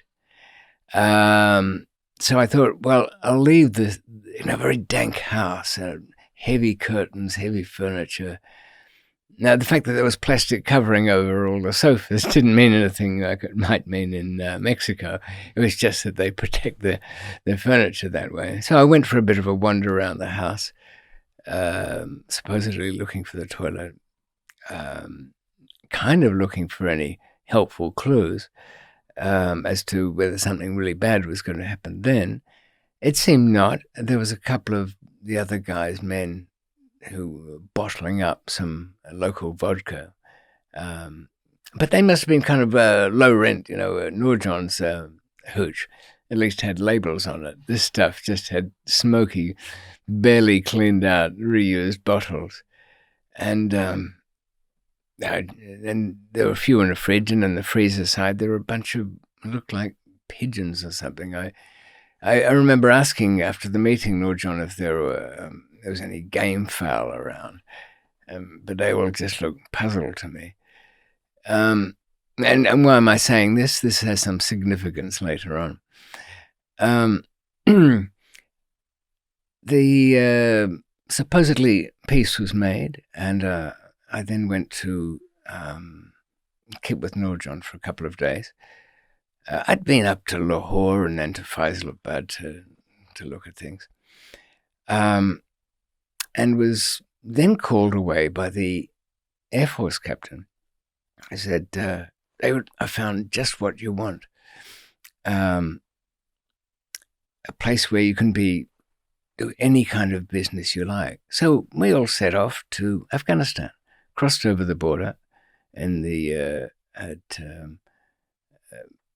not along the coast, but up a bit west from Quetta.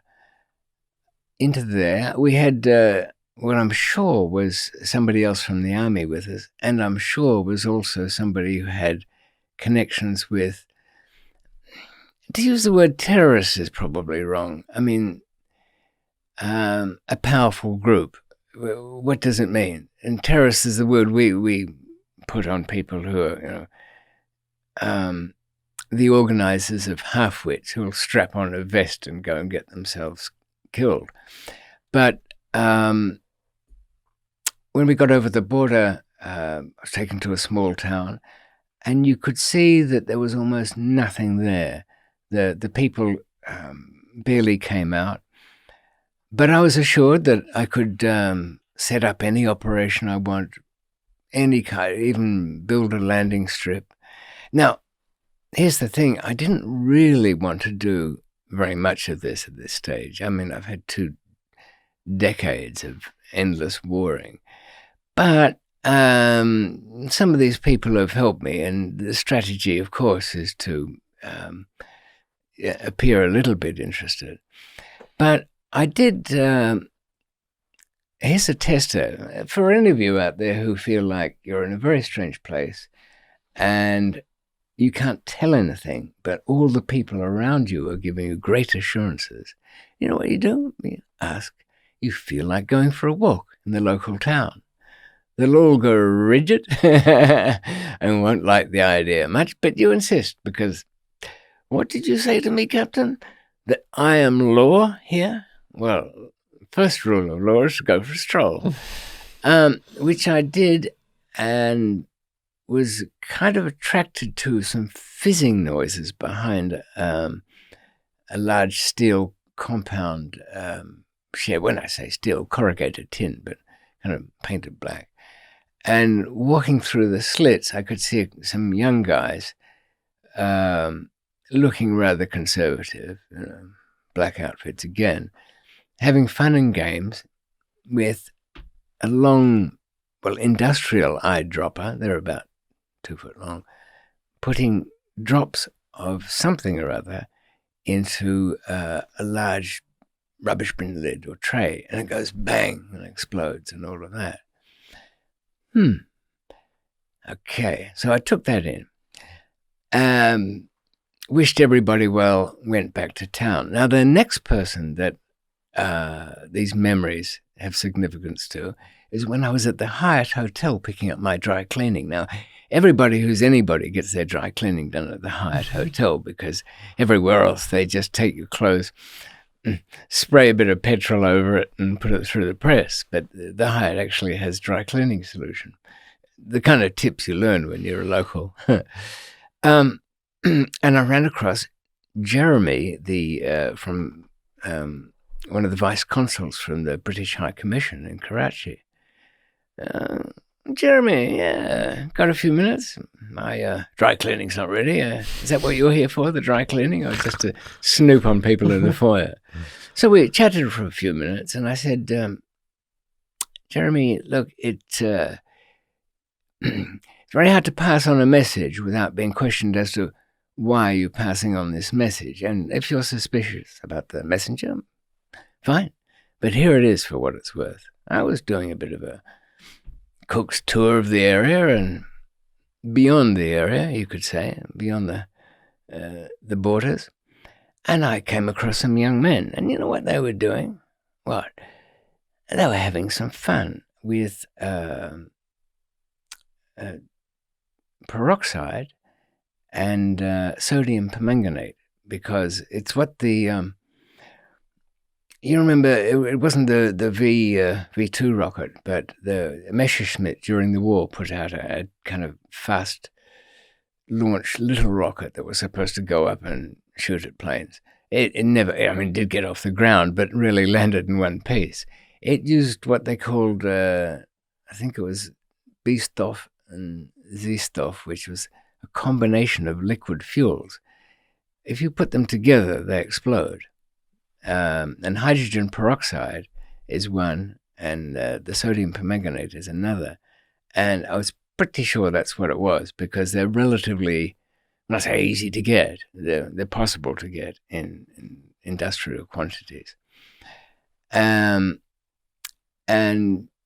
what's it to him, said Jeremy? Well, the thing is, it does occur to me that if you were of this kind of persuasion and you wanted to get onto a plane, for example, with something that wasn't metal and wasn't in itself an explosive, you could strap on a couple of jellied containers of this, and as soon as you tear something or rip something and the two bits meet together, that would be the end of that plane. Now, you'd think, wouldn't you, that having tipped somebody who's got his ear to the spook central would think this, worth doing something about. When he gave me a very suspicious look, I said, look, frankly, the reason I'm telling you this is because if there's anything to it, and if it comes to anything, can you imagine what it's like for a smuggler to get on a plane? There'll be a bit of checking going on, don't you think? So, I had perfectly, valid reasons for bringing this up. But as far as I know, absolutely nothing was done with that information.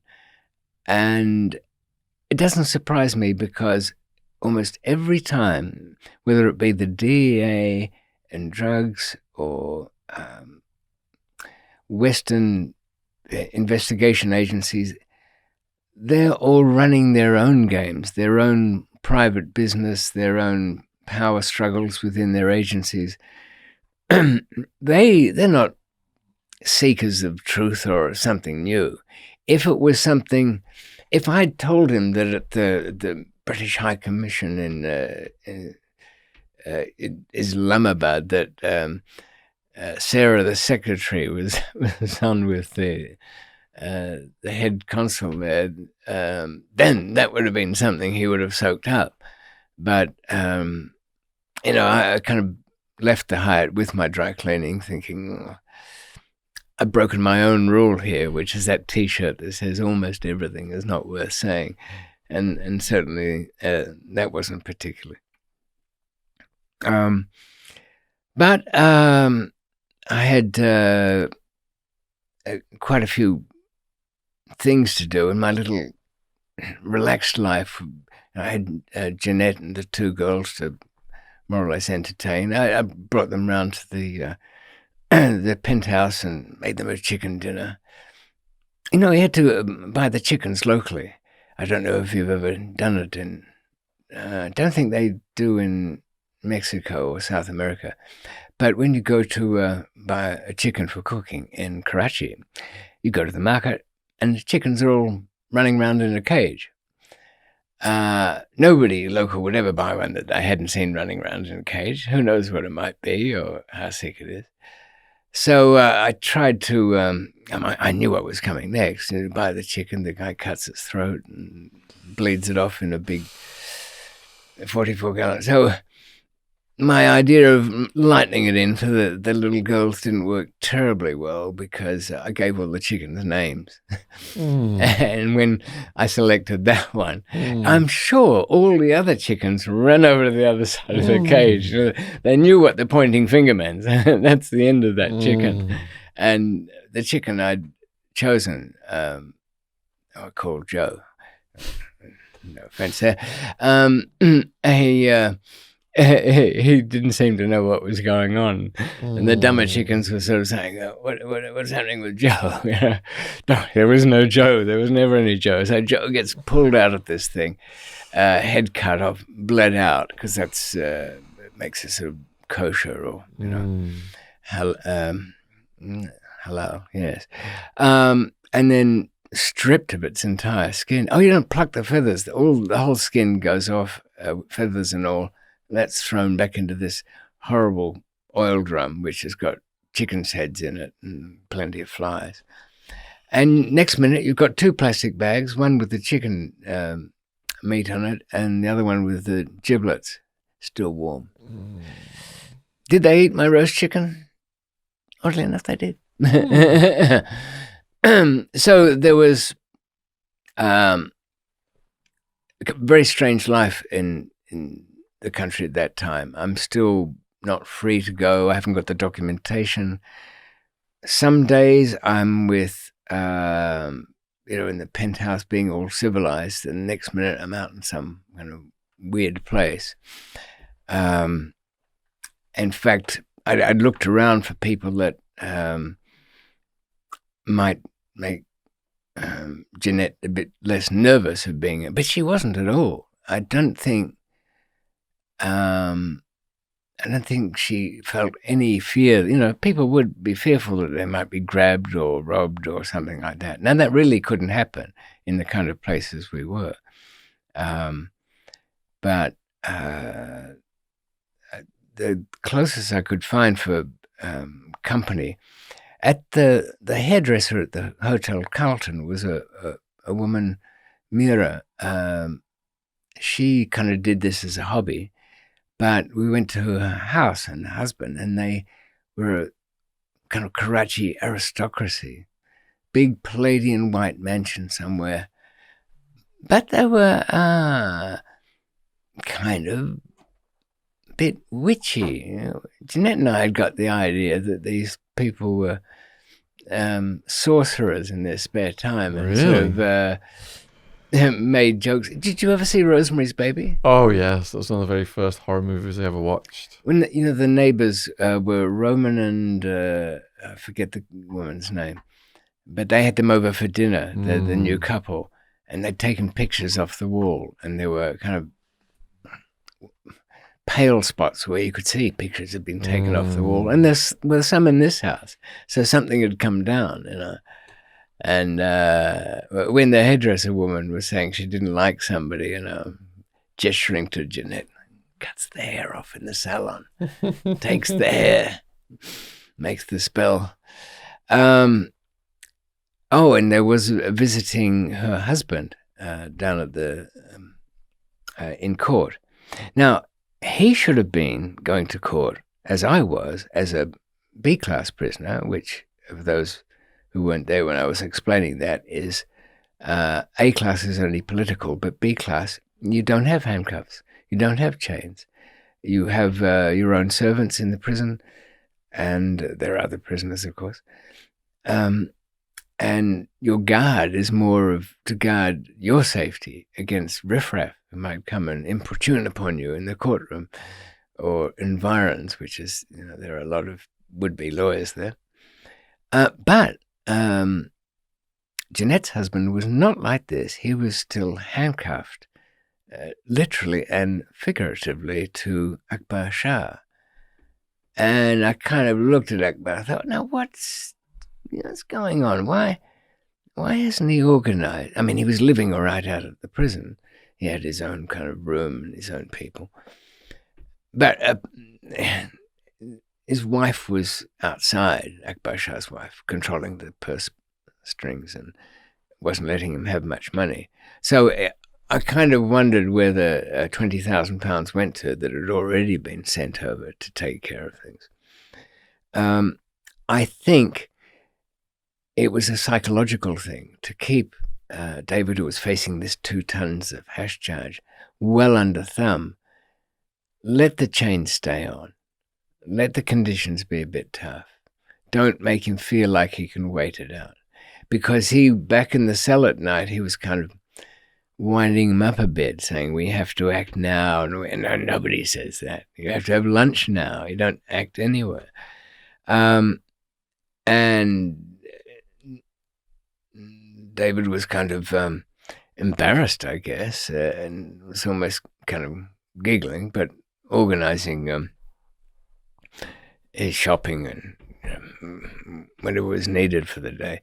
And I didn't show myself that day. I was lurking in the shadows. I thought it would be more embarrassing, don't you think? If you've met some guy in prison, his wife's come over to, let's say you're in Mexico, you're taking care of the wife in an honest sort of way. You don't want to go down to and watch him chained up and say, look at me, I've got your wife. Let them get on with it. If you want to see that nothing untoward happens, you have to lurk in the shadows for that one, which is what I did. But anyway, they seemed to be enjoying themselves. The pool was nice at the Carlton Hotel. I didn't meet Nurjan down at one of his little investments, which was a Subway branch franchise down there. And Kamran was with us, who is his kind of chief bodyguard, though a bit suspiciously tangled up in the nephew going missing. But that's the way it is here, isn't it? I mean, in the last, 15 minutes, I've talked about 5 or 6 sets of people, all with different motives.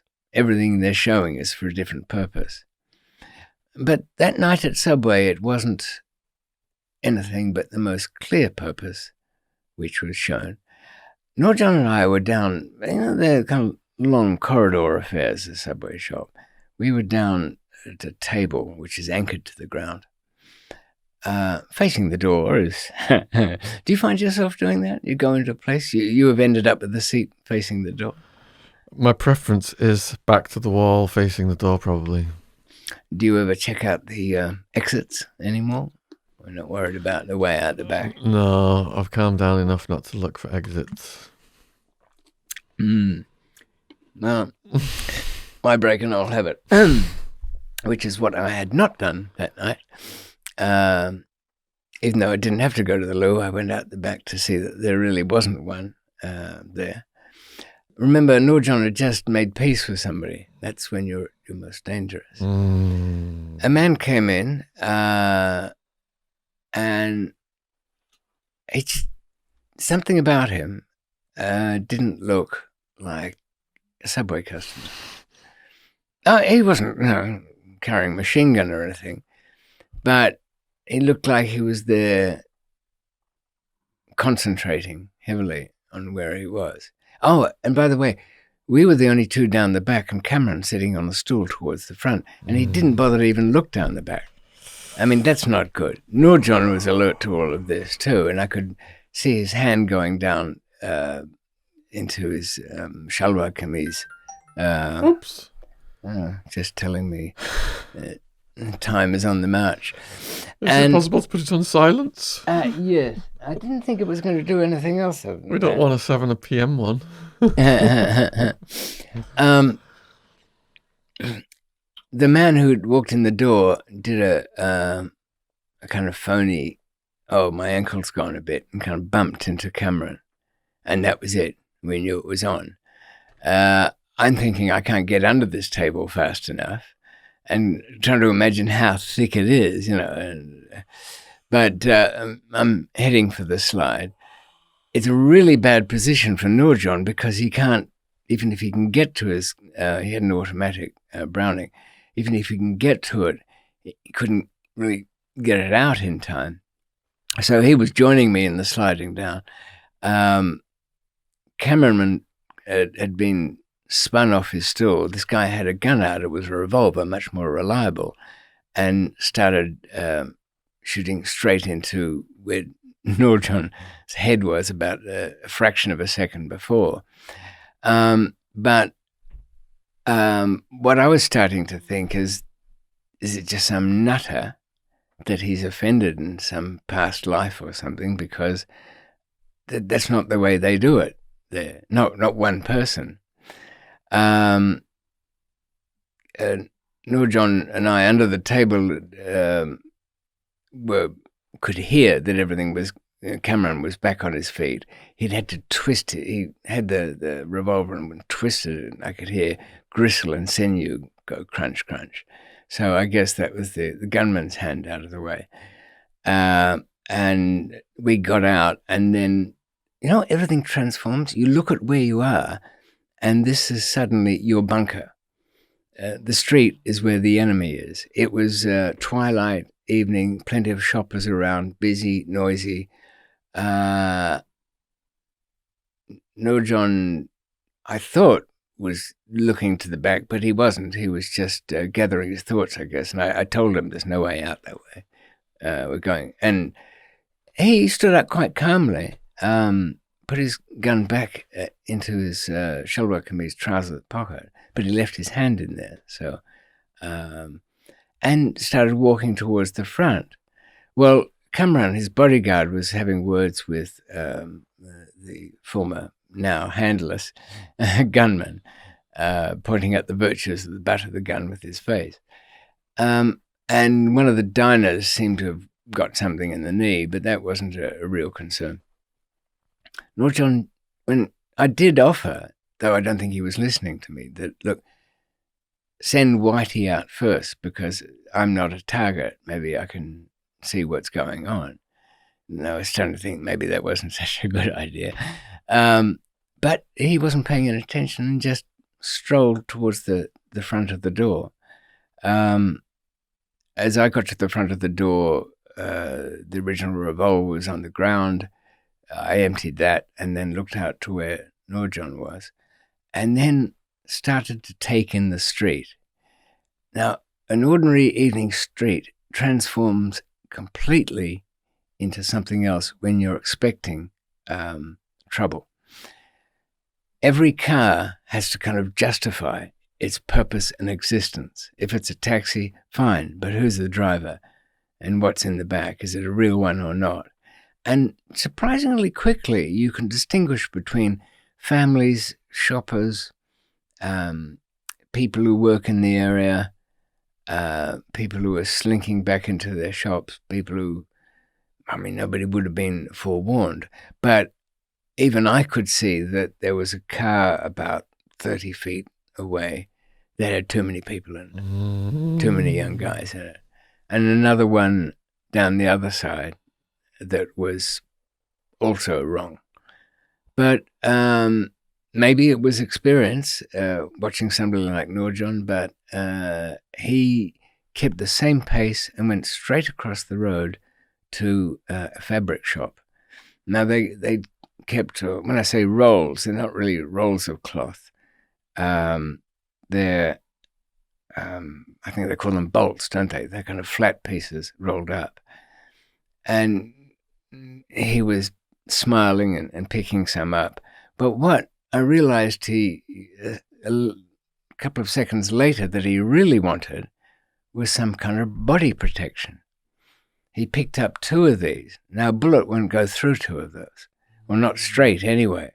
So the guy they sent into the shop fired once, then was professional enough not to waste his bullets and was trying to look for a better shot, but it was too late. Nurjan got him.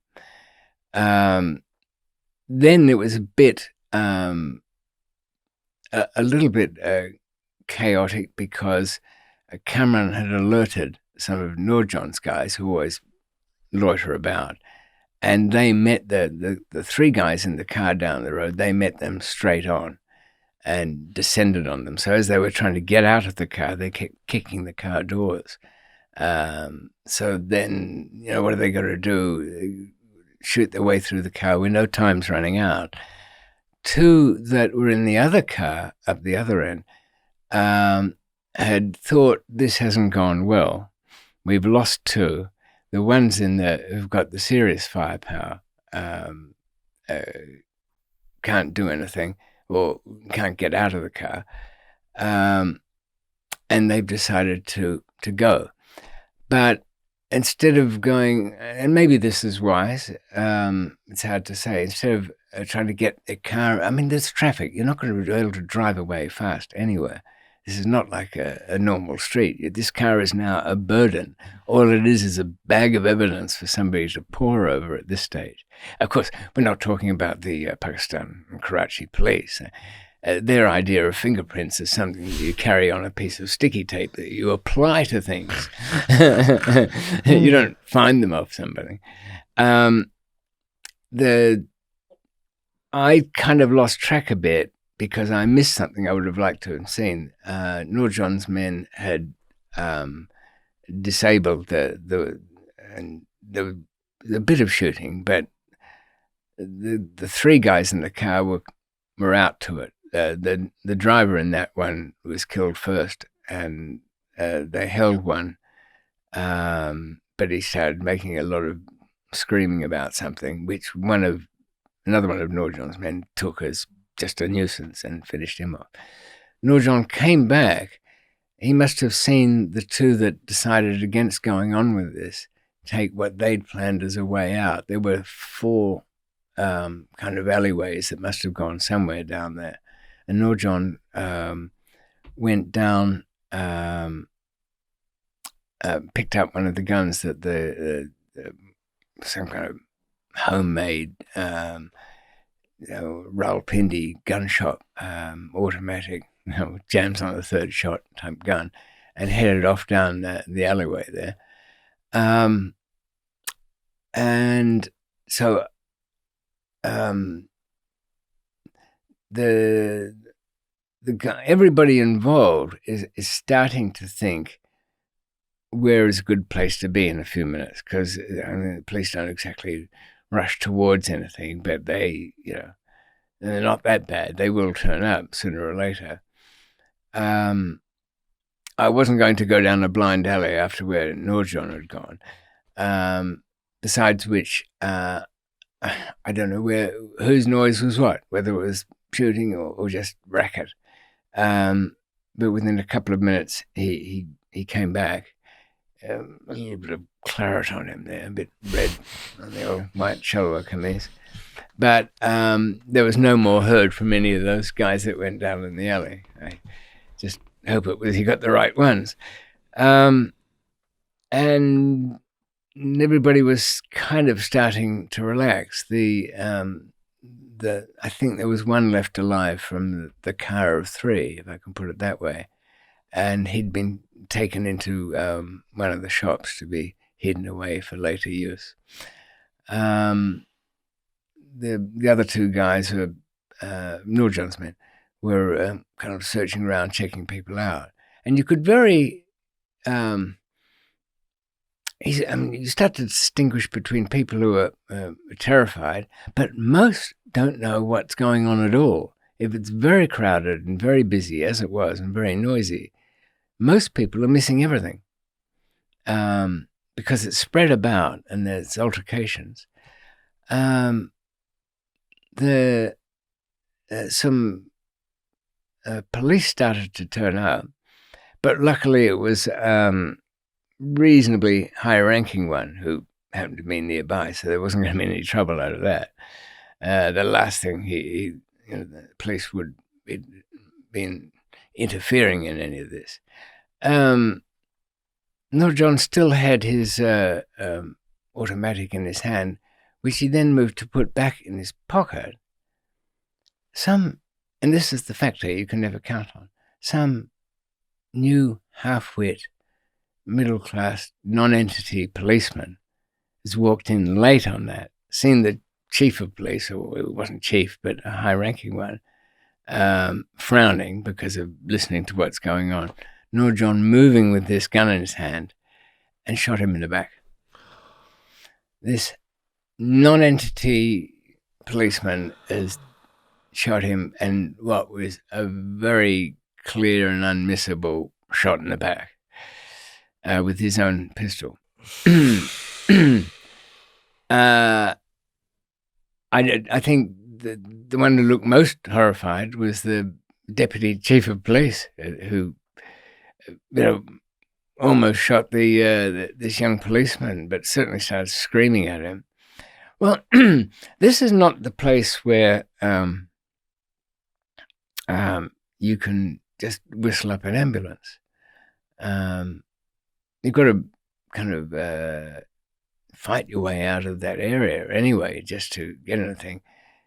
And if somebody's injured, you can't throw them over your shoulder and get on a motorbike, which is just about your only way out. But cars were found. Noor John was put in the back of it and off to the infection centre, the hospital he goes.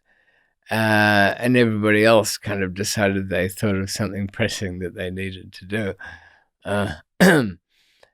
I checked in later on with Iftikhar to see how he was, but even though all the early reports were ridiculously optimistic, he died of what is a septicemia a few days later. The death of Noor John after all these episodes. I know, and in such a stupid way. In such a stupid way?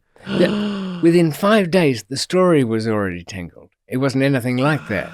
It was, I said to Robbie, the Scot, I said, you heard what happened? Yeah, I heard he got caught in the crossfire. I said, Noor John is the crossfire. He's not... anyway, and what about the cop that did it? I wouldn't have liked to have been him. Oh man, after all these episodes, I can't believe what I'm hearing. Yeah. He's been with us for 20 years, hasn't he? And there wasn't... I hadn't gone to the hospital apart from to get a report. And I was a bit naive still. I mean, things happen, but there's always some naivete about things. Does that mean there's a new leader now of that clan after him? His demise, there's a new leader step up? Or is there a competition for the new leadership? Somebody who'd been the most significant figure for 20, 30 years. There was nobody that he'd ever led forward and said, I'm teaching this young man everything I know, or in some ways. And he spent a fair bit of time locked up as well. So does that then sever your relationship? You had this loyalty to Noor John. You went looking for his nephew or whatever. Does this then sever your relationship with that clan, kind of? In a way, really, because I'd met so many of the side branches when I was looking for Iftikhar that, of course, we're all human beings, and so none of us are cold enough, I guess. Bet you Donald Trump would be, to cut somebody off instantaneously, that there wouldn't be any real point and only jeopardy by continuing onwards. But I kept in touch with Bits for a while, and Iftikhar's still alive today. But it did make, and also here's another thing, there isn't really the same kind of leadership these days that there was then. This was just the turning of the millennium, after all. And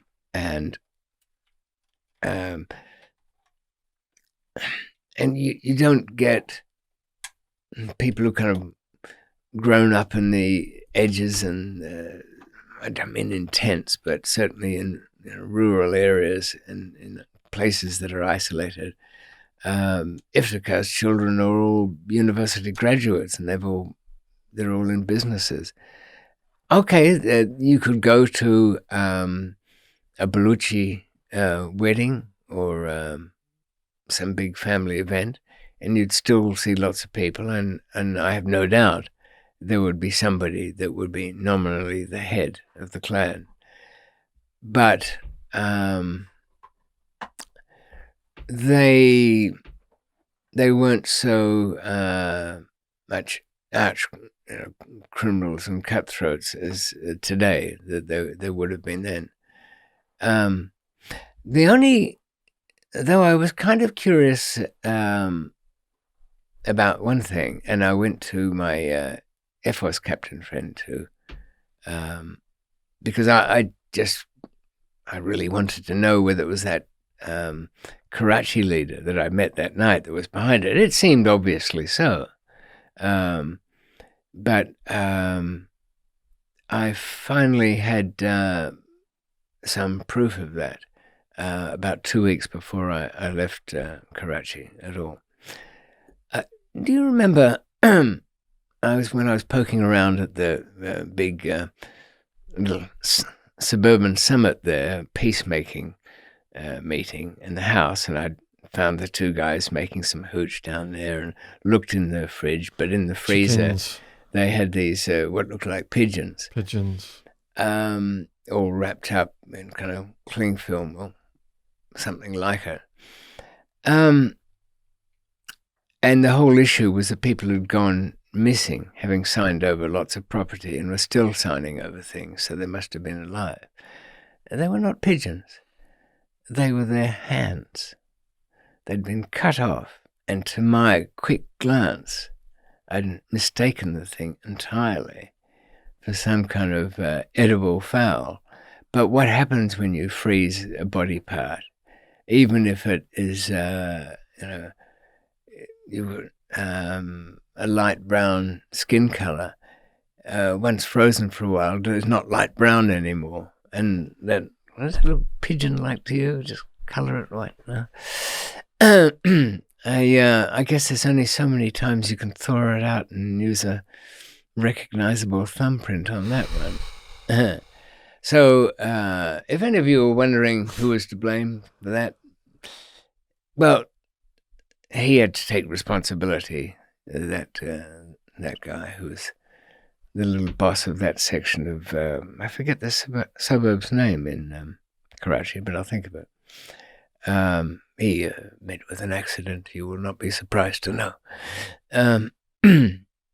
And had organized the little assassination, that because I think Noor John had always known that these people were dead. It just couldn't really quite explain how they continued to be, signing for things.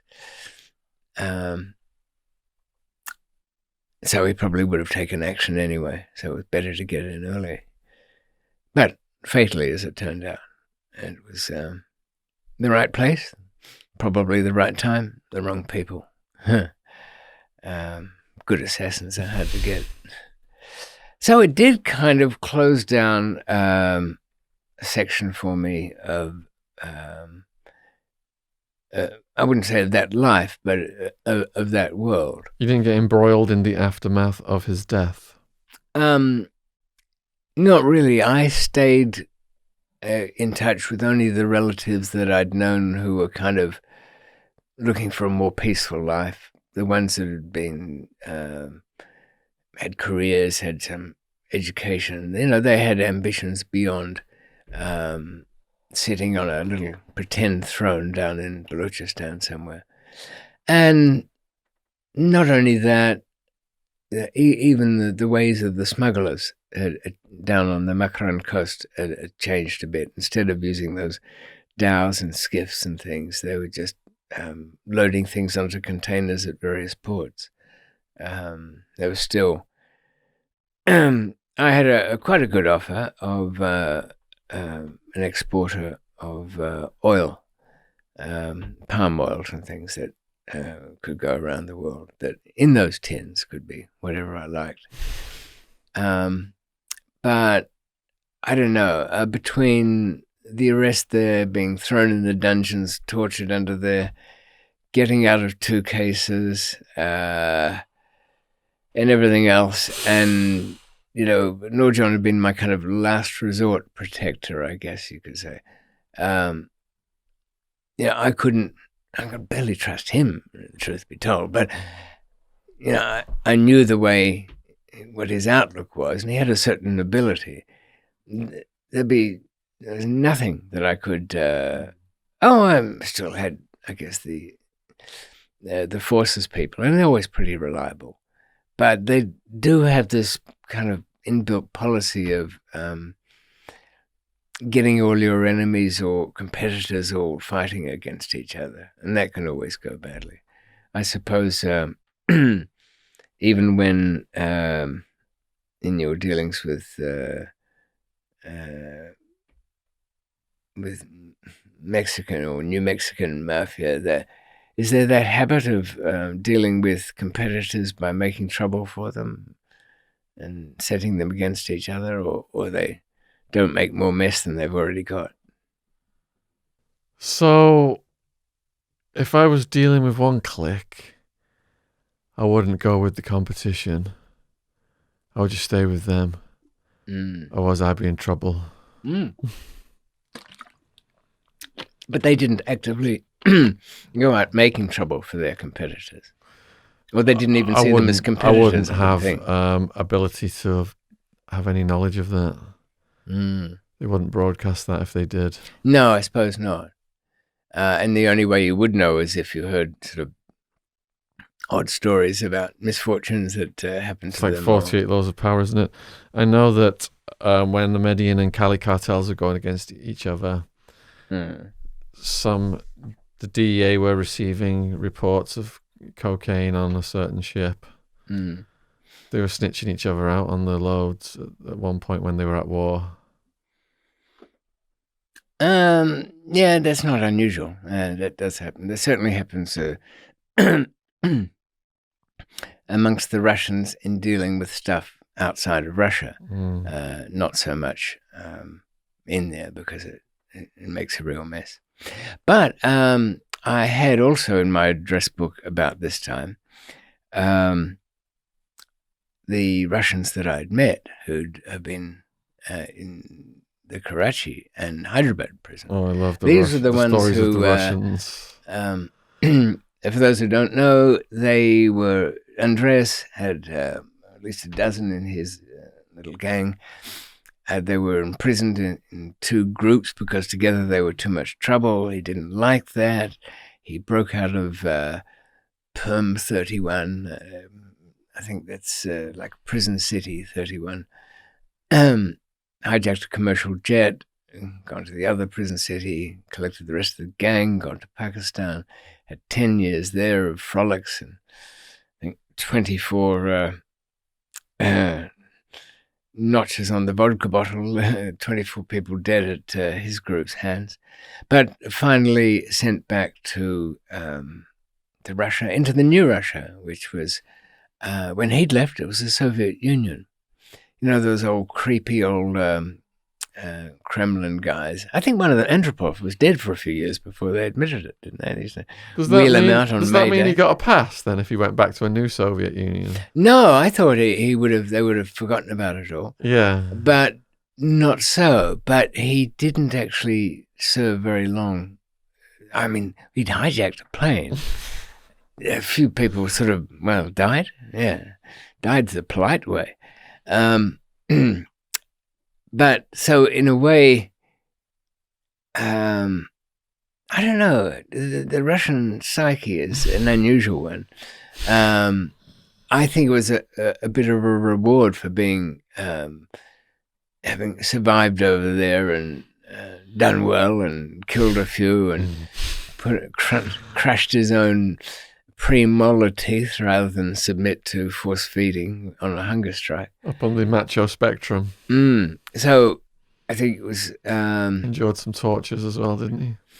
Indeed. I think he only had about a couple of years to go by 2000. So we would meet again, as we would. We love a reoccurring character. Yeah. Especially a Russian gangster. Well, here's the thing. When, this is jumping forward a bit, but when you can imagine when these old guys who were kind of under the Soviet system, you had to be a bit of a gangster there. You had to be quite tough anyway, or have a strange kind of working relationship with the police. You know, they would arrest them quite often.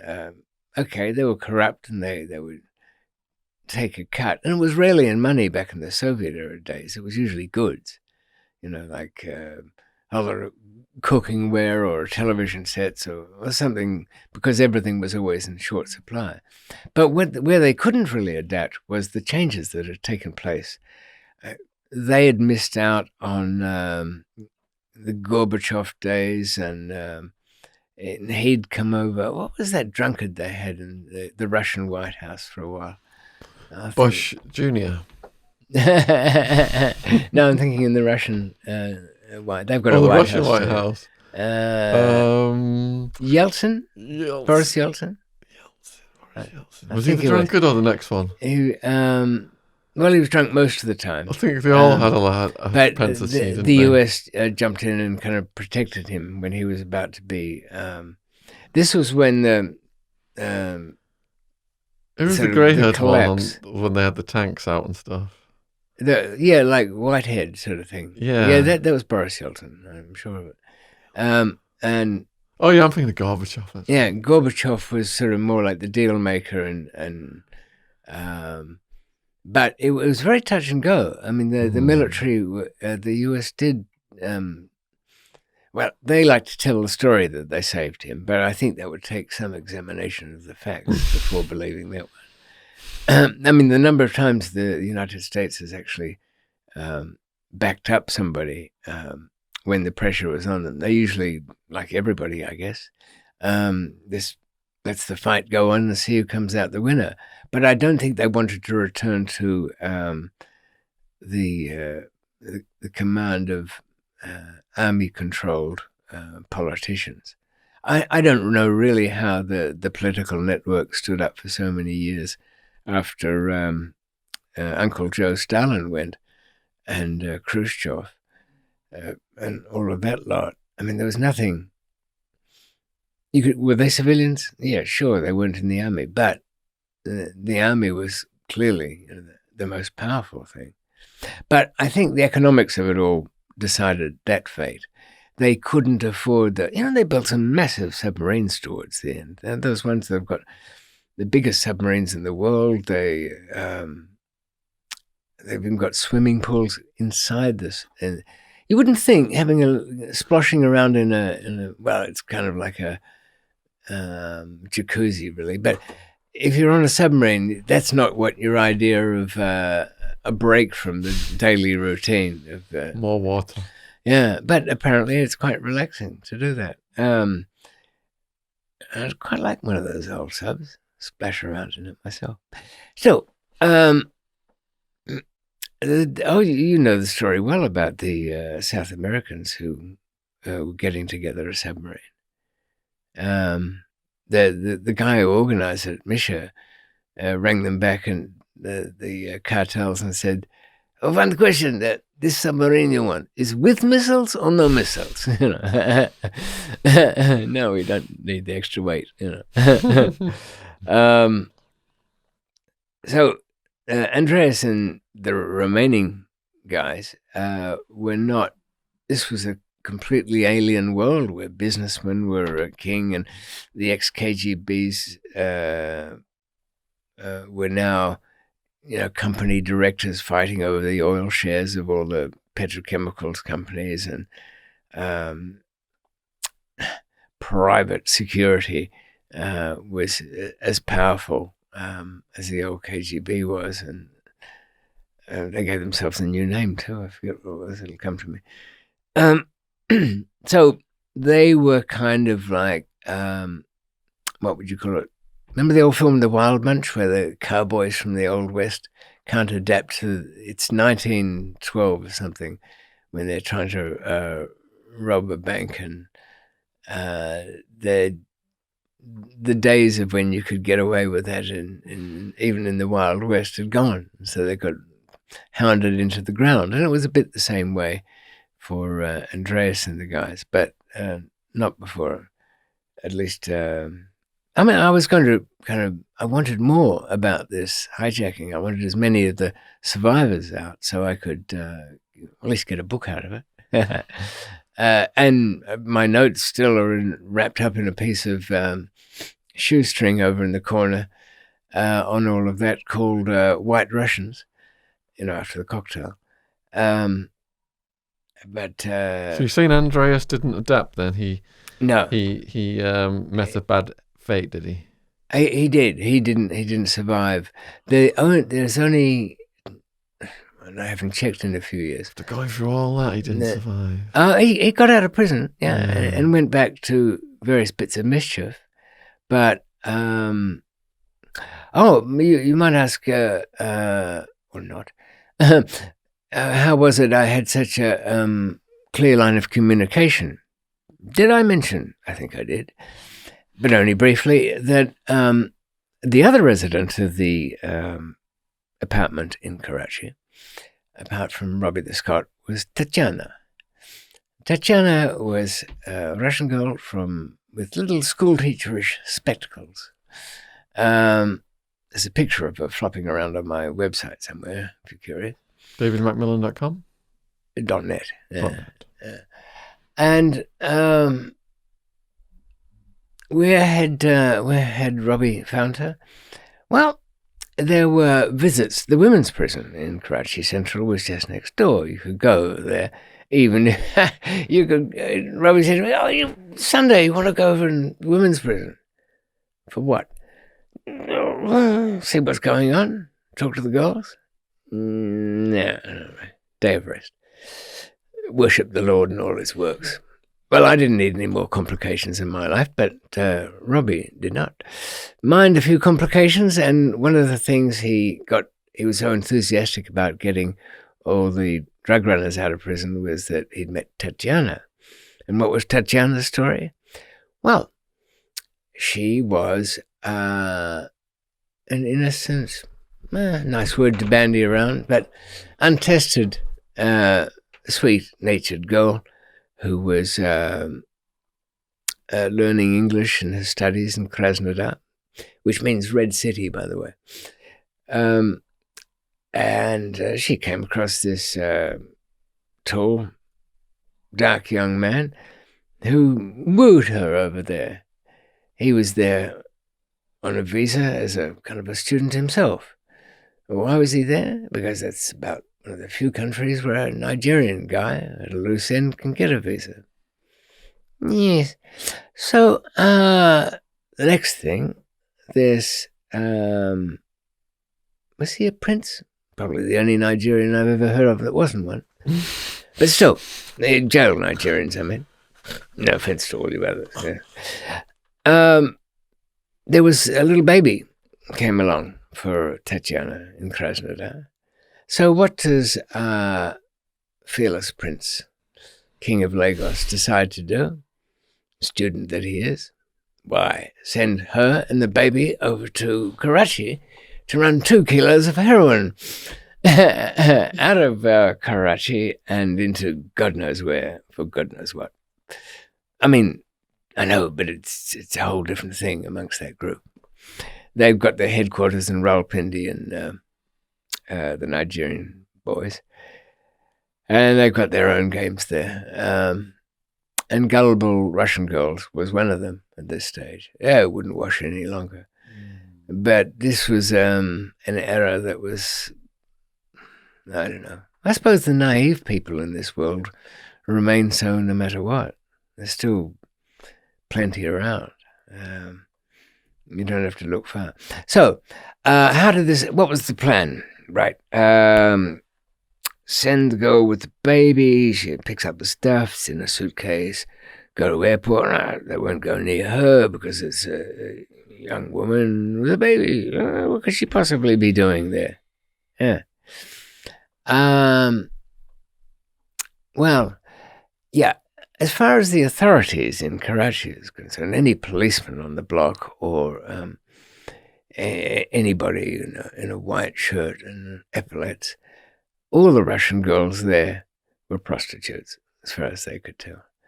And don't go near them because they've all got AIDS. That's what they tell themselves. And did it stop them? Who knows? Well, she wasn't. She was very far from that. But the sheer anomaly of what a Russian girl would be doing there with her kid was bad enough, so they stopped her. And it was so well known what the suitcases were going to look like.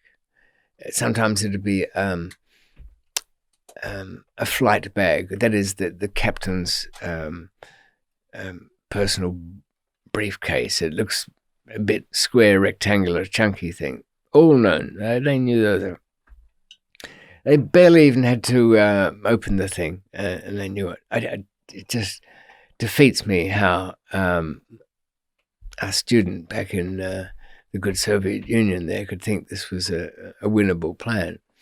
So she was in the women's prison, and she was also, like many of the people who had been originally arrested by customs, facing a second charge in the anti-narcotics court.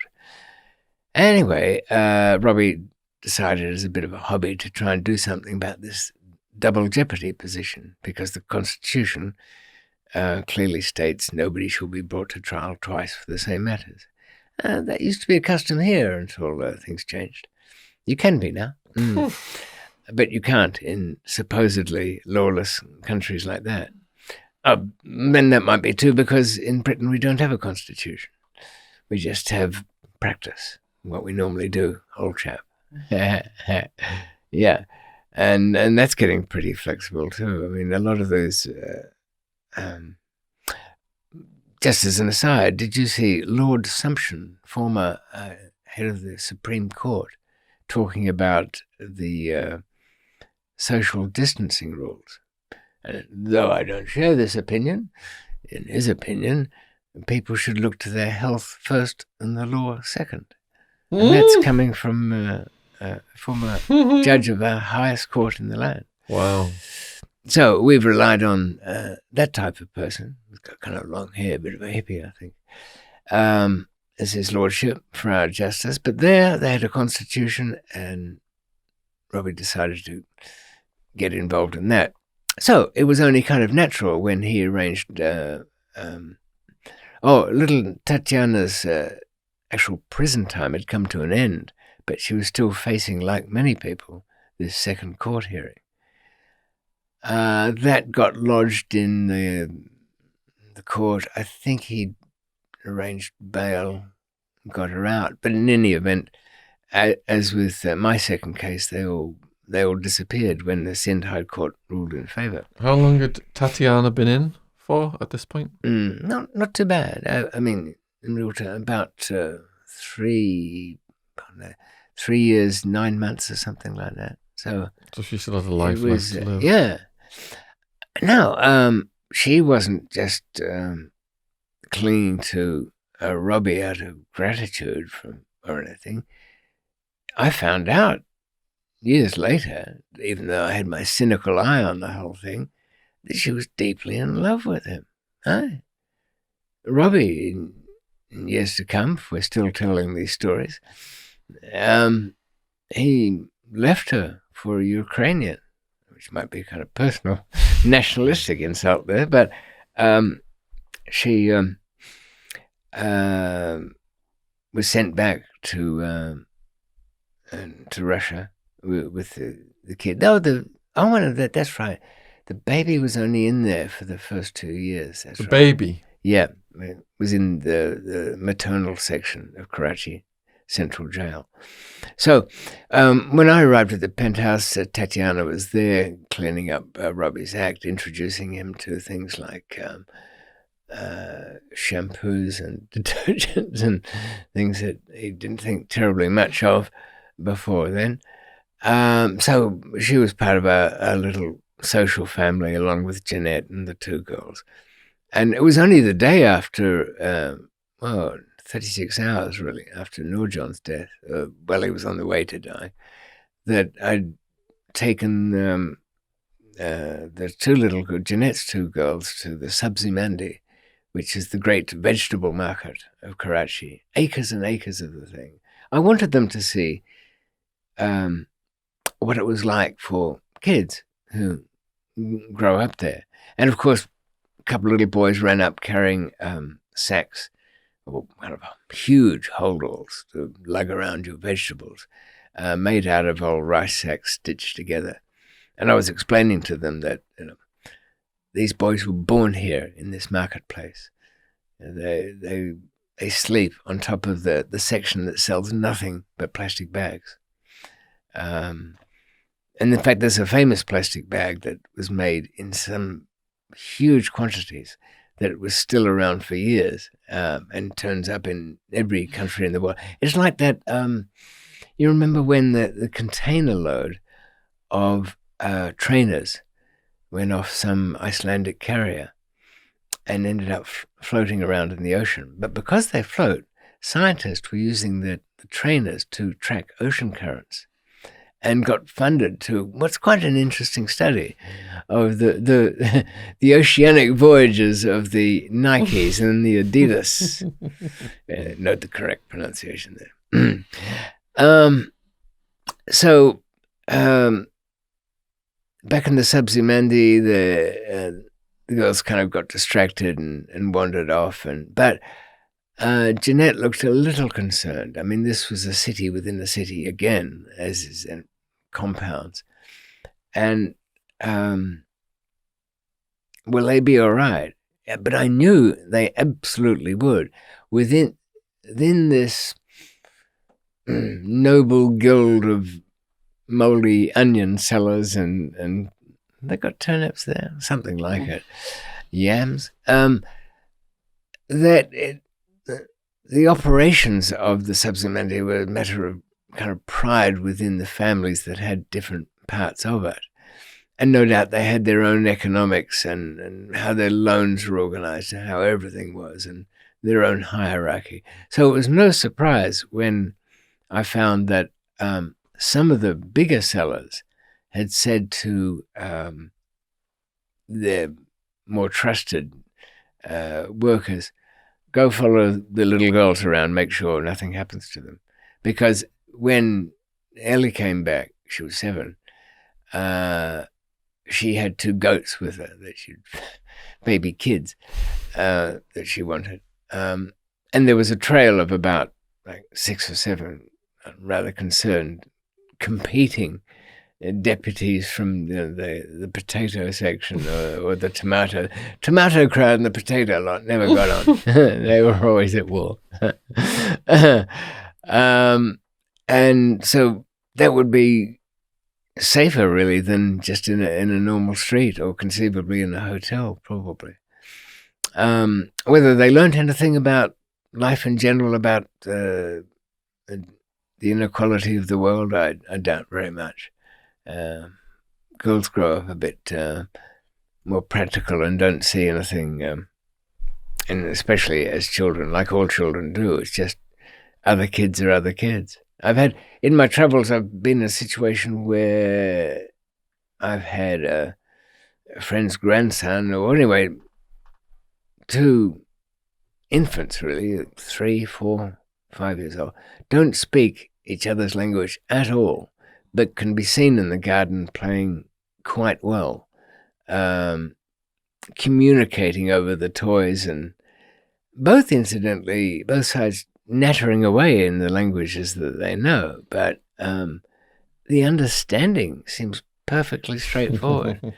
Something that unfortunately gets lost as they grow up and go through the minefield of puberty and then the teenagedom of ambition before they reach the middle-age depression of failure.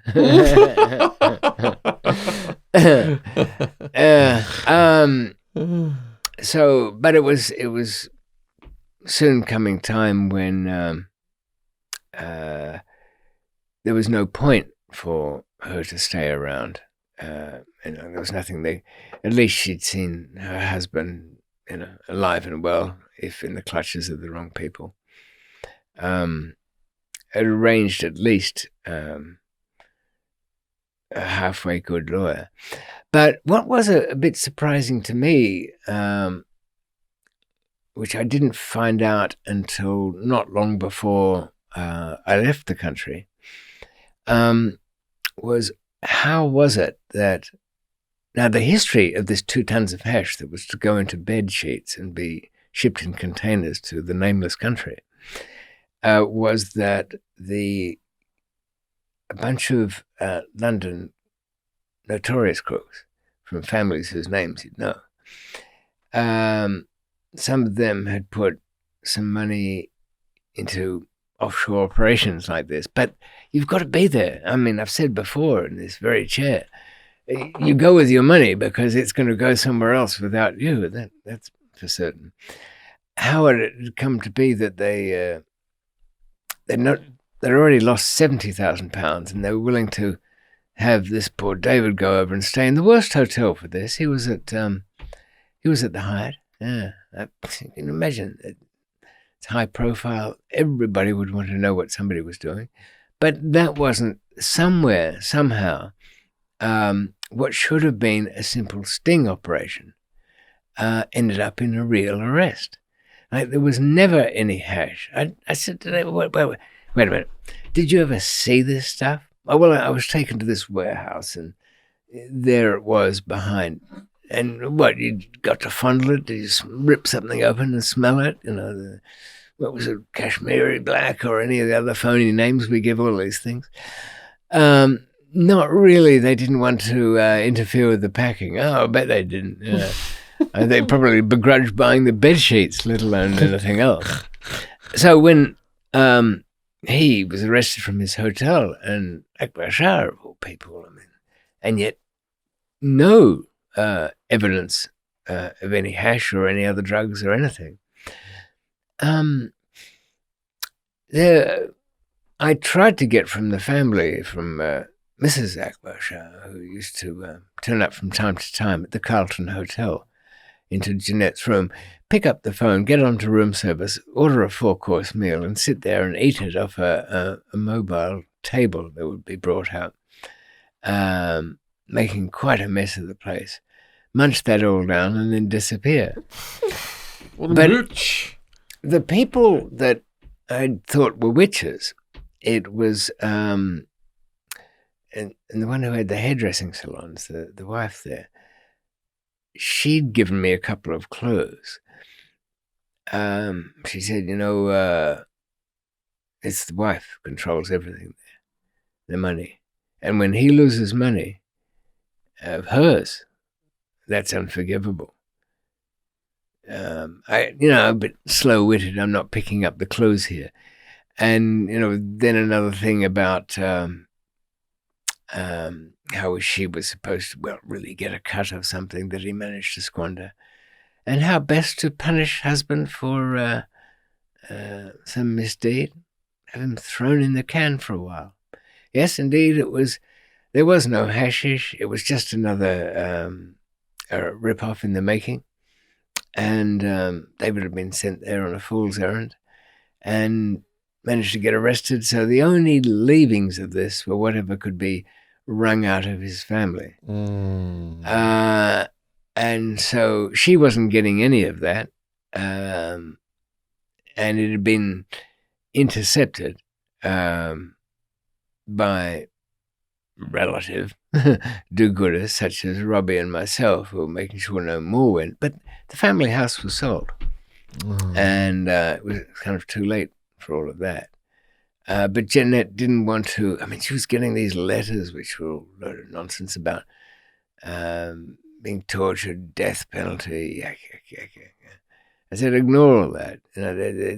Almost no Westerner gets mistreated unless he's some half-wit that's put himself in that position, thinking myself.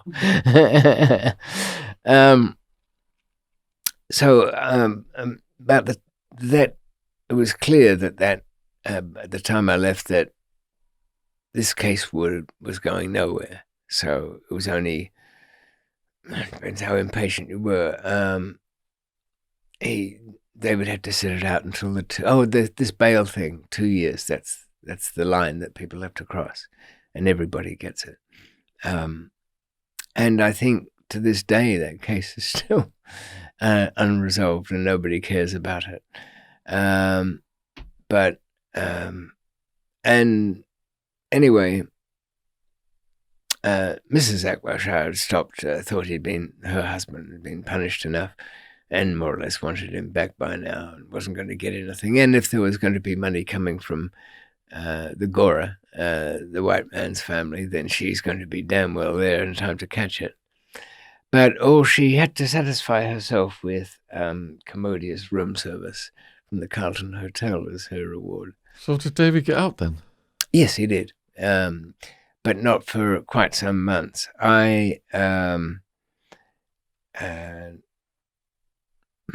Such affairs as they were, to settle there, I left in fairly good shape.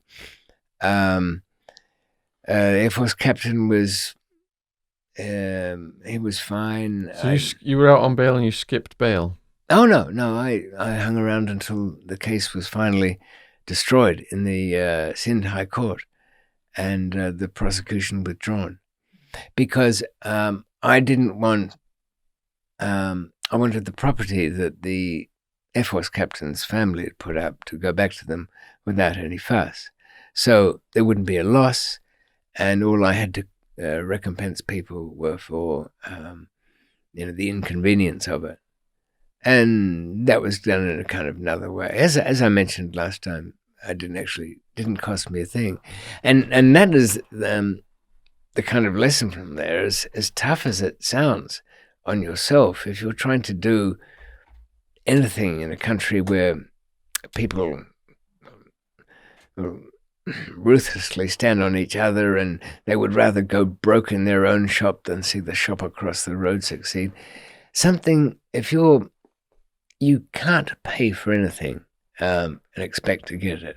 You've just got to be there, make sure it happened, and then reward afterwards. And therefore you'd be welcome back. I think I mentioned before, didn't I, that there was somebody I used to be supplied by who would never mention money. And when I asked him what he wanted, he just said, well, send me whatever you want. And those good old days, of course, you could go to Wall Street Forex behind Piccadilly Tube Station and shove over all you could get in your little wheelbarrow. And it was a glorious sound, Sean. There was nothing there except this. It was next to Planet Hollywood, or behind there. You could get lost in its little folds. very womb-like. If the side doors opened, you could hear the sound of, must have been 20 money-counting machines, all chattering away happily to each other. Either, £50 notes or what they call the €500 note, the Bin Laden. I think that's a journalist's invention, frankly. But I'll go with it. It sounds all right. I mean, in the world of cash transactions, I think the terrorist network amounts to absolutely nothing by comparison. Tatiana wanted to stay there even though her case was over. I wasn't going to travel back with Jeanette and the girls. They were leaving earlier. Made sure they were away and safely back home. They were home, mind you, that they'd be moving from within 3 months. I went to the Australian High Commission in Karachi. Well, they didn't really have one, the Australians. They had a honorary consul. That's a job they give normally in the Americas, North and South and everywhere. They used to give this to the local drunk they could trust or something like that, say some American guy who hadn't disgraced himself lately. And he could issue passports and whatnot. Well, I did the one for the Australians was his was a Khan, which very loosely is a clan or a tribe, you could say, the Khans, but there's so many spread all over around the world, and in India, Pakistan, that name doesn't mean anything. But he wasn't pleased to see me. I think as we sat down, I was saying that he didn't like the idea that one of the foreign national criminals would actually be in his office. And he did, well, how did you get out? And why was that? And I never mind all of that. Just the piece of paper with the stamp on it. That's it. Had many before, and I'll have many again, but this is the one I want today. Actually, I have a very... They've kind of centralized the processing, even by 2000 of passports. They were... Up until then, your consular services could issue one. But do you know if you lose one, say you're in, I don't know, Uganda or something, and you've been drugged on a train and you wake up in a hotel room, you've got nothing, and you somehow get yourself to the Uganda, what would it be? I suppose it would be an embassy rather than a high commission.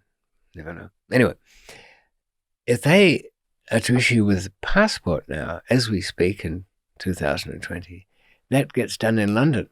They don't want all the foreign consular services being able to knock out their own, because the ones they would issue would not be biometric. The ones they would issue didn't even have, back in those days, any of the coded writing. On the bottom of a passport, it's got 2 streams of machine-readable text with your name on it, date of birth, but it's backwards.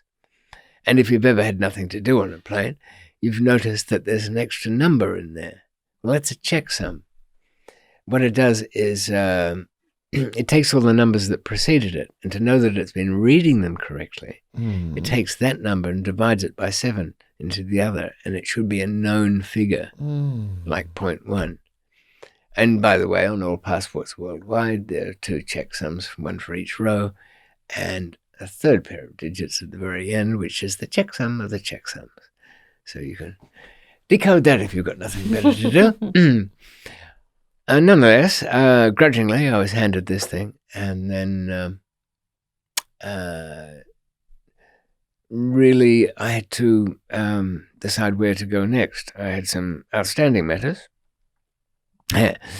You might recall that when I left on this long mission, it was supposed to be a couple of weeks to see where Iftikhar was, but it ended up being 18 months. And as I walked out of my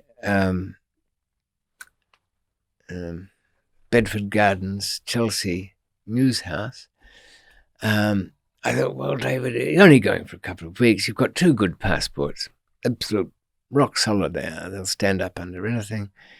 Do I need to do everything? Well, yes, I did. I put the keys up the drain pipe under some magnets, and also on that same key ring was a safe deposit box key, and also the key for access to a Fulham self-storage depot. So there was all the bits and pieces that somebody coming along after my fall could find what they needed. I think I'd mentioned that I had. No, I don't know. But in summary, instead of sitting out my 2 years, I got impatient for an earlier bail, and I don't know. I'd sat out and I'd put up with Thailand for 2.5 years, pointlessly, only to realize I had to escape anyway. And I came to look at jail as something like corrupt voting, vote early, vote often, escape early, escape often is the motto. But instead of, how I just tell you, I left things in their place in Sweden. There was a nice little reward for the curious, the tired, sitting in a bank there, and a whole stream of other things. An account somewhere at the Banco Bilbao Vizcaya, Argentina. All of this wonderful stuff, safely tucked away. Does not need any imbecile to interfere with it. I could have left it years, really, and probably most of it intact. No. I was in a hurry. This escape early business. And I couldn't escape from there anyway, because, as you know, I was in a position just to walk across the street. But if I'd done that, I had no chains, no handcuffs, I would have been reliant upon my friends to so-called protect me.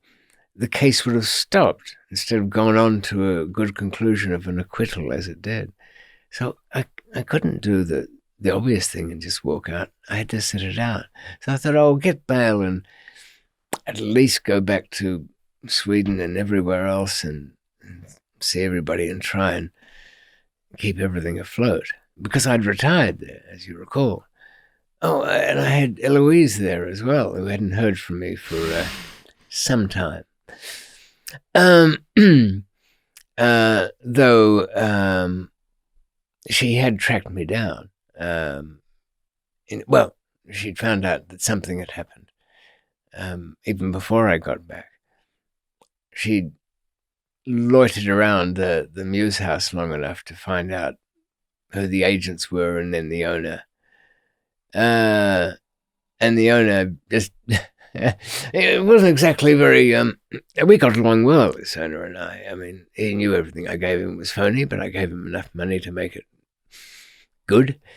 And he said to her, getting it all mangled up, "Oh, David, fine fellow. I think, is he executed? Or soon to be. Anyway, what was it? 2 tons of cocaine in Karachi or somewhere like that. Karachi? Cocaine? What? Colston, Newcastle. Anyway, that didn't make her feel much better. I think she destroyed a couple of the gifts I gave her that night. I later found out. Because I hadn't been entirely frank with her, Sean, as to what my occupation was. In fact, I hadn't told her at all, and in a sense she didn't want to know. You had a question, actually, from Aaron Green. What happened to Eloise while you were gone? Were you able to get any messages to her, or did she presume you dead? No, well, I mean, as nervous as she was, she wasn't somebody likely to give up either. Private school girl, go back on the hockey field and all of that. Was it lacrosse? Anyway, whatever. Don't let go of your puck. So she wasn't put off by the house owner's talk, and managed to find my brother somewhere who was running Cafe Productions, a film company down in Soho at the time. Now, Was he on good terms with you? Well, very cynical terms, you could say that. I mean, a couple of times I stayed out in Finsbury Park at his place there when coming back from someplace horrible. We've always got along, but he never until, I think he's almost disappointed that I retired, no more interesting things happen. But he's at the coalface of the film business because the makers of things get very little reward. It's only the deal makers of things who do it right. But he did tell me when I spoke to him by smuggled mobile phone from Pakistan in the jail, and then later, some girl came looking for you, dude. What kind? Oh, English, quite pretty. Seemed quite smitten, don't know why. Anyway, I straightened her out on that. What do you mean? And by what method of traducement, Simon, did you do that task at your hands? Oh, I told her it was pointless. I'll never change. Well, you don't, do you? And if she hung around, she'd only find herself in trouble one way or another. Or alone, mostly. Yeah, thanks. Yeah, it's good of you. You want to work for the UN or anything like that? You know what brothers are like? I mean, I think they relish sometimes the opportunity to make their fellow brother's life miserable. So, none of the kind of feedback that Eloise was getting was particularly helpful. And it wouldn't be until, I left the country in a very roundabout fashion. And I'm trying to remember exactly which bit of mischief I was up to. I was up to some, that's for sure. Oh, yes. Oh, yep, got it now. I just placed all the connections. Everything in Sweden was smashed to bits by my Australian bank robbing friend who'd come to help me. Why? Because he'd broken every laboriously rule into his thick head. He might have been a loyal fellow, and he was. And that's the thing. If you're in a crisis, you need a helper.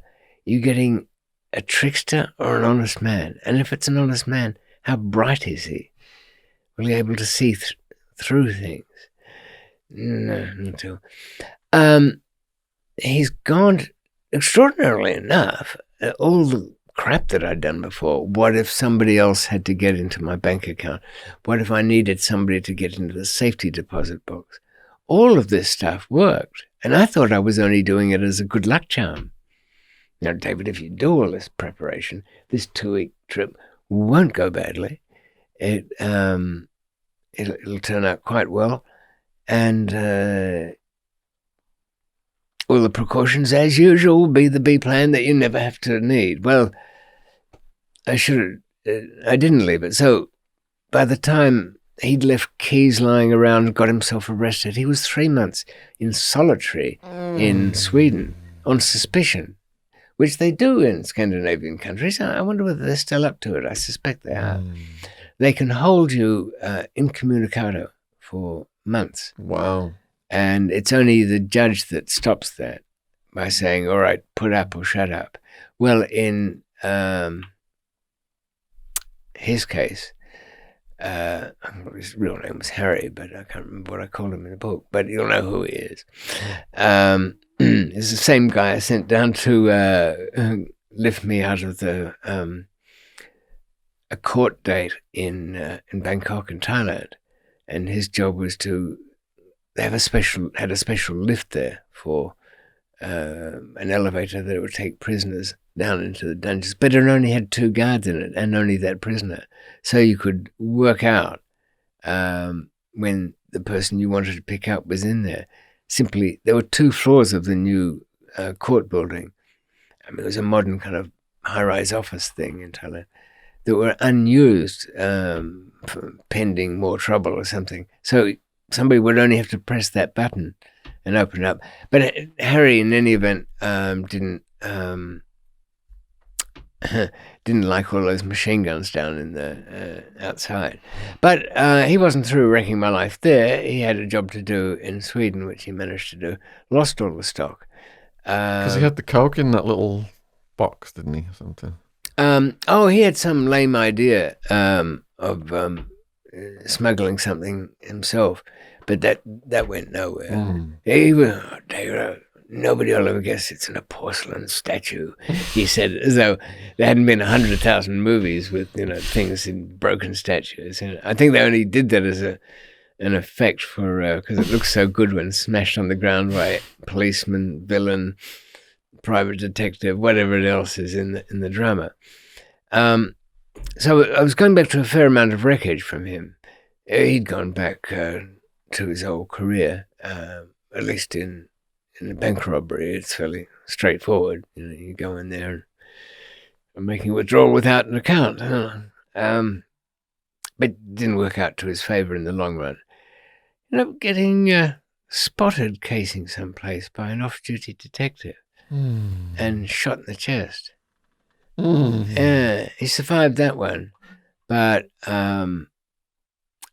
the and was taken and got away and patched up a bit, but ended up dying of cancer some years into a prison sentence that followed all that. Is this leading you to have a adventure in Scandinavia?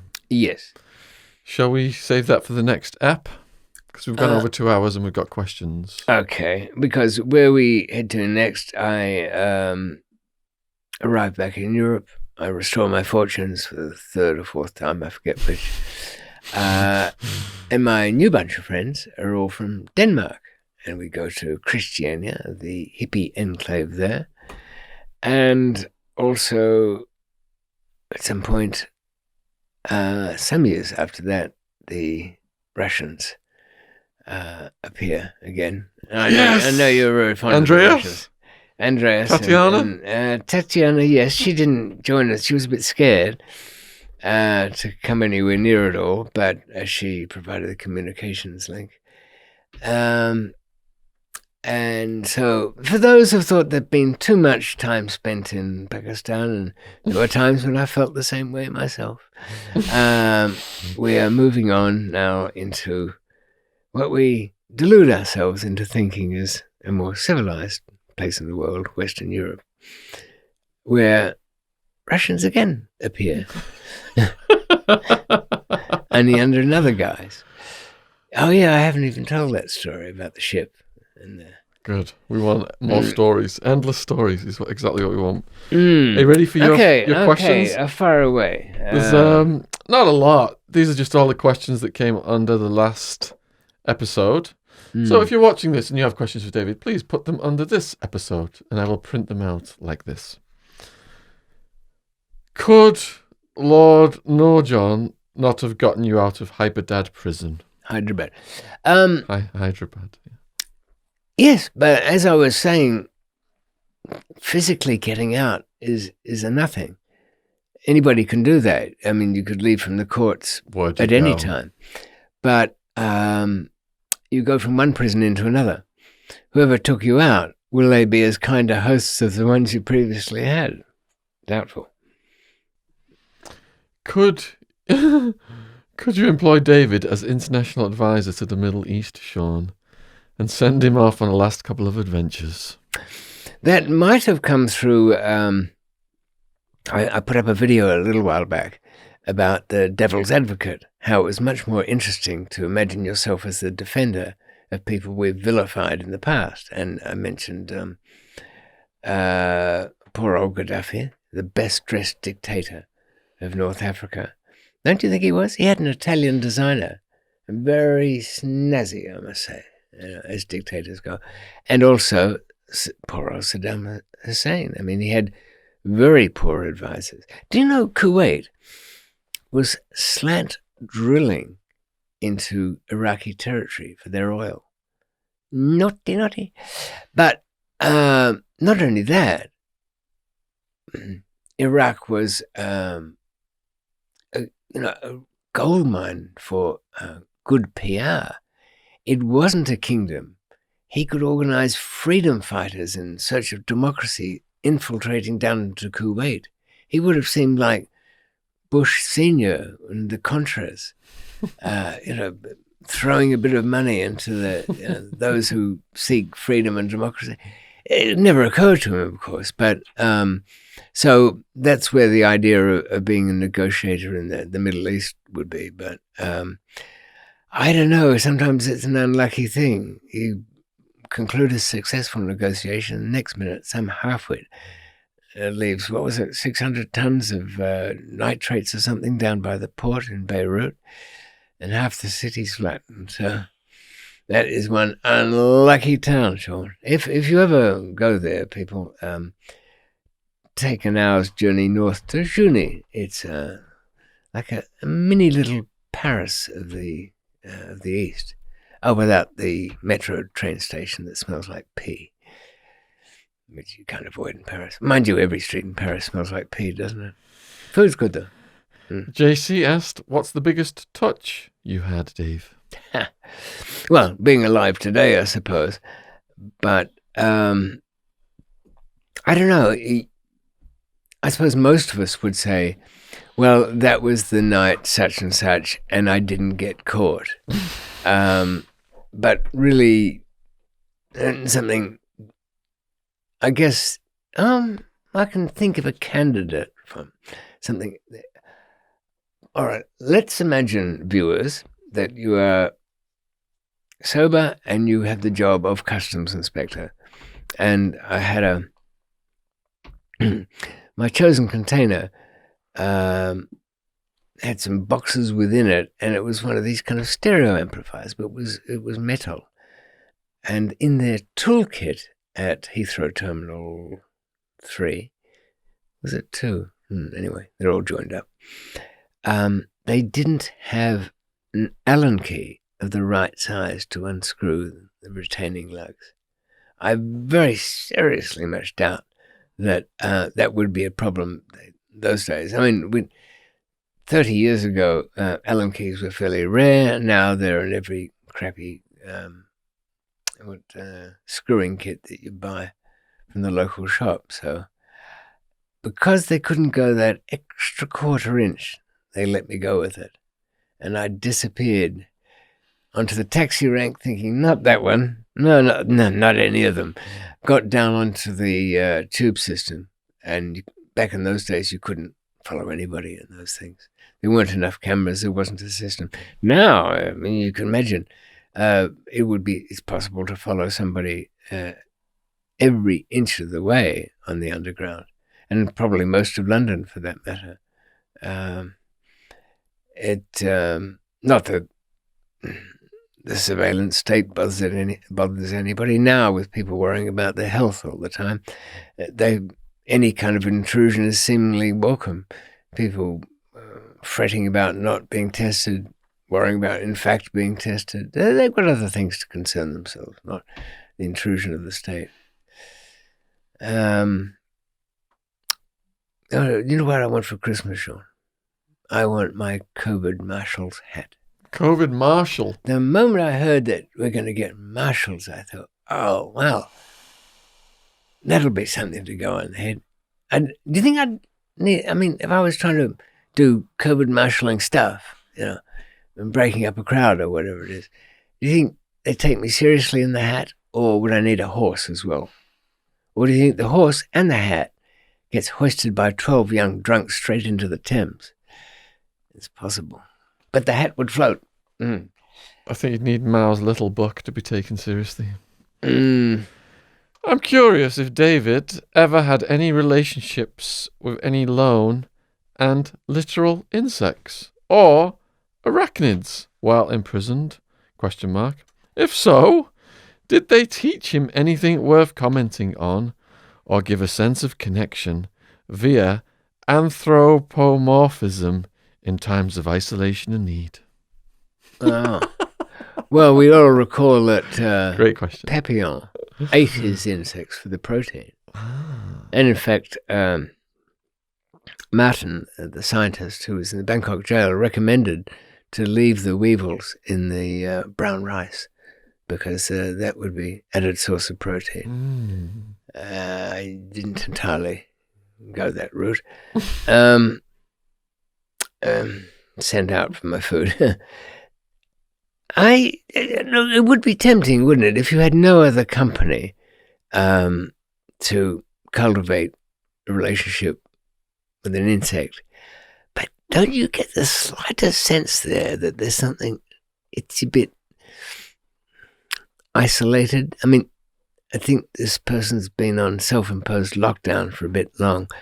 But having said that, I've always been fascinated by the termite mound and its hierarchical structure, and the fact that it has air conditioning. Can you believe it? These 9-foot mounds out they're in Australia and Africa.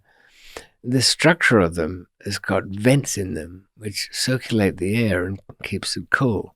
And they're built in a kind of slither like that old high-rise, so that one side gets the sun and the other side doesn't all day.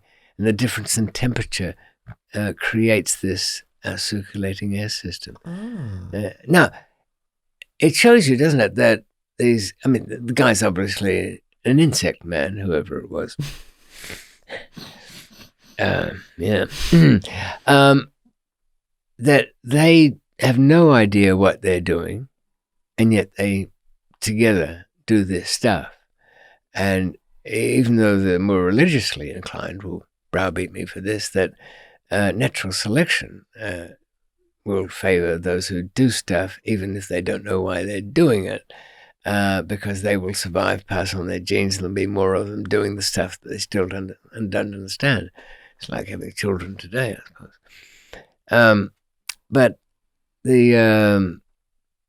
so unthinking things can do thinking stuff, but that kind of spoils it for me, Sean. Once I know that, if we made a little wind-up toy, and it was all clockwork, but we gave it 6 basic rules. The main one is, if you hit something that way, turn off in any direction you like.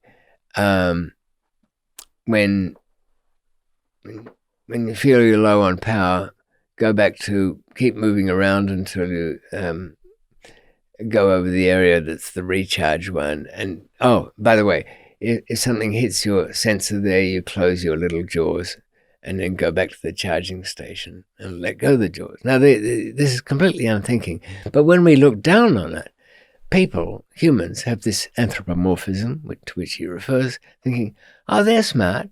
They're running around collecting things and dropping them in a hole. And when they get tired, they go back for a little rest over in their spot. And when they bump into each other, they go around it. I mean, they don't know shit. But perhaps we're just the same viewers, that we don't know anything either. But we're the inheritors of our genes, so we seem to feed ourselves in the morning. If you want to read about my relationships with the cockroaches in the jail, it's in my book Hard Time, which is free to download at my website. And I did now have a transgender prisoner friend who had a pet tarantula called Dog, but that's documented in Prison Time. Why did he name it Dog, by the way? I don't know, to be honest. They kept it in a box and fed it crickets and insects and things like that. A cockroach? The tarantula. Oh, yeah, right. Yeah. What's the lifespan of a tarantula, by the way? What's the last? Lifespan of a tarantula. Well, if you're a man and you've just had sex with a woman, sure, it's not very long. Because in Tucson, they come out during a certain season, and cognizant of the fate, sometimes the sexual organ is snapped as the poor fellow runs for his life and leaves the sexual organ in the female. Oh, so, no, I can see that. Choice between having a wangle or not, or dying. Leave it. It never came to any good anyway. It only got me in trouble. And I'm obsessed with insect battle videos on YouTube, which did, because they kind of like just Like play staghorn beetles. They play one after the other, like tarantula versus scorpion. But it did lead recently to a praying mantis video that was just auto-suggested by YouTube, and it showed the female has a chemical spray that makes the male want to reproduce with her, and she will also eat the male. But in this video, she couldn't wait to eat the male afterwards, so she just cut his head off, so he was completely decapitated, released the spray onto the male, and he jumped right on her and reproduced. Oh, even headless. Headless!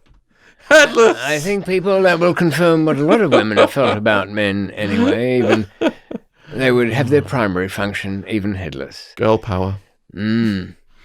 That spray is quite unnecessary in many cases that I know of. Of course, if there was a reverse one, well, perhaps it's in the air all the time. One never knows. I see. So that's ever since your relationship with your own cockroach, you've kind of been drawn towards the masses of them. Yeah. You do learn their traits and how they. Why do the insides all look like porridge when you step on them? Is that what they've been eating, or is it just what their guts? Anything like nail filings, earwax. Earwax is like honey to them. They try and get in your ears. Did you ever find anything they wouldn't eat? No. And there was no fighting them. You couldn't have a. It didn't matter how many you killed. They own the building, so. Like people would smash them in the daytime when they'd see them out, but at nighttime they were just everywhere. What about sealing up the holes where they came out? Yeah, with toothpaste. I did that once. I used all my toothpaste, and then I got moved to another place that had even more of them. What, toothpaste mixed with toilet paper or something? Yeah, to make it kind of weird. Yeah, kind of cement it. But the Amerifresh toothpaste that Sheriff Joe Pye was giving us was years later found to have been made in China with some toxic antifreeze ingredients in it. To give you clean teeth. And it made the cells smell minty fresh when the cockroach cracks were cemented. Don't you find it's interesting that amongst prisoners with little time, nothing but time to experiment with all the objects, can use things like toothpaste in so many ways. Yeah. How many posters have you seen put up with toothpaste? Yeah. Plenty. And when it dries out, if you go into another cell, your first job is to scrape all this old toothpaste off the walls. On the tables in the day room, you could actually do a starting line with toothpaste on one end, a finish line with toothpaste on the other end, and have cockroach races and gamble on the winner. Did you have to mark the top of your cockroach with some? What I didn't notice was they don't exactly go in straight lines. They do a lot of looping and banging in. And they didn't climb over the barriers and cheat. You need quite a tall one for that. Well, they communicated with chemical smells, because when we threatened them or smashed one, chemical smells would be released. Then warrior ones would run under the cell door. Right. Looking all angry at you. But the worst was the babies, because the eggs were in a little piece of a worm. It looked like a piece of a worm. Yeah. And the females carried this. And they'd lay it under your bunk or on a book. If you didn't notice it, then all the little ones were everywhere. So, I mean, when they hatched, were they recognizable as what they were, or did they have tiny little intermediate ones, stage? Oh, they look like little bumper cars just going round and round on the wall. It's sad, really, to think that such detail is remembered so clearly. Yeah. Killing them is nigh impossible, because I'm surprised they fake death. So she smashed them, and you're reading a book, and you look over, and it's gone because it's reformed. Or when you throw them in the toilet, they go like this in the water, like they're dead, but they're actually just holding oxygen to themselves. Oh, yeah, they can't they? Yeah. There's enough surface tension to keep breathable amounts there. And they breathe through the skin anyway, or carapace. Hardy little buggers. They kind of remind me, when I was a kid, there was a comic book, and it It had, in this issue, we've got for you flat bugs. Oh, yes. Now, flat bugs, they're drawn on, of course, have these characteristics. When you look at them, they stay absolutely still. And they're not called flat bugs for nothing. When you feel across them, you can't even discern that they're not completely flat. Not as exciting as sea monkeys, then. No. What the hell were sea monkeys? I remember bringing a few to life. Some little thing that we had as And kids. they came dried as packet, and they came back to life. I know. You know, there's this week a story of on Venus, discovery of phosphine, I think it is, a gas normally only produced by biological life. And the speculation, is it there or isn't it there?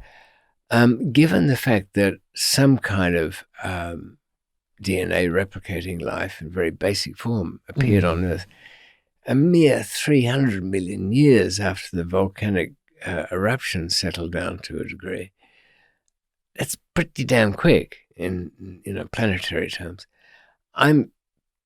Nobody will be surprised when it turns out our entire solar system is riddled with microbes of one kind or another. Just that it's only here we ended up having television, and probably if eventual probes and things will reveal that we are all not even, our ancestors are not even cockroaches, which will turn out to be quite a sophisticated thing.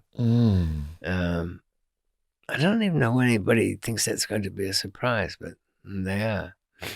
I've had, by the way, I noticed on being a YouTuber now that you can look up in the comments section things that have been withheld as inappropriate, or all the spam ones are pretty, and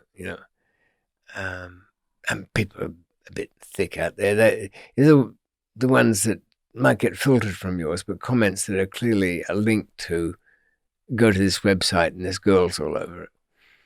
And people have come back and said, "Oh, this guy sure knows a lot of girls," because they use it in a YouTube viewer's name at each time, and it'll sound like a real name. But so they haven't even really worked out that no, spammers get thousands and thousands of accounts just so they can post comments.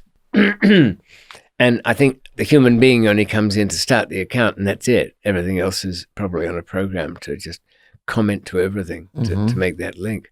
But I made some remarks about what would life be like for, what was his name? A really bad name for a serial killer with a gun.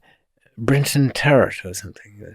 Australian, went to New Zealand and ended up making a mess of a mosque there. And his gun had all sorts of things written in Tipex on it that referred to conflicts. Oh, did he film himself? Christianity, yeah. I remember live that. streamed and all of that. Yeah.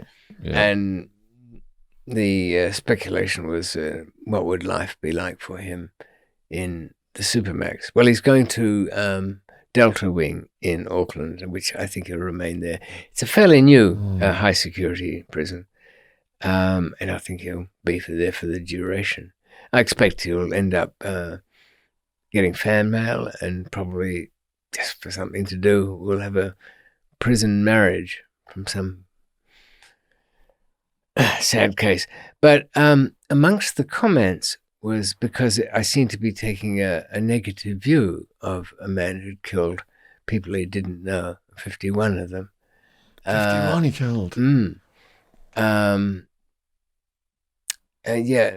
Kill them simply as sort of some imagined revenge on Islamist terrorists, as though there was some connection between that and the people he killed that day. No, I mean, as I'd said, if he'd infiltrated himself into Syria and taken out an ISIS conclave, I think he'd be a little more respected than having stumbled into somebody's church session.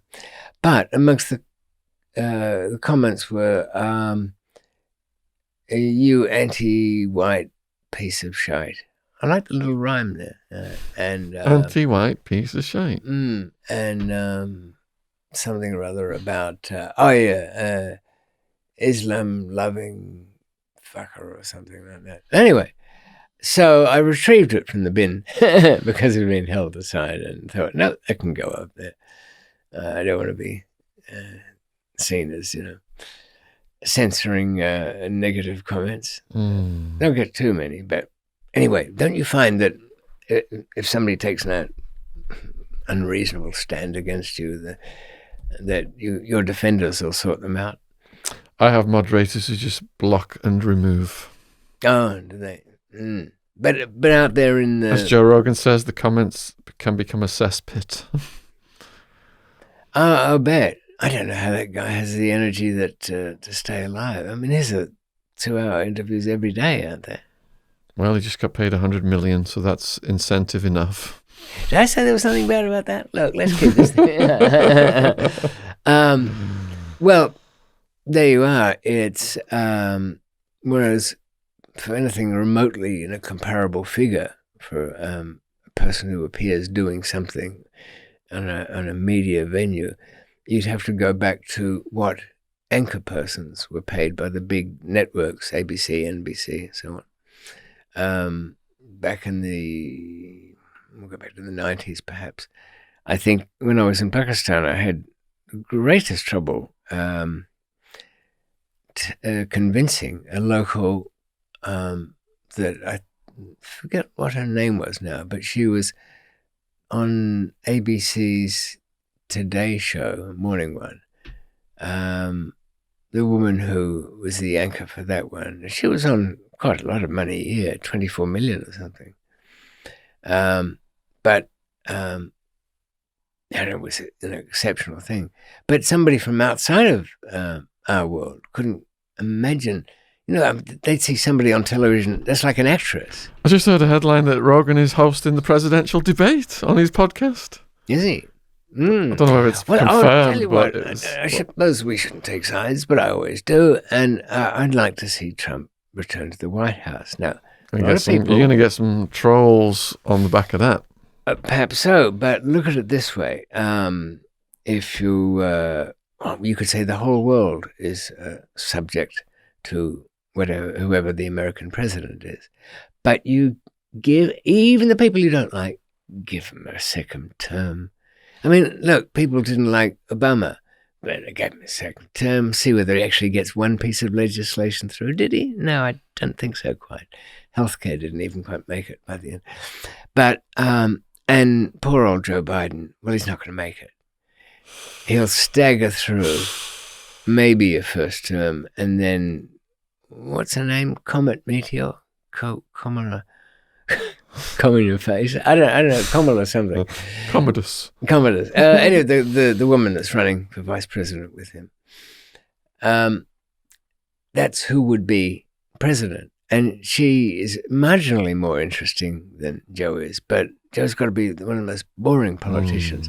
Had quite a tragic life. Various things have gone wrong, and he's been through all of that. But he is a dull human being. We need to reintroduce the Roman Empire method. Praetorian guards just wipe you out if you don't perform very well. It's true. Nothing like Perhaps they'd take things a bit more seriously. Palace intrigue. And you need a second term to sort of see what you're made of. Who can think of one-term presidents that are even remotely memorable? I think George Washington had two and said, "That's it. I'm not doing another one." It's one of the few that look like they've not aged from it.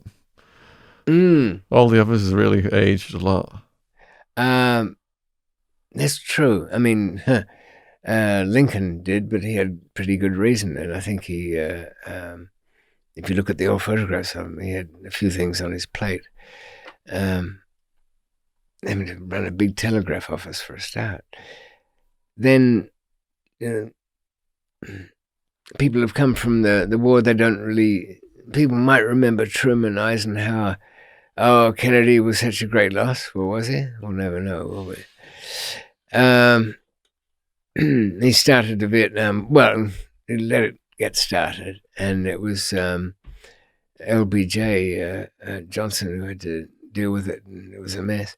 So Americans, don't be too quick on the trigger to get rid of the fool you've got, because you could get somebody who's much less entertaining. Yeah. See, we don't just bring you true crime stories, we bring you science and political wisdom.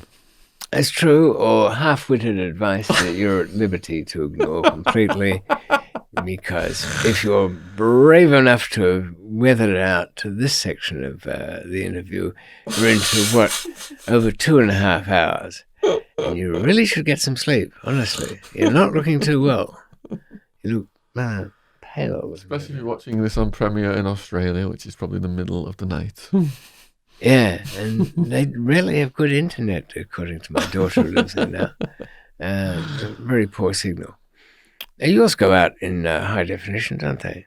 Yes, they do. They go out in whatever definition these guys do them in. I see you prioritize your concentration on content rather than the technicality. Yes, content creation. All my life is just all content creation now. How are your new projects coming? When can we expect to see? Well, James has got the Epstein Savile book documentary coming up. UK's Hidden Shadows Part 2. Well, Part 1 was received very well. It was received very well, but this is all content we have never shown before. In Part 2? Exclusive. Well, I imagine about 90% of it is going to be exclusive interviews. Wow. Yes. That's worth staying up for. Yes. And it's going to be twice as long, do we reckon, as the first one? 3 hours plus. That's dedication, because I've noticed in the YouTube analytics that most people drop off after 10 to 15 minutes. Now, we don't know that they don't come back. Of a video, how long? Well, of kind of any video up to an hour, they might. Up to an hour? Yeah. The much longer ones, you can get to 30 minutes. But I think if they like it, they come back and pick up where they left off.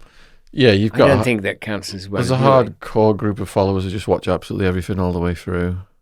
Yeah, there are a few. I've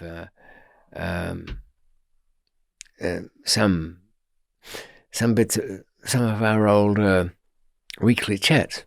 Oh yeah, I've retrieved the laptop that I did the editing of those on, so I need to go and see if the earlier ones are still on that. Yeah, a couple of they're warmly received, and I top and tail them. I really enjoyed that. It was fun. Yeah, it was. Yeah. I've been ever looking since then to find somebody. And I've had a couple of Skype calls with somebody, and I've nodded off during this. Right? Yeah. Just without the ability to go off in a completely unexpected direction, which you have. Yeah. I'm even thinking of getting an unemployed actor to not to pretend to be anything other than an unemployed actor, but one that's alert enough for that. So, at least those classics are on your channel. And I urge people to go down to David's channel and check them out and subscribe. We did weekly coronavirus chats full of black humour. And that's still around on my channel, as are probably now 30 little bits of deranged advice and half-witted observations, and some that are frankly an embarrassment. But if you'd like to see me embarrassed, watch my channel. I'd also recommend you watch David on Danny Dyer's Deadliest Men. Why would you recommend such a thing? Scratch that. No, I recommend you watch David in his movie, Made in Australia. What was it called? Oh, that one. Yeah, The Man Who Got Away. The Man Who Got Away. And I love the bit at the beginning where it shows David as the child TV presenter. They were very much searching for an original of that. And in those days, you couldn't take away the tape of a video recording because they reused it all the time. Big 2-inch stuff it was with a spinning helical head. We'd love to stuff some of that into one of these YouTube videos. But they called a kinescope none of it. They film the TV and you get a copy on film. Yeah. but it was about 10 times my kid wages at the time to get one done. And they all promised to, but I learnt at 12 years old that showbiz world were very empty promises there. And I probably would have slept with Uncle Hormone, or Uncle Norman he was, the child kid presenter, to get a copy. But even that would have been a disappointment.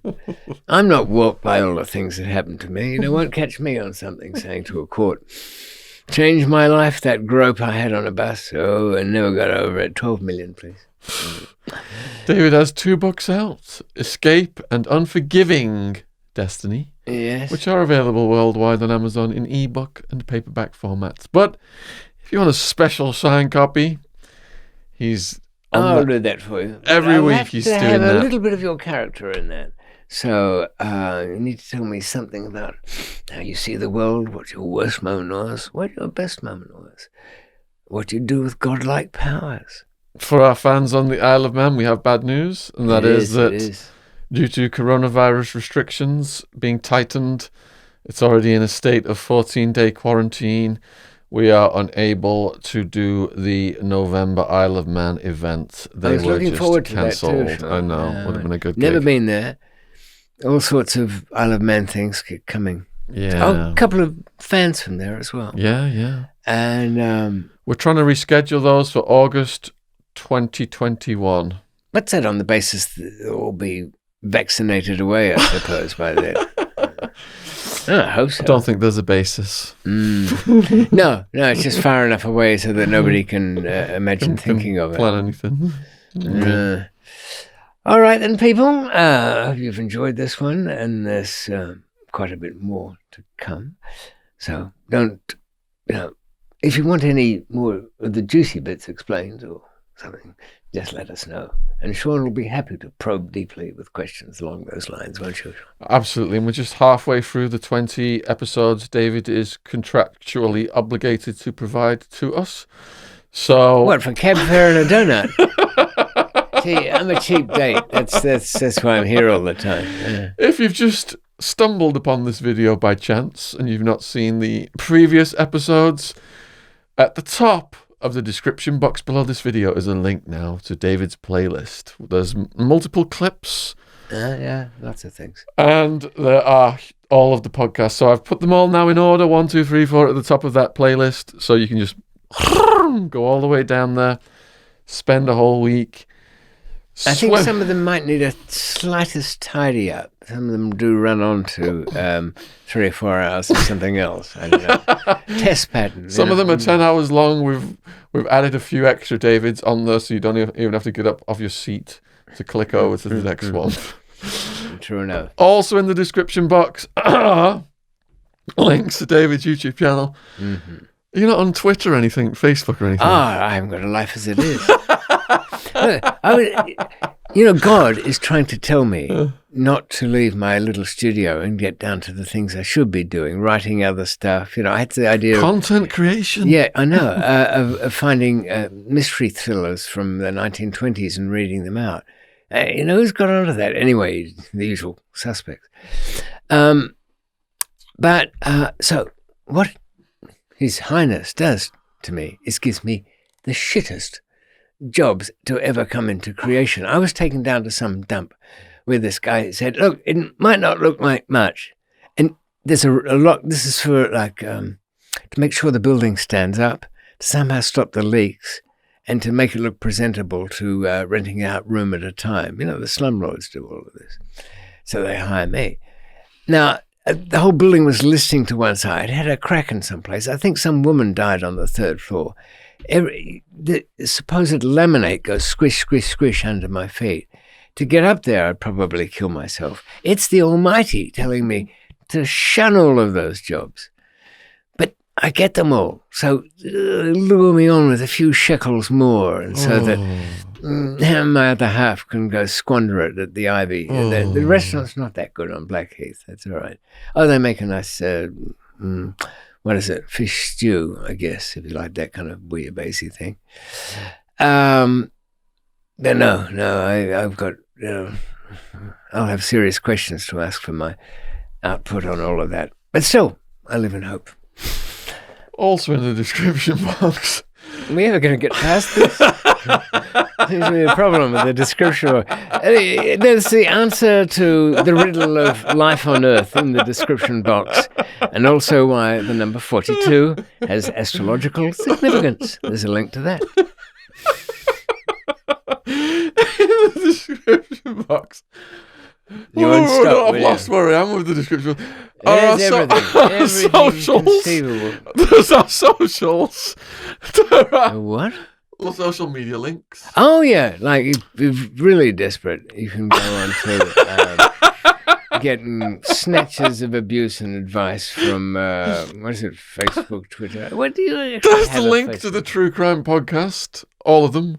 Oh, and even There's the Patreon. link to the UK. Ah. We have a UK gangsters playlist now.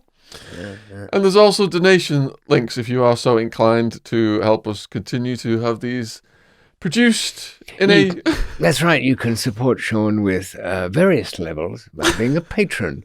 That word has an echo from the golden age of the Renaissance, when the nobles would give money so that an artist of skill, like Michelangelo, might paint the ceilings. Leonardo da Vinci. But since the Michelangelos and Da Vinci's are gone, you can have Sean have very high technical standards to the nonsense he's talking.